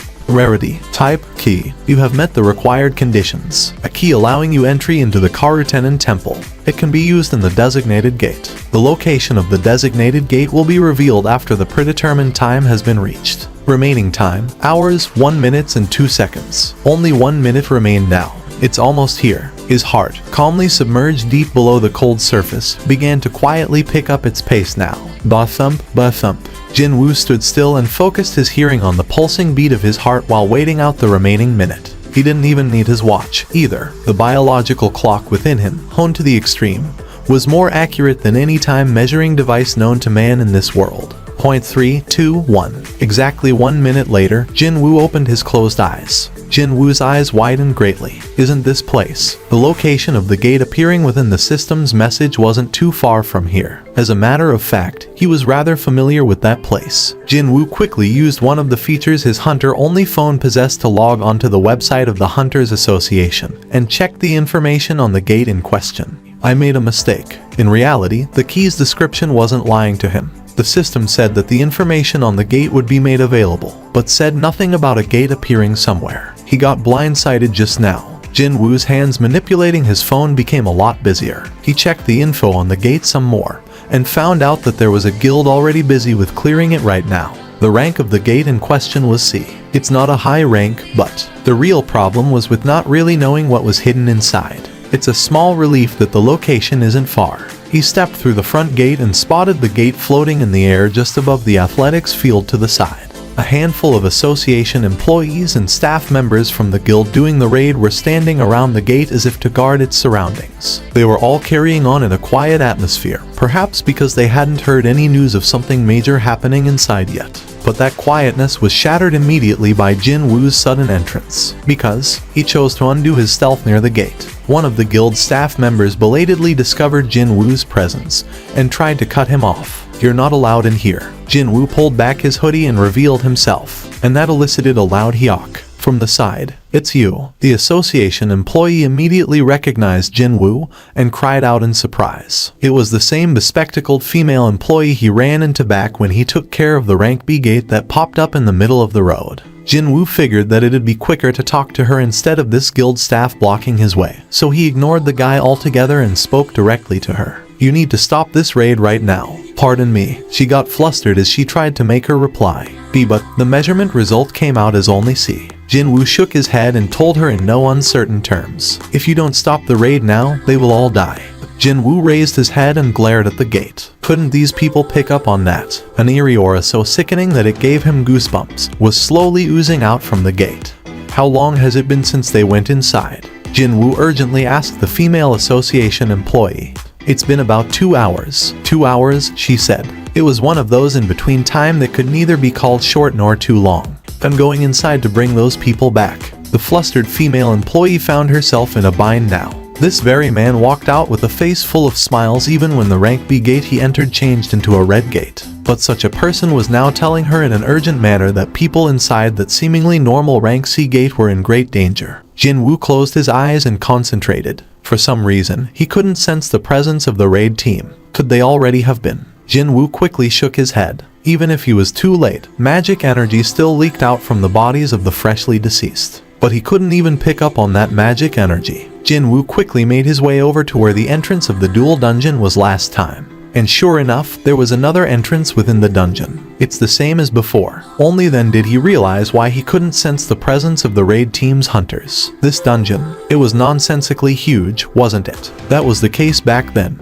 Soon enough, he could sense the presence of people up ahead. They were the hunters of the raiding party. They were also standing around in one spot. Jinwoo initially thought that they were involved in a battle or were all dead, but thankfully that wasn't it. When he got close enough, he could hear their voices. "You wanna go back when we came this far?" When Jinwoo stopped not too far from them, he heard some words that sounded oddly familiar, and let a wry chuckle leak out of his mouth. What a relief it was, though. It seemed that these people hadn't stepped foot inside yet. If they did, then they wouldn't even have enough time to waste their breaths on useless banter like this. He heard a woman's voice next. "So, what do you want to do, then?" The door didn't budge even when we poured magic on it. "This is a trap, everyone." Hunters hadn't picked up on Jinwoo's presence well until he was near their position. Understandably, they were jolted back to their senses from a sudden voice coming out from the darkness behind them. "Oh my gosh, that surprised me. What the heck? Who are you?" Jinwoo pointed at the steel door he had seen before with his chin and replied,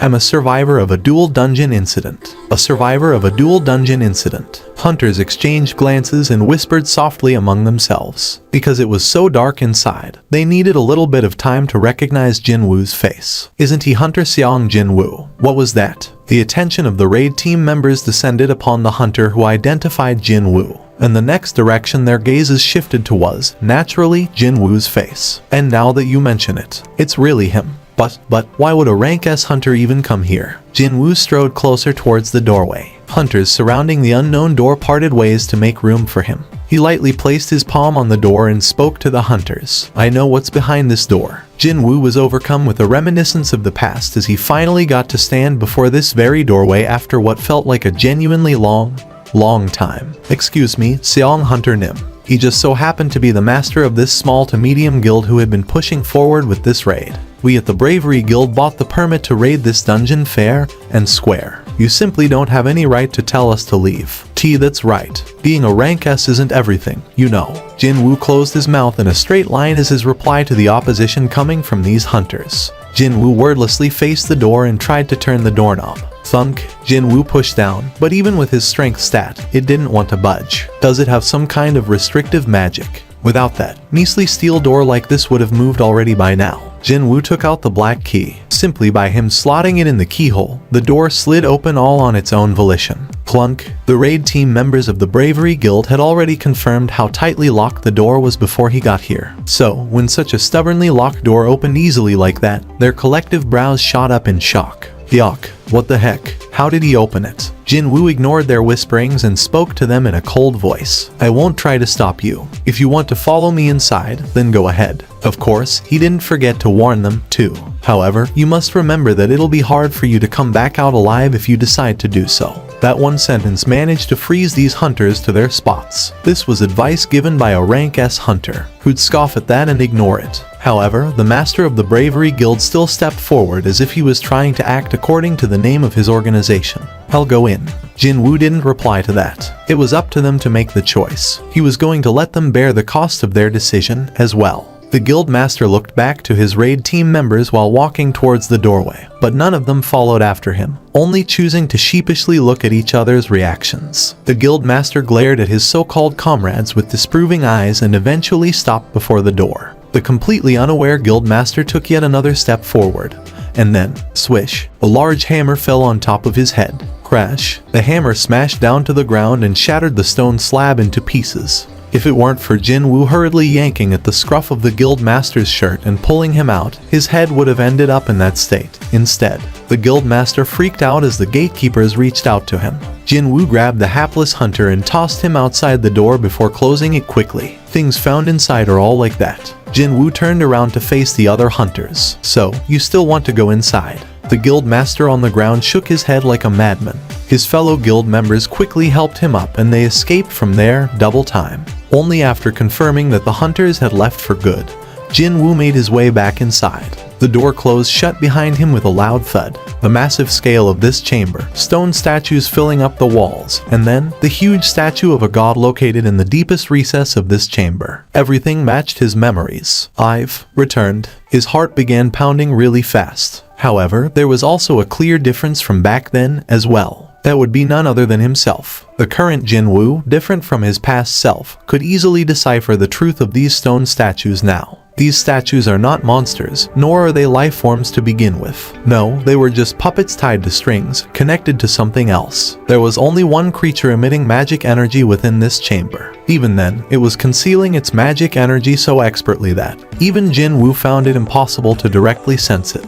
He could only trace the ominous and eerie aura instead. Jinwoo slowly walked over to that beastard in question. So, you are the real one, huh? Jinwoo tried to engage it in conversation, but the creature didn't display any reactions whatsoever. Oh, so you want to play it like that now, huh? The corners of Jinwoo's lips arched up. He suddenly raised his speed greatly and stabbed the short sword into the chest of the creature. But then, crack, his attack was stopped by the stone tablet the creature was holding. The blade of the short sword deeply stabbed into the tablet. There was only one stone statue among many in here that held a stone tablet. Finally, the stone statue with 6 wings on its back looked at Jinwoo over the stone tablet with a grin etched on its face and spoke. You've arrived. Tokyo, Shinjuku. Monsters began walking out one by one from the gate, as tall as the high-rise skyscrapers. What the hell are those? These monsters were giants. Monsters often serving as bosses in many of the highest difficulty rank gates were pouring out like common creatures now. Giants. It's the giants. While every observer watching this spectacle was freaking out and was taking hasty steps back, only Yuri Orlov remained calm as he took another swig from his flask. There's no problem if it's only this much. These monsters were scary enough to bring a chill down anyone's spine. However, Yuri Orlov was deeply confident of the barrier he had created. Come at me. And his prediction proved to be right on the money. Giants began pounding on the invisible wall surrounding the vicinity of the gate, but it stood firm and didn't even budge an inch at all. They pushed with their shoulders, and even threw their entire bodies against the wall, but Yuri Orlov's barrier formation proved to be as perfect as he claimed earlier. Yuri Orlov exploded in a fit of laughter while ridiculing the giants trapped behind the barrier. About 30 minutes passed by like that. The giants must have been tired out after going on a rampage to break the barrier, because they suddenly began walking back into the gate. People witnessing that scene all cried out in pure shock. Oh my god, monsters coming out of the dungeon break or going back inside the gate. Such a thing was completely inconceivable. Only I can do this. I am the one blocking a rank S gate. Thick veins bulged on his neck as he made his declaration. That guy who hunted down a couple of those measly ants, and this great me who shoved those giants back inside the gate. You don't need me to tell you who's even more amazing, right? The ground rumbled hard quite suddenly. Thud. Even the tanks on standby bounced up and down. Only then did Yuri Orlov realize that the reporters were no longer looking at him. No, their gazes were unilaterally focused on the gate. The Russian also slowly looked behind him. And then, the flask he held in his hand slipped out of his grasp. Oh my god. Yuri Orlov's eyes grew wider and wider. A truly humongous giant that made the previous giants small by comparison, stepped out of the gate and stood straight up. Indeed, it was standing upright after exiting from the huge rank S gate. Yuri Orlov blinked his eyes several times, unable to tell whether this scene playing out was real or not. How could there be a monster so big that it needs to crouch to pass through such a humongous gate? No one needed to explain anything, but everyone intuitively knew that they were now looking at the boss monster. The giant monster finished standing upright and took a long sweeping look around its surroundings, before slamming into the barrier's walls. Boom. Far heavier noise than before resounded out and the earth itself began quaking rather precariously. Yuri Orlov's eyes could clearly see everything. And that would be the sight of the magic barrier only he could see, gaining spiderweb-like cracks. How can this be? His legs began shaking uncontrollably. The sound of an explosion filled up the air as the motes of light illuminating the magic circle on the ground dissipated away. Yuri Orlov started screaming around at the same time. The giant monster, as soon as it destroyed the invisible wall, reached down and picked up the Russian still trying to send in his magic energy to the barrier. Now caught within the giant's hand, Yuri Orlov screamed out as bone-breaking pain wrecked his entire body. He desperately thrashed around. Gulp. However, his screams could no longer be heard when the giant monster opened its mouth again. And then, behind the giant monster that swallowed Yuri Orlov in one go, all those giants that returned back to the gate were pouring out again. The stone statue began moving as weird creaking noises came out from its various joints. Jinwoo glared at this creature. There were several differences between this guy and the other stone statues, but the biggest one had to be the wings attached to its back, which made it look somewhat like an angel. Indeed, this guy was the only one among the statues designed to resemble an angel. Not just any angel either, but one with 6 wings on its back, too. The angel statue slowly stood up from its sitting position and straightened its bent back.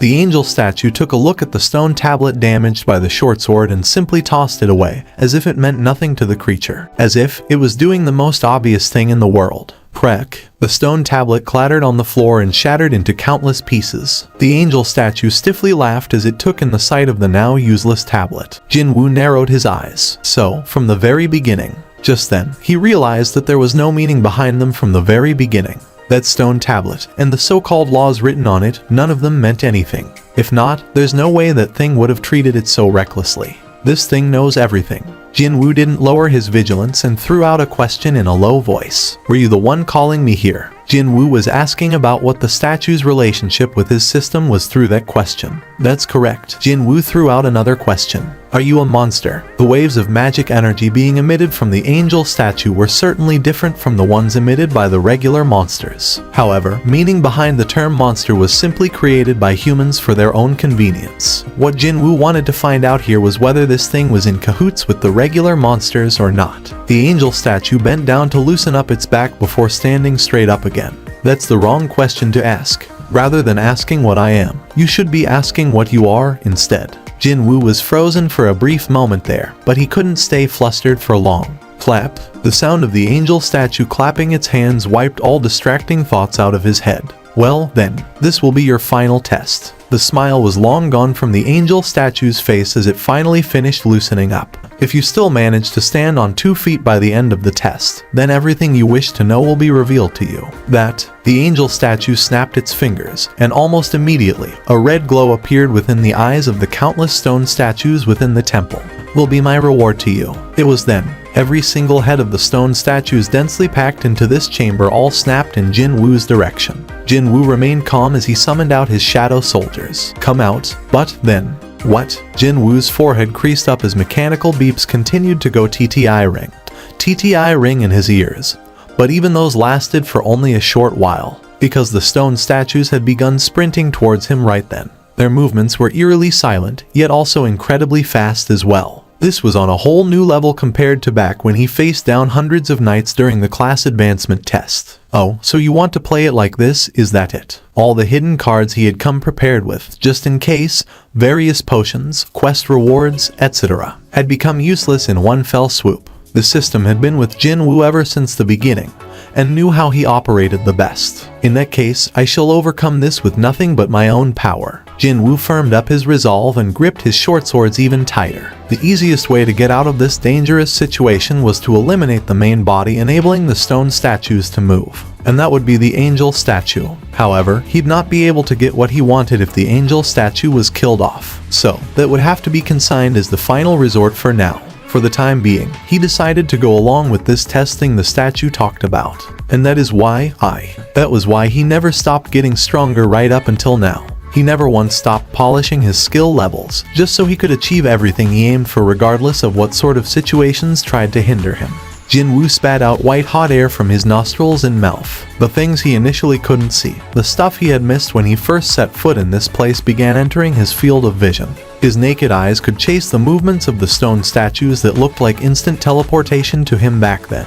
Broken bits of rock spat up from the floor, now shattered by the force of the axe. Meanwhile, Jinwoo powerfully kicked the face of the axe-wielding stone statue. The moment its head came in contact with his foot, it got crushed into fine powder. However, swish, Jinwoo bent backwards and dodged an arrow. It flew straight past him and got embedded in the wall on the far side. He didn't even have time to feel happy about eliminating one enemy. The proper assault was only just beginning now. From his left, right, left, front, right, and left. I can do this. The more he concentrated on the battle, the slower the movements of the stone statues became. On the other hand, his own movements got progressively faster and faster. His body trained to the absolute limit, and every cell within his flesh were reacting to the movements of these stone statues. Light burned fiercely within his eyes. He began gradually thinning out the horde of the statues while blocking, slapping away or shaking off their persistent, annoying attacks. As if, for this very moment, it felt as if the Demon King's short swords were solely created for this moment. He held them tightly in his hands and easily sliced up the limbs and body parts of the statues made out of solid stone. Jinwoo sensed his body, his mind, his cells, and even his short swords become a single entity. The angel statue, silently observing Jinwoo's remarkable movements with a great deal of interest, began to shudder greatly. How could he move like that with the physique of a mere human? The smile that was gone momentarily on the angel statue's face was back in full force now. It knew it had made the right choice. However, it was still far too early to end the test. The angel statue looked behind itself. With that, the eyes of the humongous statue of the god sitting on the throne and silently waiting for its turn began glowing an eerie crimson hue. It gripped the armrests of the throne tightly and slowly lifted up its unimaginably huge frame.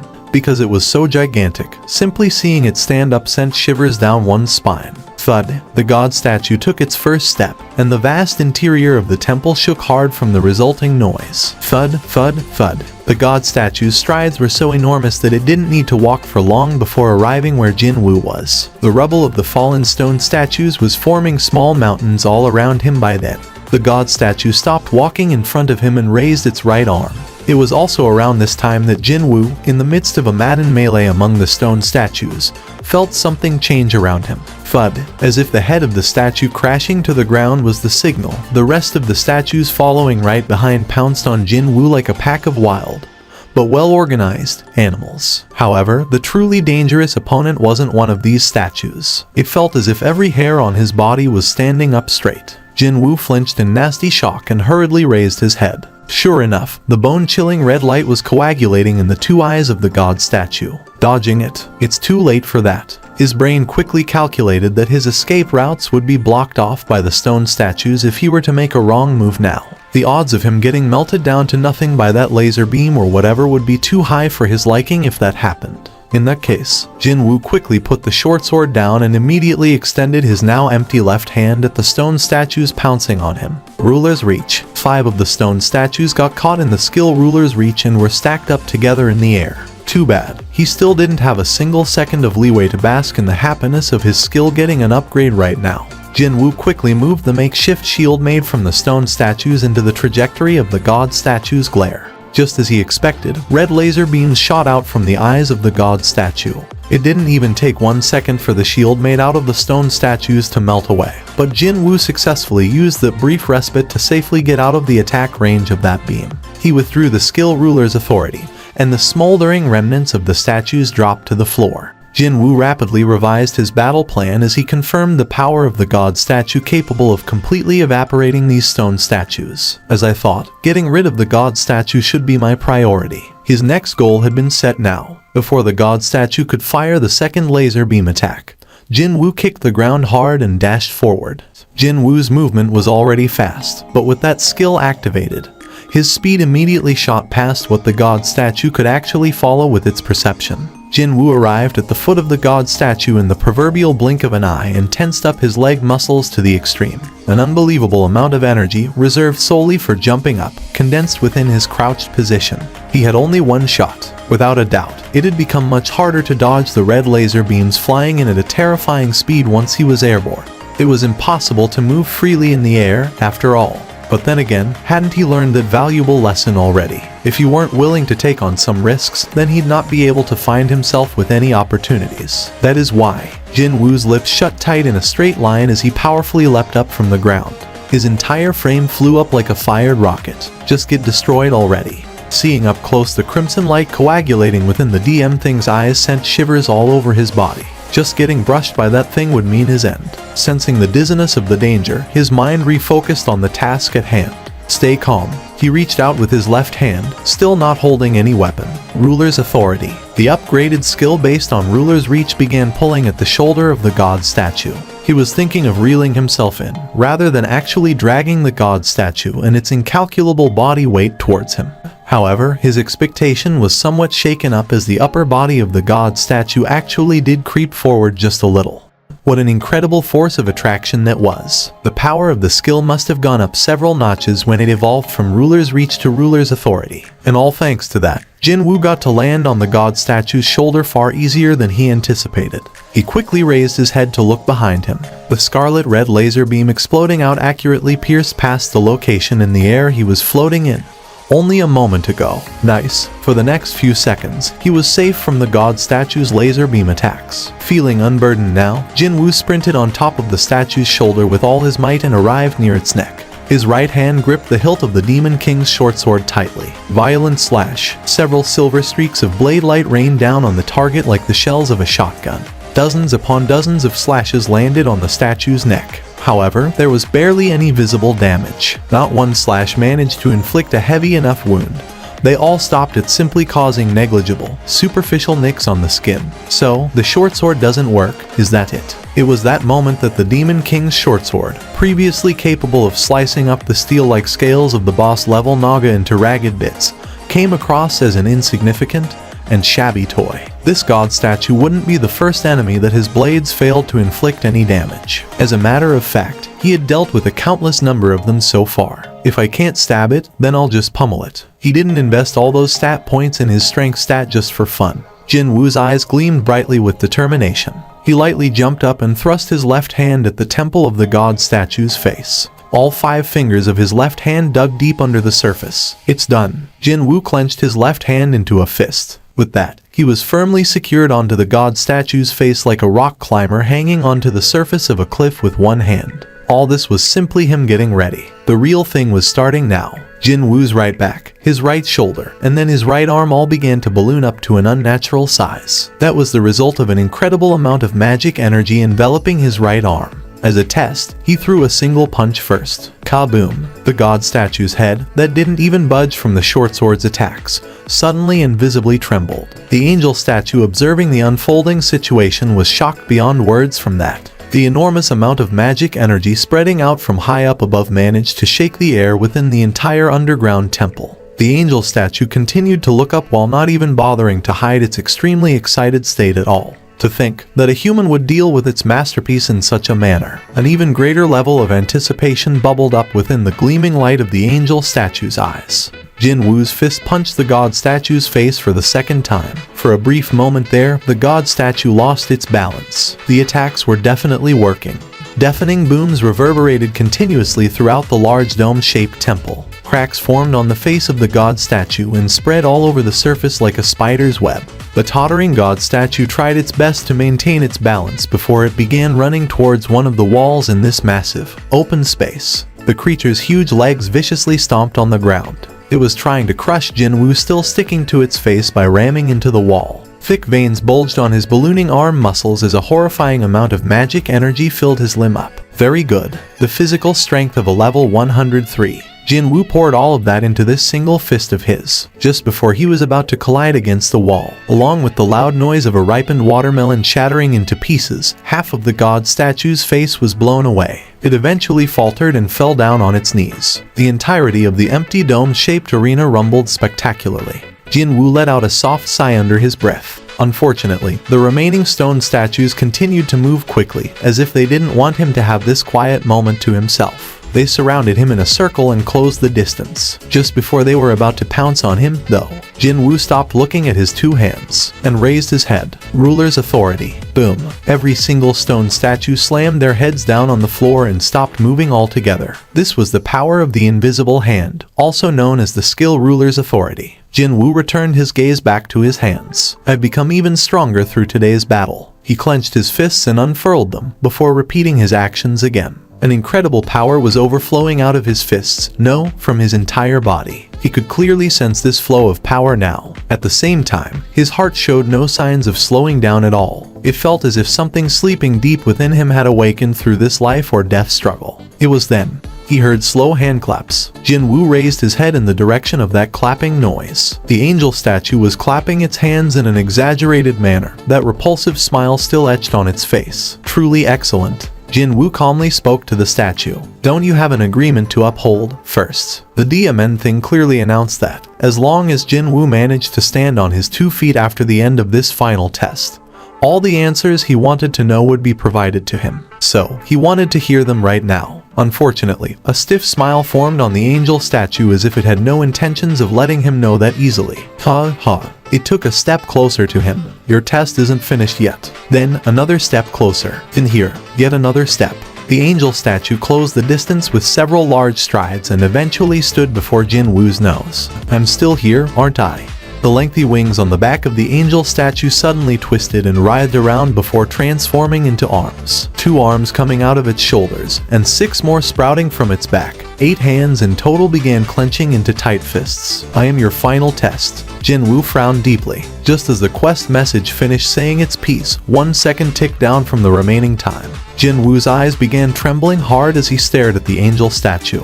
That's right. Whenever the angel statue spoke, he also heard the system's voice at the same time as well. Jinwoo's heart that seemed to have recovered some calmness just now began madly pounding away again. His breathing quickened and his fingertips trembled. The angel statue studied Jinwoo's reaction before answering one of the very first questions he asked earlier. What are you? I am the architect of the system. He didn't even have enough time to get surprised. The angel statue suddenly began its attack. A large, tightly clenched fist came flying at him like a flash of light. The attack was coming from too close a distance and its speed was also too fast to evade cleanly. The power behind that punch was so incredulous that both his legs momentarily became airborne as he flew to the wall on the far side before ungainly crashing into it. Jinwoo swallowed back the pained moan. From that unexpected attack, he ended up receiving an unexpectedly large amount of damage. Unfortunately, the angel statue had already arrived in front of Jinwoo's nose, evidently not keen on giving him any time to reorganize himself. Jinwoo tilted his head to the side and evaded the fist of the angel statue. The angel statue blocked off his route of retreat and then, its 8 fists ruthlessly rained down on him. Attacks poured down without a single break in between, each punch powerful enough to kill a high-ranking hunter in a single hit. As time wore on, though, the eyes of the angel statue were growing wider and wider instead. He is blocking my punches. The bombardment of attacks from 8 separate arms was being blocked, deflected, or was redirected by just 2 arms. His movements were so fast that he simply looked like a collection of afterimages now. The angel statue was inwardly impressed by this display. From the very beginning, the end result of this battle was already set in stone. No, this was just one of the formalities to go through, and that would be the statue performing a once-over of Jinwoo for the last time whether he agreed to it or not. Normally, this process itself should have been a rather boring one to go through. But now, isn't this amusing? To think it'd start enjoying a fight against a human like this. The angel statue had never once thought that a mere human could ever be an even match in its long life. The moment its thoughts reached there, a light suddenly flashed in its vision. No, it wasn't actually light. It was a punch the human threw at the statue. Jinwoo jumped up and threw a punch. It hit the face of the angel statue, resulting in it being unceremoniously deposited onto the ground and rolling away in the dirt. It still stood right back up again, though. There were minute cracks developing on its still smiling face. How long had it been since it felt this joyous? The angel statue was so excited that it began to shudder in regret from the shortness of the remaining time. Jinwoo managed to land a good-looking hit on the angel statue, but he didn't bother to celebrate his feat. He instead spat out heavy, labored breaths. It's strong. Indeed, his opponent was way stronger than any enemy he had faced so far. This thing introduced itself as the architect of the system.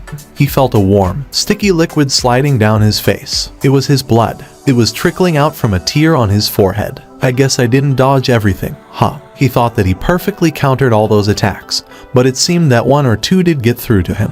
What bad luck it was, his blood seeping into his eye and interfering with his vision. On the other hand, the enemy was completely fine. It'd be very hard to describe this situation as a good one for him. Fighting up close puts me in a disadvantage. That was a rather obvious assessment to make. The enemy's physique was several times larger than his, and it also enjoyed the benefit of having 6 more arms, too. Jinwoo immediately activated Ruler's authority towards the angel statue as it turned around to face him. The powerful attack pressing down from the sky to the ground. The technique used to swat the king of the ants, Baru, off the air swooped down on the angel statue's head. However, Jinwoo did a quick double take. The skill that managed to tilt the torso of the massive god statue only managed to tilt the head of the angel ever so slightly. He couldn't be sure, but the opponent seemed to have activated a skill of its own to defend itself. There was no other explanation he could think of other than that one. The angel extended all of its 8 arms out, and the weapons previously held by the stone statues began vibrating on the ground.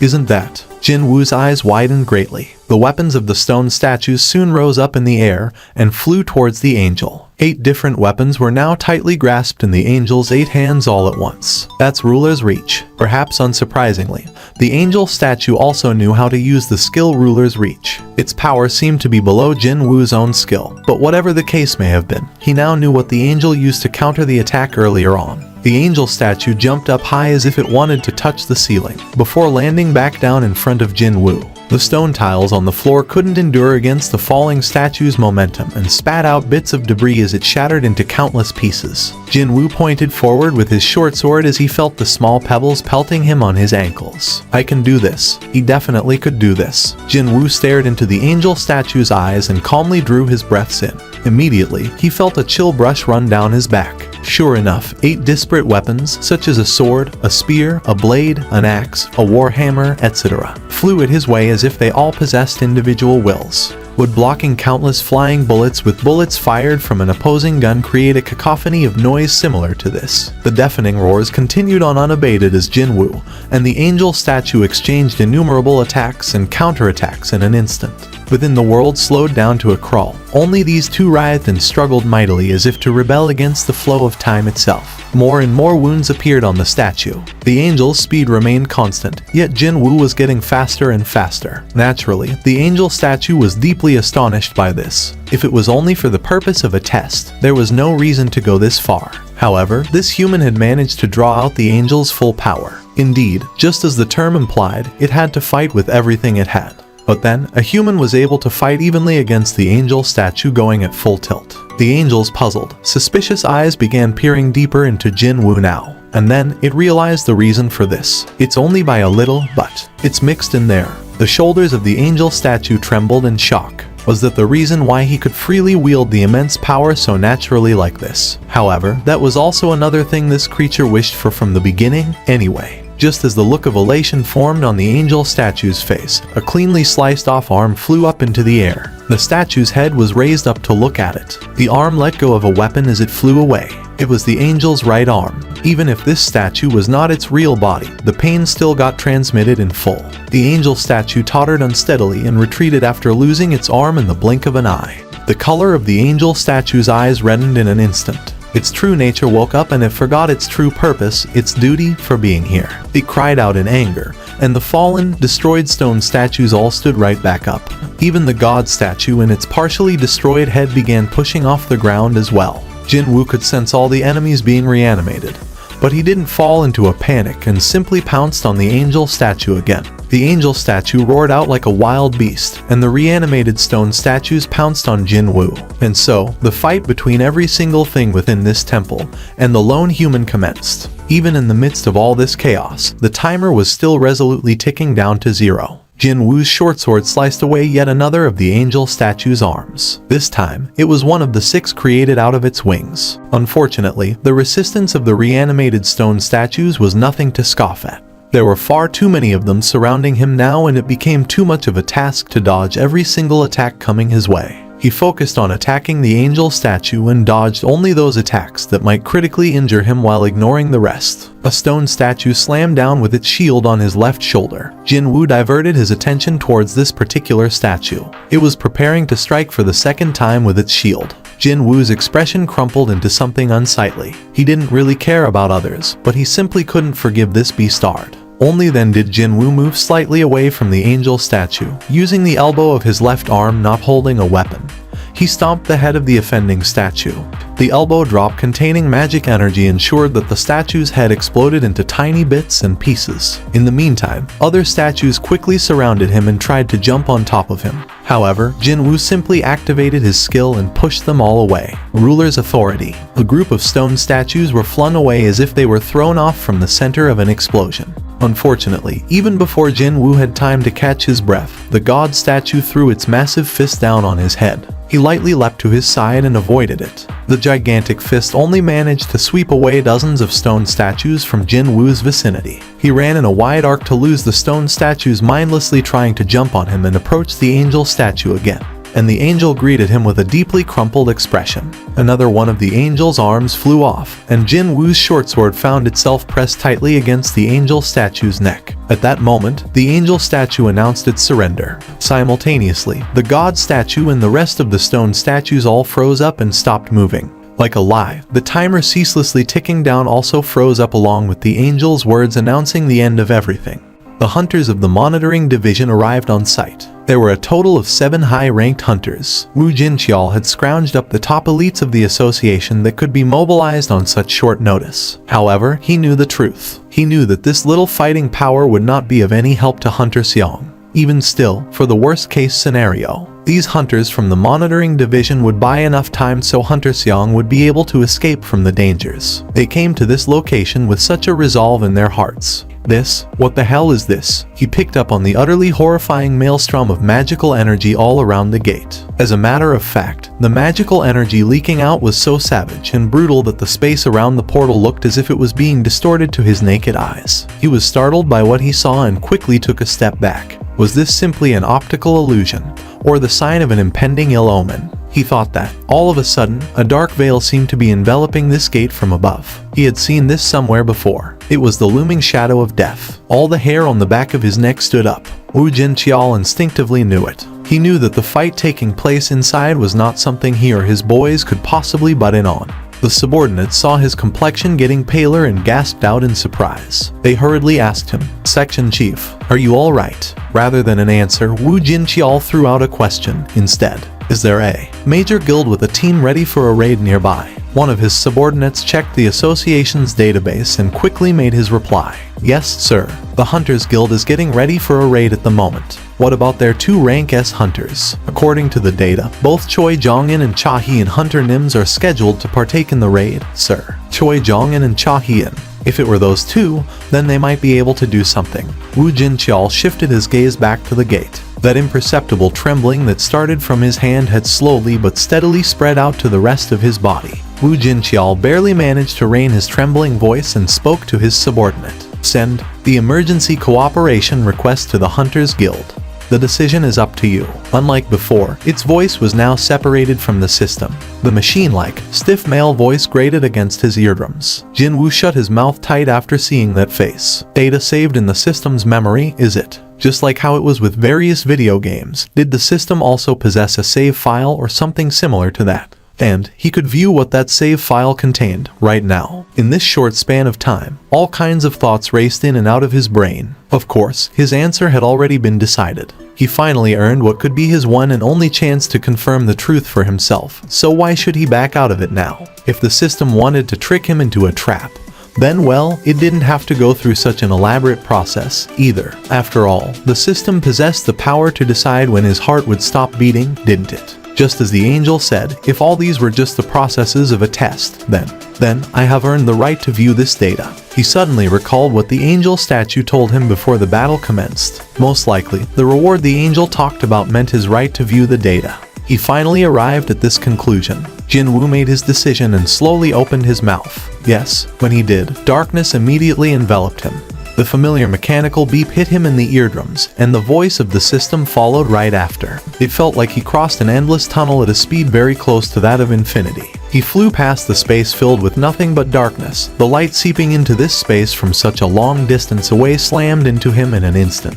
After the blinding by the light dissipated away, Jinwoo was greeted by the immense spectacle laid out before his eyes, no, below him, and spat out a shocked gasp in his mind. Oh my god. An army consisting solely of innumerable monsters stretched far beyond the scope of vision below him. From where he was, all the way to beyond the horizon. Countless monsters completely covered up the ground until there was no uncovered patch left. In all honesty, that was one hell of a terrifying sight to behold. If this many monsters jumped out of a gate all at once, humanity wouldn't have a chance in hell at winning against them. Jinwoo shifted his gaze over to these monsters. He spotted weaklings commonly seen in low-ranked dungeons, all the way to the powerful monsters that could only be seen in much higher-ranked dungeons, such as high orcs, white phantoms, and even giants. This disparate gathering of monsters that ignored their ranks and species were busy looking up and waiting for something to happen. What are they all looking at? Jinwoo followed after their gazes and raised his head to the sky above. And then, he discovered it. He saw a jet-black lake, quietly floating high up in the sky.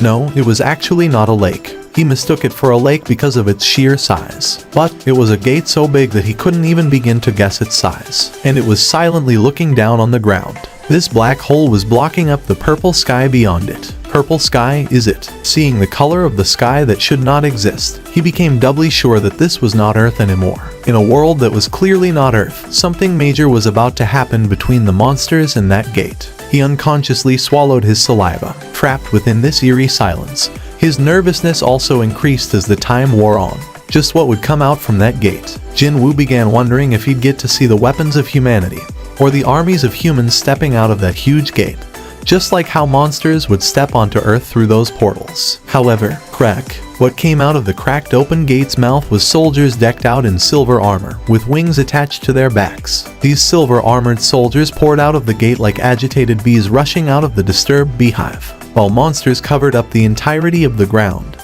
These soldiers in turn utterly blotted out the sky. It was truly a spectacular sight. Jinwoo couldn't stop admiring this incredible view. However, the monsters must have thought rather differently. They began howling at the top of their lungs upon seeing the silver-armored soldiers covering the sky, and began bucking around in agitation. He didn't even have to be a genius to figure out what would happen next. It was war. The flying soldiers became silver drops of light and descended to the ground below. As it turned out, there was more than one gate in the sky. There were several of them, and silver soldiers poured out of them one after the other. Monsters on the ground versus the soldiers of the sky. Two groups, clearly burning with hostile intentions against each other, soon collided just above the ground, and a battle of an indescribable scale and proportion unfolded next. The beastly roars of the monsters shook the land below, and horns being blown by the silver-armored soldiers thunderously resounded out. Weapons collided with other weapons. The sounds of armors shattering noisily rang out. The beastly roars soon morphed into screams and pained groans. The ground below was steadily being dyed the color of blood.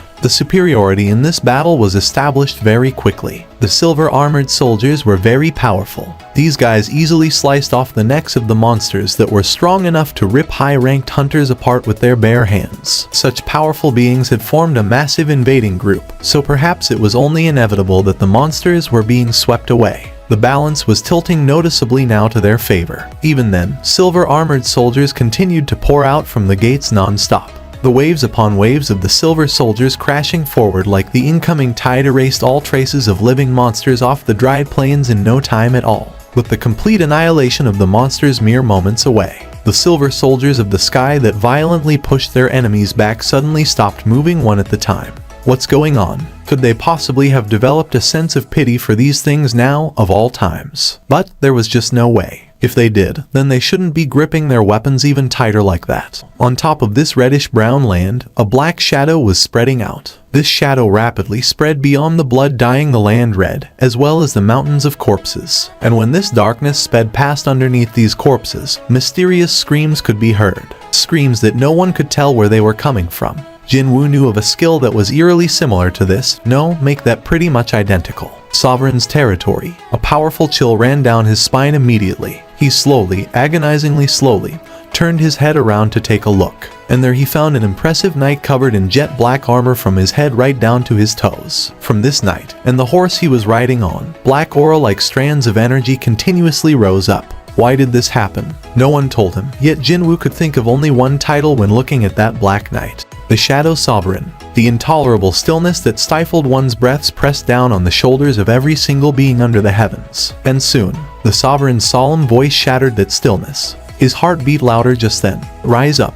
The ripple generated from those two words spread out at a frightening speed and roused up the shadows. The battlefield dyed in the colors of monsters' blood roiled and tumbled in black waves. The shadow soldiers leaping out of the ground roared out in what could have been either loud cheers or screams of horror. They then shifted their blackened eyes towards their enemies. Those eyes carried not one trace of fear towards their enemies now. From this corner of the land, all the way to the other side, the dead monsters were instantly reorganized into shadow soldiers. If this scene was supposed to demonstrate the true pinnacle of the Shadow Sovereign class, then it certainly succeeded in letting him know just how much further he still had to walk to get there. Eventually, the soldiers of the sky stopped hesitating and began moving again. They gathered into one large mass, and like a gigantic swarm of bees, descended on the black soldiers below. However, the monsters that were reborn as shadow soldiers didn't fall as easily as before. Weapons clashed against weapons. Soldiers collided against soldiers. The Silver Army and the Black Army got tangled up on top of this expansive land. Explosions rang out constantly,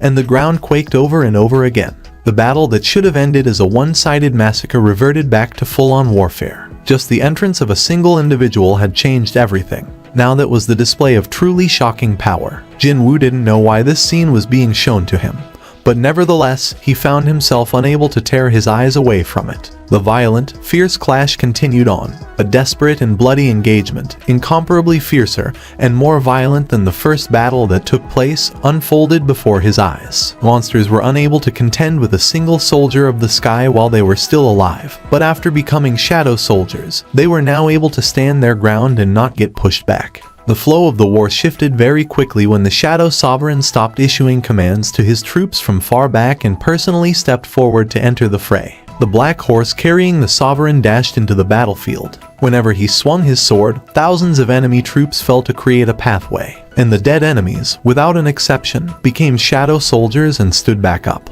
Just one flick of the Sovereign's hand and all those enemy soldiers flying away to safety had their wings broken, and they all crashed back down to earth. Ruler's authority. The areas the Sovereign dashed through got utterly swept away as if a storm rampaged past there. For the first time ever since the two opposing camps started clashing their weapons, the soldiers of the sky were being forced back. Hundreds of thousands, no, millions of silver-clad soldiers couldn't deal with a single enemy, and were constantly pushed back. Jinwoo could only gasp out in admiration at this sheer marvelous spectacle. He thought that the war would come to an end like this. However, just as the shadow soldiers began pushing back the tides of the silver soldiers of the sky, an ominous, eerie wind that was hard to describe in words blew in from somewhere behind him, or is powerful enough to send a shudder down his spine rushed in. The Sovereign temporarily disregarded the enemies to his front and looked behind him. Two ginormous gates had been generated in some place far behind the Shadow Army. Their sizes didn't lose out to the ones floating up in the air. And from these two gates, two disparate groups of monsters poured out in droves. On one side, beast-type creatures being led by a wolf the size of a mountain.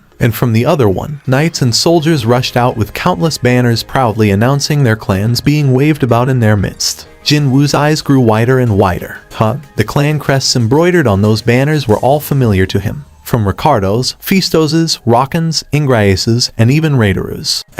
Those crests belonged to the aristocratic clans of demons he ran into as he was climbing up to the top floor of the demon's castle. His confusion regarding why those demons appeared here could only last for a short while. The beasts and the demons began attacking the shadow soldiers together as if they had a prior agreement. The back line of the shadow soldiers was immediately torn up into shreds from the combined assault of the two monster armies. That wasn't the end, however. Their front was occupied by the soldiers of the sky, still alive and ready to battle. These silver-clad beings changed their strategy and began striking back once more. The soldiers of the sky to the front and the armies of monsters at the back surrounded the shadow soldiers in a pincer attack and closed in on them. The flow of the battle had changed once more. Jinwoo grasped his chest tightly. His heart was aching now. His gaze slowly shifted towards the Sovereign standing next to him. Why was this? Why could he sense the Sovereign's emotions so clearly like this? Just like when he was reading the thoughts of his shadow soldiers, the Sovereign's emotions were vividly transmitted to him. The emotion welling up thickly from the deepest depths of his heart was none other than indignation. No, it had already exceeded past the level of indignation and into the territory of pure wrath. Now that they were surrounded by enemies from all sides, the shadow soldiers had to endlessly repeat the cycle of destruction and regeneration. Although they seemed to have possessed a never-ending power of recovery, Jinwoo too possessed the same ability, and he knew its fatal weakness very well. It can hold up as long as there's MP. When MP ran out, the soldiers would not be revived again, meaning the Sovereign wouldn't be able to use his army again. He sensed the sovereign's magical energy that felt bottomless and vast in the beginning, slowly reaching its limit. The sovereign changed the direction of his mount away from the army of the sky and towards his rear. His black horse kicked the ground and rushed forward. The ensuing battle was truly intense. Corpses formed mountains. Blood formed oceans. This conflagration called war, created by countless soldiers, swallowed up every single life form still standing on this land and continued on its horrific path of destruction. But even then, this stubbornly persistent battle that didn't seem to end was slowly marching towards its inevitable conclusion. Not too many remained standing on the battlefield now. The sovereign lost his mount during the battle. He wasn't hindered in the least, however. He cut down 2 demon knights blocking his path and stood before a certain demon breathlessly panting away as it leaned against a bizarre rock formation. The demon's face was hidden behind its helm, but the sovereign seemed to know its identity as he glared down at his feeble prey. The demon weakly faltered its head, but it forced himself to look up. It had already suffered grievous wounds, and it seemed unlikely it'd be able to survive its injuries. The voice coming out from beneath the helm sounded precariously close to being cut off. "So, regrettable. We could have ended you for good today, but..." The sovereign's voice became even icier as he asked again. The demon's shoulders trembled as it painfully cackled, before it raised its head up again. And then, it replied. For some reason, Jinwoo couldn't properly hear that answer. Did he lose his concentration and miss it somehow? No, that wasn't it. The demon said something else, but he still couldn't understand a single word of it. However, it must have sounded different to the sovereign's ears, because as soon as he heard the reply, he extended his hand out and sucked the demon in. The creature spat out a pained moan as its neck was tightly grasped by the shadow sovereign. The piece of armor protecting the neck crumpled up. Even in the middle of this, the demon continued to say the things it wanted to say. Stab. The sovereign's thumb plunged into the throat of the demon. The demon spat out a mouthful of blood, and that was precisely the moment when his gaze met with the demon's eyes staring back from within that helm. But how could this be? Jinwoo freaked out and let go of the dying demon's neck. Its life had ended by then and its body limply crumpled to the ground. But that doesn't make any sense. Those eyes and hidden in the helm, he had seen those eyes before. But such a thing could not have happened. His heart began pounding madly now. Jinwoo shook his head hard and cautiously approached the dead demon to take its helm off. Even in death, the creature was maintaining the same glare it shot him back when it was still alive. How could he ever forget that glare? The removed helm fell out of Jinwoo's hands and clattered to the ground. Clang. The wide-open eyes of the demon were still filled with the light of pure rage. It was the exact same light he saw back on the top floor of the demon's castle. The Demon King. Baron. The moment he realized this fact, he also discovered one more strange thing. He saw his hands decked out in black armor. He then saw his feet, his legs, and his own chest. From a certain point in time, he had been using the Shadow Sovereign's body as his own. The pounding beats of his heart grew even heavier and louder, assaulting his eardrums. Jinwoo placed his hand where his heart was. Ba-thump, ba-thump, ba-thump. His eyes grew wider and wider. How come I haven't noticed it until now? He had grown more conscious of his own heartbeat after surviving the events of the underground temple. Even then, he had failed to notice it until now. Jinwoo's trembling hand moved to the right side of his chest. He sensed the tremor there, one coming from the left, and then another coming from his right. Ba-thump. 2 hearts were issuing exact same sounds. His shock-filled eyes were lowered immediately, but then he discovered 4 shadows on the ground, slowly growing larger. Some things were approaching him from above. His head hurriedly rose up to the skies, and, right above his head, 4 angels with 6 wings each were slowly descending towards him. The memory lasted only up until then. Along with that mechanical beep, darkness blinded him again. He heard the clear, concise voice of the system as his consciousness grew further away. Looks like we're here. Yes, I can sense it. Indeed, they could sense something horrifyingly massive in there. Choi Jong-un's face stiffened hard as he replied. The color of blood was slowing draining out of his complexion right now. The only consolation he could think of right now was the fact that he could also sense Hunter Seong Jinwoo's presence. As long as Hunter Seong is fine, it's okay. Combining his abilities with the support from these elite hunters, they'd win regardless of what the monsters within this dungeon were like. Choi Jong-un assured himself with that line of thought and called out to the rest of the team. Let's hurry. The elite hunters from the Hunters Guild and the association rushed past the massive doorway reminiscent of an ancient castle. And then, the sight waiting for them beyond was a spectacle none of them had ever seen before during their lengthy and illustrious careers as hunters. What on earth is this? What the hell is this place? First, they found innumerable destroyed stone statues strewn about the floor. Their debris was piling up into small hills all over the place. Look. One of the hunters raised his finger high up, and in the direction his finger was pointing at, everyone could see a truly gigantic statue of an unknown god standing frozen still, its hands interlocked in the gesture of slamming down. Its head, with half of its face blown away, especially caught their attention. Wu Jinqiao's heart began racing like crazy as he remembered the testimonies of the survivors from the previous dual dungeon incident. It was all real. The god statue and the stone statues were all real. The survivors all said the same thing, that this place was filled with a monstrous god statue that could melt down a rank sea hunter with nothing but a glare from its eyes, as well as countless stone statues whose movements couldn't be picked up by the naked eye. It was then, a certain stone statue kneeling next to Jin Wu slowly stood up. The wings on its back were all torn up, and it only had one remaining arm. I don't remember inviting you humans in here. The angel statue stood up completely and swept its gaze over at the hunters intruding into the temple. The corner of its lips suddenly arched up. Did that thing just speak? Wait, I didn't hear incorrectly just now, did I? A monster can speak our language. Hunters exchanged glances with one another, their faces filled with incredulity. Something like this seemed impossible. Oh, strong humans. The statue spoke up as it began looking at the hunters with the eyes of someone finding a delicious snack. It seems that there are no shortages for the first sacrifices prepared for the king. If a snake could smile, would that be as disgusting as the one on this creature? The movements of the hunters froze stiff from the smile forming on the angel statue's face. It was then. The statue suddenly appeared before the hunters. They didn't even have any time to respond.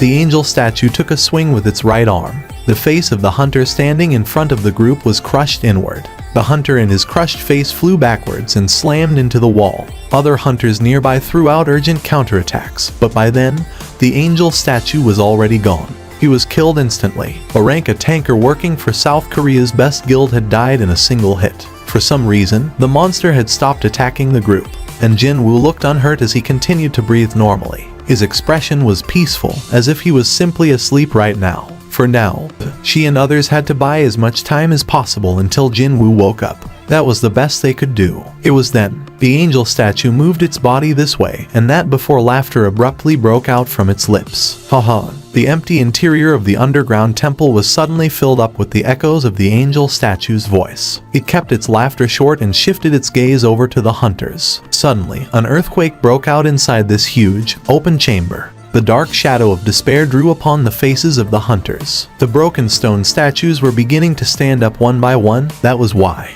The beastards without heads, beastards with holes in their chests, and even beastards with limbs missing all began standing up. But the absolute worst among them all was the statue of the unknown god that could only be described as truly gigantic. Oh my god. The god statue and the stone statues were standing upright and glaring at the hunters as if they had never been destroyed in the first place. The angel statue spoke to them. Those who manage to survive until all of my dolls have fallen will be given the opportunity to witness the glorious rebirth of the king. Everyone, get down. Hunters hurriedly bent down to the ground. A red laser beam sliced right past just above their heads with almost no gap to spare. The casualty was 0 this time. It was almost a miracle in and of itself. The red energy beam shooting out from the eyes of the god statue slowly dissipated. The angel statue stared at the hunters with eyes of some interest as it took a step back. It seemed that these humans might be able to provide some fun distraction before the king awakens. Wu Jinqiao raised his head. The stone statues were rushing towards them now. They were so quick that only the high-ranked melee-type hunters would be capable of following their movements. Fortunately, Wu Jinqiao was one of the very best within the rank of hunters. He rose up from his spot in an instant and while rotating his waist, sent out a powerful punch. The specially constructed glove slammed hard into the face of a stone statue. Boom. Wu Jinqiao's eyes nearly popped out of their sockets. He genuinely believed that one punch would be enough. However, the stone statue was unscathed, because he saw that one of this statue's shoulders was completely destroyed from an unknown attack. He ended up making a mistake on his enemy's durability. It was a gaffe he shouldn't have made when thinking back to just who it was that destroyed all these statues in the first place. A powerful explosion wrapped the statue up and it flew away. Wu Jinqiao frowned and shook his head hard to recover from the buzzing sensation in his ears. Only then did he get to hear the voice coming from his side. Are you alright? It was none other than the ultimate weapon, Choi Jong-in. Wu Jinqiao nodded once to express his gratitude. They simply didn't have enough time to leisurely share a conversation. Chairman Choi, aggro skills don't work against these things. Tankers loudly cried out. What was that? Choi Jong-in's expression hardened considerably. If the aggro skills didn't work on them, then these creatures would instinctively start targeting the physically weakest hunters present. If the healers were killed off first, then their line of defense would collapse in no time at all. It was nigh impossible for them to fight against powerful enemies without some sort of a defensive line to back them up. Not only that, right behind these diamond stone statues, the massive god statue was now raising its equally massive fist as well. Can we really get out of this place alive? Their situation was despairingly critical. However, he still could think of one final method, and that would be waking up the unconscious Hunter Seong. The angel sculpture Beastard said it, didn't it? That thing said that Hunter Seong was able to destroy them all by himself. In less than 5 minutes, too. Their situation could change greatly if his guess was correct, and the only reason why Hunter Seong lost to the angel statue was that he became too fatigued from destroying all these stone statues. Indeed, weren't there dozens of first-class hunters present here that could aid Hunter Seong right now? That is why I need to wake up Hunter Seong Jin Woo. Flames alighted on Choi Jong-in's hands. It was not for nothing that he was called the ultimate weapon. Not only his firepower, but even his accuracy didn't lose out to any of the modern firearms. It was now sink or swim time. Choi Jong-in fired the magic he cast in Jin Woo's direction. Hunter Seong might experience some discomfort, but he wasn't weak enough to get injured greatly by this level of magic. The flames flew towards their target while leaving behind a long trail. However, boom, the flames simply exploded on the torso of the angel statue that stepped into the trajectory in the blink of an eye. Choi Jong-in was greatly taken by surprise from the unexpected interference from the angel statue, and hurriedly raised his head. Every muscle on the face of the angel was distorted unsightly until they couldn't be twisted any further to form a truly terrifying expression. How dare! For the first time ever, the angel statue stopped smiling and bared its fangs. How dare you try to interrupt the slumber of the king? The king, Choi Jong-in couldn't even begin to figure out heads or tails of what the angel statue was saying and asked back in a daze. What did you just say? However, the angel statue didn't reply. Would a human bother to converse with insects? The same principle applied to the angel statue, too. Choi Jong-in's heart tumbled down to the pit of his stomach. However, he didn't turn his head away. Do not give up, right up until the very last moment. That was what he always told his teammates, after all. Hunter Cha-hien was standing there, blocking the angel statue's fist with the skill blade of light. If she was late even by a millisecond, Choi Jong-in's head would have been splattered into a gooey mess. While he inwardly breathed a sigh of relief, she spoke to him in no uncertain terms. I'll take over from here, so please go help out other hunters, Chairman. Got it. Meanwhile, the angel statue stared down at Cha-hien's sword, now glowing with light, and its eyes quickly filled up with curiosity. Haha, to think there was yet another human besides Jin Woo that could block its attack. You are very amusing indeed. The angel statue put more strength into its fist. Cha-hien's knees bent down slightly. She had managed to stop its attacks, but still, she was losing out in terms of raw strength. A thin, weak moan leaked out of her finely shaped lips. Her wrists began trembling imperceptibly as well. The angel statue smirked derisively and applied more and more power as if it was turning up the heat on the stove. Her sword failed to deflect the punch, and it hit her on the shoulder before sliding past her altogether. Cha-hien quickly retreated while gritting her teeth. Unfortunately, her bones must have broke, because she couldn't feel anything from her shoulder. And so, she lost her left hand in that fashion. She looked at her limp left arm with a dismayed, regretful gaze. Haha, so, is that all? Is that as far as you can go? The angel statue rapidly closed the distance again. The Beastar didn't even give her a small break. The attacks that were briefly paused for a moment or two rained down on her again. The angel statue flinched slightly and took a step back, because it only now discovered that there was a lone shadow soldier hiding in her shadow. Because of the rule in this chamber, that soldier couldn't come out of her shadow, but regardless, its existence was not in question. Seeing the surprised face of the angel statue, Cha-hien formed a puzzled expression of her own. That Beastard could have ended her at any time it wanted to, yet now, it looked like it was hesitating somewhat. Indeed, she was correct. The angel statue was really hesitating right now. This was a human that the king had chosen to plant a soldier within her shadow. Did he have a special plan for her? Of course, there was a possibility that the human did this, not the king. However, without a doubt, the king and the human are currently mixed as one, although it is only by a small amount. In that case, how was the statue to know whether this action was from the will of the king or from the will of the human? If the king had a plan and planted the shadow soldier in her, then the statue knew it couldn't carelessly touch her. That was why the angel statue asked the human female, "Why did you come here?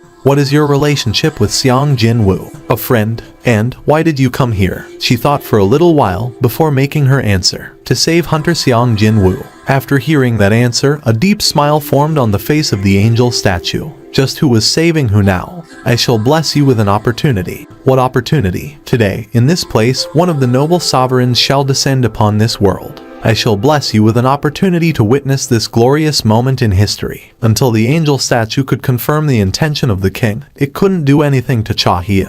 So, it had to keep her alive. However, she was the sole exception and it didn't plan on letting other humans live. But every other human beside you. The smile was gone from the face of the angel statue, and its expression became incredibly murderous. "We'll die here today." Indeed, it wouldn't do for all these uninvited pests to be present in this glorious moment, would it? However, the reply didn't come from the front but from the back, instead. Says who?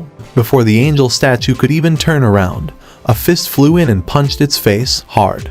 The statue flew away and crashed into the far wall. Cracks ran against the surface of the wall from the sheer impact force and rubble tumbled down to the floor. Just before the angel statue could slide down to the ground, Jin-woo stood before the creature. He tightly grasped its neck and growled at it. Jin-woo's other hand was pressing against his right chest. Indeed, he wasn't dreaming of it. There was one more heart beating away within the right side of his chest. Jin-woo clenched the neck of the statue even harder and asked, "What the hell did you do to my body?" For a moment then, within the recalled data, Jin-woo had become the Shadow Sovereign. And that's when he realized it. He realized that there was another heart of magical energy beating within his chest. He felt powerful surges of energy ceaselessly flowing out from this new heart. Could he have made a mistake? It was rather easy to confirm the truth, actually. Status window. What he wanted to see out of the many listed values, and there was his current reserves of magic energy, which the system had designated as mana points or MP. Jin-woo's eyes nearly popped out of their sockets. Over 100 grand. He confirmed the truth with his own two eyes, yet he still couldn't believe it. The last time he checked, he definitely only had around 9,000 or so. He confirmed it before arriving here, so he couldn't have made an error on that one. But now, it was over 10 times greater. However, that wasn't the only surprising thing he discovered. My title has changed. You have satisfied its requirements. You have recovered the memories of defeating the King of Demons, Baron, Sovereign of the White Flames. An immense power has acknowledged the player as its new owner. Effect Black Heart, additional MP plus 100,000. Black Heart. This here was the reason why his MP reserves had shot up to a nonsensical degree. Additional MP of 100,000. That was enough power to regenerate his shadow soldiers almost infinitely. Abruptly, Jin-woo recalled the sight of the Shadow Sovereign from the recalled data. The beings that fought against the Silver Soldiers blotting out the entire sky were part of the immortal army led by that person. They went through an endless cycle of destruction and revival while managing to gradually overwhelm their enemies. The Silver Soldiers, strong enough to easily suppress roughly the same amount of monsters, couldn't endure against the regenerative abilities of the Shadow Soldiers and, in the end, were forced into retreat. If it weren't for the timely arrival of the reinforcements, those Silver Soldiers would not have avoided the fate of being annihilated. And that was all due to the bottomless amount of magic energy the Shadow Sovereign from the data had possessed. But how can you be? Jin-woo raised his head. A trembling voice was leaking out of the angel statue's mouth. For the first time ever, Jin-woo saw another expression besides that disgusting smile or the one of anger from this statue's face. The emotion revealed by its new expression was clearly fear. The angel statue looked at Jin-woo with true fear and spoke as if it couldn't believe what had happened. How can you still retain your former ego, even with the black heart beating within you? What was that? Jin-woo heard the creature's mutterings and quickly realized two important things. 1. The angel statue was definitely not responsible for this black heart appearing within his body. 2. The result of it waking up within him shouldn't have ended well for him. What is this player thing? What were you trying to do to me? Jin-woo didn't lower his vigilance, so he could shatter this thing's neck at any given moment. However, it seemed that the angel statue wasn't of the right mind to provide an answer. Could it be? Why you DMN Shadow Sovereign, you dare to? Against us? You think other sovereigns will take this lying down? The angel statue glared at Jin-woo and kept muttering out some nonsense. answer my questions. That was why he went ahead and gained the right to ask for the result of the test. So, it was only right that he demanded the promised rewards be handed over. At that time, red lights flashed from the angel statue's eyes. What's this? Jinwoo heard the hunter's shocked cries and looked behind him. They're coming back. Red lights were burning within the eyes of the god statue and the stone statues that were moved to one corner of the chamber. And then, they began moving again. Haha, the angel statue guffawed out loudly. If you kill me, no one will be able to stop my dolls. So, can you really kill me now? The angel statue glared at Jinwoo with eyes that screamed that question at him. Inferior beings possessed far too many weak points. Since this man was also human, this would be one of his weaknesses, too. Without a doubt, he'd have the so-called friends among those humans. However, quite different from the angel statue's expectation. Jinwoo suddenly formed a smile. He's smiling. Jinwoo asked the dazed statue, "So, what will happen if I kill you first, and then destroy those dolls afterwards?" The angel statue hurriedly replied in a panic. "If you kill me, the architect of the system. You know, I also thought about that." Jinwoo cut the words of the angel statue off. The look in his eyes was rather similar to what the statue had when it was looking at the human hunters earlier on. Here's the thing. Just because the guy who created the system disappears, that doesn't mean the system will suddenly start breaking down, does it? The bluff was called. This human already knew the truth that the angel statue deliberately failed to mention. This was a serious miscalculation on the angel statue's part. It had forgotten with what criteria this particular human being had been selected in the first place. This man, even in the past, was capable of seeing through the set rules. If that's the case, you've forced my hand. The angel statue activated the final hand it possessed. Several more mechanical beeps rang in his head. The exact same message repeated itself again and again. However, the face of the angel statue hardened considerably. It attempted to use the system and do something to Jinwoo, but unfortunately, even the system itself had turned its back on the creature. Jinwoo shrugged his shoulders, causing the angel statue to go berserk in rage. An eye for an eye, a tooth for a tooth. Jinwoo bestowed an appropriate level of punishment to the angel statue that tried to use him. Not just its head, but the entirety of its upper torso had been obliterated. What remained of the creature slid down against the wall and sunk to the ground. It's a bit regretful that I didn't get to hear any answers, but this thing was trying to deceive him from the get-go anyway. Could he be able to believe anything such a creature told him? With this, it's done. As if he was shaking off the regret, Jinwoo lightly shook the dust off his left hand. Chief, will it be alright for us to step back like this? What's wrong? Right now, Seong Hunter Nim is still engaging the monsters. The hunter from the monitoring division turned his head towards Jinwoo, but even his jaw fell.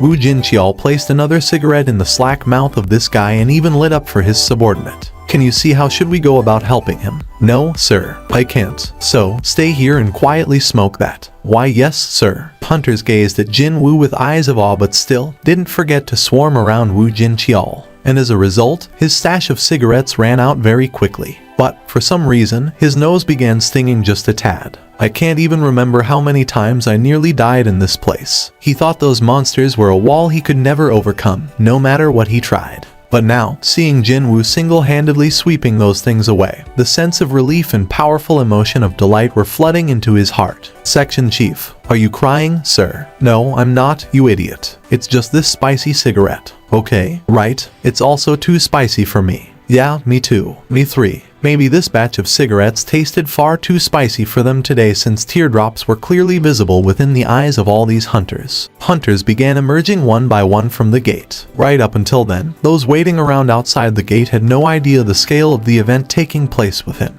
However, they all realized that something really bad had happened after seeing the deceased hunters being carried out by the shadow soldiers. Oh my god, are those all the members of the Bravery Guild who had reported this matter and the female association employee standing by? All saw this procession, and their complexions turned ashen in an instant. The number of casualties was just far too great. Weren't these people the elite hunters of the country? The hunters belonging to the Hunters Guild and the monitoring division were called some of the very best yet. What brought you guys over here, anyway? Actually, we came here first after receiving a report from this location. But then, we learned that you had entered the gate, and the magic energy leaking out from the dungeon itself was so great that Jinwoo shifted his gaze over to the chief of the monitoring division. Perhaps the number of casualties had been far too great. Wu Jinqiao's expression was really stiff right now. We thought that our strengths would not be adequate enough, so I requested for assistance from the Hunters Guild that had been getting ready for a raid nearby. The right to request assistance in emergencies. It was the highest form of authority the association possessed over the guilds. Even the Hunters Guild wouldn't have been able to reject the request. Many had come to aid him, and in the process, many unfortunate sacrifices had to be made. Jin-woo felt his heart begin to ache. As the youth grew quieter in contemplation, Wu Jin-cheol cautiously raised a question. May I ask you a question? Yes. How did you know that you'd find the dual dungeon in this particular gate? Seong Jin-woo Hunter-nem. That was a very pertinent question to ask. As the chairperson of the Hunters Guild, which had suffered huge losses today, Choi Jong-in was deeply curious about this as well. It summoned me here. Wait, it summoned you here? Wu Jin-cheol asked back, his expression showing his disbelief. Yes, I received a message telling me to come here. Can we view that message as well? Jin-woo shook his head. Then, he pointed to his temple with his finger. I'm sorry, it was a message that appeared in my head. The answer nobody expected to hear rendered everyone utterly speechless. Jin-woo didn't lie here, though. It was just that he chose to omit a few other unnecessary details and simply delivered the core of the truth. That was all. His straightforward expression of hiding nothing managed to overpower other hunters. Wu Jin-cheol could legitimately claim that he knew Jin-woo the longest out of this group. Even then, he had no choice but throw up the white flag with a shake of his head. He is not someone I can read with my common sense. The American Hunter Bureau mobilized its agents from the Asian branch office in order to assess the current situation in Japan. A helicopter set off from the safe zone and eventually entered Tokyo's airspace. A senior agent from the Hunter Bureau, who had risked his life and volunteered for this trip, looked out of the vehicle's window and clicked his tongue. How tragic. The current status of Tokyo was far worse than he had imagined. The city itself was completely destroyed after the dungeon break occurred. Buildings no longer possessed their former appearances, cars folded and crumpled like bits of paper, street lamps bent at their waists, burning flames, rising smoke, scorched remains, and unidentifiable structures turning into ash. Surely, the word tragic was invented just for a sight as wretched as this one. The agent's forehead unconsciously creased up. If someone were to ask him in the future if he had seen hell, then yes, he could now say that he indeed have seen one. The giants have been eating humans, you see. Those beastards are acting as if to erase all traces of Japanese people from Japan itself. They destroy all the buildings, eat humans, and they even pull out trees from the streets, too. These giant-type monsters that came out of the rank S gate displayed a certain difference in behavior from other monsters. While other monsters concentrated on killing humans, this batch of monsters was actively trying to destroy everything they could see. Only the destroyed remains of the civilization were left behind in these creatures' wake. That thing over there. Cold sweat poured out of the American agent as he began calling out to Jesus. The Japanese Association employee helped him to stand back up. So, you saw it. Oh, over there. There's a giant over there. Yes, there is one giant still remaining here. No, rather than calling it remaining, should I say that it's not budging from the spot, instead. The employee's gaze shifted outside the window. The American agent wiped the cold sweat off his brows and cautiously looked in the same direction as well. A massive monster, bigger and taller than any monster this agent had ever seen, stood proudly in the downtown area of the utterly devastated city of Tokyo. That is the giant-type monster. The helicopter began flying closer according to the employee's instructions. The agent hurriedly inquired as his face paled instantly. Will it be fine to get this close to that thing? The American definitely heard this before coming on this trip. All giant monsters have left Tokyo now, which meant that the abandoned city was as safe as it could get under the circumstances. But then, wasn't this way too different from that declaration? The Japanese Association employee calmly explained the situation with a tone of voice indicating that there was nothing to worry about. It'll be fine. As long as we stay in the altitude that the creature's hands can't reach and we don't attack first, we'll be 100% safe. This has been confirmed through multiple observation efforts, so you can rest easy. The American agent swallowed his saliva. Confirmed through multiple observations, is it? Observation. The Japanese employee spoke of that word as if it didn't mean much, but just how many people had to be sacrificed at the hands of that giant monster in order to come to that conclusion? Just thinking about those unlucky few who flew too close to the reach of the giant sent an eerie shiver down the agent's spine. In any case, it was highly valuable information for this agent who was tasked with compiling data on the rank S monsters, as well as to report on Japan's current status back to HQ.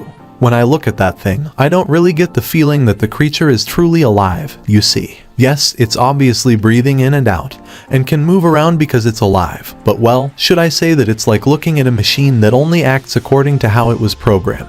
A machine, is it? Quite regretfully, the agent couldn't agree with that assessment. The imposing figure of the giant monster when looked at from up close was, in a word, overwhelming. He belatedly raised his camera up and recorded the creature in great detail. The reason for the viewfinder shaking ever so slightly like that was probably not entirely due to the helicopter busily buzzing around in the air. How many giants came out from that gate? A total of 31. Excluding the boss rank, the rest have evenly dispersed throughout the countryside. And how many have been killed so far? Only 2, which means, with the exception of the boss over here, there are 28 giants destroying Japan as we speak. Well, there aren't any hunters left to fight against the giants, you see. Everyone's been preoccupied with escaping at the moment. On the day the dungeon break happened, hunters participating in the crucial battle to buy the residents of Tokyo enough time to evacuate were all killed. They were able to kill 2 monsters in the process, but they had no other methods left to stop the remaining 28 from spreading out to the rest of the country. This here was the reason why the Japanese Association employee said yes without resistance to the request for assistance from the Hunter Bureau when he should have been far too busy trying to put out the fire burning on his foot, no, make that on his entire body. A car rolled to a stop right behind Jinwoo, and its window silently rolled down next. Are you Seong Jinwoo Hunter Nim? Jinwoo heard that unfamiliar voice and turned around to see who it was without thinking too much about it. However, his brows rose up slightly after he confirmed who it was. I apologize for coming to see you without prior communication. But if it's alright with you, can we speak in private? A small suspicion brushed past Jinwoo's brain just then. Seong Hunter Nim. Jinwoo had been patiently waiting until then and replied calmly as well. Yes, Yu Myung-han pulled out a check from his inner pocket, issued under his name by a bank that often had dealings with Yujin Construction. However, this check was somewhat different from a normal one, where there should have been numerical letters denoting the value of money represented by this slip of paper. There were none to be found. Here, he pushed such a check forward. Jinwoo looked at this blank check for a little while before raising his head back up again. Yu Myung-han continued on with some difficulty. I'm not some arrogant fool who thinks he can buy anything with money, especially even more so when I'm dealing with a rank S hunter such as yourself. I'd greatly appreciate it if you consider this as nothing more than a small gesture of my sincerity. Chairman Yu's eyes were burning in a determined light. Jinwoo could now guess the reason for him choosing this venue to hold this conversation. The things to be discussed from now on could not be leaked outside of these walls, that was why. This isn't about me joining his guild or something like that. That was why the chairman had chosen his own territory that he could control 100% unless some kind of a natural disaster was to befall them. Jinwoo had always been quick on the uptake. That was why he simply asked this question. Chairman, just what is it that you wish to buy from me? Yu Myung-han spoke frankly about his current situation. Actually, I also suffer from the exact same illness as your mother, Hunter Nim. That completely unexpected reply took Jinwoo by surprise and he froze up momentarily. Does Jinho know? Yu Myung-han shook his head. Aside from my personal physician, only 3 others know of my condition. Myself, my wife, and my secretary. And now, it's 4. Indeed. Jinwoo nodded his head. Only now did he understand why Chairman Yu didn't bother to go through Yu Jinho, and instead contacted him secretly like this. Yu Myung-han wanted to hide his own illness from the rest of his family. But then again, his shoulders are carrying the fate of several tens of thousands of employees, aren't they? If the rumor of the day is that Chairman Yu could freely move about being numbered got out, then it didn't take a genius to see what might happen to Yujin Construction as well as its subsidiaries in the near future. I have been scouring the world for a cure, a method, to rid myself of this illness for a while. In the process, I was able to discover that a single patient has gained her freedom from this dastardly illness. As Jinwoo expected, the conversation was heading down the path he thought it might. I don't think it a coincidence that the sole patient recovering from the illness happens to be your mother, Seong Hunter Nim. Jinwoo had left many in sheer shock and astonishment with his never-before-seen mysterious abilities. Could he have somehow cured his mother's illness with his strange but wonderful abilities? Chairman Yu had used various avenues to investigate Jinwoo, which meant that him arriving at such a deduction wasn't so far-fetched at all. Jinwoo didn't deny nor agree with the claim and quietly stared at Chairman Yu. The latter swallowed his saliva. I cannot afford to make a mistake here. If the talk so far was nothing more than a practice match, an appetizer, then the real game was about to kick off now. This was the most important moment. Yu Myung-han let out a deep but short breath and spoke up with some conviction. What I'd like to earn from you is the truth, Hunter Nim. He then pushed the check forward a little bit more with his hand. And as your compensation, this is just merely a small part of what I'm willing to provide you with, Seong Hunter Nim. Not everything, but merely a part, he said, meaning he was prepared to hand over something else besides money if that's what Jinwoo wanted. If you help me out on this matter, Hunter Nim, I shall never forget this favor for the rest of my life. The tiger of the financial world lowered his head and asked for help. If those people who knew Chairman Yu saw this spectacle, they would have cried out in sheer shock just then. After a short deliberation later, Jinwoo finally opened his tightly shut mouth. I'm sorry, that one short sentence caused Yu Myung-han's eyes to tremble quite powerfully. It is unfortunate, but that's not something I can help you with. In that case, as his hopes riding on this talk had been far too great, Chairman Yu couldn't easily accept his defeat here. How did your mother become cured, Seong Hunter Nim? Chairman Jinwoo's expression became rather serious. The surrounding air began to grow chilly all of a sudden. That was enough to remind Chairman Yu just what kind of a person he was dealing with right now. Jinwoo continued on. Hypothetically speaking, if I knew how the illness had been cured and I wished to get rich from that, why would I have kept my mouth shut until now? I see. Chairman Yu no longer clung onto Jinwoo. Well, in that case, the older man saw that Jinwoo was getting up to leave, so he also got up in haste and summoned Secretary Kim. The latter, guarding the door, quickly entered the office. The moment he took his first step inside, he immediately read the frozen atmosphere flowing between Jinwoo and Chairman Yu. This meeting was the final ray of hope for his boss, so even Kim's complexion darkened rather quickly. Hunter Nim wishes to return. Please take him back to his residence. No, I'll be fine. Thank you. Jinwoo tactfully declined the offer, and after leaving short goodbyes to both Yu Myung-han and Secretary Kim, he climbed aboard the elevator all alone. The lift moved at a frightening pace from the penthouse floor right down to the lobby. He hadn't noticed it while riding it with someone else, but now that he was alone, he could tell for sure this elevator was simply far too large and wide for only one person to ride in. Jinwoo spat out a long sigh. Phew, he didn't feel so well after rejecting the request. Wasn't that man the father of someone he treated like a little brother? He could have extended his helping hand while pretending to be defeated by his emotions. However, I don't know him. He didn't know just what kind of a man Chairman Yu Myung-han was. He didn't know whether he was really suffering from the illness, or he was scheming something else. The divine water of life used to cure his mother might possess an otherworldly healing property, but its supply was also limited. And that was why he simply had to be more circumspect with their usages. The terms put forward by Chairman Yu indeed had been incredibly tempting, but in the end, they failed to change Jinwoo's mind. This was the end result. Jinwoo continued on and crossed the lobby, but then his steps came to a halt after he heard a voice coming from somewhere. Jinwoo's head shifted in the direction of that sound. A giant TV in the lobby that had been switched off earlier was now showing the real-time footage of the situation in Japan. It was the breaking news regarding the dungeon break and the massive calamity spreading at an alarming rate. Jinwoo walked to the front of the TV. The sight of the ruined city captured from the TV station's helicopter was truly gut-wrenching. The giant monsters were demolishing the buildings. Those unfortunate citizens failing to evacuate in time were captured and immediately thrown into the mouths of these giants. What little remained of armed forces poured out all their firepower, but that proved to be a useless endeavor. It was still impossible to kill monsters without the powers of hunters, after all. Although it was impossible to accurately calculate the death toll, the rough estimate had come out to well over 1 million. In a word, it was an unspeakable tragedy. Jinwoo's expression hardened. This would be his first time seeing the current status with his own eyes. And so, as the fourth day dawned on this tragedy, the association president Go Gun-Hui, having decided that now was the right time, stepped in front of the crowd of reporters. Go Gun-Hui swept his gaze over the tightly packed wall of reporters as well as the cameras pointing at him and quietly opened his mouth to speak. I express my condolences at the tragedy unfolding in Japan. And also, I'd like to reveal the position of South Korea's own Hunters Association. And also, a little earlier in the day, the American Hunter Bureau also released a statement as well. We're currently gathering hunters to one location. Was America finally revealing her hand in order to save Japan? However, it's not for Japan's sake. This is the image of the gate discovered earlier today in eastern Maryland. The size of the gate was not normal. It was smaller than the one in Japan, but still, its sheer scale was uncommonly massive. According to the measurement taken by our investigative team, this gate is also a rank S, exactly like the one that has appeared in Japan.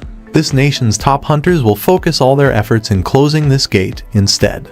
When this horrifying piece of news finally made its way over to Japan, the Japanese people desperately praying for the Americans' aid all cried out in despair. Japan was finished. In this situation, Korea finally broke her silence over the matter and clarified her position as well. Go Gun Huey stood in front of the reporters and spoke up. We will not get involved in Japan's matters. A day before the press conference, just like any other day, the wide-open office space of the Jin Guild was occupied by only two people, Jin Woo and Yu Jin Ho. Hey, Jin Ho. Yes, Hyung Nim. Should I go over to Japan for a while? Excuse me. Yu Jin Ho's expression hardened. Of course, he hadn't forgotten just who was saying those words. He had seen Hyung Nim's amazing feats closer than anyone else out there. However, common sense simply didn't apply to rank S gates. Abruptly, his head shifted over to the computer screen Jin Woo was looking at. It was filled with the breaking news regarding Japan. Hyung Nim was worried about them. Unlike Yu Jin Ho, Hyung Nim possessed incredible powers. It was quite obvious that he'd also suffer from the distress that the responsibility of his power level brought along. Yu Jin Ho vacated his spot and hurriedly extracted a photo album from the file cabinet before bringing it over. When he flipped that thick book open, all sorts of newspaper articles were clipped onto its pages. What's this? All of them were articles related to Jin Woo. From the incident of the Red Gate, which the media still didn't know that Jin Woo was a part of, to the raid of Jeju Island, when he solved the issue of the traffic jam, and even when he took care of the strange, unidentifiable stone statues alongside the Hunters Guild recently, too. Do you know what the common theme among these articles is? Hyung Nim. I wonder. It's that I'm nowhere to be found in all of them. Hyung Nim. If you're planning to go to Japan, please take me along with you. Jin Woo was baffled here. He expected Yu Jin Ho to either stop him or cheer him on when he said he'd be heading over to Japan.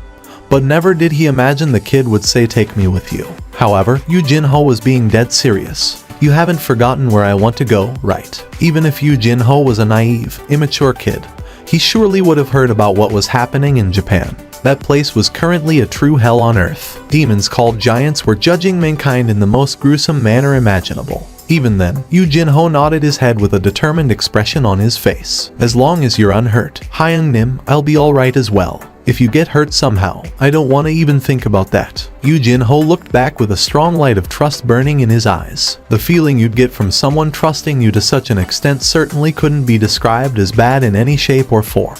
I was only joking, you know. Why would ever I go to Japan when times are like this? Jin Woo stood up from his spot. Hey, that's enough for today. Let's just go home. You worked hard anyway. You're going home already, Hyung Nim.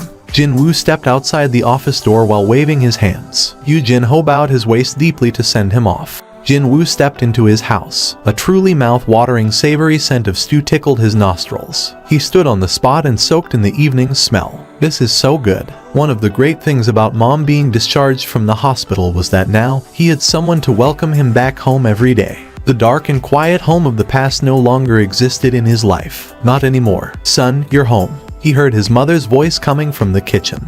Will you eat dinner? Yes. What about Jin Ah, though? She says she's got no appetite. Jin Woo's hand suddenly stopped before it finished pulling out his chair. Even now, she couldn't get a wink of sleep last night. She only fell asleep not too long ago. Jin Woo hid his presence and cautiously opened the door to his sister's room. Jin Ah was rolling around in her bed, struggling to fall into a deeper slumber. She normally maintained such a bright appearance, but it seemed that she hadn't gotten over her mental trauma yet. Then again, she had to go through such an experience, didn't she? His rage towards monsters boiled over whenever he saw how much his sister was struggling like this. Why were those things endlessly tormenting humanity?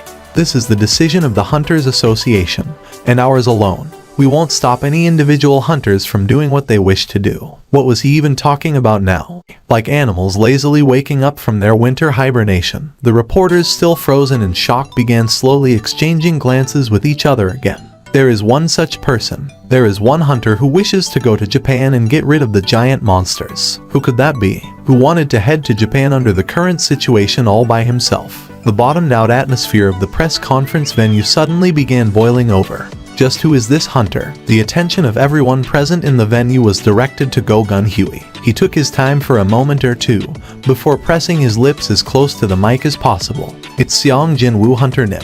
That one sentence caused hundreds of cameras to explode in a wall of blinding flashes. Rank S hunters possessing American citizenship had begun gathering in the most luxurious hotel in the state of Maryland by the time news broke from South Korea, and indeed, they all got to hear it. Most of them had received a boost to their abilities through the power of upgrader Madame Selner. It wouldn't be much of a stretch of one's imagination to call this gathering as the world's greatest armed force. It hasn't been long since his reawakening, and he's already drunk with his own powers. That idiot. Maybe he thinks fighting some measly bugs is the same as fighting against giant monsters. A hunter who overestimates his ability will die 100% of the time.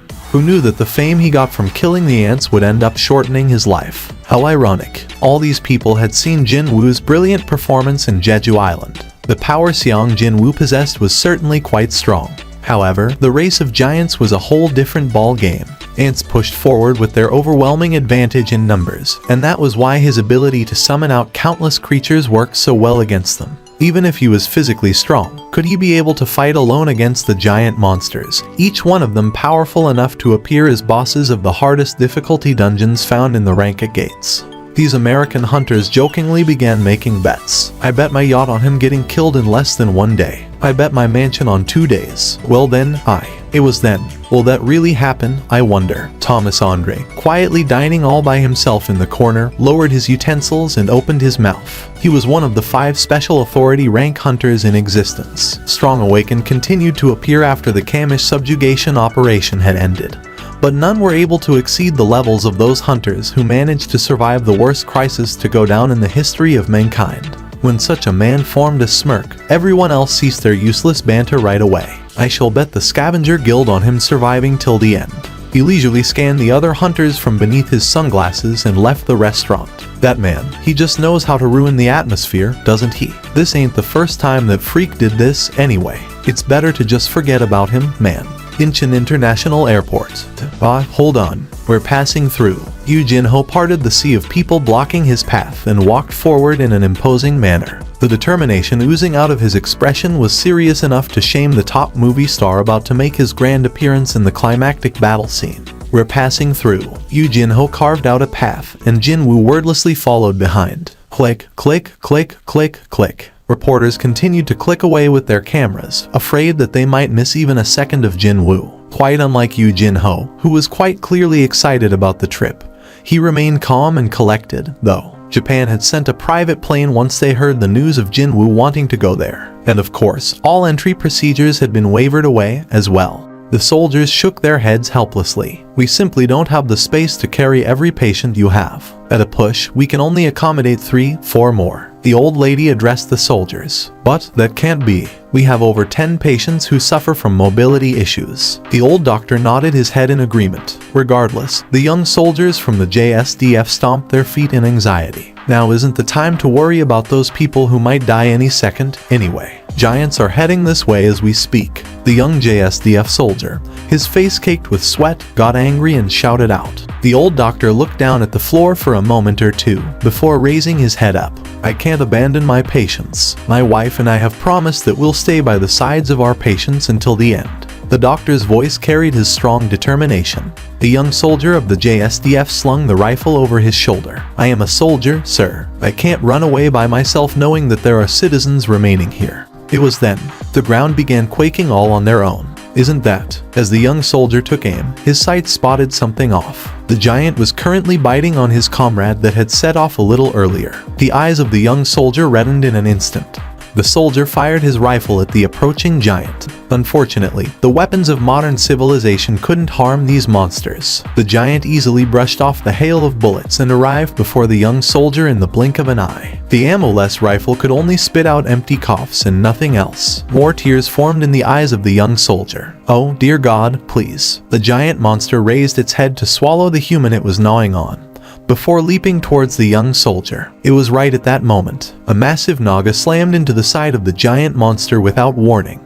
The giant naga responsible for flinging it away stood before the growling monster. It was none other than Jima, previously the boss-level monster of the naga species that were inducted into the Shadow Army not too long ago. Jima reached his right hand out next to him.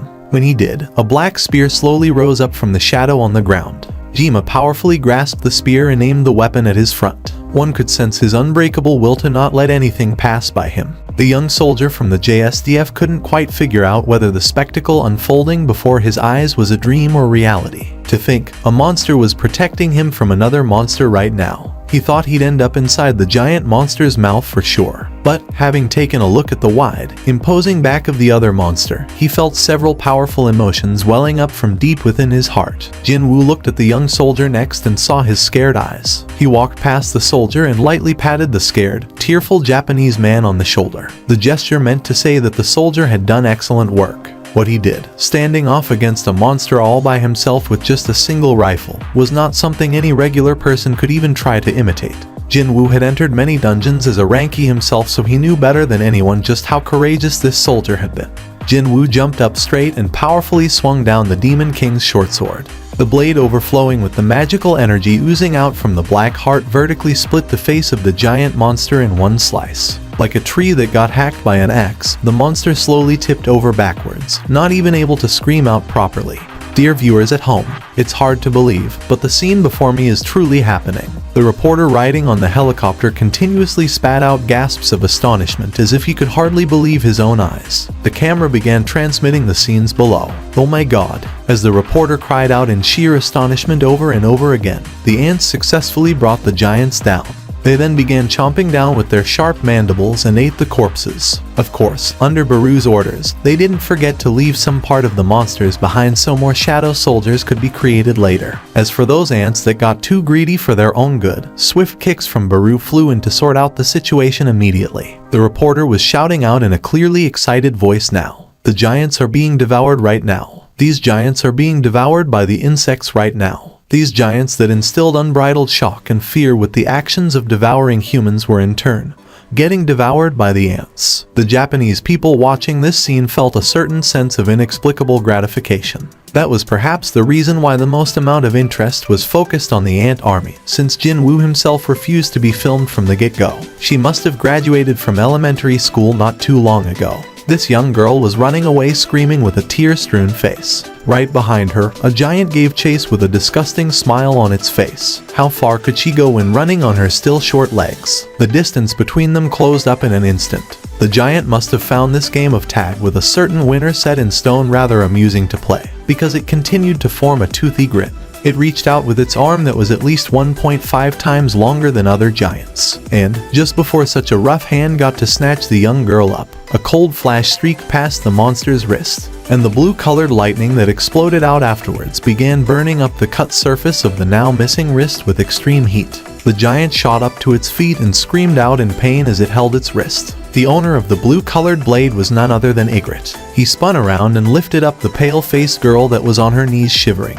Before quickly evacuating from that place, the giant angrily glared below. The creature that had cleanly severed its wrist was busy escaping with its prey. The eyes of the enraged giant were quickly dyed and red. The scene was scary enough for any observers to wet their pants. But even then, someone still stood before such a terrifying monster. It was, of course, Iron. His armor had become even more enhanced after his grade rose up to Elite Knight. Iron stabbed the shield down on the ground and stood proudly with his chest wide open. And then, a truly loud roar exploded out from beneath his helm. The glare of the giant previously aimed at Ygritte was instantly switched over to Iron. As if to say, "Come if you dare," Iron pounded on his chest vigorously.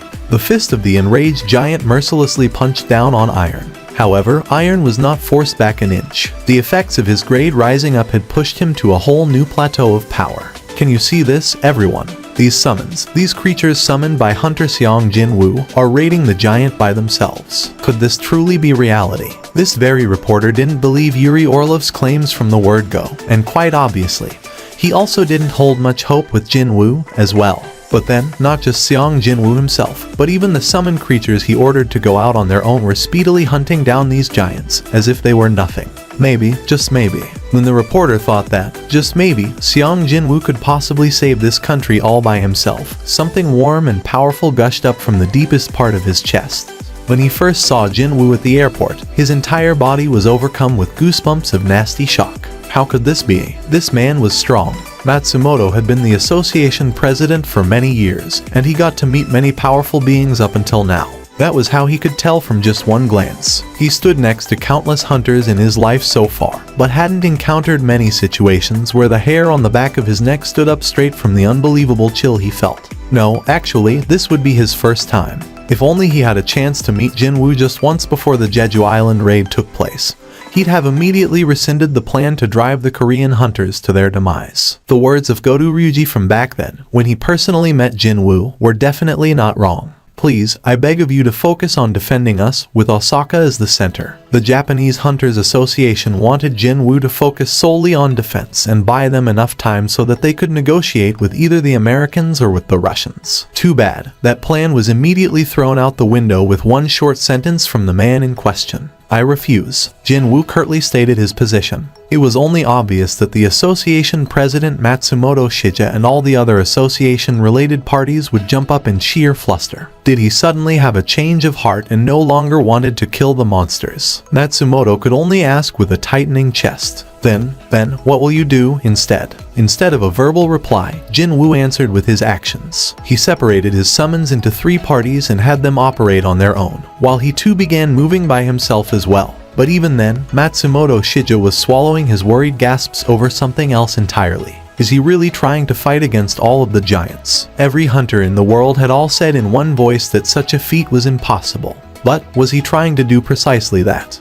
The city of Nagoya, it's been successfully taken back. What was that? Matsumoto Shija shot up from his chair from that shocking news. It hadn't been all that long since Hunter Seong Jinwoo had set off, yet the giant-type monster in Nagoya had been brought down already. Even before the Japanese Association president had a chance to calm his fluttering heart, messages began pouring in from all corners of the country. A giant's corpse has been discovered in the city of Nakatsugawa. The city of Shizuoka has been successfully reclaimed. The cities of Takayama and Nagano both have been. Hunter Seong Jinwoo and his summoned creatures were eliminating the giant-type monsters scattered throughout the country of Japan as they closed in towards Tokyo. It was truly an unbelievable speed of advancement. Jinwoo and his summons starting from Osaka and moving eastward, while killing every giant they ran into, finally arrived on the doorsteps of the city of Tokyo. For some reason, though, Tokyo that no longer resembled a city came across as a somewhat familiar sight to him. Where have I seen this before? Jinwoo combed his memories for a little while before finding his answer. The Demon's Castle. The site of the ruined, crumbling cities he saw back then resembled Tokyo's current appearance. The only difference being, there were no flames burning right now.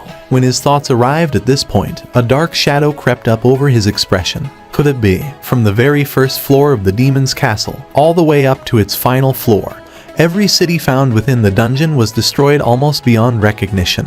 If that was the system's way of giving away hints, then what was the so-called architect trying to tell him? Jinwoo smirked to himself. Does it really matter now? The so-called architect, the manager of the system, was dead and gone inside a dungeon. Seeing that there was no further contact after that, the chances of that guy still being alive were slim, to say the least. And, even if what I saw back then was the prediction of the coming events, I shall stop them. That was why he continued to grow stronger. He chased after greater strength, because he didn't want to be toyed around with by powers he couldn't fight against. Raise his level, get his hands on new skills, and raise his level up even higher. And eventually, he had arrived at this point in time. Ygritte's elite soldier army was the first to arrive in Tokyo. Fang's High Orc army was the next to arrive. Ygritte discovered the approaching High Orc army and lightly nodded his head as his greeting to their chieftain. The corners of Fang's lips, hidden under his black hood, arched up as he too nodded his head. The elite soldiers' army, the division of ice bears that acted alongside them, and the High Orc army had now gathered in one spot. And a short while later, the sounds of marching footsteps uniformly resounded out in the surrounding air. Just beyond the ash-gray fog, a large-sized battalion of shadow soldiers approached the location, as befitting of the soldiers that had taken the longest route but also hunted down the most giants. Baru and his ant army were the last to arrive. Just like before, Ygritte sent out a greeting first. However, Baru didn't display any hint of acknowledgement and walked right past Ygritte, strode up to Jinwoo's back before kneeling down on one knee in a dignified manner. "Ah, you all have arrived." Only then did Jinwoo tear his eyes away from the distant giant to take a look behind him. "Everyone, you all did well." As he welcomed them all, every shadow soldier followed after Baru's example and knelt down on one knee. Ice bears couldn't physically kneel down, so they simply prostrated, their noses pressed to the ground below. Everyone, including the elite soldiers, ice bears, ants, high orcs, and nagas, as well as other types of shadow soldiers he had recruited in between. Nearly 1,000 of his shadow soldiers had gathered in one spot. Yu Jinho just barely managed to swallow his dry saliva and cautiously took a look behind him. There was a lone giant standing over yonder. The size of this giant-type monster was on another scale altogether compared to the others he saw during his trip to this place. Simply by staring at the head of a giant so far up in the sky, he couldn't tell whether he was looking at an actual monster or a high-rise building. Instead, wowzers, a gasp of shock leaked out from his mouth. There was just too great a difference between seeing it from a video clip and with his own two eyes like this. Get to a safe distance. Yes, Hyung Nim.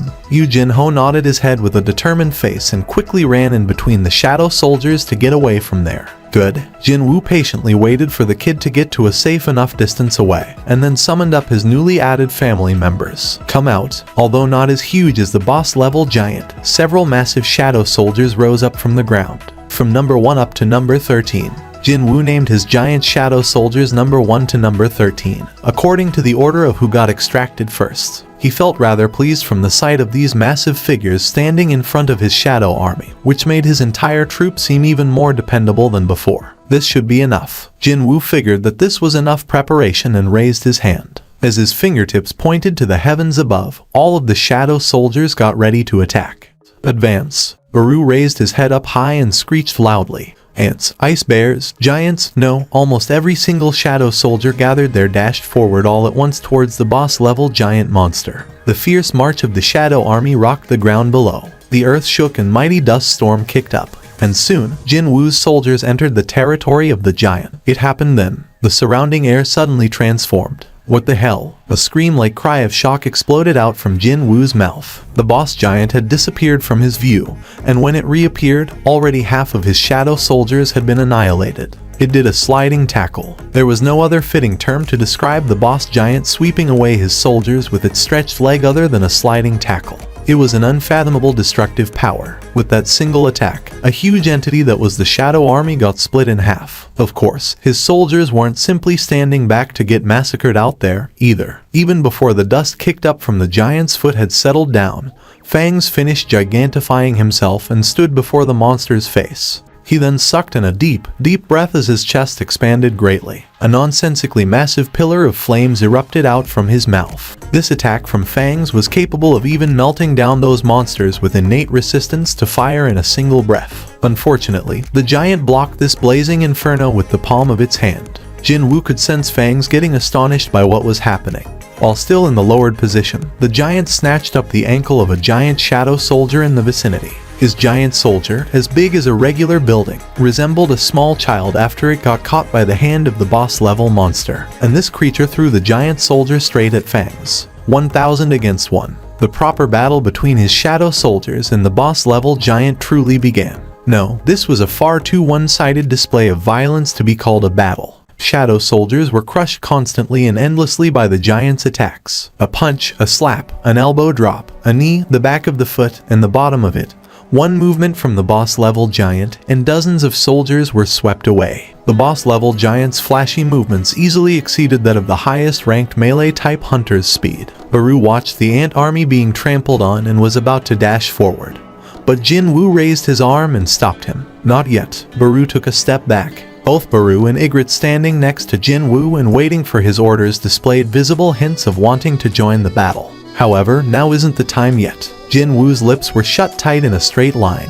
The soldiers repeatedly went through destruction and revival, resulting in his MP decreasing at an alarming rate. In fact, the rate was so severe that even the massive reserve of MP he possessed now thanks to the Black Heart wouldn't be able to keep up. However, Jin Woo remained patient and didn't move. He calmly observed the giant from the distance. He sent out his immortal army as bait and searched for the creature's weaknesses. That was his plan for this raid. Within this desolate wasteland that once used to be the center of Tokyo, Jin Woo's irises were gleaming brightly from his frightening level of concentration. As I thought, as expected, no attacks could damage the hardy skin of the giant as it had worn its enormous magic energy around itself like an impregnable carapace. The creature must have been aware of its own defensive capability, because it didn't even bother to defend itself and continued to pour out one attack after another. However, there was one single exception. There was one moment that the giant chose defense instead of offense. That would be when Fangs spat out the fire dragon's breath in the face of the giant before. Only then did it raise its arm to protect its face. If, by chance, that was not a simple coincidence, then Jinwoo summoned out his sky dragon. Kaizel emerged out from the shadow at once and spread out its massive wings in a spectacular fashion. Jinwoo quickly climbed aboard Kaizel's back. Baru's wings extended out from Jinwoo's call, while Ygritte climbed up behind his sovereign. Soon, Kaizel flapped its wings and took off while carrying his 2 new passengers. The ground quickly grew further away. Let's go. The 4 of them flew up high in the air and flew in a straight line towards the giant monster's head. It was then, the eyes of the giant shifted to its side. Even though it was in the middle of a violent tangle with nearly 1,000 shadow soldiers, it still had time to discover Kaizel and Baru approaching it at an ultra-high speed. The boss twisted its body around. Jinwoo's vision caught the sight of the creature's massive shoulders moving. Evade it. Jinwoo and Ygritte kicked away from the back of Kaizel. A blink of an eye later, kaboom! Jinwoo watched Kaizel explode into black smoke, his brows quivering. It was still a rotten feeling to watch his soldiers get destroyed like that. If there was one saving grace, then that would be the fact that the target for his anger was right in front of his face. Ygritte was the first to attack. He jumped high up in the air and swung the Demon King's longsword down. A blue streak of lightning crackling into life from the end of the sword rained down on the giant's face. The boss rapidly tilted its head back to evade the lightning.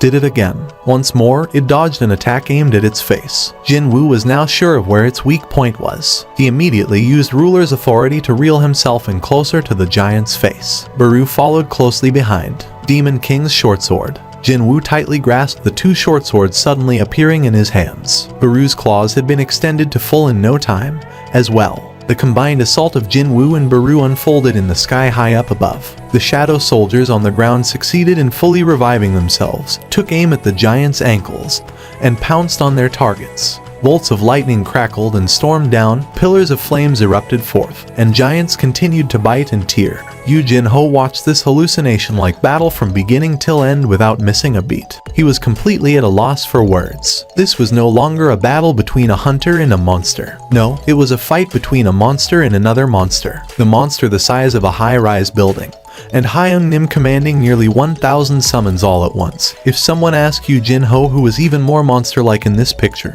he thought that he wouldn't be able to answer right away. Truly, it was truly a lamentable thing that he was the only one witnessing this battle. Yu Jinho did his absolute best to calm his heart, that was ready to explode in his chest, and kept his eyes firmly locked on Jinwoo's position. That was also the moment when Jinwoo's short sword stabbed deeply into the eye of the giant. The boss rocked its head violently from side to side and desperately rampaged around. However, Jinwoo wasn't flung away from his spot despite all the shaking. It's working. He grasped tight the short sword, digging into the eye of the monster, and activated a skill with his other hand. Violent slash. This particular eye of the giant was soon torn to shreds. The monster contorted its upper torso and resisted.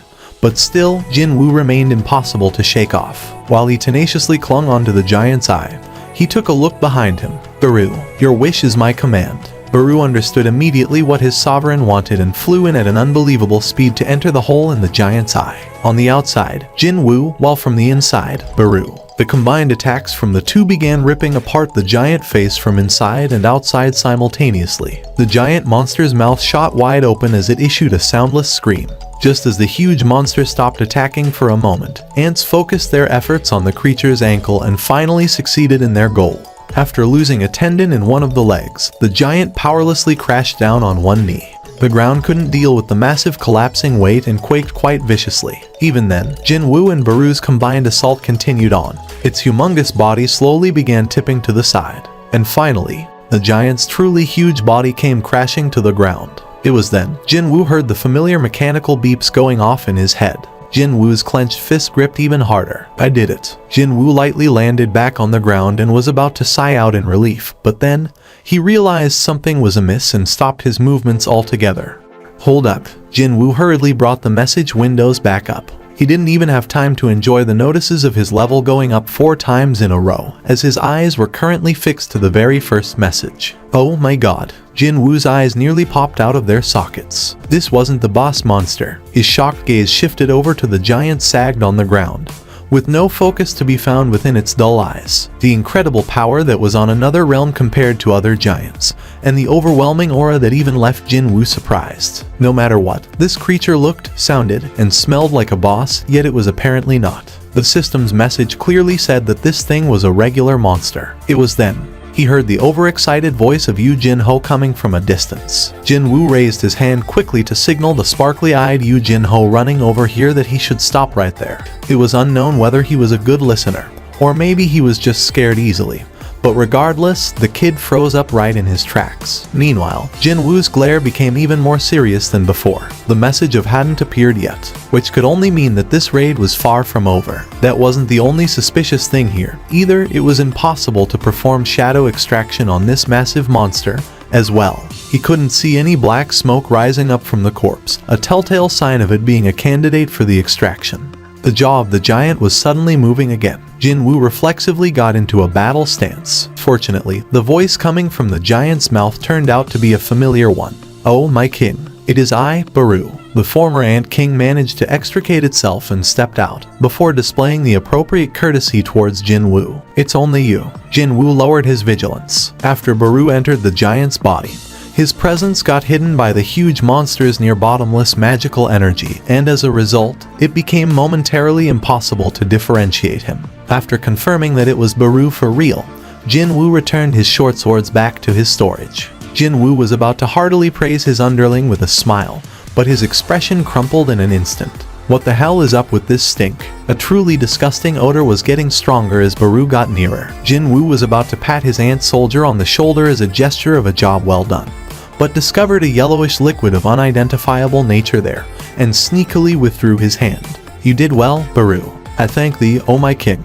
Suddenly, the air all around him trembled. Sensing yet another change taking place, Jin Woo hurriedly raised his guard up. A powerful gust of wind assaulted them right afterwards. Jin Woo's forehead creased up. The stormy winds, violent enough to rip out trees, roots and all, swept all around him, but then they abruptly slithered off to somewhere else. The commotion died down almost instantly. What he mistakenly thought as storm winds was simply the horrifyingly disgusting and bottomless magic energy the dead giant possessed. That massive amount of magical energy clawed and swept everything in the vicinity away as it moved entirely elsewhere. What about Yu Jin-ho? Jin Woo hurriedly turned to look behind where Yu Jin-ho had been.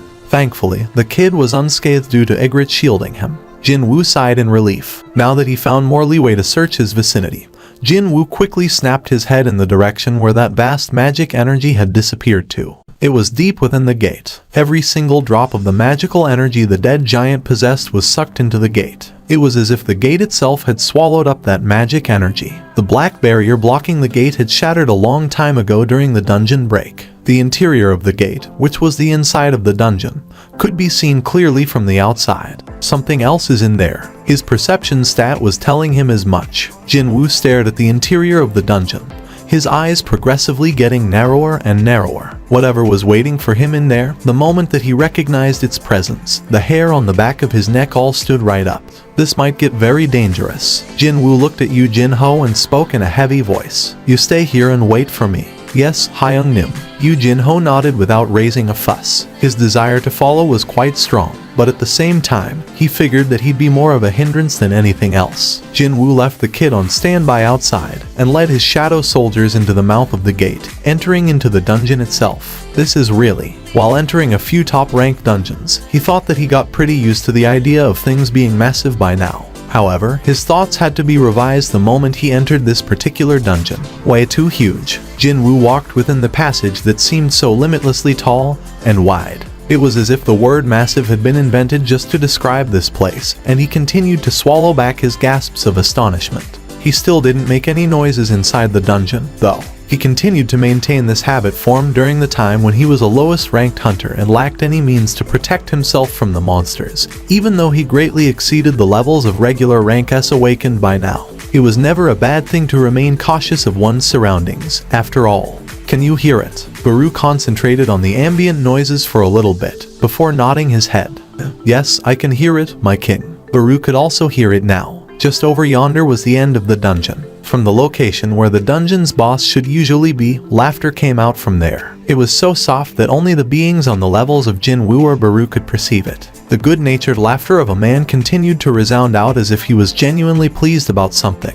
Jinwoo couldn't help but get puzzled here. Even though the darkness of the dungeon had masked them and they couldn't see each other, the other party must have felt Jinwoo's approach by now. Even then, it can still laugh like that. The spectacle of so many monsters enveloped in black smoke advancing forward in unison was more than enough to instill fear in the hearts of every enemy watching. However, such a thing wasn't applicable to a certain man, whose entire body was tied down by chains, with the sole exception of his head. Was it him simply being tied down? No, it wasn't as simple as that at all. The black chains connected to the walls of the dungeons not only wrapped tightly around this unknown man several times, some of them even pierced straight through his body, the emerging ends seemingly taking root within his flesh. It was such a wretched sight that anyone watching would immediately start wondering, if that was punishment, then just how big was the crime committed to warrant such treatment? Jinwoo furrowed his brows. On the other hand, the man formed a bright smile while looking at Jinwoo as if he had run into a very close friend. Oh, how humorous this is. So very humorous. All of you detestable ruler beastards, take a good look at who had come to see me first. Jinwoo came to a stop, not too far but not too close. The man quickly carried on. The chains. Hurry and undo these chains. I know all the plans of the rulers. I need to let the other sovereigns know of the true. The man's words suddenly came to a halt, then, his eyes, filled with joy only until a moment ago, had cooled down in an instant as if it had all been a lie. This unknown man quietly peered into Jinwoo's eyes. While that was happening, the latter also carefully studied the former, and it was in that moment he realized that this man's face and that of the supermassive giant guarding the gate were exactly the same. You are not the one that I know of. Jinwoo had no idea who this guy mistook him for, but he wasn't planning to deny that, either. Well, he also had never seen the face of this tied-up man before. Excluding the dead giant outside, of course. Jinwoo threw a question. Did those rulers or whatever make you look like this? They are trying to use me as the stepping stone for laying the foundation of the true warfare about to take place. This was the first time something like this happened. Jinwoo had tried to initiate conversations with intelligent monsters up until now, but none of them were able to explain their origins at all. But then, the one right in front of his eyes had revealed the reason for its existence for the first time ever. It said, to lay the foundation of the true warfare. Whether those words were truth or lies, Jinwoo realized that they could become an important clue to unraveling everything. Just what are these things called rulers? Ancient enemies of the sovereigns. Sovereigns? The angel statue back then began to go berserk as it was being pushed to the corner. It cried out something about other sovereigns not taking this lying down. For the time being, even if you were to set aside what kind of existence these sovereigns were, he kind of realized just where one of them could be right now. In that case, the reason why those beings tied you up like this is that. That's right, the man replied with sorrowful eyes. I am also a sovereign. And then, he explained further with a desperate voice. It is quite likely that both the sovereigns and rulers are aiming for you right now. However, you lack the strength to fight against them. In order to stand a chance against them, you'll be needing influence, too. Out of all the hard-to-fathom words being spewed out, Jinwoo still managed to catch what this man wanted to say the most. Influence. The man nodded his head. Release me from my seal. I shall aid you. Jinwoo could only doubt his own hearing just then. Who wanted to help who now? A monster helping a human. He was so flabbergasted that he ended up blurting out what was on his mind. You seriously think I'll believe you? The unknown man formed a serious expression. Then, I shall make you believe me. He began chanting some kind of a spell as his lips moved at an incredible speed that looked like a video playback sped up tens, no, hundreds of times. At that moment, Jinwoo sensed the magical energy present within this empty, open arena suddenly coagulate around this man. In the blink of an eye, he summoned his short swords out. If the gathering magic energy carried even a hint of aggression, then the blade of his weapon would have pierced into the man's forehead already. However, Jinwoo patiently waited. The amount of magic energy being utilized was very small when compared to the reserves both Jinwoo and the man possessed, and he couldn't sense any aggression or hostile intent from the gathered energy, either. Jinwoo readied the ultimate version of the skill dagger throw, dagger rush, and waited with bated breaths. The needle-like tension continued to prick him in his skin. Eventually, the strange language flowing out of the man's mouth came to an end, and a system message popped up in Jinwoo's view along with the familiar TTI ring. What attracted Jin Woo's attention, first of all, was not the contents of the man's suggestion, but the title denoting what the man's true identity was. The King of Giants, is it? He remembered the giant-type monsters he hunted down on his way to here. Most likely, there must be some kind of a connection between this revelation and the reason for the face of the supermassive giant protecting the gate being the same as this man's own mug. As Jin Woo fell into a contemplative silence, the man patiently waited for an answer. What should I do? Jin Woo looked at the blinking YN and pondered his options. Seeing that the system even bothered to give him an alert like this, the effects of this skill or whatever must have been for certain. He needed to think about who'd be in more of a disadvantage when unable to lie to the other party here. However, there was no reason to think too deeply about this as the conclusion was already clear in his mind. A system message appearing simultaneously with the mechanical beep quickly informed him of the successful completion of the negotiation. The King of Giants urgently repeated what he said before as if he was waiting for Jin Woo to accept the pledge. Please, free me from this seal. I shall help you. Jin Woo's eyes went extra round from surprise. His voice didn't want to come out of his mouth as if his throat had been blocked off. A smile crept up on the face of this King of Giants after seeing Jin Woo's struggles. That's right, that is the power of the Pledge of Trust. Indeed, the effect had been confirmed to be real. Half out of curiosity and the other half out of testing purposes, Jin Woo was about to answer, I shall completely trust you. Let me undo those chains right away. But he really couldn't say any of those words at all. So, this is the Pledge of Trust at work. Jin Woo confirmed the effects of this skill and felt his heart beat faster. How come it's possible to converse freely with you, unlike how it is with other monsters? Monsters, creatures emerging out from the gates. You must be referring to the denizens of the Chaos World. The King of Giants cracked a mocking grin. I shall ask you something in return. How could you even think of placing mere denizens of the Chaos World on the same pedestal as a sovereign who rules over them? He then formed a dignified expression truly fitting for a king. All the denizens of the Chaos World emerging from the so-called gates are, without exception, remnants of the defeated army. They have lost the battles against the army of the rulers and become captives. They had to remain tied to a leash for an uncountable number of years, so it's only obvious that their ego has been eroded somewhat. However, I am the king. I am different from them. I have patiently waited for the fated day when I can make my escape from their grasp. The king formed a thin smile next, and that's how I got to encounter you. Jin Woo worked hard to keep his emotions in check and to analyze what this guy was saying as objectively as possible. If he's really in existence on a higher realm than other monsters, then he might really find himself with some important clues here. He had a ton of stuff he wanted to ask right now. But before he did that, he needed to confirm something else first. By any chance, when you said the army of the rulers, were you talking about those wearing silver armor with wings on their backs? That's right. Those dogs are the soldiers of the rulers. As expected, it felt as if another puzzle piece had clicked into its rightful place. He suddenly thought that the video playback the angel statue showed him was not some make-believe crap,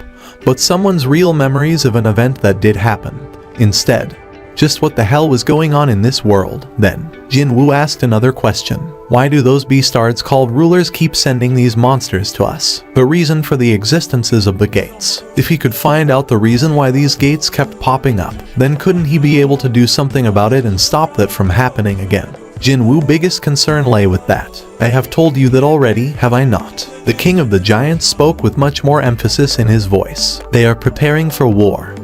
They will change this world into a suitable battlefield to engage the sovereigns in yet another warfare. I don't quite follow you here. Just by sending monsters to Earth, this planet suddenly becomes a war zone. Well, it was true that sometimes, a situation far more horrifying than a war zone could develop from a gate. But still, Jin Woo momentarily recalled the event that took place in Jin Ah's school. Even then, those were matters that involved humanity. He just couldn't see how those would serve as preparations for some kind of a war involving non-human races. It is all to inject magical energy into your world. Thud. Jin Woo felt as if he was struck in the back of his head just then. If monsters were calamities emerging from the gates, then magic energy was the blessing coming from the gates. Not just the hunters, but many civilians thought similarly along these lines. Magic crystals, as well as mana stones. These items containing magic energy were treated as the greatest source of energy in the modern world. But then, that energy was actually nothing more than footholds for the upcoming war. The King of Giants continued on with his explanations. There is simply no better way to propagate the type of energy that didn't exist before than by sacrificing the blood of those that possess the necessary energy. So, the rulers decided to utilize the captives they had in their possession. There was no need to even mention that the density of the magical energy around the world was gradually getting thicker every day. That was not a naturally occurring phenomenon. No, more than likely that was the fruits from the trees first germinated from the fertile field cultivated from the blood of the monsters. The magic energy fortifies a world.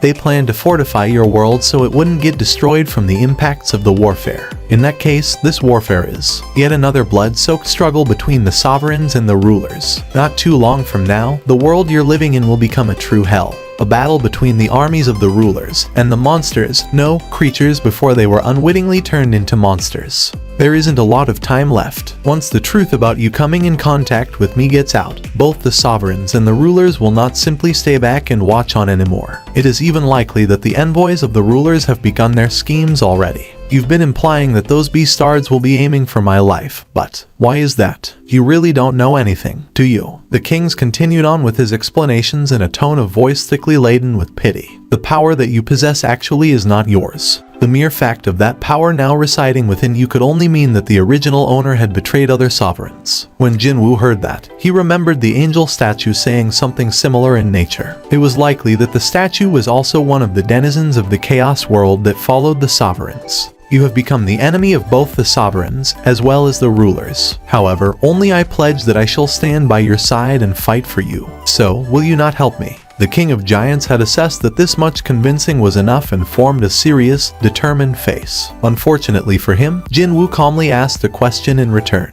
If you wish to stand by my side, then wouldn't it be simpler for me to turn you into a shadow soldier instead? The King of the Giants flinched in surprise. It was only for a second then, but for that briefest of moments, the king saw the actual face of the shadow sovereign and this human's overlap. What the human said was not wrong. To him, there would be bigger merit in having one more absolutely loyal underling than forming a brand new alliance with a complete stranger. The king inwardly admired the fact that this human didn't miss that crucial point. He spoke up and explained the situation. We, the sovereigns, as well as the rulers, are made up of spiritual bodies. Once such a spiritual body dies, it is destroyed and can't be turned into one of your shadow soldiers. Meaning, I can never become your soldier. Are those enough reasons for you to help me now? Jinwoo wordlessly stared at the king.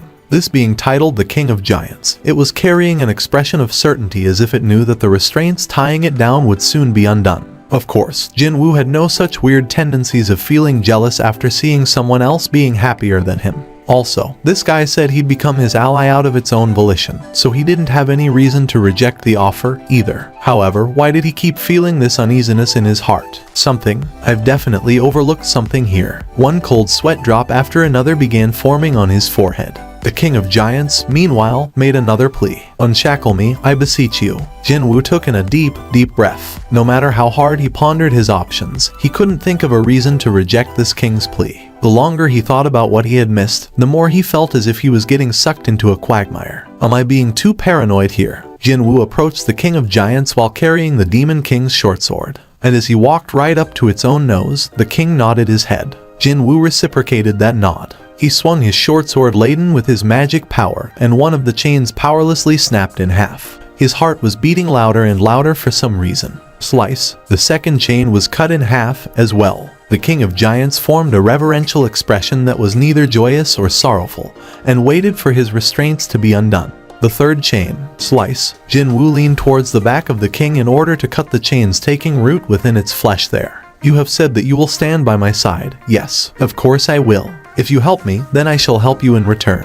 This is a fair and absolute transaction between two sovereigns. In that case, are you on the side of the humans? The king suddenly became silent. The pledge of truth. The condition of this spell meant that the King of Giants couldn't say anything. Jinwoo took a look behind this being's neck. A jet black mana crystal embedded on the back of his neck coldly reflected the ambient light. As long as that item was stuck in the body, this being would hear the voices of the rulers in his head, too. The words of kill every human. For a brief moment there, a murderous intent flowed in the air. With its now free right hand, the King of Giants took aim at Jin Woo's temple. Too bad, it was still not enough to reach him. He lowered his head and evaded the attack, before stabbing the short sword into the king's chest. Stab. As if the chains wrapped around its body didn't even exist, the sharp blade dug deep into the chest cavity of the captive king. The King of Giants suddenly vomited out a mouthful of blood. However, that single hit wasn't enough. Letting this thing live was far too risky. This thing could become an untold calamity. Jin Woo analyzed the situation as thus, and while evading the right hand of the king constantly attacking him with nothing more than tilting his upper body this way and that, continued to thrust the short sword into the chest of his enemy. Stab, stab, stab, stab. He stabbed for the 6th time. Only after his blade entered and left the chest cavity for the 6th time did the King of Giants stop moving his right hand. It was over. Jin Woo extracted his short sword for the last time. The King of Giants stared straight into his eyes and formed a meaningful grin. It is regretful, but this here is the end of the road for me. Jin Woo took a step back and wordlessly shook the blood off his short sword. In the meantime, the king continued to speak. As the battles between the residents of your world and the captured denizens of the chaos world become more and more intense, this world will transform further and further into a battlefield. The king coughed out another mouthful of blood and formed the last smile. I pray that everything you wish to protect burn into ashes in the all-ending conflagration of the war. That ain't gonna happen. Jin Woo curtly cut off the words of the king and swung his short sword hard to cut the being's head off. The moment the king drew his last breath, the ocean-like magical energy sleeping within the creature exploded into the world outside. The transformation of the world had begun. A few days before the death of the King of Giants, a helicopter belonging to America's Hunter Bureau landed on the lawn of a certain ultra-luxurious mansion. The owner of this mansion, currently enjoying a belated lunch, stared at that helicopter through his window and stopped cutting into the juicy slab of steak. This could get troublesome. The owner of this grand mansion was one of the only 5 greatest hunters alive on this planet. His name was Christopher Reed. He was more commonly known as the Special Authority Rank Hunter rather than by his birth name, though. In any case, who'd dare to trouble such a person? It's been a long time, Deputy Director. And Christopher Reed's gaze shifted over to the African-American lady standing behind the Deputy Director of the Hunter Bureau, Madam Selner. The Deputy Director was carrying a deeply tense face as he scanned his surroundings. He spoke while anxiously rubbing his chin. We have an urgent matter to discuss with you, so can you send everyone else away for the time being? As Christopher Reed had expected, his prediction of being troubled had come true. If his guest was only the Deputy Director, then he'd have made the latter wait for a few hours as the price for disrupting his peaceful afternoon without a heads up. However, he couldn't do something so impolite with Madam Selner present. He beckoned the steward with his finger. Only after his employee got close enough to touch his forehead did the hunter whisper his next order. Until my 2 guests leave, do not let anyone come anywhere remotely close to this room. Understood, sir. What business brings you to this distant abode of mine? Madam Selner searched for a sign of assurance from the Deputy Director first. He nodded his head to signal go ahead.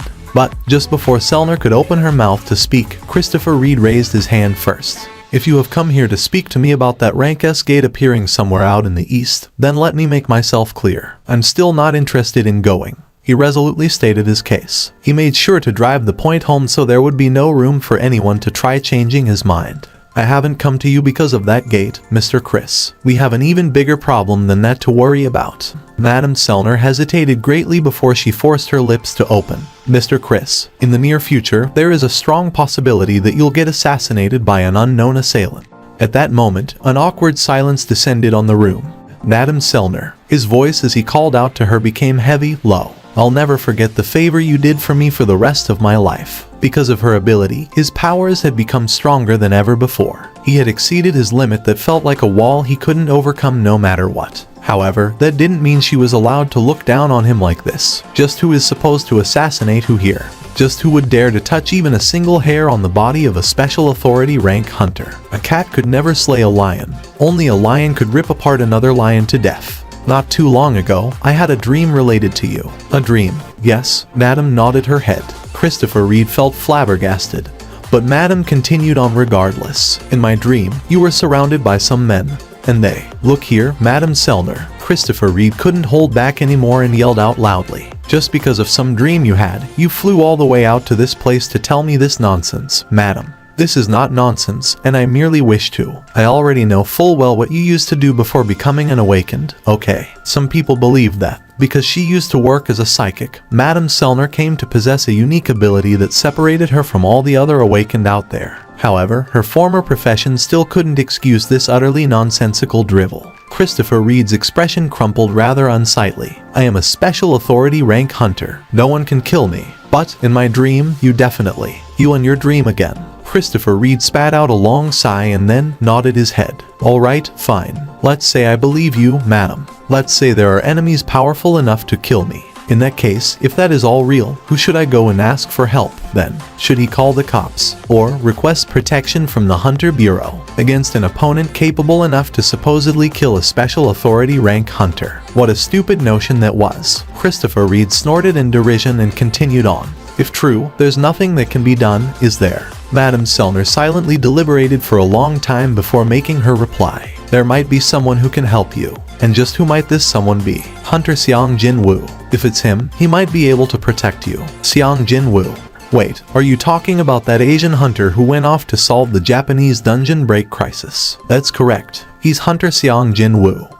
The King of Giants lost its head. Jinwu quickly stepped away to evade the fountain of blood gushing out from the severed neck. It was then. The familiar mechanical beep went off in his head. What the heck? Jinwu was flustered for a moment there as he had never come across a situation like this one before. And a little while later, mechanical beeps continuously rang inside his head. And at the same time, Jinwu got to spectate on the grand feast of system messages utterly filling up his vision. Jinwu's eyes opened progressively wider and wider. Jinwu confirmed his new level and swallowed back a huge gasp of shock. His level reached 100 after hunting down all the ants on Jeju Island. However, his level stayed pretty much the same for a little while after that, probably because of the wide gap between him and the monsters he ran into. After asking for other major guilds' understandings, he got to sweep clean every single high-ranking dungeon in the vicinity for a week, and only then did his level rise up to 103. But now, his level had jumped past 120. This was all thanks to the giant-type monsters, each possessing a boss level worth of experience points, as well as the King of Giants who gifted him with an enormous amount of experience points, which was as much as 8 levels worth, no less. Very nice. Jinwu nodded his head.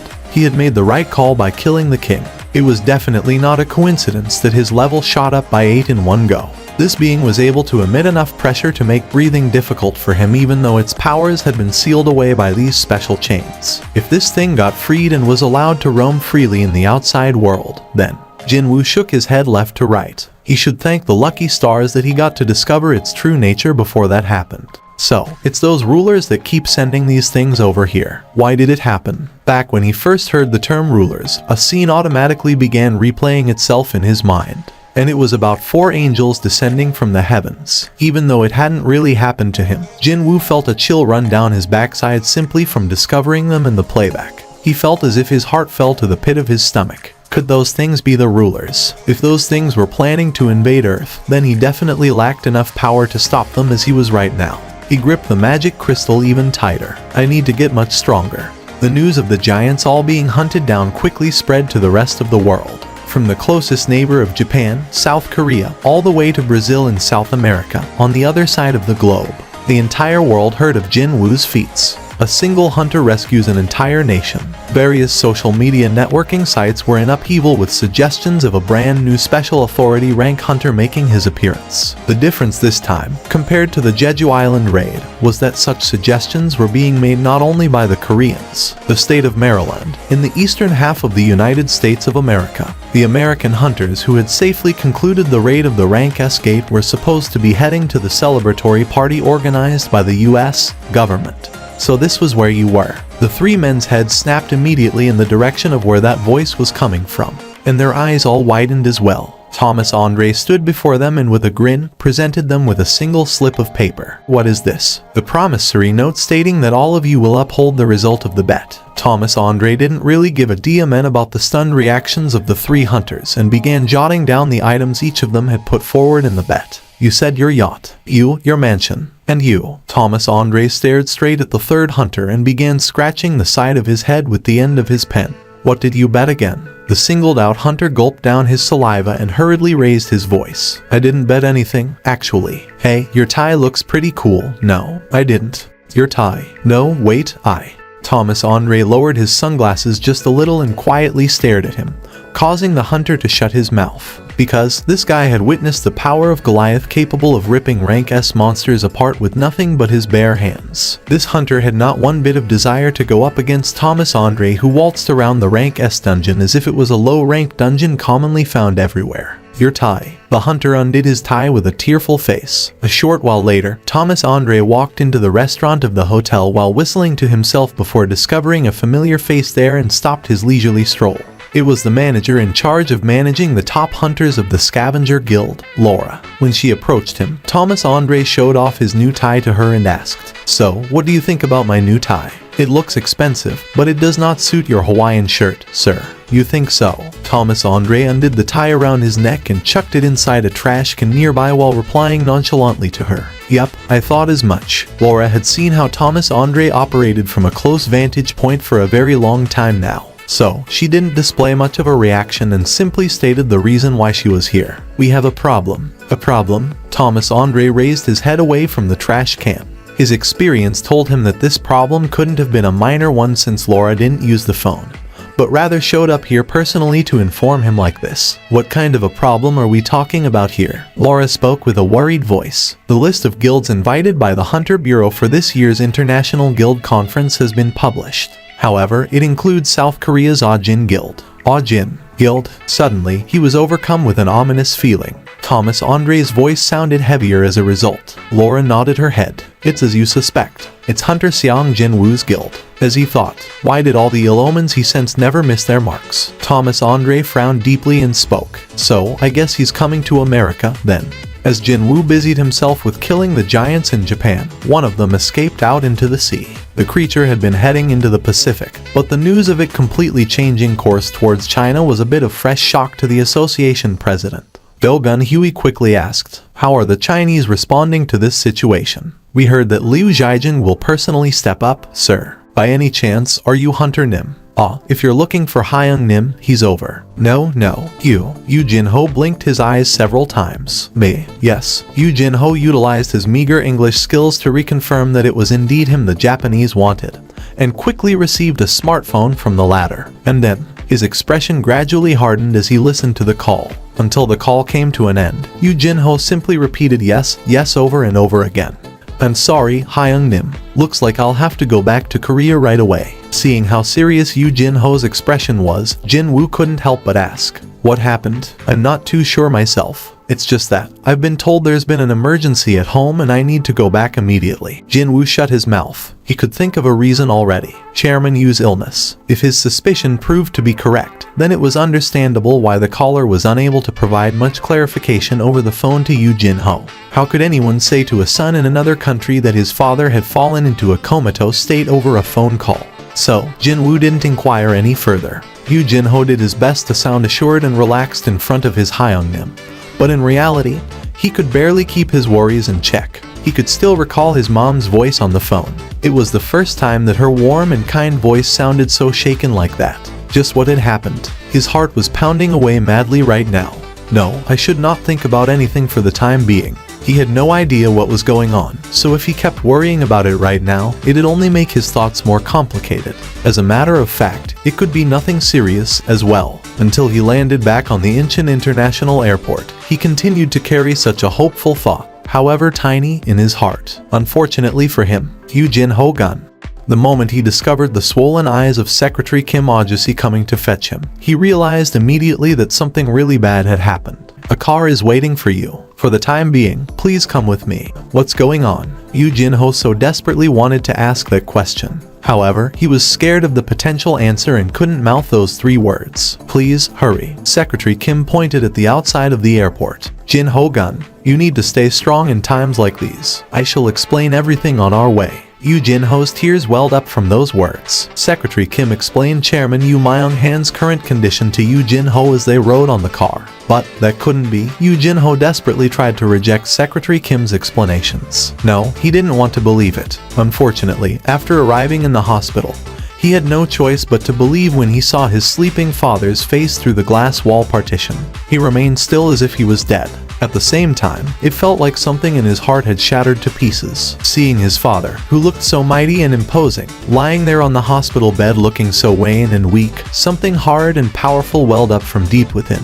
Dad, Yu Jinho tried to rush into the hospital room, but the doctors quickly blocked his way. The approach of a hunter who couldn't control his magic energy leakage would only worsen the patient's condition. Hearing that explanation from the doctors, Yu Jinho's expression became a person whose soul had abandoned him. So, that's how it was. He was a son who always disappointed his father, and now he couldn't even hold his father's hand for one last time, too. Faced with such a fitting end for himself, he couldn't even shed a tear anymore. I see. I've been a completely useless son, even till the end. Yu Jinho turned on his heels in dejection. But then, Secretary Kim approached him and handed over a black leather-bound case file. What is this? Yu Jinho weakly raised his head up after receiving this unknown file. Secretary Kim calmly explained himself. This is the item the chairman was working on before he collapsed. Actually, I've kept it with me in case he searched for it after waking up. But I thought that you might need it more than I do. Jinho gun. This, you think so? Yu Jinho alternated his gaze between Secretary Kim and the file. Eventually, he cautiously opened it. It was a scrapbook filled with newspaper clippings. Every single page was packed full of articles from various newspapers containing either his older brother Yu Jin Seong or his older sister Yu Jin Hui. From father to son, Yu Jinho wondered just from where he got this habit of cutting out and keeping the newspaper articles he liked. But it seemed that he got it from his father. To think he had this kind of a hobby. Even when stewing in sorrow, a grin still managed to squeak out as he looked at his brother and sister when they were young kids. Both of them were the pride of his father. In all sorts of academic competitions, talent contests, and concours, they were geniuses that made their names known throughout the country in their favorite subjects. It was rather obvious that this scrapbook would be filled with articles related to the two of them. As he flipped through the pages, Yu Jinho grew more and more embarrassed by the fact that not a single photo of him could be found within. However, just as he flipped to the last page, his hands came to an abrupt stop. There were articles containing his name. Even those meaningless gossip pieces didn't escape his father's attention and found themselves cut out and pasted carefully within the page. No words wanted to come out of Yu Jinho's mouth. While he stood there like that, a newspaper article that hadn't been fully cropped out fell to the floor. He hurriedly bent down to the floor and picked it up, only for the tears to stream down from his eyes. It was an article containing the photo of himself beaming brightly to the camera. That was taken when, after Jin Woo killed the boss-level giant monster, he refused all filming and interview requests from the countless reporters flooding into the location, so Yu Jinho stepped up as the stand-in. Instead, Secretary Kim squeezed Yu Jinho's shoulder and spoke. It's not true that Chairman Yu never loved you, Jinho Gun. As great as his love for you, he also held equally great expectations of you. Yu Jinho wordlessly sat there, his shoulders shuddering uncontrollably as he cried. He somehow managed to calm his aching heart and stood back up. Dad, for the time being, let me accompany you back to your home. Alright. Yu Jinho left the hospital room of his father, Chairman Yu, with Secretary Kim a little while later. But just before the door to this special hospital room closed shut, a portion of the shadow beneath Yu Jinho's feet separated away and slipped inside the room. No one witnessed this strange phenomenon happen. The door closed shut and the light within the room automatically switched off. And time continued to tick by like this. When the hour became late and no more people came around to visit this room, a shadow sneaked out from underneath Chairman Yu's bed. Then, an ant soldier emerged from this shadow. He quietly looked around the room and discovered the sleeping Chairman Yu. What sort of delicious open buffet was this? The ant soldier fixed his gaze on the Chairman Yu and began drooling avariciously. But too bad for him, he got rapidly sucked into the shadow and was replaced by Jin Woo. That was the effect of the skill shadow exchange. That kid, why did have to he go and cry like that? Making me feel all bad and stuff. Jin Woo carefully raised the upper torso of Chairman Yu Myung Han, opened his lips, and slowly poured in the divine water of life. Very slowly, and only a small amount at a time. However, Chairman Yu must have known that this item was the sole lifeline capable of saving him, because he gulped the water down rather commendably well. Now that he thought about it, wasn't Yu Jinho's birthday at the end of this month? I know it's a bit early, but well, happy birthday, Jinho. Skill information, class-specific skill, mana required to activate, none. The summoner can switch locations with the designated Shadow Soldier. Once activated, you must wait 2 hours of cooldown time before being able to use the skill again.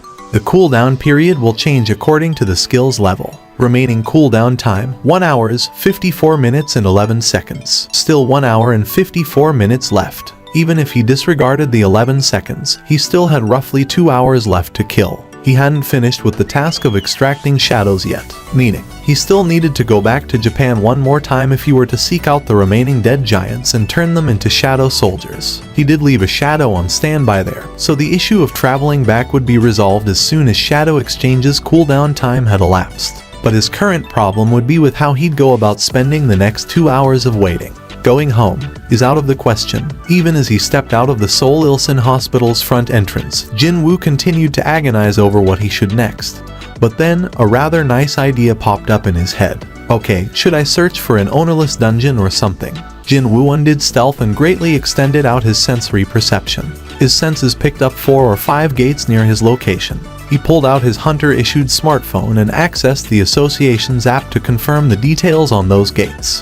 Found you. Jin-woo found out that 2 of those gates weren't reported to the association yet. A meaningful smile formed on Jin-woo's face right away.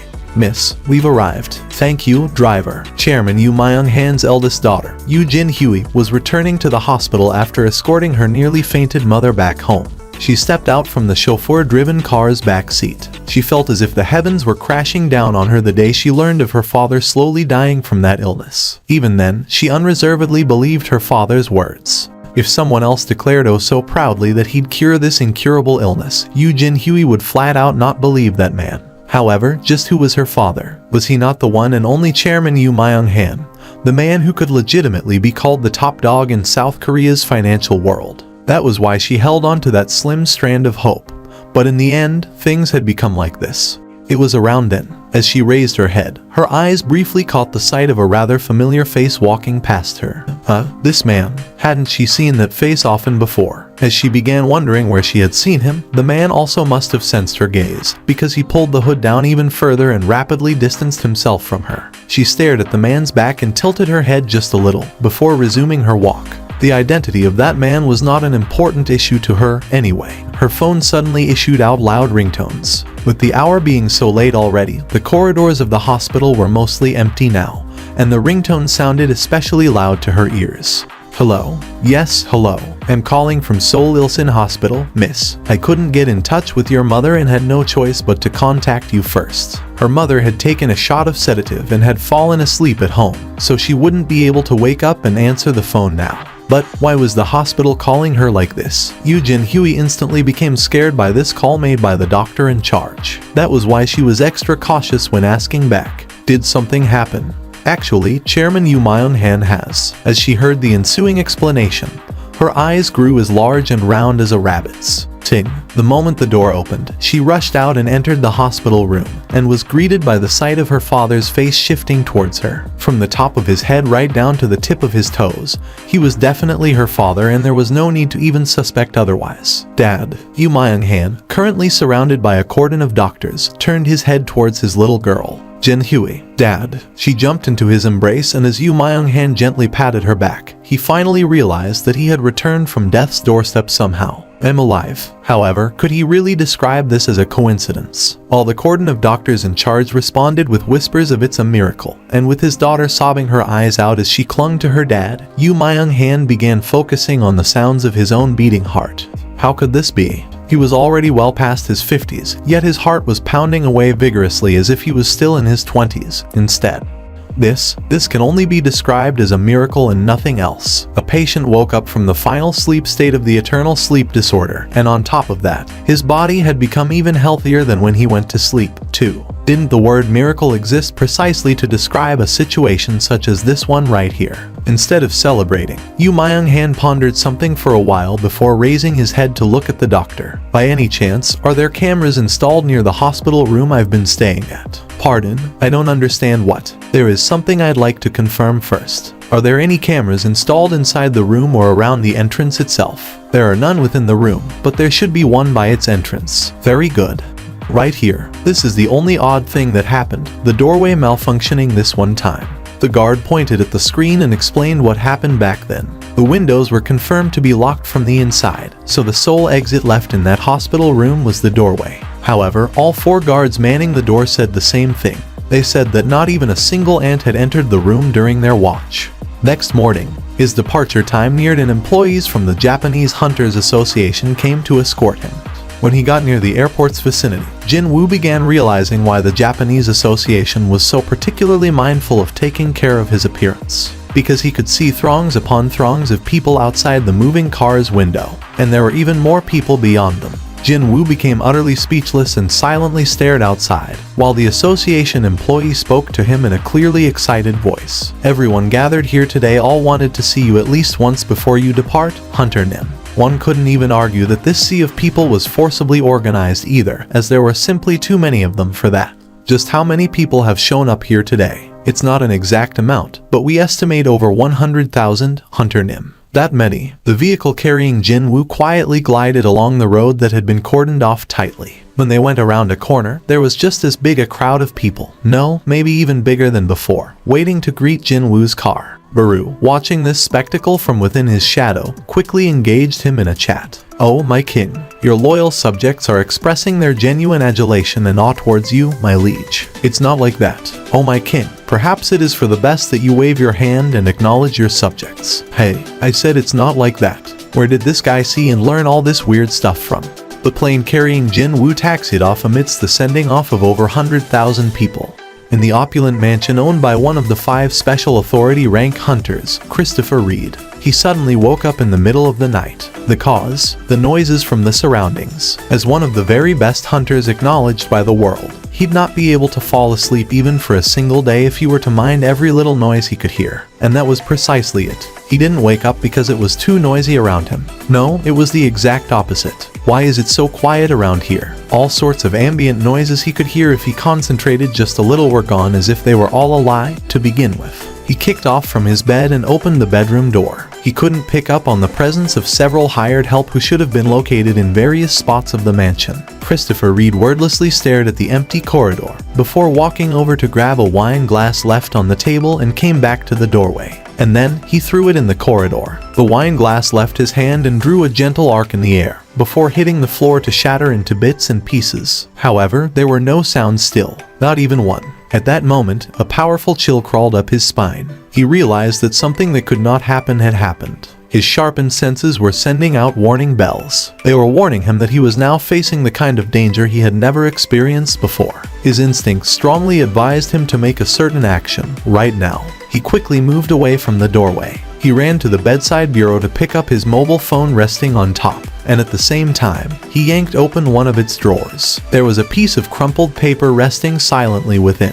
These words were written on its surface. "If you need help, please call this number. The president of the Korean Hunters Association, Go Gun Huey, will connect you to that man." The deputy director of the Hunter Bureau left behind that note with the steward before leaving. Did the madam actually predict a moment like this would come? He didn't know the answer to that. But if he wanted to find out, he needed to survive first. It was too late now to ask for help or let someone else know of his situation. Christopher Reed put the phone and the note down and quietly stood back up again. The first person he saw after slowly turning around was a blond man with a bright smile etched on his face. One of this man's hands was even tucked in his pocket, a display of utter leisure. Such a relaxed demeanor would be rather impossible to find from a normal person invading the residence of a rank S hunter. And not only that, a hunter boasting one of the highest levels in the entire world. Christopher Reed asked, "Who are you people?" The blondie in front of his eyes, and 2 more behind this one. There were a total of 3 intruders. It was already unknown whether he'd be able to fight off just the one in front. And to think, there were 2 enemies of similar caliber present, too. If you keep trying to accommodate these humans during your struggles, you won't be able to save a single thing. Oh, fragment of the brilliant light. And worse still, his voice sounded truly bizarre, as if it didn't even belong to this world in the first place. Monster language. Christopher Reed's brows shot up real high. Just what the FCK are you saying here? The blondie watched the agitated Christopher Reed react and raised his finger to press it against his lips. "SHH. I wasn't talking to you." The blonde's fluent English this time caused the eyes of Christopher Reed to grow wider still. A being that could speak both the language of man as well as the language of monsters as freely as he willed it. As far as Christopher Reed knew, no such person existed in this world. The finger leaving the blondie's lips then pointed to the heavens above. Up there, I was talking to the dude up there connected to you. Of course, Christopher Reed couldn't make heads nor tails of what this blonde man was talking about. But he was sure of one thing. He was sure that this blonde was completely looking down on him right now. Christopher Reed's angry voice powerfully reverberated outward. Do I look like a DMN pushover to you? Crimson light exploded forth from his eyes and soon, vicious flames began whipping around all over his body. In fact, his figure became crimson in color as well as he grew larger and larger in size. The furniture caught by his expansion were all knocked and shoved away. His new appearance as the angry flames enveloped his entire body was that of the god of fire. Now easily 4 meters tall, real flames were spitting out from the creature's eyes. At the bare minimum, I will take down one of you with me. Christopher Reed's punch collided with the wall and caused a massive explosion. The 2 men behind the blondie stepped aside to avoid the debris from the exploding wall and revealed themselves in full spiritual body manifestation. A human can manifest a spiritual body. They looked on at Christopher Reed's new appearance with some amount of interest. Meanwhile, the floor Christopher Reed stood on began boiling and melting down. For the first time since the worst calamity ever to befall humanity, the Kamish raid, he prepared himself to die today. The flames wrapped around him became even more violent as if they were about to explode and began swallowing up everything surrounding him. And as the vicinity was being swept away by his vicious flames, he stood in the middle of this storm of destruction and roared out loudly enough to shake the earth itself. "Die, UFC King Monster Beastards." What were the odds of finding a familiar face occupying a seat next to yours after boarding a plane? Jinwoo was guided to the first-class cabin by the stewardess, but before he could take his seat, he ended up staring vacantly at his temporary neighbor. He then spoke in a rather exasperated voice. "I hope you aren't going to blame this one on coincidence. I'd be happy, very much so, if you did, but yes, it does sound like a bit of stretch, doesn't it?" Listening to a blue-eyed foreigner speak such fluent Korean still remained a rather disharmonious experience to Jinwoo. He didn't take his eyes off the man as he settled down on his seat. "We meet again, Mr. Adam White. It's an honor to speak to you again, Seong Jinwoo Hunter Nim."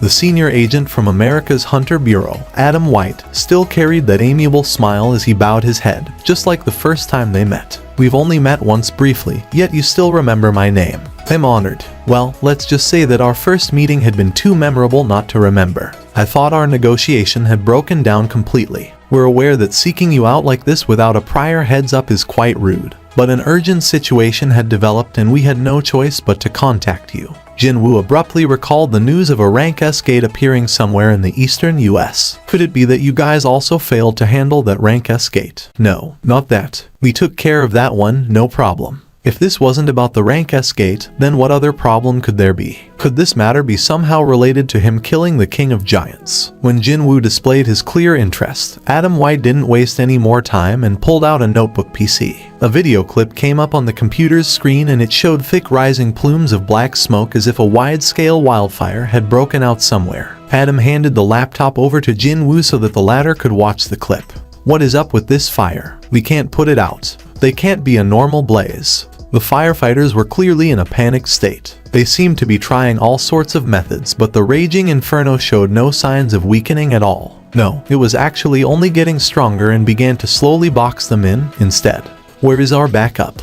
When are they arriving?" It was right then. A helicopter arrived in the nick of time and several mage-type hunters disembarked from the vehicle, and they proceeded to pour out water-type magic on the flames. The video clip was nearing its end. Seeing that there wasn't much time left in the video's duration, Jinwoo felt it strange and had to ask, "Why are you showing me this?" Sure, it had been an interesting viewing experience, but people coming to see him because of some wildfire in the US didn't make much sense to him at all. Adam White reached out and skipped forward to the last part of the clip. "Here, please watch the end." There must have been an incredibly powerful explosion, judging from the radius of things being swept away. And in the center of that radius, a single corpse was lying face down there. There was no need to confirm if the victim was still alive or not. There was a wide hole in his chest, and that should have been the exact spot where his heart used to be. In order to put out the fire this man caused, over 18 firefighters and 14 mage-type hunters had to be mobilized. Not only that, they were all top-ranked hunters, too.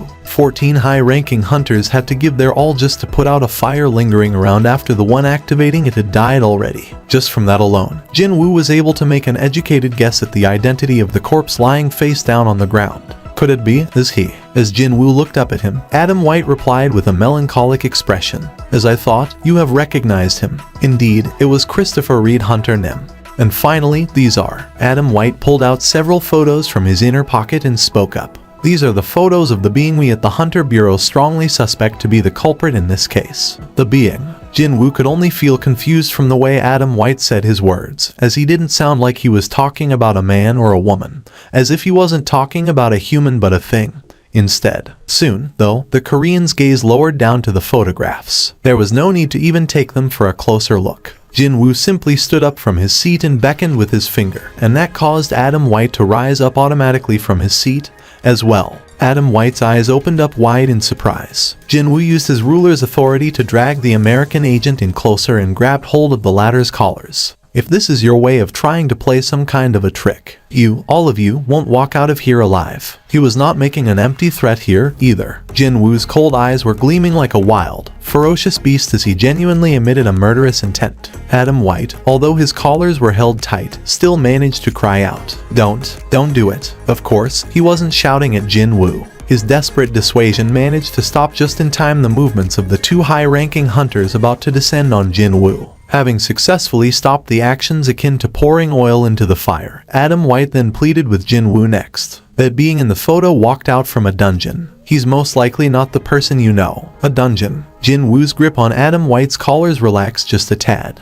Being able to breathe just a bit easier now, the American hurriedly added more explanation. The magic energy emission from that guy was a match to that of monsters, and he suddenly began attacking our rank S hunter as well. My dad came out of a dungeon and started attacking other hunters. As Jinwoo began falling into confusion, Adam White quickly clarified himself. Do you still remember the accident that happened a few months ago in the HQ of Hunter Bureau? That explosion? How could Jinwoo forget? That incident caused quite a bit of clamor around the world. After all sorts of wild conspiracy theories were flung about, such as the explosion being the result of a secret experiment gone wrong, a high-ranking hunter running amok, or even two rank S awakened fighting each other, etc. Are you telling me that was the handiwork of my father? Adam White nodded his head. He beat down one of our hunters and vanished into thin air. We at the Hunter Bureau continued to chase him in secrecy, but as if he had disappeared from this world.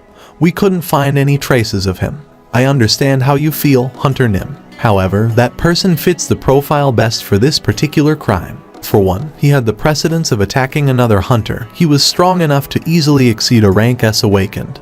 And finally, his whereabouts were a complete mystery. It would not be all that strange to see the Hunter Bureau designate the being claiming to be Seong-il Hwan as one of the main suspects.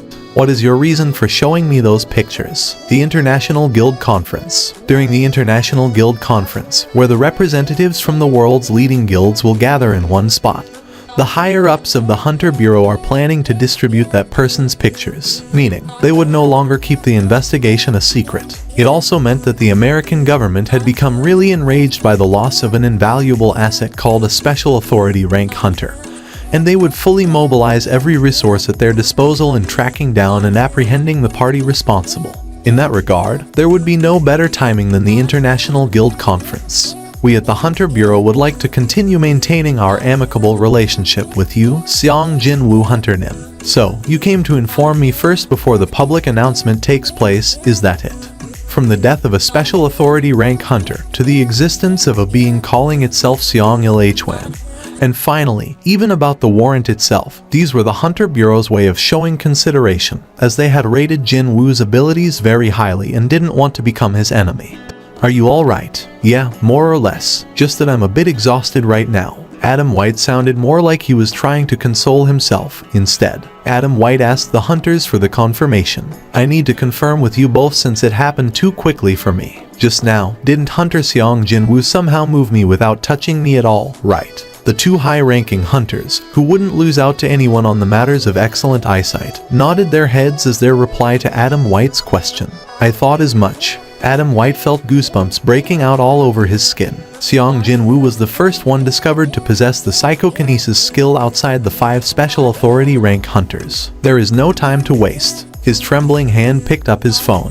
The ringtone went for a little while before the deputy director answered the call. Adam White did his best to calm his trembling voice. Deputy Director, I just discovered the 6th one.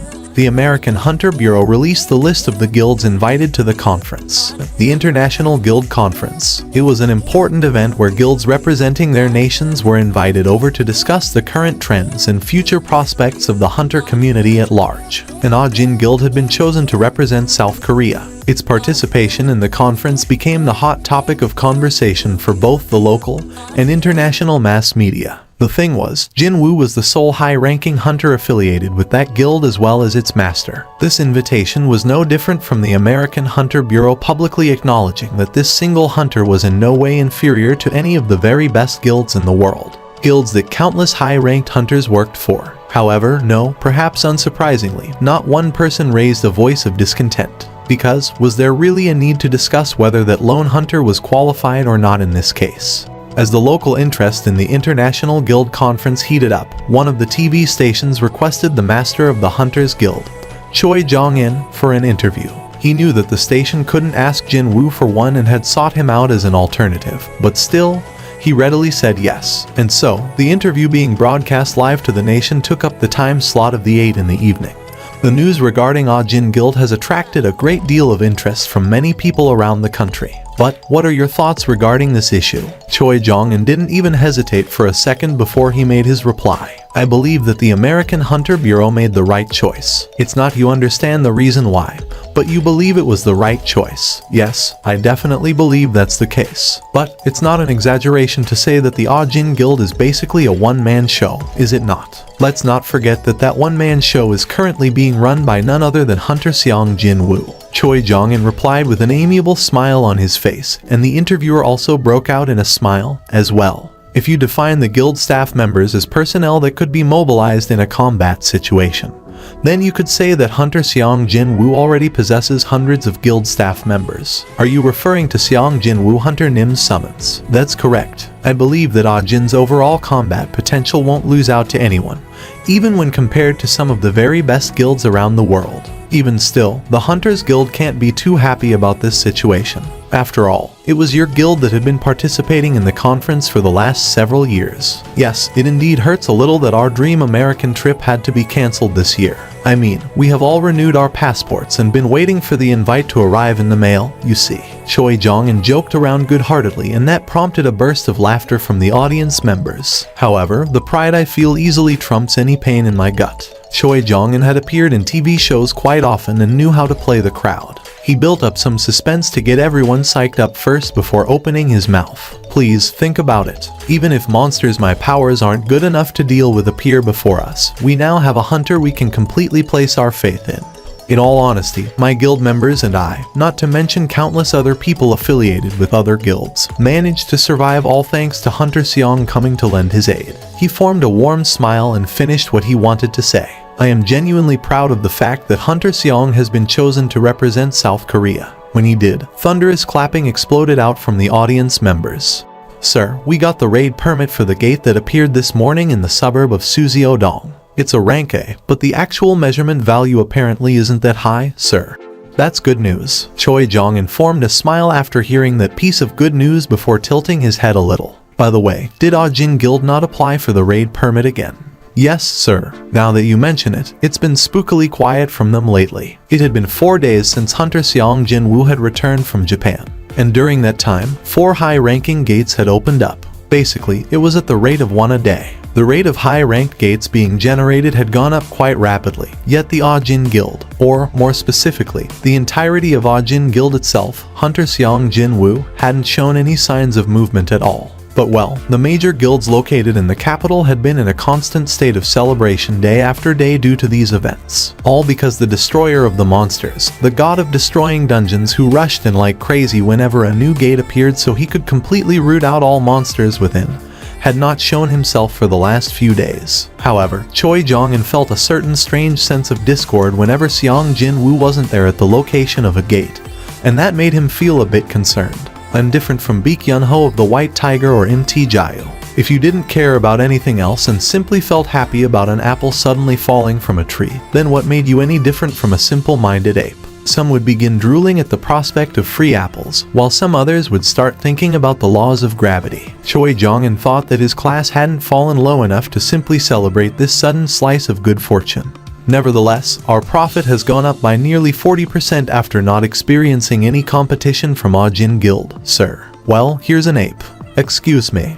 Never mind. It's nothing. Choi Jong quickly changed the topic. Did the association say they know what's going on here? They believe that he's at home, resting. The way I hear it, he hasn't even shown up all that much in the guild offices, either. Sir, I don't think there's a need to overcomplicate this. Couldn't he be taking a bit of break in preparation for the International Guild Conference? Choi Jong shook his head. I don't think that's the case.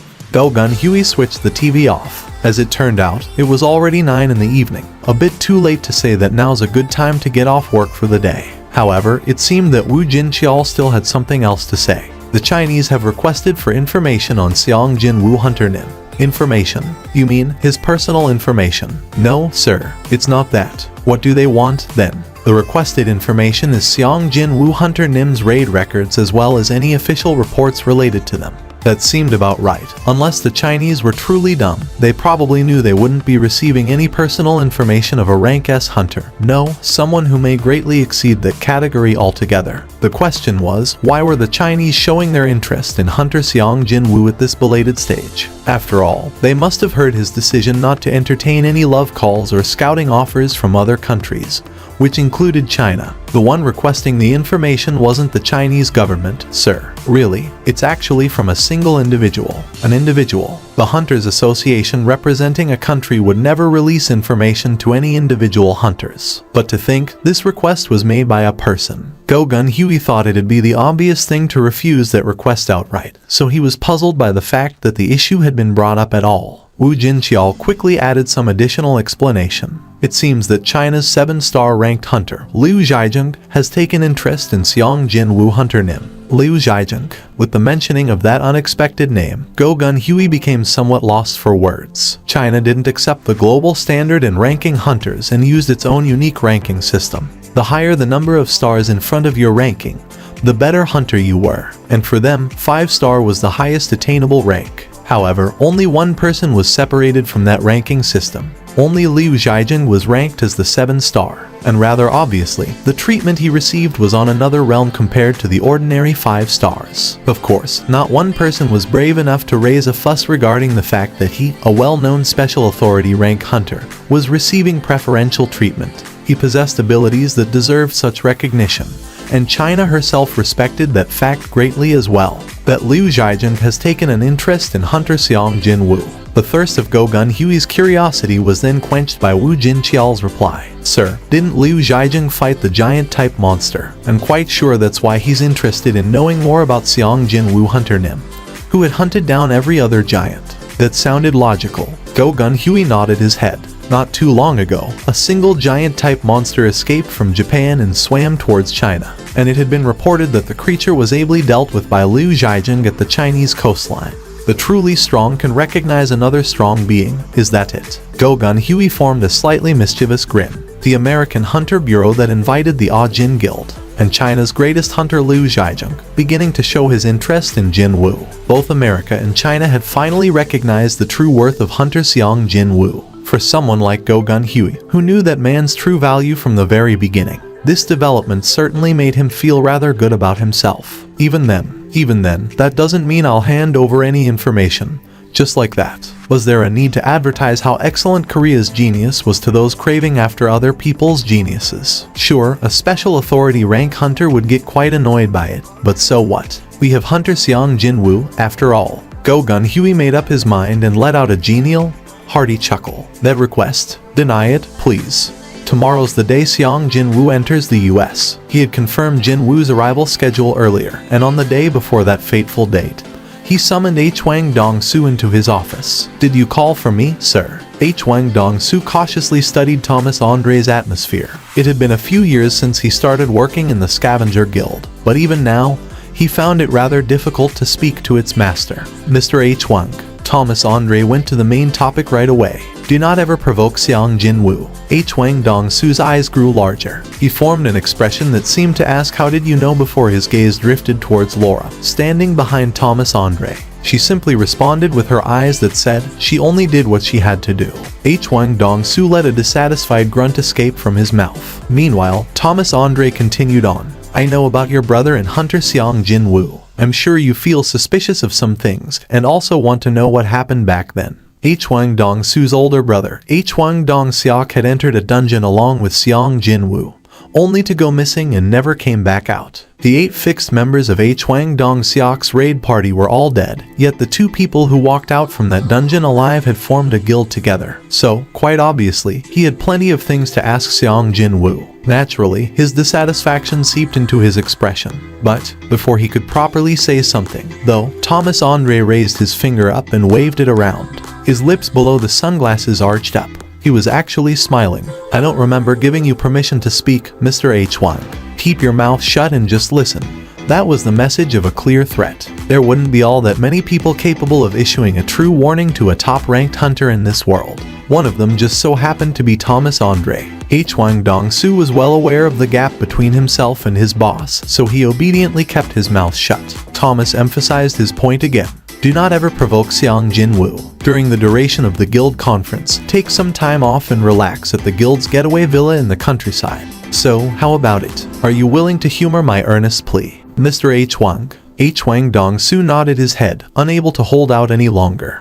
I shall do as you say. Good to hear. You can go now. Hwang Dong-su's expression stiffened hard as he quickly made his escape from the guild master's office. Meanwhile, Laura asked her boss in a worried voice, "Will this be enough, sir?" Thomas Andre's own expression had hardened as well as he shook his head. No, he definitely read the signs of ill intent flickering within Hwang Dong-su's expression just now. That fool still couldn't let go of this matter, it seemed. Laura, yes, sir. Until Seong Jin-woo leaves US soil, place Mr. Hwang under strict surveillance. Will he? Take that lying down. Although he had been suppressed by the aura of Thomas Andre, Hwang Dong-su's original personality was as stubborn as it could get, as well. However, Thomas wasn't worried. No, rather, he knew that this matter wasn't simple enough to sweat over something as minor as Hwang Dong-su's disgruntlement. Thomas Andre scratched his chin before making a nonchalant reply. Well, being frustrated should be better than being dead, right?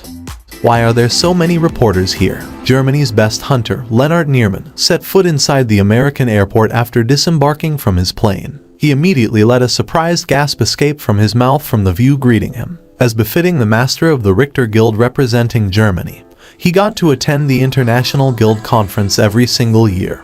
But even then, he had never seen this many reporters camping out in the airport before. As he stood there in shock, the vice master of the Richter Guild tried to solve the riddle for him. Well, that Korean hunter everyone's been talking about is scheduled to arrive today. Lennart understood it right away. Even if you were a rank S hunter, it was incredibly difficult to resolve a dungeon break from a rank S gate. And what if the creatures popping out from that rank S dungeon just so happened to be giant type monsters? The hunter capable of solo clearing a dungeon break that no one else wanted any part of was about to step on the US soil for the first time in his life. So, how could the mass media remain silent on this momentous occasion?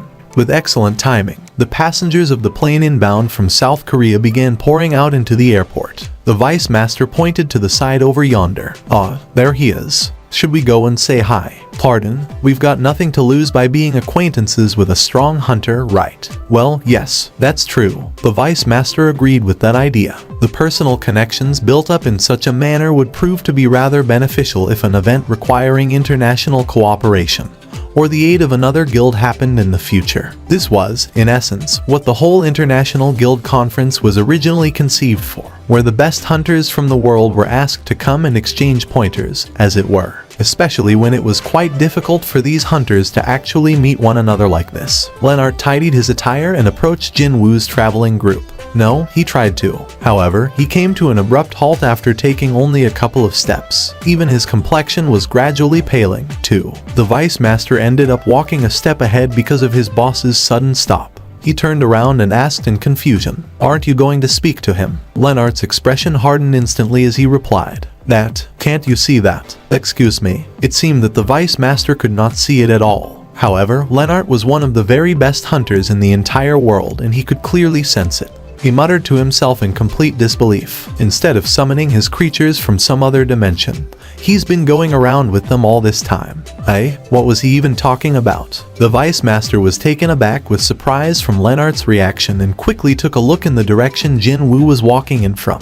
But, let alone a single summon, he couldn't even spot a hair of the summoned creature anywhere near the Korean man. He stood there shivering while thinking that, if he were tasked with the role of inviting people over to his nation, he'd never, ever invite someone like that. There could be one of two reasons. Either the American Hunter Bureau had no clue the true depths of that Korean hunter's power, or they were completely sure that such a power would never be used against them. Jin Woo tilted his head this way and that, prompting Yu Jin-ho to take a look behind him and ask, "Did you spot someone you know, Hyung-nim?" "No, it's just that some foreigner was looking at me over and over again." Yu Jin-ho chuckled as if such a thing was nothing to fret about. "Hyung-nim, your stories have spread out far and wide to the rest of the world, so surely, you must have lots of fans by now. Maybe he wanted your autograph, Hyung-nim." Well, that guy seemed to be too exceptional a hunter for someone hunting around for autographs, though. Jin Woo smirked and continued on with his steps. Beside himself and Yu Jin-ho, two more people were accompanying them during this overseas trip. Section Chief Woo Jin-cheol coming along as the show of support from the Korean Hunters Association, as well as a female association employee tagging along as an interpreter. Woo Jin-cheol briefly studied Jin Woo's reactions and replied, his face reddening slightly, "I am tasked with providing security to Seong Hunter Nim." "What did you say?" "Bodyguard of him." "Who did you say you're guarding now?" Jin Woo could see that even Woo Jin-cheol's ears were getting red now. "Over there. Looks like they are here to escort us." Adam White was standing near the entrance of the airport sporting a cool business suit with his blonde hair slicked back, his face full of a bright, welcoming smile. As if to prove that Jin Woo's guess was correct, the American agent quickly made his way over to the group. The American agent spoke with a cheery voice. "We were waiting for your arrival, Seong Hunter Nim. I seem to remember hearing that you were responsible for the Asia branch of the Bureau. Was I wrong, Mr. White?" Adam White scratched the back of his head and continued on. "I was, until recently. Now, I'm responsible for matters involving you, Seong Hunter Nim. Excluding Seong Hunter Nim, the remainder of your group will be guided to your hotel." Adam White then shifted his gaze over to Jin Woo. "And, do you mind accompanying us to a different location for a little while, Seong Jin Woo Hunter Nim?" Was this about his father? Jin Woo's glare became icy cold in an instant. Adam White must have felt the temperature suddenly drop, because he quickly waved his hand around. "It's definitely a story that'll benefit you, Seong Hunter Nim. Haven't we already clarified what the Hunter Bureau's opinion regarding you is? They wanted to maintain a good relationship with him. Are the topics we'll be discussing a secret?" "A few topics to be discussed indeed fall under the top secret category, yes." "So, where are we going now?" "We're heading straight to the Hunter Bureau's HQ. In all honesty, we're currently under serious pressure at the moment." One of the two American citizenship-carrying special authority rank hunters had been met with an untimely, grisly death, Christopher Reed. The American Hunter Bureau had been hurting far greater than Jin Woo could ever imagine. For now, things are calm on the surface because we haven't publicly announced the murder of Christopher Reed yet. But soon, we'll start the process of securing other hunters who can substitute for him, and spare no efforts in doing so. Am I one of the candidates you're thinking of? Adam White nodded his head. Jin Woo liked the fact the other party was being open and honest here. Of course, that didn't mean he'd entertain the once refused offer one more time. This is a completely different offer, however. In the photos, there was the worst calamity in the history of mankind. A raid that no one wished to remember in history. The dragon, Kamish. Indeed, these photos documented the process of the raid of the first and the last dragon ever to appear on this planet. The world's best hunters had gathered and fought a battle to their death, and only 5 managed to survive until the end. As you know, the value of a rune stone is proportional to the power of the monster the stone was extracted from.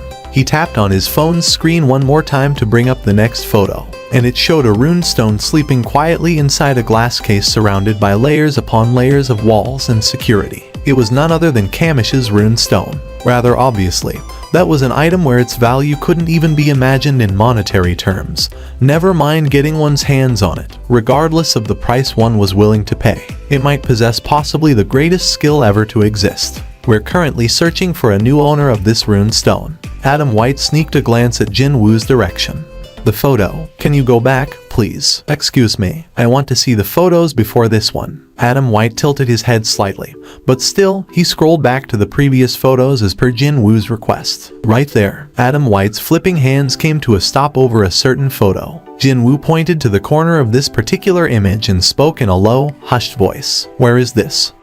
Jin Woo's heart began madly pounding away. Could it be that America has been storing Kamish's intact corpse until now? Well, yes, we have, but Adam White couldn't really understand Jin Woo's current reaction at all. They were talking about a rune stone that all hunters alive in this world would drool over non-stop. Yet he didn't show any interest in such a valuable article and began talking about a dead monster instead. However, Jin Woo's attitude was far too serious to steer the topic of this conversation back on the right course. Jin Woo pointed at the photo again. Where is this place? Let's go there right away. Pardon me, I've been willing to humor the requests of the Hunter Bureau until now. I'm pretty sure that I have the right to demand this much from you. Adam White didn't expect the situation to go down in this direction and couldn't hide his fluster anymore. However, he also realized that strictly speaking, this was not a bad result at all. Between Hunter Seong Jin Woo and the Hunter Bureau that Adam was working for, anyone could figure out that the party desperately needing the other side's cooperation was, of course, the latter. The Hunter Bureau was trying to attract Hunter Seong Jin Woo's interest. That's why they tried with Madame Selner's ability initially, and when that fell through, they resorted to using Kamish's runestone to rouse the young Korean hunter's interest. But then, the spark was lit from an unlikely source instead. This was at once a crisis and an opportunity for Adam White. They said I was free to use any method, didn't they? Actually, even I do not know where Kamish's corpse is being stored at the moment. The extent of my knowledge is what the higher-ups are prepared to let me know, unfortunately. However, if it's you making this demand, then I believe the higher-ups will give the go-ahead pretty easily. I'll have to make a report anyway, so do you mind waiting for their reply for a little while? Jin Woo's expression brightened instantly. The odds of the skill shadow extraction failing would increase proportionally to how long the target had been dead for. And Kamish was killed off 8 years ago. The odds of failure were just simply too high. The possibility of bothering a lot of people, not to mention wasting their precious time for what could ultimately turn out to be nothing, was pretty high, too. However, how should he know without giving it a shot in the first place? Even if the odds were extremely low, even if there was only a chance of 10,000 in 1, no, 10 million in 1, the moment he somehow succeeds in extracting the dragon's shadow, he'd end up with possibly the most powerful shadow soldier ever in history. Just thinking about it made his heart madly pound away. Even if he failed, the only thing he'd lose would be his time. When compared to what he stood to gain if he succeeded, well, this was one gamble worth taking, that's for sure. As long as the Americans permitted it in the first place, of course. Jin Woo quickly asked Adam White. We're on our way to the Hunter Bureau, right? That's correct. Since I'm going to wait anyway, why don't I go there and wait instead?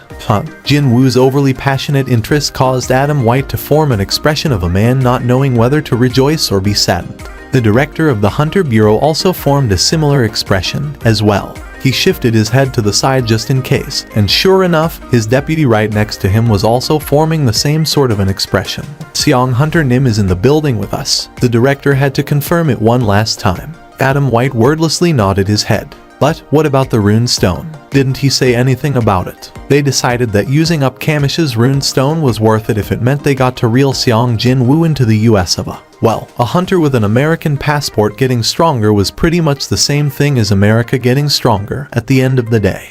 No, sir. During our trip, he almost never spoke about the rune stone once. This is troublesome. The director could only rub his chin after hearing Adam White's answer. Both Thomas Andre, as well as Seong Jin Woo, it always proved to be so difficult to predict how these hunters standing at the apex would behave next. He even thought that possibly, one's way of thinking would undergo a drastic change after becoming a top-ranked hunter in the world. So, what he really wants is to view the dragon's corpse. Yes, sir. Adam White nodded his head, his expression full of confidence. He wasn't feeling bad at all at the moment. From the get-go, his role was to bring Jin Woo to the negotiating table and have him take part in it. And with Jin Woo willingly walking into the Hunter Bureau HQ, Adam White had pretty much fulfilled the role he was tasked with. I wish to discuss this matter with the deputy director first. Please leave the office for a little while. Understood, sir.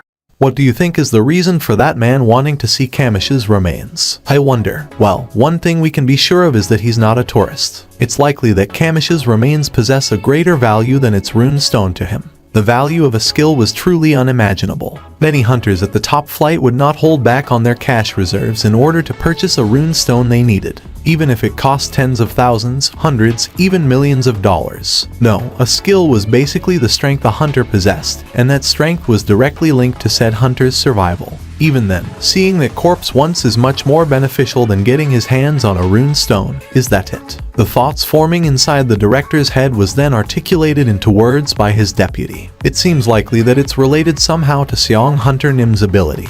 Wasn't his ability only applicable to monsters he killed himself? After he killed ant monsters, ant soldiers were added to his arsenal, and after he hunted down the giant-type monsters, giant soldiers made their appearance next. The more battles he fought, the stronger Hunter Seong Jinwoo would become. That was precisely the reason why the Hunter Bureau wished to make Jinwoo an American hunter at any cost. However, what if he could create summons out of corpses of monsters that had died a long time ago? And more importantly, the ones he didn't even kill in the first place. Oh my god. The deputy director's eyes grew extremely large. He's planning to make Kamish into one of his summons. His voice trembled uncontrollably. That man was thinking of turning the worst calamity humanity had faced into his summoned creature. No wonder he couldn't care any less about a rune stone. The director resolutely shook his head. That cannot be allowed. We simply can't let one individual wield that much power. But, sir, if we refuse to accept his demand this time, it'd become far harder to maintain an amicable relationship with him moving forward. Jinwoo being in the Hunter Bureau's HQ to wait for an answer easily showed how high his expectation was. The director's forehead creased up greatly as he fell into deep contemplation. If their guesses were correct and Hunter Seong Jinwoo did really make Kamish into one of his summons, then his powers would become impossible to control for any one nation or organization. His summons revive right away even after getting destroyed. Didn't they? What if Kamish possessing the infinite regenerative power appeared as an enemy? Indeed, the associated risk was simply too heavy for a chance to maintain a good relationship with a lone hunter. The director asked one more question before he could make his decision. We have Thomas Andre, a special authority rank hunter, as well as nearly 50 rank S hunters recruited from various parts of the globe. Is there really a reason why we should continue pursuing Seong Jinwoo? Actually, sir. The deputy hesitated for a little bit before making up his mind. He had been delaying making a report because its content was not verified yet, but he decided to bring it up anyway. There is a good chance that Seong Jinwoo is a brand new special authority rank hunter. Sir, I shall guide him personally. This could be a very good opportunity to witness and observe his ability from up close. The deputy's expression brightened up a notch as he also stood up from his seat. Jinwoo climbed aboard the special elevator with the guidance of the Bureau's director. I wish to speak to you in a more relaxing environment, but I'm sure this is what you want. Yes. Adam White translated the director's words into Korean almost at the same time. Jinwoo nodded his head to say yes. The elevator carrying the director, his deputy, Adam White, and finally Jinwoo himself speedily climbed down to the basement floors. To think, they'd build the Hunter Bureau's HQ on the very spot where Kamish had been killed. Should Jinwoo chalk this one up to America being? Well, America. In any case, he was told that the remains of the dragon Kamish would be stored intact forever in order to honor and remember the lives of every hunter who valiantly sacrificed themselves to stop the worst calamity in human history.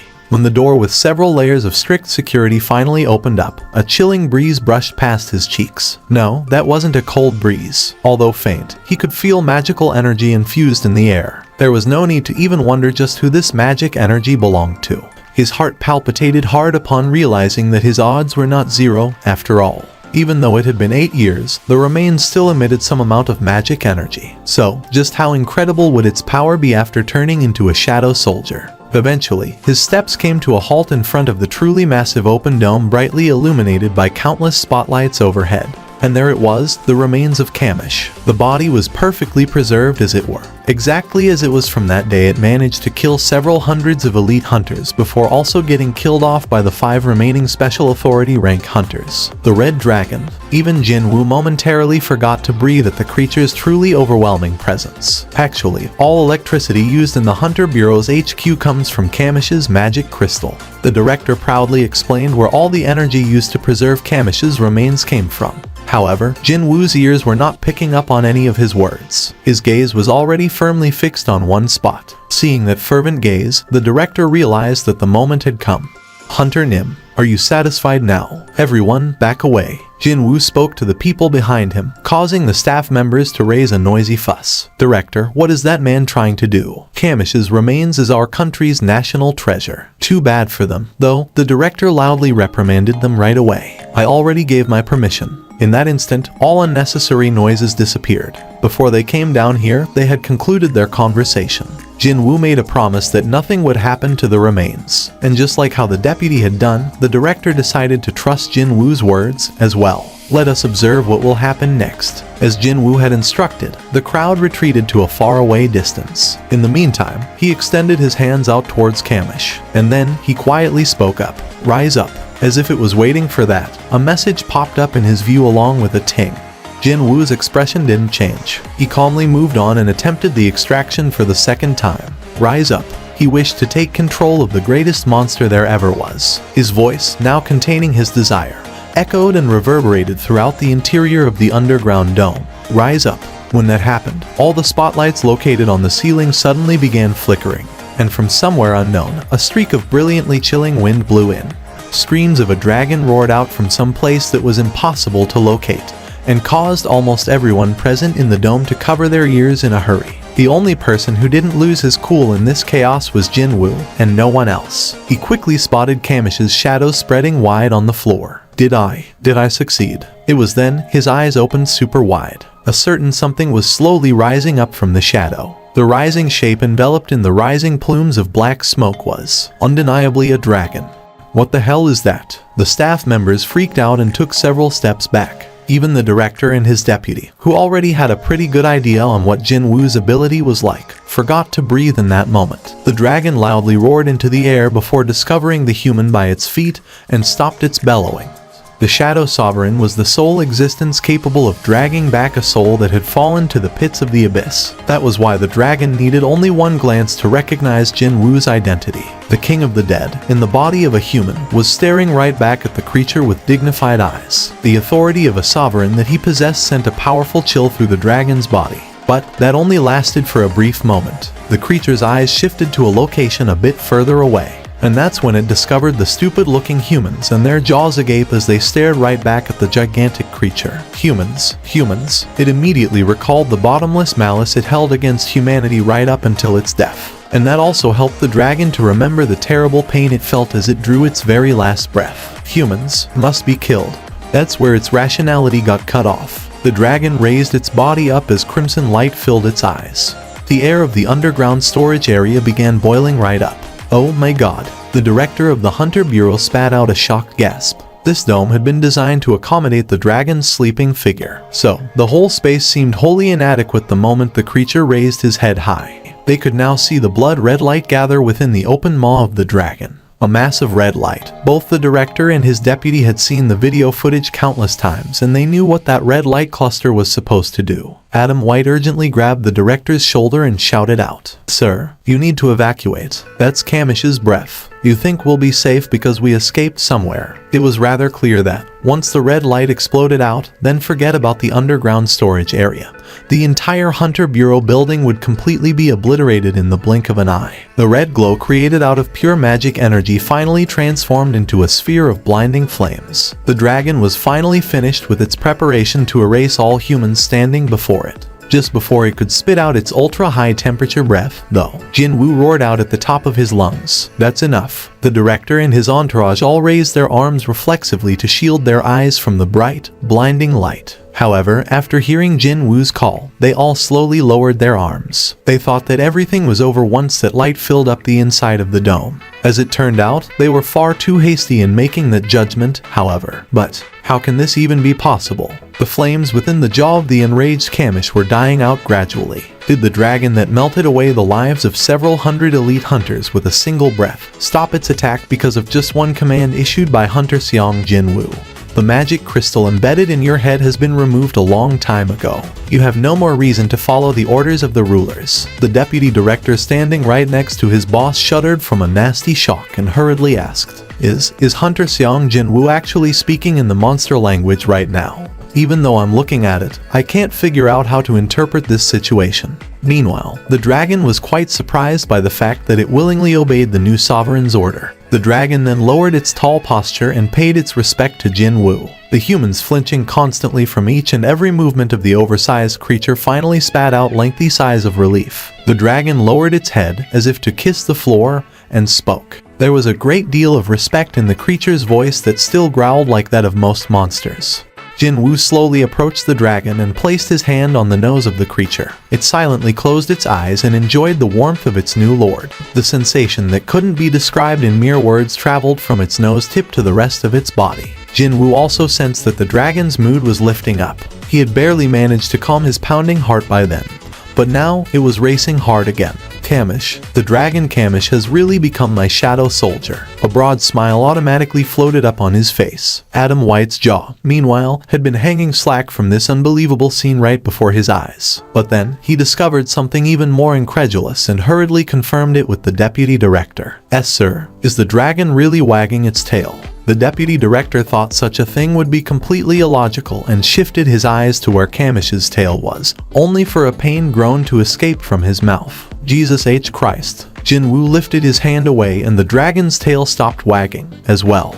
The name Kamish was given to the dragon for the convenience of humans. Jin Woo was pondering what new name he should give to his latest addition to the ranks of his shadow soldiers, before abruptly recalling the words it used to greet him just now. "You said you used to serve the Dragon Emperor, right?" The dragon continued using a polite tone of voice. "I'm the king of the dead, the shadow sovereign. And then there was the king of the giants, the sovereign of the beginning." Jin Woo realized that the former owner the dragon served had to be one of the 9 sovereigns the system mentioned before. However, that wasn't important right now. No, what he wanted to know was the creature's real name, so he could use that one too. "Alright, then. What was your original na?" Jin Woo couldn't continue his words, though. His eyes looking up at the creature began quaking rather violently, like a sand castle being scattered away by a gust of wind. The dragon's body was slowly disintegrating right before him. "What?" Jin Woo's perception stat communicated with the dragon's current emotion, and it was one of pure sorrow, not even a hint of falsehood contained within. The dragon was truly lamenting this moment, even if it was the power of a shadow sovereign. The gap of 8 years proved to be far too wide to bridge. The dragon had been trapped for too long within the bottom of the abyss, and as a result, its magical energy had become too weak and began scattering away in the air. Jin Woo couldn't accept this and desperately cried out to the system. But the DMN thing remained utterly silent, as always. Just like how he could sense the dragon's emotions, the creature could sense his as well. It spoke from the depths of its heart. To the king who didn't want to lose his soldier, the dragon left behind one final advice. As the dragon's body became completely blurry and indistinct, even its voice grew further and further away. And then, deathly silence descended on the dome. Like a shifting mirage, the dragon's shadow disappeared. All the spotlights flickering precariously above all reverted back to working normally again. The director had been holding his breath as he witnessed this spectacle. Once the dragon was gone, he quickly looked at the corpse of the creature. Absolutely nothing had happened to Kamish's remains. He felt as if he had been dreaming until now, and that left him utterly dazed and confused. But then again, if what happened was simply a bad dream, Hunter Seong Jin Woo wouldn't be standing around making such an empty, despondent expression right now. Jin Woo couldn't rip his gaze away from the spot where the dragon's shadow used to stand. Eventually, the system message popped up in his view alongside with the familiar TTI ring. Mechanical beeps continued to go off in his head. Today would be his first time hating the sounds of continuous TTI ring. TTI ring going off in his head. Jin Woo's tightly clenched fists trembled ever so slightly. In his rage, he punched the ground hard. For a brief moment there, the entire building shook around just a little. Jin Woo returned to the hotel. Because he was in such a gloomy mood, Adam White was unable to say a single thing during the trip, even though he was tasked with escorting him here. Jin Woo figured that he might as well sleep today's events off, and was about to head towards his assigned room. But then, Woo Jincheol was coming down to the hotel's lobby just then and discovered Jin Woo here. The chief of the monitoring division quickly made his way. "Seong Hunter Nim, why couldn't we get a hold of you?" "Oh, that. I was temporarily in a place where no calls could get through. Outsiders were not permitted to carry their personal phones when inside the HQ of the Hunter Bureau. There was no exception to this rule even if you were an important guest." Woo Jincheol scratched the side of his head and asked, "Did you get to meet Yu Jin Ho Hunter Nim, then?" Almost right away. An expression of confusion formed on Woo Jincheol's face. "But I thought Yu Hunter Nim received a message from you and that's why he went out. The message said that you were waiting for him at the Hunter Bureau's building."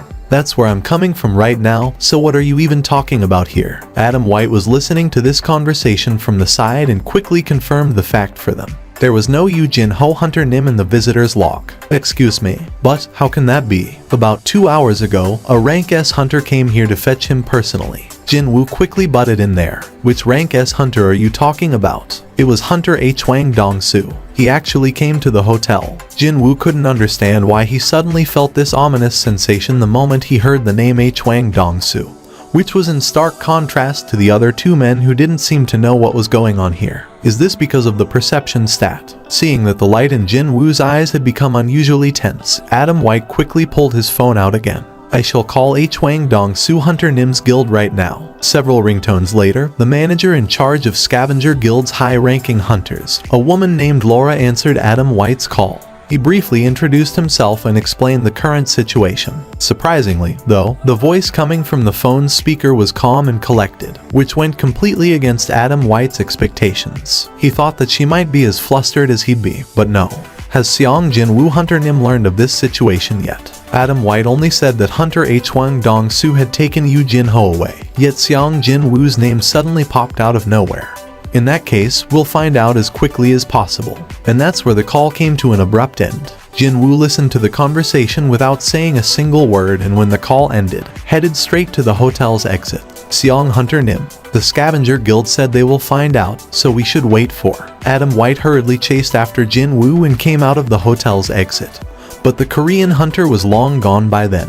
What the hell? Where did he go? Adam White stared at the street with a troubled expression on his face, not knowing what to do next. Jin Woo sought out a deserted back alley away from the crowded main street and undid stealth. A rank S hunter using his name showed up and took Yu Jin-ho away. But then, the guild this guy worked for didn't even try to get a detailed explanation of what happened and simply stated that they would find out before one-sidedly ending the call. Something bad is happening. And that thing should be related somehow to why that guild staff member on the phone mentioned his name right away. Jin Woo's expression hardened as he issued a new command. If that guy was looking for trouble, then he certainly picked a very bad day for it. Find him. If his 1,000+ soldiers dispersed throughout the city and searched for Yu Jin-ho's magic energy signature, then finding him shouldn't take that long. 1,000 shadows breaking off from below Jin Woo's feet quickly scattered in all directions. Thomas Andre scanned the interior of the apartment with a hardened face. Inside this luxurious apartment where H. Wang Dong-soo should have been staying, the two hunters assigned to keep an eye on him were lying face down with foam bubbling out of their mouths. Tusk. He clicked his tongue and removed his trademark sunglasses. His deeply crumpled expression was finally revealed for all to see, and the complexions of his subordinates searching through the apartment paled instantly. Thomas Andre gnashed his teeth and issued a new order in a low, growling voice. H. Wang Dong-soo, find him, before Seong Jin Woo does. No matter what, we must find him first. Jin Woo now stood on top of a skyscraper that afforded him a view of the entire city. His eyesight, enhanced to extreme heights through his perception stat, began scanning the city from the streets right below the skyscraper all the way to the residential homes located in the far-off distance. While doing that, his hearing was focused on the noises his shadow soldiers picked up. Pretty much all of them were useless idle talks. Aside from those, the horns of passing cars, noises from TV speakers, cats meowing, splashes of water from bathrooms, etc. All sorts of sounds made by a living city entered Jin Woo's ears. Sweat drops formed on his forehead as he utilized his 5 senses, plus the 6th one to detect magic energy to their fullest extent. I wouldn't be going through this much trouble if I just left the shadow soldier in Jin-ho's shadow. Didn't someone say this before? It was already too late the moment you start regretting it. The ant soldier he had inserted in Yu Jin-ho's shadow just in case had been used to get to Chairman Yu Myung-han's hospital room. Jin Woo became really busy after that, and since he was planning to accompany the kid during their trip to the US, he had forgotten about inserting a replacement. And the end result from all of that is him working his ass off like this. Kamish's shadow is gone, and Jin-ho's whereabouts are unknown. Veins popped up one at a time on Jin Woo's forehead. His already gloomy mood had now hit rock bottom and was about to convert into a storm cloud.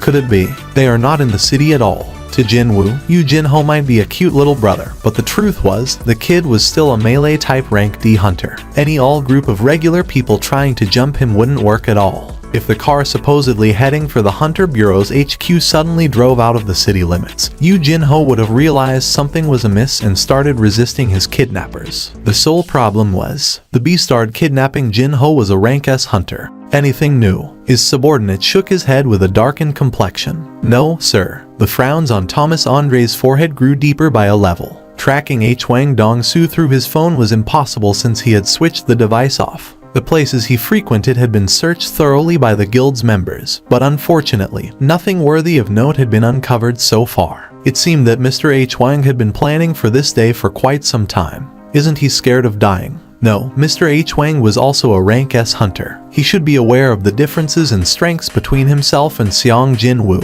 at the bare minimum. Even then, he still went ahead and did something so monumentally stupid, because he probably had something he could place his bets on. He knows that I'll step up on his behalf. Well, that fool wasn't wrong with his calculation. Regardless of whether that man would cause another incident in the future or not, he'd still remain his scavenger guild's asset. It was then, his phone suddenly began ringing. Thomas Andre had been waiting too anxiously for news, regardless of what nature it took, and hurriedly yanked the receiver up. We might be able to track down Mr. Hwang's location, sir. The voice on the line belonged to Laura. Thomas Andre shot up from his chair. She knew what he was feeling right now, so Laura didn't pause for a second before she quickly carried on with her explanation. I asked for assistance from the Hunter Bureau and was able to analyze Mr. Hwang's movement patterns for the last 3 months. I found out that there were a total of 3 times when he broke away from his usual area of activity and moved to an unknown location. Very good. Thomas Andre nodded his head. Rather unexpectedly, they were able to find a clue sooner than he thought. Send everyone to that location. I'll be on my way there as well. Understood, sir. Thomas Andre was about to end the call there but hesitated slightly before raising the receiver up again. By the way, how did you convince the old codgers in the Hunter Bureau, Laura? The Hunter Bureau had a habit of recording the locations and movement patterns of all the hunters via GPS attached to the Hunter issue smartphones. Of course, they were not an organization known for giving away their information willy-nilly. Even if it was the Scavenger Guild making the request, the approval process should take several hours at a bare minimum. But to think, they spat out Hwang Dong-soo's records, just like that. This didn't sound logical at all. Thomas Andre couldn't help but get curious about the methods Laura employed here to convince them. However, her answer was rather simple in nature. I only told them that if we don't locate Hunter Hwang Dong-soo as quickly as possible, then there's a chance that Mr. Seong Jin-woo and you, Master, might collide against each other. Every single guild member has begun moving, sir. All 100 of them. I just found out that the raid they were getting ready for has been cancelled as well, sir. All of their hunters are being mobilized to go somewhere. What on earth? Just what is going on here? Adam White couldn't easily open his mouth here. A rank S hunter from the Scavenger Guild used Hunter Seong Jin-woo's name and kidnapped Yu Jin-ho. And then, both Seong Jin-woo and the Scavenger Guild had begun mobilizing. This couldn't have been something simple at all. Not to mention, with the entirety of the Scavenger Guild being mobilized like that, it could only mean that Thomas Andre was behind the move. The Goliath, Thomas Andre has made his move as well. Sir, is this really alright? A man looked at Yu Jin-ho lying unconscious on the ground and worriedly asked. Hwang Dong-soo to his side nodded his head. Look, I'm not gonna do anything bad to him, alright. I just want to ask him about this one thing. That's all. The guild master Thomas Andre warned him. He said not to provoke Seong Jin-woo. However, Hwang Dong-soo never planned to provoke that man from the get-go anyway. Why? Because there was one other person besides Seong Jin-woo that could answer the question burning a hole in his head. That was why. The question of what happened on that day. The events that took place within the dungeon where his older brother Hwang Dong-seok, Seong Jin-woo, and Yu Jin-ho entered together. Hwang Dong-soo promised Yu Jin-ho that he'd be freed as soon as he answered that question truthfully. Unfortunately, Yu Jin-ho didn't squeak a word out right until he ended up in such a pathetic, wretched state. The longer Yu Jin-ho kept his mouth shut, the stronger Hwang Dong-soo's convictions became, though. All he wanted to hear was one thing. If he could just hear that one sentence, he'd no longer have any business with Yu Jin-ho. But then, with what balls was a punk with a small physique and a naive-looking face keeping his mouth shut against a rank S hunter, his courage alone was worth praising him for. Oi, wake up. Would this be the 4th time the kid fainted and was woken back up again? Hwang Dong-soo's irritation grew somewhat at Yu Jin-ho's tenacious endurance and his kick became a little more vicious than before. I said, get the hell up. Tao. Yu Jinho curled up on the floor as he spat out the pooled blood in his mouth. The third man of Hwang Dong-su's group began cackling out. Still, this kid's supposed to be a tanker, wasn't he? He sure can withstand some punishment, can't he? A regular person would have died by now. Hwang Dong-su's face now reflected no emotion whatsoever as he grabbed the back of Yu Jinho's head to yank it up. Listen here, I don't want to kill you. You see this guy over here laughing his ass off. Let me tell you, he's a healer with some considerable skill. He'll bring you back just before you are about to die. Yu Jinho's blurry gaze was directed to the cackling man, and the hunter grinned brightly and wagged his finger around as if to greet the kid. This here is a factory that closed down over 5 years ago. You can scream all you want, but no one's gonna hear you. After grabbing and fixing Yu Jinho's head in the place, Hwang Dong-su brought his own face right up against the kid's nose. Their locked gazes grew closer and closer, which means you will suffer from intense pain forever. That is, until you tell me what I want to hear. When they got close enough for their noses to touch, Hwang Dong-su formed a toothy grin. So, how about it? Do you feel like talking now? Yu Jinho's busted lips bobbed up and down, but his voice was too small and even Hwang Dong-su couldn't hear it. What did you say? Hwang Dong-su tilted his head slightly in confusion and brought his ear near the kid. When the ear was only a few millimeters away from his lips, Yu Jinho whispered softly, "FCK off." Hwang Dong-su's expression crumpled instantly. He slammed the side of Yu Jinho's head on the ground and panted like an angry bull. Oi, did you just kill him? The healer's brows shot up and he quickly checked for Yu Jinho's pulse. After confirming that the kid's heart was still beating, the healer spat out a sigh of relief. Still, there was no doubt that this young and weak hunter's life would have been cut short if Hwang Dong-su had used a little more of his strength. Mr. Hwang, be more careful, will ya? I don't want to become an accomplice to a murderer just because of money, alright. I'll be more careful. Hwang Dong-su acknowledged his mistake. Was it because of the precariousness of the situation? The man who couldn't hide his worries from the get-go decided to persuade Hwang Dong-su. Let's just call it a day and move on. Haven't you found out all you can by now? What are you talking about? We're only getting started. The corners of Hwang Dong-su's lips arched to form a sinister smile. His vicious, cruel nature was pretty much the carbon copy of his older brother. What could it be? The man's eyes narrowed to a slit, and then he became surprised by his discovery and pointed in that direction. Hwang Dong-su and the healer both raised their heads to take a look. There it was, a high orc kitted out in black armor standing over yonder. An orc. Hwang Dong-su stood up. The healer checking Yu Jinho's condition also got up from the ground. Is there a dungeon break happening nearby? Hwang Dong-su shook his head. If that was the case, their surroundings should have become a pandemonium by now. That wasn't the only bizarre thing, though. The high orc was actually shivering. As a matter of fact, its facial expression contained terror. It looked as if the creature was barely holding back tears threatening to burst out at any moment. And all 4 of its limbs were quivering from pure fright, too. Mr. Hwang, I think that thing is terrified of you. I don't have time to fool around like this. White rays of light began coagulating on Hwang Dong-su's clenched fist. He didn't know where this orc came from, but now that he had discovered it, of course, he wouldn't let it just walk away. Hwang Dong-su strode right up to the orc and raised his fist so he could blow the monster's head clean off. Before he could do that, though, the heavy voice of a man suddenly called out from somewhere. Exchange. The TV in the living room was showing the scenes of yet another accident that took place within a dungeon. Those seem to happen frequently nowadays, although no events that could be called truly enormous happened so far. The number of hunters dying during the raids was on the rise lately, according to the news broadcast. I wonder, will my boy be okay? His mother, watching the news, recalled Jinwoo and whispered to herself in a worried voice. Didn't matter how excellent a hunter her son was, there was no helping with a mother worrying about her child's safety. Baru, hiding within the shadows to protect this home as per Jinwoo's instruction, heard her whispers. Oh, the mother of my king. If my liege meets with an accident that even he can't survive, then no one in this world can. Baru did his best to suppress the words trying to jump out of his mouth. Obviously, he couldn't surprise the mother of his liege needlessly, now could he? As his reward, he'd have to suffer in silent frustration all by himself. The scene shown on TV changed yet again to that of a certain American airport as the news related to the International Guild Conference played out. And then, Jinwoo appeared on the screen as he stepped foot into the airport. She saw her son walking forward as he was swarmed by the constant explosions of camera flashes. The worried look on her face was soon replaced by a contented smile. Jin-ah, your brother's on TV. This wouldn't be the first time, but regardless, seeing her oppa on the TV screen remained a mystifying and welcoming viewing experience to her, even now. But the thing was, both Jin-ah and her mom had no idea. They simply had no idea that there was someone very close, cheering on even more passionately than they did while watching the TV screen. Oh my king. Baru's deeply moved eyes were firmly fixed on the screen as he watched the clip being played out. But then, a powerful chill began invading his body out of the blue. Literally, without warning, his body hidden in the shadows began trembling non-stop. This sensation, hadn't he felt something similar to this in the past? When was that? Baru combed through his memories and finally recalled that moment. My king has been truly enraged.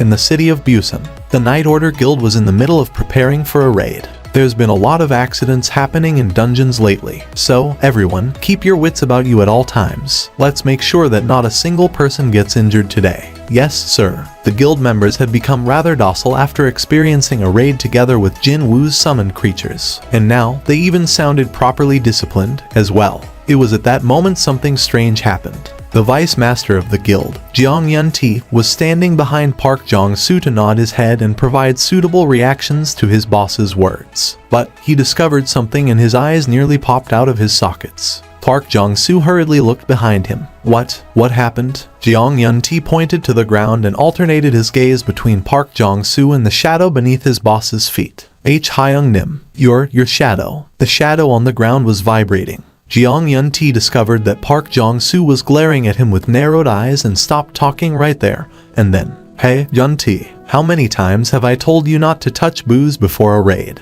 And no, Hyung-nim, I haven't had a drop of the stuff today, but your shadow, it really did vibrate, like it was alive." Park Jong-soo stared at Jeong Yun-ti with criticizing eyes and spat out a long groan. "This won't do. Take a day off today. Hyung-nim, I'm telling you the truth. Okay, everyone, time to go inside. The Night Order Guild, let's do our best today, too." Just as Jeong Yun-ti's voice that protested his innocence resounded in the air, unbelievable sightings of shadows trembling streamed in from all the spots where Jin Woo had left behind his shadow soldiers. Shadows trembled noticeably as if they didn't care for the presence of witnesses or not. But then again, the shadow soldiers had no choice but to shiver from the emotion of pure rage their lord was feeling at that moment. Exchange. The High Orc soldier disappeared, only to be replaced by Jin Woo. Hwang Dong-soo's group froze up like a mouse confronted by a snake the moment this unexpected intruder entered the stage completely unannounced. Meanwhile, Jin Woo simply strode past the stunned rank S hunter as if the latter didn't even exist, and stopped before Yu Jin-ho. No one said anything, yet the two Americans standing near the unconscious kid quickly stepped back at the same time, as if they agreed to do so beforehand. After summoning out a healing potion, Jin Woo began easing a little bit of liquid down into Yu Jin-ho's mouth. Unfortunately, the message saying it was impossible to heal the kid's wounds popped up in his view along with the familiar TTI ring.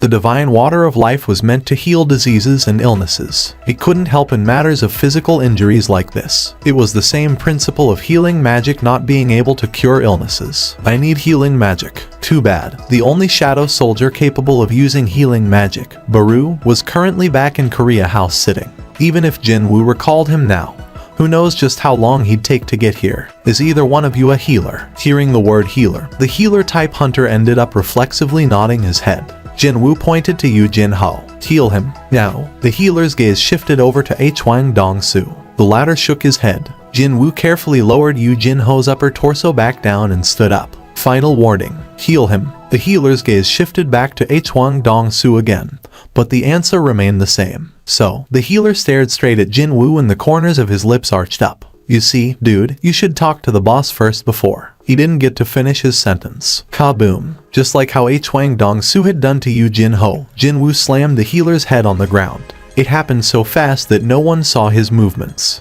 Jin Woo shifted his gaze to the second of the Americans. Are you a healer? This man finally confirmed the face of Jin Woo walking closer to him and his jaw began trembling in shock. Seong Jin Woo. Hunter Seong Jin Woo. He backpedaled in panic and began glaring at Hwang Dong-soo before shouting out, Mr. Hwang Dong-soo, you promised that this matter had nothing to do with Seong Jin Woo. What the FCK is this? What is this SHT? I asked you if you are a healer or not. And no, I'm not. I'm just... His answer was also abruptly cut off there. Kaboom. Struck by an unseen hand, the man's head crashed to the ground like his friends before him. In the blink of an eye, 2 high-ranked hunters had lost their consciousness. It was then Hyung Nim. Perhaps because the ground rumbled loudly twice in a row, Yu Jinho had regained his consciousness somehow. Hyung Nim. Jinwoo lowered his body and listened closely to the kid's voice. Hey, Jinho, I'm here. Yu Jinho managed to crack open his swollen eyelids.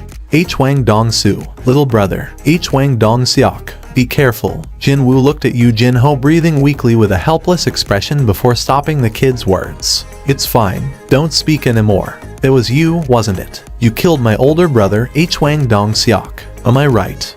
Hwang Dong-soo's scared face grew closer with every step taken. And then, a certain someone's face who enjoyed being strong against the weak, but remained weak against someone stronger, overlapped with his face in Jinwoo's view. That caused his glare to become even colder. Meanwhile, Hwang Dong-soo cried out, Answer me, Seong Jinwoo, didn't you murder my brother and his team? Jinwoo stopped right in front of Hwang Dong-soo's nose and replied, Ask him after you meet him again. Hwang Dong-soo punched with his fist wrapped in bright light. He was aiming for Jinwoo's face. Unfortunately for him, the latter simply ducked lower to evade that and shoved his own fist deep into the former's stomach. Just one hit and Hwang Dong-soo vomited out a mouthful of blood.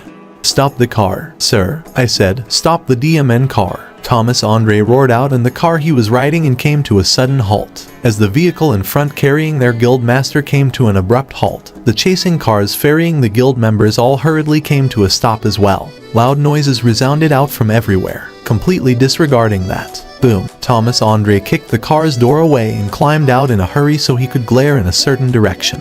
His expression crumpled into a vicious scowl. Diamenet, the elites of the Scavenger Guild, often referred to as the world's best, jumped out from all the halted vehicles. Master, what is it? Did something happen? Thomas Andre answered briefly to all the hurried questions from the guild members. It has already begun. I'll go ahead, so hurry and follow after me. Sir, what had already begun? Before anyone could ask him for an explanation, though, Thomas Andre bent his knees. The muscles on his legs expanded powerfully and the asphalt on the ground began melting down. Thomas Andre exploded up from the ground and in an instant disappeared from their view.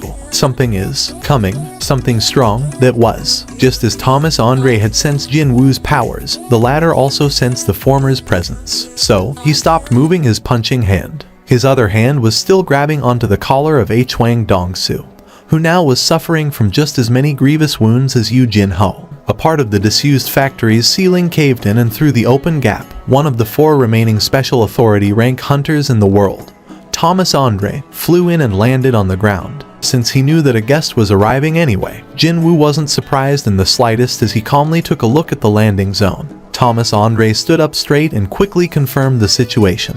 He first saw Yu Jinho, then Jinwoo, and finally, the end of Jinwoo's hand. His gaze moved in that order until stopping at Hwang Dong-soo. Right away, Thomas Andre's forehead creased up. Jinwoo's incredible magical energy emission had completely masked Hwang Dong-soo's presence, and he couldn't initially sense it. Thomas Andre took off and discarded his sunglasses. Hwang Dong-soo, is he still alive? For now, Thomas Andre resorted to using simple English and enunciated each word loudly so that Jinwoo, someone who might be not familiar with the language, could hear him clearly. Let him go. If you do that, we'll forget that today's event had ever happened. I'm asking you for a favor. Jinwoo strengthened his grip on Hwang Dong-soo's collar and asked, What if I don't want to? Then, well, a favor won't be a favor anymore. One of the most powerful hunters in the world bared his fangs. A regular hunter would start PSing their pants right about now. However, Jinwoo's own aura didn't lose out to Thomas Andre's. Come, then. You, by any chance, don't you know who I am? Jinwoo curtly responded. Doesn't matter who you are. It was then Hwang Dong-soo somehow regained his consciousness and shouted out after discovering Thomas Andre. Master, kill this son of a BTCH. Hurry. Boom. Jinwoo's fist struck Hwang Dong-soo, causing the man to black out and go limp again. Meanwhile, veins bulged on Thomas Andre's forehead. You know who I am, yet you dare to do something like that in my presence. His expression was already crumpled into something unsightly before, but now it distorted even more to resemble a devil's face. Through personal experience, his body knew how one should deal with an opponent who didn't want to submit. White trash, a low-class white man. Thomas Andre grew up in a poor immigrant family. The school, located in the poorest ghetto filled with African youths, proved to be a hostile place for a lone white kid who knew no one and had no friends or acquaintances. Everywhere was filled with enemies. Just from meeting eyes did the fights break out, and often, his opponents carried around dangerous weapons, too. The moments when he had to fight off multiple enemies happened frequently as well. However, the heavens saw fit to bestow a certain gift that could only be described as unprecedented unto this white kid who seemingly possessed nothing. The overwhelming talent for physical power, the power that allowed him to trample on others. Paradoxically, the boy's surroundings became just about a perfect playground for him to confirm his own talents. Through the endless, continuous fights, the boy got to confirm the heaven-gifted talent he possessed. He clearly witnessed how his powers would change all those holding hostile feeling towards him. And so, he reigned like a king. Power, the authoritative power, financial power, and physical power. He got to learn quite early on that the many types of power existing in this world could turn a man into either a king or a slave. And when a completely different type of power manifested into this world, he grasped the opportunity and ascended to the status of a true king. If an opponent was unwilling to listen, then he'd use power to make them submit. Someone blocking his path would be destroyed without mercy, and he'd make all those looking down on him kneel on the ground, defeated. Physical power was the truth. Thomas Andre stayed true to what he knew, to what he was familiar with. Time seemed to freeze up. Thomas Andre, now full of malice and a destructive desire, pounced forward. The distance between the two men disappeared in an instant. His eyes met Jinwoo's as they closed in enough for their noses to touch. Blame your own ignorance. Thomas Andre reached out with his hand. He was planning to grab Jinwoo's head. His incomprehensible gripping power was one of his many hidden talents. Even if his opponent happened to be a top-ranked hunter, he'd easily shatter that person's skull. With fortunate timing, the hunters of the Scavenger Guild arrived at the location, and they all got to witness something peculiar. They got to witness something breaking past a wall of the disused factory at an alarming speed. That something destroyed the wall and crash-landed on the ground. Even then, it continued to slide away for a long time. And when that something finally stopped sliding right before their eyes, the hunters recognized its identity and couldn't hide their extreme astonishment from exploding out. No one could tell who cried out first. Thomas Andre, Master, are you all right? Just who managed to blow away the Goliath like this? They simply couldn't believe it. The force of the impact was so great that hot steam was still rising up from Thomas Andre's entire body. But then again, the skin on a regular person would have been torn to shreds as he slid on the ground like that. No, before that, his body would have broken into many pieces after slamming into the wall instead. However, Thomas Andre was perfectly fine, should one say, as befitting of a tanker who managed to survive Kamish's breath with nothing but his bare body. It was just that the expression he was making as he stood back up was not perfectly fine at all. Without saying anything else, Thomas Andre walked back into the abandoned factory he flew out from.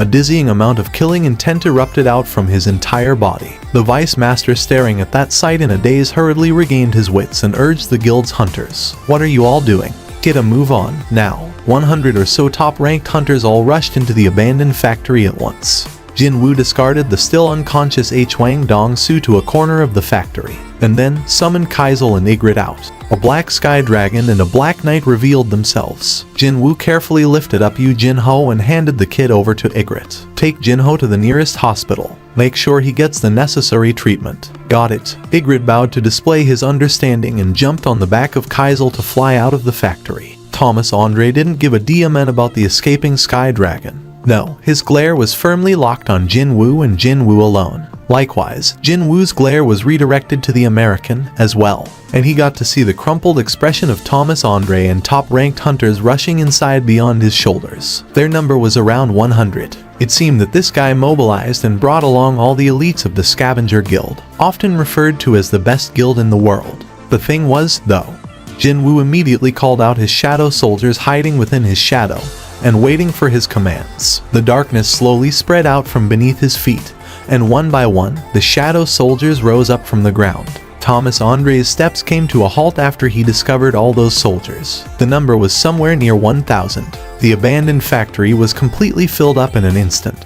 But even then, the columns of soldiers extended well beyond to the back as well. Thomas Andre narrowed his eyes. It's not just the incredible numbers, either. He even spotted several summoned creatures that were easily on a similar level as rank S hunters, such as the knight holding a massive shield, or the mage wearing a black robe, and even those giants occupying the back line, too. Their magical energy emission didn't lose out to some of the highest ranked hunters out there. Indeed, these were truly excellent summoned creatures that even the entirety of the Scavenger Guild participating could not guarantee a victory against.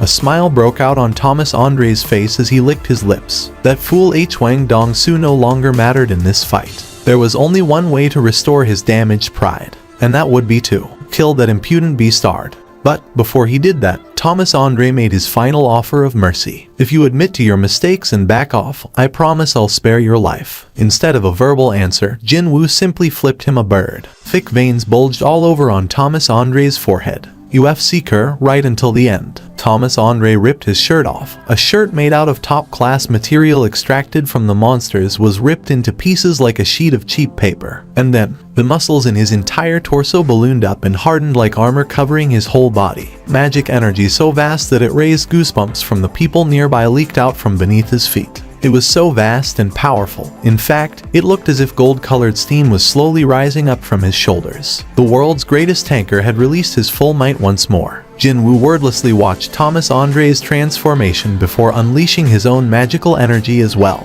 The hunters of the Scavenger Guild nervously swallowed their saliva as they stared at Jin Woo. Unlike them in their heightened state of tension, though, Jin Woo was completely calm and collected. He felt that this was the perfect opportunity to test out his growth up until now. He was now facing an opponent that he could definitely go all out against. Abruptly, Jin Woo recalled what Kamish the dragon had told him. There are 4 people borrowing the ruler's powers, right? Could it be that those 4 were among the 5 survivors of the Kamish raid, the 4 of the special authority rank hunters? If that was true, then the odds of Thomas Andre being a human borrowing the ruler's powers were very high. Jin Woo made the first move, advance. Almost immediately after their sovereign issued that command, the shadow soldiers rushed forward with rather scary vigor. Thomas Andre also cried out loudly, "They are coming." 1 man versus 1 guild. Nearly 1,000 summons and almost 100 elite hunters collided violently on this day. Thomas Andre blew away Iron standing at the front of the pack and quickly searched for Jin Woo's whereabouts as a bright glare shot out from his eyes. He spotted someone rushing towards him at an incredible pace. Over there, Thomas Andre turned around, but Jin Woo was faster. The latter dug into the former's defense in an instant and stabbed at the waist with the Demon King's short sword. Unfortunately, the blade failed to break past the hardened skin of Thomas Andre. Jin Woo's eyes widened. The American blew his opponent away with his elbow as a smirk formed on his face. This was the true power of the special authority rank hunter. Jin Woo might possess a pretty decent turn of speed, but there was no way he'd be able to exceed Thomas Andre's defenses. Feel my power and taste what true despair is like. Thomas Andre judged that the advantage was now with him. He didn't stop his attacks there and reached out with his hand. When he did, a powerful pulling force was generated from his hand and quickly reeled back the flung-away Jin Woo. The invisible hand. This was Thomas Andre's ability that managed to drag Kamish the dragon from the air to the ground. Jin Woo was brought back closer to Thomas Andre at a frightening turn of speed, but then, his eyes shot open again. Ruler's authority. Thomas Andre's shoulders quivered from the unseen force slamming down from above. What? He was left utterly stunned after confirming with his entire body that his opponent also possessed the power only the special authority rank hunters possessed. Jin Woo didn't miss that opening. His punch slammed into Thomas Andre's face for the second time today. And for the first time ever after becoming a hunter, the man nicknamed Goliath spat out blood from his mouth. The Hunter Bureau wasn't sitting back sucking on its fingers either. Dozens of vehicles belonging to the Bureau carrying hunters were on their way to the same destination as the members of the Scavenger Guild. However, the 2 cars right in front of the pack suddenly came to a halt not too far from their destination. The vehicle's driver looked back at Adam White. He was the sole rank S hunter affiliated with the Hunter Bureau. Agent White, I think it's time you explain to us what's going on here. We don't have time for me to explain everything in. Adam White couldn't finish his sentence, because he saw the complexion of the rank S hunter growing pale rather quickly at that moment. It was the first time seeing such an expression forming on the face of a man who famously possessed a steely heart, formed after experiencing all sorts of close shaves in his life. Realizing that something quite serious had happened, Adam White quickly asked, "Did something happen up ahead?" The rank S hunter replied with a frozen stiff face, "If we continue on, all of us will have to risk our lives." The corners of his lips bust open from that hit. While being forced away from the impact, Thomas Andre was reeling from the shock of the freakish power that smacked him in the face. How could such a power be? That punch was heavy enough for his head to shake around. Thomas Andre had been looking down on Jin Woo as some random kid, even though he willingly acknowledged the Korean's powers. But now, having been struck twice in the face, his thoughts had gone through a rapid change. Thomas Andre discarded all arrogant thoughts from his head. He also realized that he might lose today if he continued to fight while being considerate towards his surroundings. His opponent this time was far, far tougher than his initial expectation. Reinforcement. When he muttered out those words, his body, armed with muscles that had transformed into solid armor, suddenly ballooned up explosively. His near 2-meter tall physique transformed into a monster over 3 meters tall in the blink of an eye.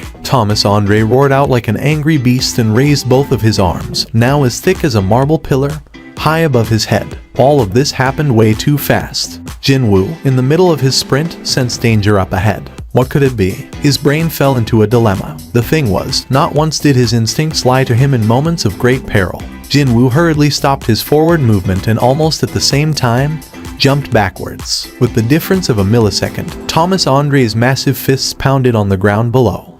Everything caught within the radius disintegrated from the horrifying shock wave. His skill, demolition. That incredible might force Jin Woo to take several more steps backwards, even though he had already escaped to a safe zone. Debris flung up into the air fell down like raindrops. As befitting a hunter who subjugated a dragon, his sturdiness and destructive power were second to none. But there was no time to remain stunned. Another loud roar exploded out from Thomas Andre's mouth. Capture, a powerful gravitational pulling force with Thomas Andre as the center began yanking everything within the range towards him. It was as if he had become a black hole. Shadow soldiers and hunters all got into a messy tangle and flew towards his position. Jin Woo might have been one of the targets of this skill, capture, but he used ruler's authority to repel away the pulling force. And when he finally managed to break free from that powerful force and jumped rearward one more time, Thomas Andre's demolition skill burst forth yet again. Not just the shadow soldiers, but even the hunters of the scavenger got swept away by the shock wave. Screams rose up from here and there. The Vice Master had discovered this horrifying situation rather late,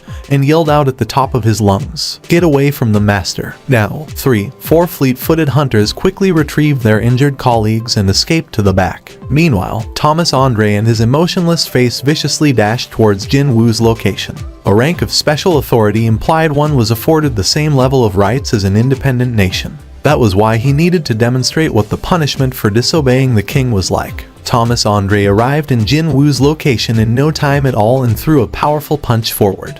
His fist scythed the air. He already knew it all too well. He knew better than anyone that he was too slow to land a punch on this beastard possessing the nimbleness of a wild beast. Especially so, when he was in his reinforced state. His strength and defense would be enhanced to an unimaginable degree, but at the same time, his speed would drop proportionally. Fortunately enough for Thomas Andre, though, he possessed a skill that could easily cover for that drawback. He extended his hand out to Jin Woo, who was rapidly creating distance between them. Capture. Once more, a powerful, incredibly attractive force activated between the two men. The American knew he'd not miss his prey now. With his body fortified through the reinforcement skill, his attention wouldn't be stolen away from some measly diversionary tricks. Leaving his extended left hand as it was, Thomas Andre pulled his right hand back and clenched it into a tight fist. An enormous amount of magical energy, enough to smash the torso of a top-ranked hunter apart into a gory mess, gathered into his right fist. Skill, power smash. Thomas Andre's fist, carrying a gobsmacking level of destructive power, slowly moved forward.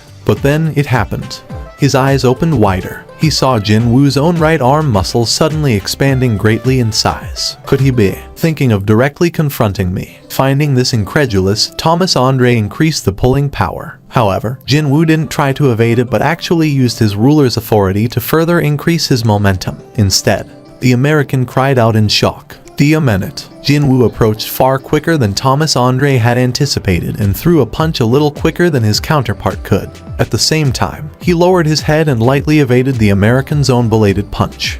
Boom! Thomas Andre flew away like a rocket, demolished the wall of the disused factory and rolled around on the dirt for quite some time. The deep and lengthy pit left behind on the ground by his sliding body resembled furrows on a field. He hurriedly pushed himself off the ground, but Jin Woo was already standing before him by then. Thomas Andre roared out and threw countless punches. Every time his fists flew past, the ground exploded and the air was split seemingly into pieces. Each hit was ferocious enough to utterly destroy a person's body from just a light touch. Unfortunately, none of those could actually touch Jin Woo. He simply dodged all of Thomas Andre's fists and accurately landed every one of his counters on the American's vital spots. Little by little, blood pooled in Thomas Andre's mouth. How could this be? How can a mage-type hunter be this powerful and this fast? The more confused he got, the greater the physical damage he suffered. Am I losing? But that couldn't be happening. No, that must not happen. His ability to overwhelm his enemies with pure physical violence was the sole reason for his existence,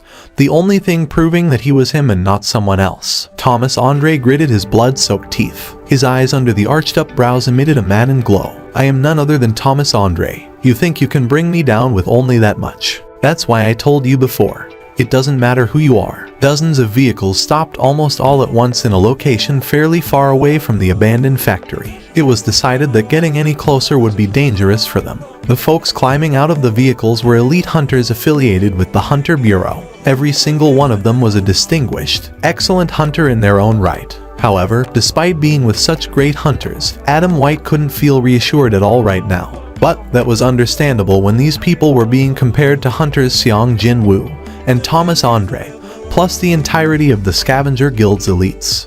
Oh my god, just what kind of monsters were fighting right now to emit this much magical energy? His feet didn't want to budge from the spot, but Adam White was right behind him, waiting to be guided forward with a pair of pleading eyes. Brent had no choice but to give up and spoke in a resigned voice. "It's over there. However, it truly is dangerous. So my advice is, you need to be dead sure about this." Adam White nodded his head. It was at that moment something shot up high in the air along with a loud, explosive noise, before crashing back down to the ground. Adam White looked in the direction of that noise, before quickly shifting his gaze back to Brent. The rank S hunter couldn't bring himself to close shut his slack jaw.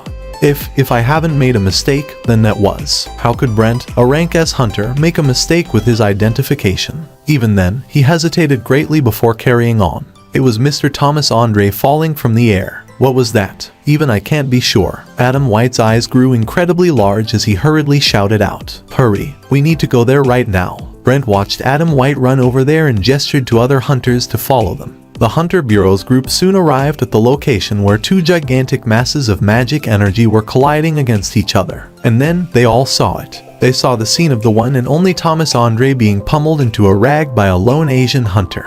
What should we do now? We need to stop them. Are you planning to stay back and watch a special authority rank hunter get beaten to death? You want us to stop that? You mean, stop that man? Brent stared dumbfoundedly at the Asian hunter emitting a truly nonsensical amount of magic power. It was so enormous. In fact, he didn't even want to go anywhere near that maelstrom if he could help it. But, before he had a chance to say those words out loud, Adam White dashed forward. He might be a Hunter Bureau agent, but still, he was a regular person. He could lose his life simply by coming into contact with magical energy being emitted from a top-ranked hunter. Thomas Andre lay sprawled on the ground and vomited out a mouthful of blood. Jin Woo mounted on top of him. And just like when he was fighting against the Demon King Baron back in the Demon's Castle, he grasped Thomas Andre's neck and slammed down with his other fist. He could sense Thomas Andre's resistance weaken gradually, and finally, just as Jin Woo raised his fist high up to land the finisher, he heard a certain someone's desperate cry. "Seong Jin Woo Hunter Nim, please stop. I beg you, stay your hand, please." Just before the fist could slam down on the target, as Adam White cried out, his hand reaching out in desperation, Thomas Andre finally opened his mouth. "I lost." Jinwoo's fist stopped millimeters away from the American's nose, as if he had used up all of his energy just to surrender. Thomas Andre lost his consciousness right afterwards and went limp. Only then did Jinwoo withdraw his fist and wordlessly got back up. Soon afterwards, hunters affiliated with the Bureau cautiously filed in around him and Thomas Andre on the ground. What the FCK? What the hell is this? Did this really happen? Seriously. Thank you for watching. Subscribe and enable notifications so you don't miss the next chapter.